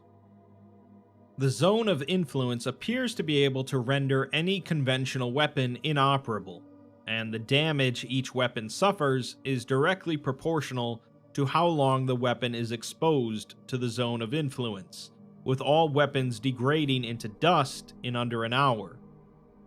The zone of influence is also somehow selective, being able to discern items that are actively designed as weapons from items that are potentially dangerous but not specifically designed to be weapons. 514 does appear to be able to discern when an item will be used for violent intent, however. It remains unclear whether the bird's ability to selectively target certain weaponry and discern hostile intent is a property inherent to its zone of influence, or if it's directly controlled on the part of the birds themselves, through some form of group intelligence. As for humans, live subjects were exposed to the zone of influence for an extended period of time, and were divided into two groups, with one being volunteers drawn randomly from the general population, and the second being Class D personnel with a history of violent behavior. Tests showed that the D class's violent tendencies were completely suppressed, and acted in a similar fashion to the other group. Suppression of the D class's violent tendencies occurs even after they leave the zone of influence, though the duration is directly proportional to the time spent inside the zone. Several high-ranking members in the Foundation's military branch, as well as various associated government agencies, have expressed interest in weaponizing 514, as there's great strategic and tactical value in neutralizing an entire army's arsenal in a short period of time. There's also requests to test 514's zone of influence against several Keter-level SCPs. O5 Command is currently deliberating the issue. So far, all of the tests have been performed thanks to the piece of tech that allows the Foundation to somewhat control their movement, but all attempts to actually capture them for containment and study have failed.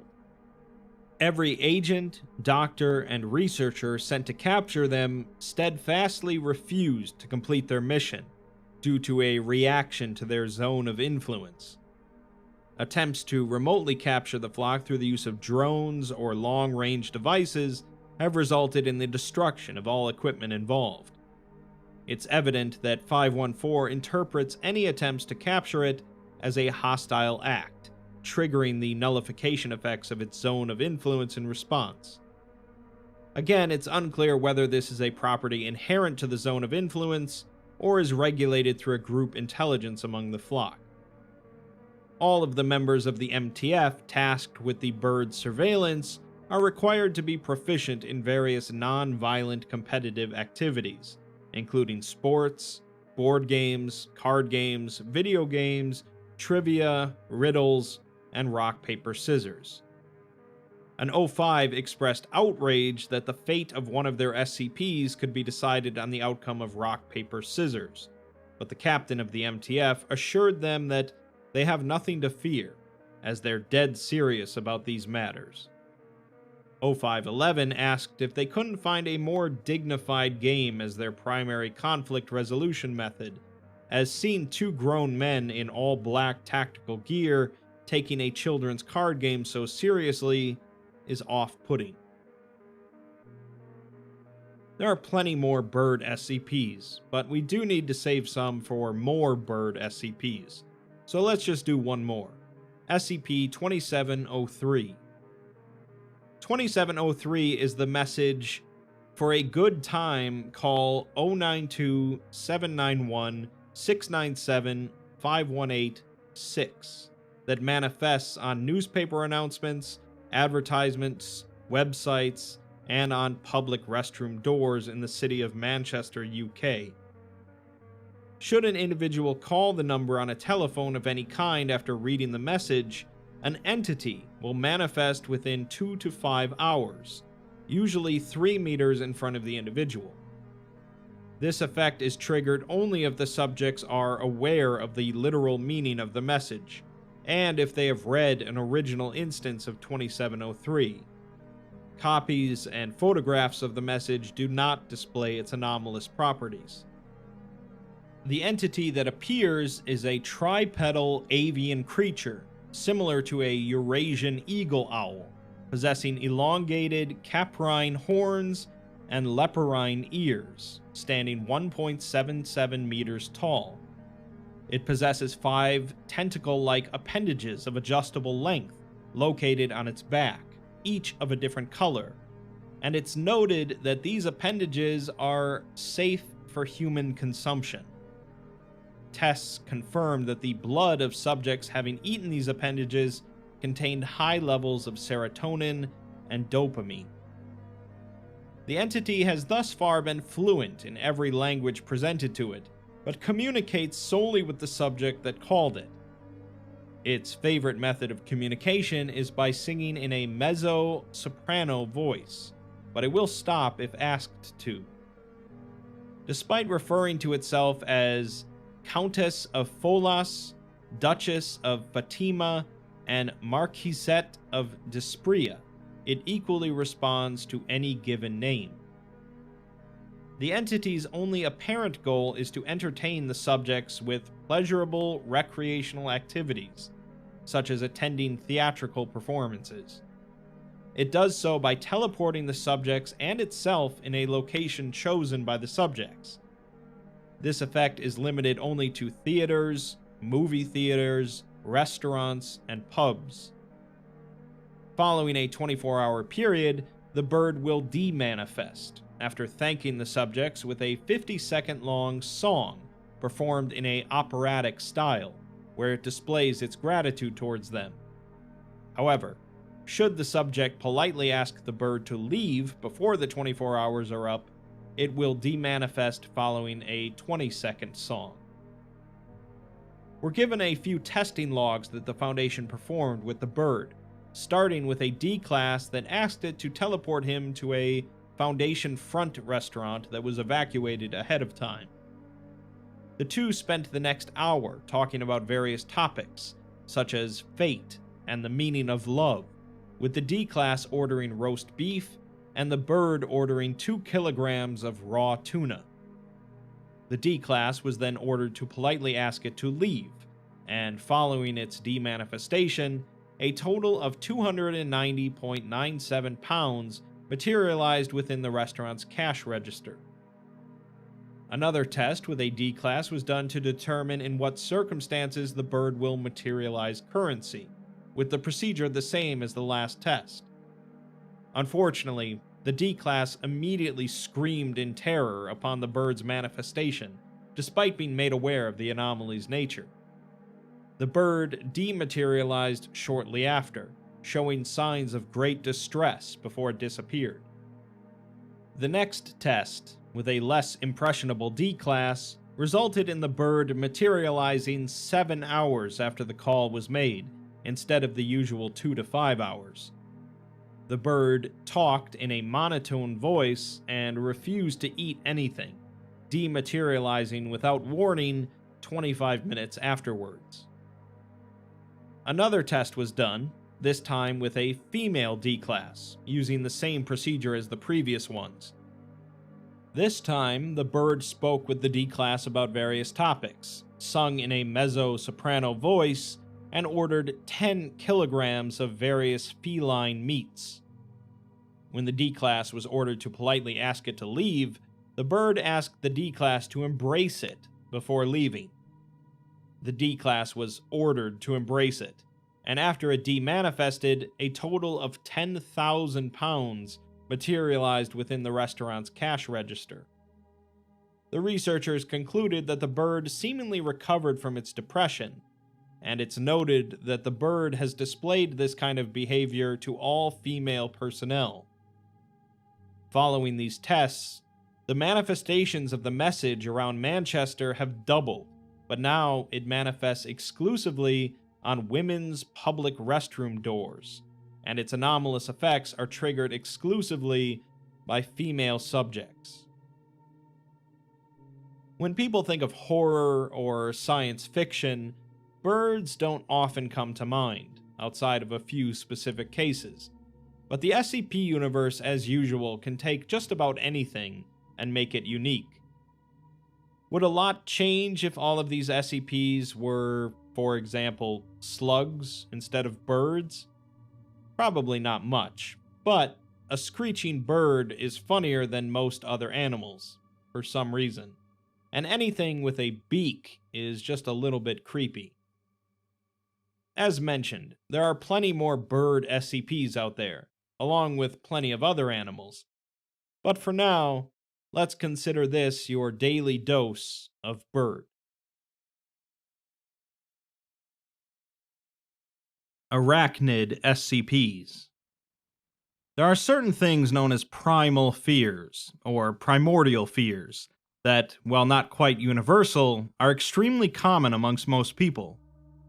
Fears such as fear of the dark, of heights, fire, snakes, and death, things that are deeply ingrained into the human psyche over the past 2 million years. Fears of things that were very clear representations of danger and death, and thus antithetical to the continued survival of the human species. Spiders are another one of these primal fears, and arachnophobia is quite common, even being seen among non-human primates. The concept, however irrational it may be in modern times, of such a small creature being theoretically capable of killing you, even though it's extremely rare, is still terrifying for many. Combine that with their often unsettling appearance due to size and number of legs, and it's no surprise that spiders are a common sight in horror media. Let's take a look at a handful of SCP articles featuring arachnids in some form, from the touching to the utterly horrific. First up, we have SCP-1470, a male fringed jumping spider recovered from Queensland, Australia, which has the unique ability of communicating telepathically.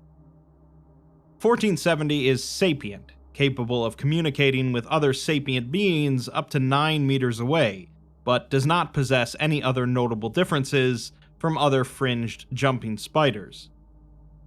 The Queensland population of these types of spiders has already been observed to be more intelligent than other spiders in their ability to solve problems and employ unique hunting tactics to capture their prey, which mostly consists of other spiders. Due to 1470's anomalous ability to communicate, though, it's not recommended that any conclusions about the rest of its species be drawn based on conversations with 1470. 1470's communication seems to assign terms on a best fit basis within the minds receiving the words, with terms it uses for its own body parts sometimes being adjusted automatically to make sense for human anatomy. After an unsuccessful attempt to introduce 1470 to a mate, it communicated the following statement to researchers. I went at the bloody harlot, waving me arms around to let her know what's what, but she wasn't having none of it. She smacked her lips at me and gave me a good drumming with her arms and legs, and I know it was because of that hideous red stripe you asked to put on me arse. It really makes a fellow stand out in ways he's not supposed to, you know? Those savages might not notice it much, but you can't fool a proper lady. So anyway, I had to tie a bungee and make a jump for it, before sailing back to me tent to nurse me pride. Many of the terms used were simply automatically translated to make sense to a human listener. Afterwards, the red stripe that was put on the spider to help identify it was removed, and a less mature female spider was introduced into its terrarium. When a researcher came by to inquire, 1470 told him to not be so loud, as he'll wake the little Sheila. It says that she was pretty scared when she got tossed out here by those big predators, but he's not completely sure, as she can't talk like they can talk. None of them ever can, but she cares in her own way. She asked him back to her place, and they're going to stay there until she's ready. The researcher asks it ready for what, to which it says that it can't be a gentleman if they talk about it so plainly, not like humans do. It guesses that it should say thank you, as it's not what it wanted, but it will do. The researcher replies that it told him it wanted a mate, to which 1470 says that it said it wanted a wife, as a mate is a friend, like they are. Mates are fun to talk to, but it wanted someone it could look in the eyes while it talked to them. The researcher tells it that they have never found anyone else that can talk like it does, and 1470 says that that's what separates them from the savages, the other spiders. It would never eat something that can talk, and although the female can't talk, it can tell that she's like it, and she just needs to grow up some. That will be very soon, and they'll have good children, if that big old harlot keeps her distance. The researcher replies that they removed her from the area, and it says that it hopes they didn't hurt her. The female reached maturity within the next 2 weeks, and 1470 left the web after copulating. As is normal for the species, the female did not devour or kill 1470. Sometime later, 1470 calls out to the researcher, who says that they were just doing some work on its enclosure. It says that it doesn't see him inside of the enclosure, to which the researcher says that he's outside of it. The spider responds that it doesn't have an outside, and how come it can't get outside? The researcher asks it if it sees his arm waving, and the response he gets from the spider is unintelligible, with wordless dread being the most apt description of what he felt. Its species has excellent vision, but at a very short range, and it apparently never realized that what it was speaking to was so big, asking how anything could be so big. It refuses to communicate then for 2 hours, as the researcher tries to coax it into conversation again. Eventually, it apologizes, and says that it thought he was another spider, but wanted to stay hidden because it's kind of the king of the jungle around here, or so it thought. It asks what he is, and the researcher replies that he doesn't have any answers that will make sense to it, and he's been scared as well by things that are as big to him as he is to it. 1470 says that the children won't talk to him, but the ones that lived are doing all right, although that probably isn't important to someone like him though. The researcher tells him that it will be his job to watch them, and they're hoping they can talk like it can. The spider also hopes for that, but says that it's pretty tired and itchy now, and wants to change its coat, but it can't. It apologizes again and says that it was nice to talk to someone while it lasted. 1470 lived for a total of 3 months in Foundation custody before perishing of natural causes, and so far there's been no evidence that its children can communicate telepathically. Definitely a bit of a sad article, but that's the way of things. Next, we have SCP-1006, a collection of intelligent spiders that have achieved sapience through unknown means, and have established a rudimentary system of government resembling Marxist communism. The original mass of spiders was discovered by a hiking couple, who alerted park authorities. After the discovery of written propaganda inside of the central web, along with evidence of usage of extremely simple tools, webs resembling faces of passers-by, and simple attempts to block off the area via fallen branches, the Foundation intervened.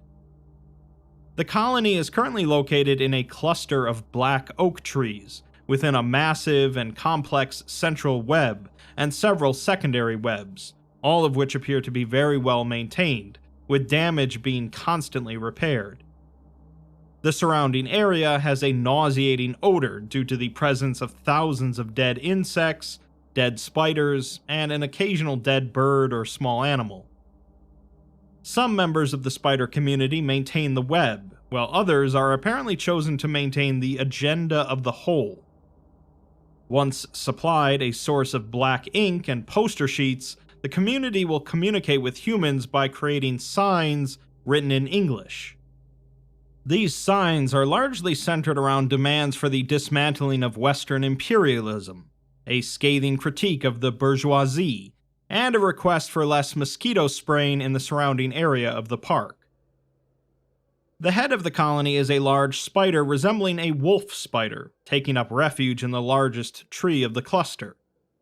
This entity views the outside world as something that belonged to them, and is merely being maintained by the bourgeois humanoids, and it has given its name as Benevolent Leader. Close studies have discovered that the members of the colony utilize a central collective think tank that passes on the ideas of the Benevolent Leader to the others through complex frequencies in the web. The skeletal remains of a male human were found in an area of the web, surrounded by dead insects and a variety of small, shiny objects, such as bottle caps and pebbles, along with the occasional pocket watch and bits of metal in apparent reverence. The colony does not allow this skeleton to be disturbed, but passive analysis indicates that the individual died decades prior from blunt trauma to the back of the head. Identification located near the body identifies him as a known political radical, reported missing from a nearby town in 1976. So, obviously, this one is a play on arachno-communism, itself a parody of anarcho-communism. So far, we've looked at some pretty peaceful and relatively nice spiders, but let's get into some of the more horrific stuff. SCP-3023 is a phenomenon in which an object will abruptly develop an arachnoid form and gain motility in the presence of humans. This phenomenon has so far only occurred in a well-defined region of central Germany, and occurs on an irregular basis, with an average of 2 months between occurrences. The entities will behave erratically, generally moving around their vicinity at random and using their legs and pincers to attack anything they come into contact with. They display speed, durability, and physical strength far in excess of what their structure and composition should allow, but destruction or dismemberment of the object is sufficient to cause the anomalous properties to cease. We're provided an abridged list of entities, starting with a baseball that ripped apart to produce 8 pointed legs surrounding a central mass. Reportedly, it animated mid-pitch, and upon impact with the catcher's mitt, it attacked the catcher. After killing them, it remained on the field for 84 minutes before being destroyed by civilians. Another was a metal folding chair, in which its legs and other tubular segments functioned as spider legs, with the seat and back operating as a central mass. It animated in an abandoned office building in the presence of several urban explorers, who managed to capture a brief amount of footage of it killing 2 of the explorers. Later, a telephone animated, although no living witnesses could provide a description of the anomaly, and an MTF destroyed it remotely via explosives after 4 hours and 2 Foundation casualties. We'll get some more details about this one a little later. The smallest recorded instance of 3023 was a gelatin capsule containing ibuprofen, which simply developed an arachnoid shape while maintaining structural integrity. It managed to kill a single individual while animated, with evidence suggesting that it animated while inside of their throat, exiting through their spinal cord.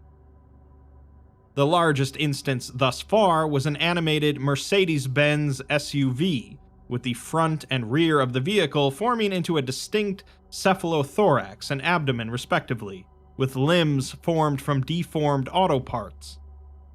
It became animate while traveling at 72 kilometers per hour, and was shown capable of maintaining this speed after transformation.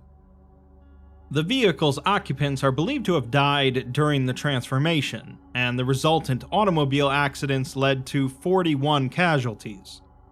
It was ultimately destroyed via airstrike when it became apparent that the MTF sent lacked the ability to properly contain it.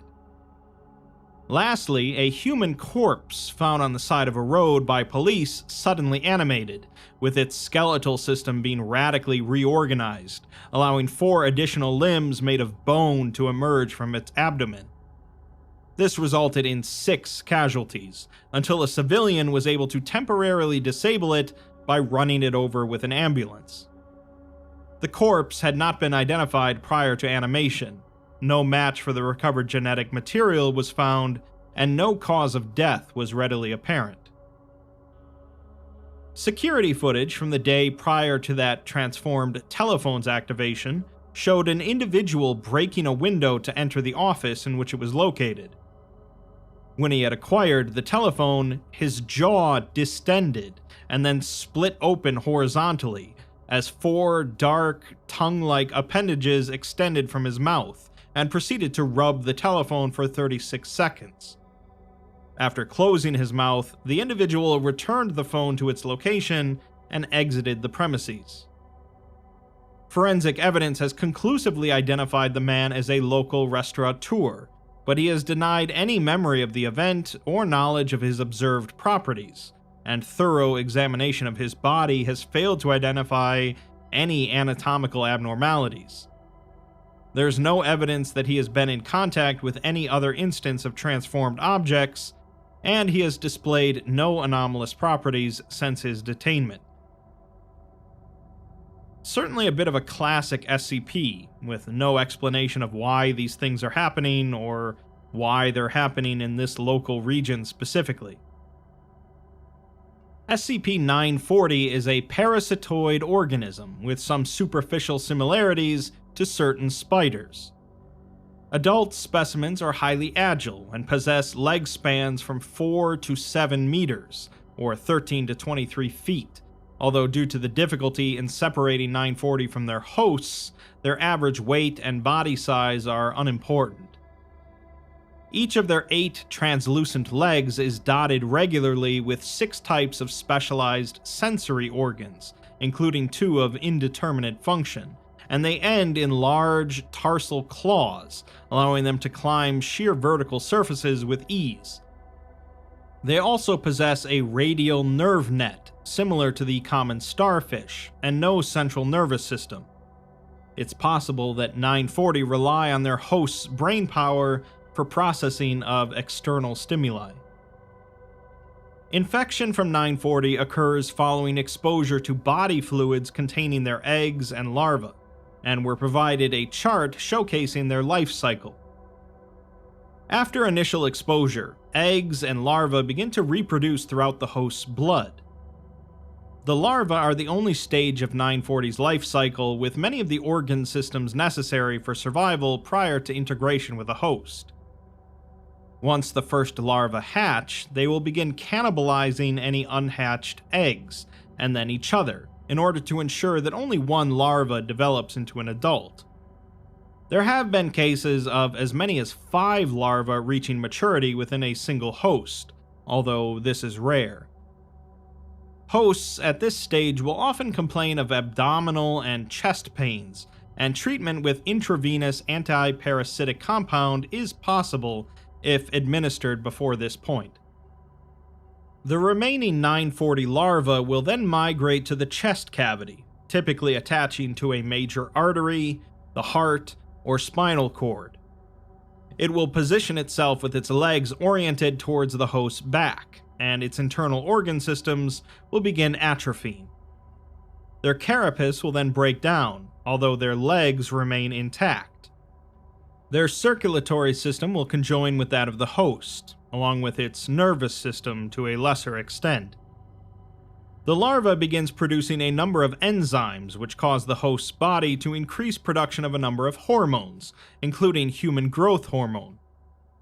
The earlier abdominal and chest pains subside, but the host instead starts to experience an increase in appetite and general listlessness. Approximately 3 weeks after initial infection, 940 begins to alter serotonin and dopamine levels in the host's brain, causing them to experience feelings of happiness and well-being. The legs of the larva, now supplied blood and nutrients by the host, begin to penetrate the host's skin on their back.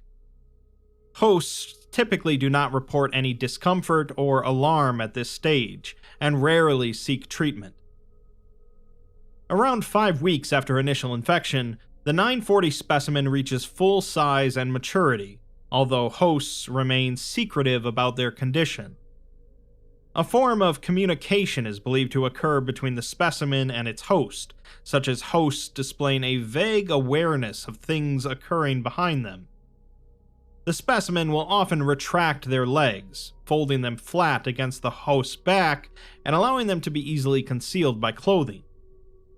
Additionally, the specimen triggers an increase in the levels of testosterone in the host's body, leading to increased libido, and since infection with other hosts is facilitated through bodily fluids, this is usually accomplished via coitus.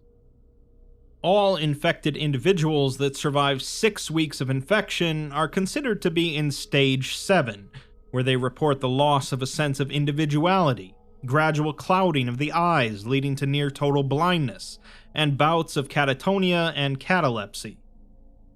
Death is typically due to an aneurysm caused by skyrocketing blood pressure, heart or kidney failure, or exsanguination. Infected individuals at this stage can be identified by the strange choking sound they make as they attempt to draw in more oxygen than is possible. When the host dies, 940 will continue to animate the corpse using its limbs, entering a berserk state in which it will attempt to reproduce and infect with no regard for concealment, generally inflicting physical violence and blood transmission to do so. This state can last from 1 to 3 days before the specimen expires. Stage 6 and above specimens, when not attempting to conceal their identities, are extremely agile and capable predators, and through the use of their powerful limbs and multiple sensory organs, they are highly adept at evading capture. Field agents are to be highly cautious and equipped with protective gear at all times to prevent infection, and issued nerve gas grenades for suppression purposes. An incident occurred when an assistant researcher failed to return a live sample to cold storage, allowing it to remain unattended in the lab for 45 minutes while on lunch break. The resulting breach of containment resulted in 7 infections amongst research and security personnel, and another 5 in D-Class personnel. The affected wing of Area 14 was isolated for decontamination, and the Foundation personnel were administered intravenous antiparasitic compound and fully recovered, but the D-Class were isolated for observation and research. 3 of the subjects formed the basis for the infection's life cycle as documented, while one of them had multiple larvae reach maturity. They were terminated 3 weeks into the process, when the accelerated symptoms resulted in her progression to stage 7, completely bypassing stages 5 and 6. Another D-Class was initially believed to be uninfected, displaying no symptoms, but a full examination found her to be pregnant, with the unborn fetus being infected. The fetus was allowed to mature with the D-Class being kept unaware of its condition. Both expired, however, when the legs of the specimen penetrated the D-class's uterus, and the fetus is now kept in cryogenic storage for study. Certainly one of the more horrific SCPs we've read about. Finally, let's end with SCP-5683, which begins with a message from 057 to a Dr. Christensen, congratulating him on his success with the Doomsday Project. They are still looking for an appropriate candidate for Director of Site-04, and his name has come up, but the Council still wants him to prove himself a little more before they make their final decision. They want him to solve the 5683 problem. SCP-5683 is a large arachnid organism capable of rapid regeneration and bodily modification. It is extremely hostile to all human life, and will constantly attempt to breach containment in order to engage in mass slaughter, usually by injecting venom using its mandibles and impaling victims with its legs. Although it has demonstrated the capability for basic reasoning and planning when hunting prey, it is not believed to possess human-level intelligence. When placed into a threatening situation, it will quickly adapt in order to become more resistant to whatever form of danger is being posed to it, and these adaptations will persist until the danger is no longer present. Due to frequent containment breaches and the increasing drain on Foundation resources, a termination order was issued, with it being overseen by Dr. Christensen. The initial deliberations begin, with Christensen in high spirits, and he asks the team that's been working with 5683 if there's anything he should know about it. The team hesitates, until one researcher says that it's smarter than it looks, and if it spots a way to escape, it'll take it in an instant. Christensen sighs and says that he expected more, but for now they're going to do some basic stress tests, starting on some tissue samples before moving on to the creature itself. There's no point getting complicated if they can just kill it with fire. They test high-temperature incineration on the sample first, which destroys it successfully, but when testing it on the creature, it thrashes and screeches for 30 seconds before developing armor plating covered with an unknown substance that prevents combustion. In another meeting, a junior researcher, Silva, says that the test went as expected, unfortunately, to which Christensen says that he hopes they didn't think he seriously believed it would work. It was just to establish a baseline. He's contacted the O5 Council and requested the use of some anomalous substances to aid with termination. Not anomalous enough to qualify for containment, but anomalous enough to help them out here. Silva asks about the specific substances for logging purposes, and Christensen says it's Y220, Y835, and Y436. He expects each would be enough to do the job, but it's best to hedge the bets. He remarks that this spider doesn't compare to the lizard, causing Silva to smile, and ask when he worked with the lizard. Christensen loses a bit of his enthusiasm, and says that it was a few years back, and they had a containment breach. It wasn't pleasant, and he moves on, telling Silva to get the info logged. The other researchers in the room remark on the fantastic work. Y220 is tested on a sample, converting it to glass before it violently explodes, but when tested on the creature, only 80% of its body converts to glass before exploding. Within 30 seconds, the creature had fully regenerated. With Y835, the sample split into two independent organisms, which then proceeded to kill each other through mutual injection of venom. Despite this seeming like a really terrible idea, they used the substance on the creature itself, causing it to split into two entities, which then injected each other with venom. One died near instantly, but the other adapted an immunity to the venom and survived, proceeding to consume the other to regain lost mass.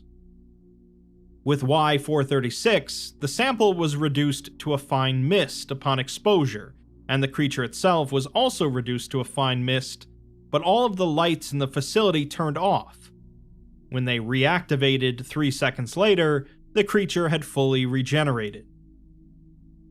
In another meeting, Christensen kicks his chair in anger, losing all of the high spirits he came in with originally. He yells that the file says the creature adapts, but coming back to life when the lights turn out is not an adaptation, it's just magic BS. Silva tries to get him to calm down, which he eventually does, and says that he's requisitioning Y910. The other researchers ask if he's sure about it, to which Christensen says that he is, because if the GOC can use it to poison gods, surely it can take care of one giant spider. He's also ditching the tissue sample test, because the O5s are choosing the director of Site-04 soon, and he's not going to sit around wasting time. He'll take full responsibility for the decision, should anything go wrong, which Silva seems very pleased to hear, and Christensen tells the others to start preparations, walking out of the room as the sound of laughter is heard. The log for the Y910 test simply says, energizing response, and containment breach in progress. Christensen and Silva run into the secure bunker as Christensen seals the door behind them.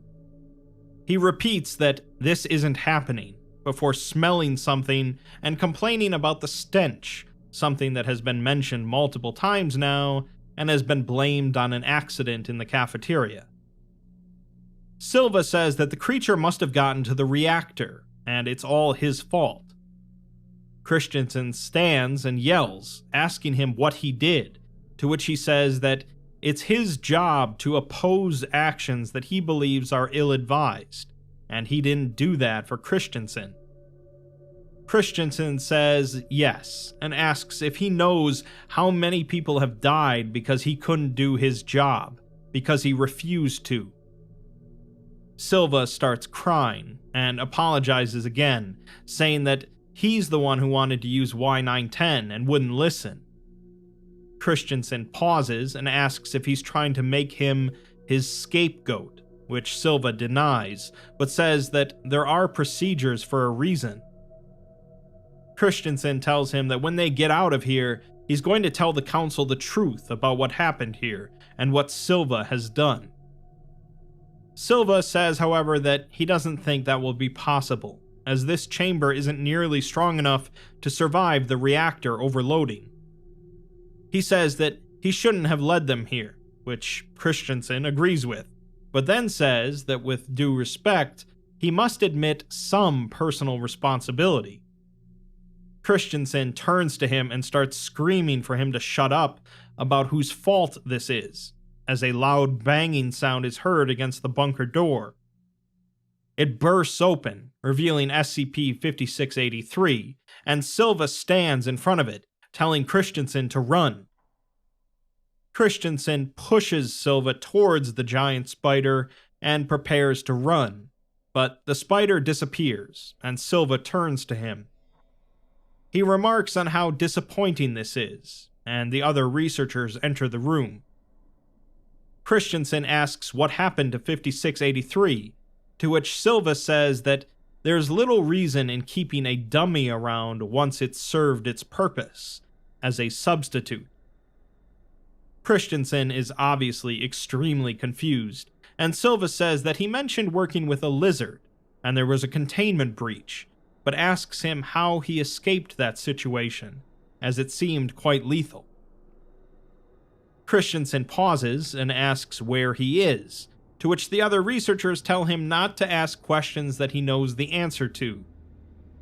He asks them who they are, and Silva says that they are the jury, his jury, and he's afraid that Christensen has disgraced himself quite horribly once again.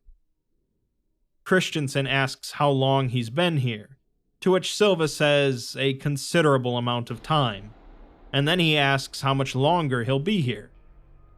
Silva tells him that he'll be here until he takes responsibility. Christensen moves into the corner of the room, shaking, and says that this is his fault, but the researchers remark that he says it, but he doesn't mean it. Christensen begs and apologizes before running towards the door. Before he can reach it, however, a black iron chain appears and wraps itself around his throat, pulling him out the door and around the corner at extremely high speeds. It proceeds to drag him out of the complex, slamming him into walls as he yells that it's not his fault. The floor and walls drop away, revealing what is behind them. There is a great deal of blood and fire and suffering, along with a terrible stench. There is laughter, and Christensen begins screaming, never really stopping. The article ends with another message from 057 to Dr. Christensen, identical to the first one, except the number at the bottom has increased by 1 to 22,122,593. So, Christensen is obviously in some form of hell, clearly for his actions during a containment breach involving SCP-682, the lizard, that presumably got a number of people killed. He's not being eternally punished for getting some people killed, however. He's being punished for not taking responsibility. His punishment is now a perpetual loop of a very similar anomaly, a spider instead of a lizard, and his memory is wiped each time, with the hope that one day he'll realize the error of his ways and take responsibility. It does seem that the entities involved actually want him to do so, as Silva was notably happy when Christensen said earlier that he would take responsibility if anything went wrong, and then disappointed when he didn't. How exactly the Foundation has transcripts of all this is unknown, as is the nature of this hell, but there's a thought that the Three Moons Initiative might be involved, as they are often responsible for rewarding and punishing the deceased in their afterlife. For some people, there's not much in life more terrifying and unsettling than a spider, even if they know that, in reality, any given spider might pose absolutely no threat to them. Including spiders in a piece of horror fiction is therefore a pretty easy way to ramp up the tension for many people, and there are certainly plenty of people that will refuse to even watch this video due to the subject matter. It's no surprise that there's quite a few articles on the SCP Wiki containing spiders, and while horrific articles like SCP-940 are the type of thing you'd expect to find, it's nice to see that there's others that are more strange or even heartwarming. It's probably not much comfort to the average arachnophobe, though, that, at least in real life, spiders can't nest inside of you and sprout their legs out of your back.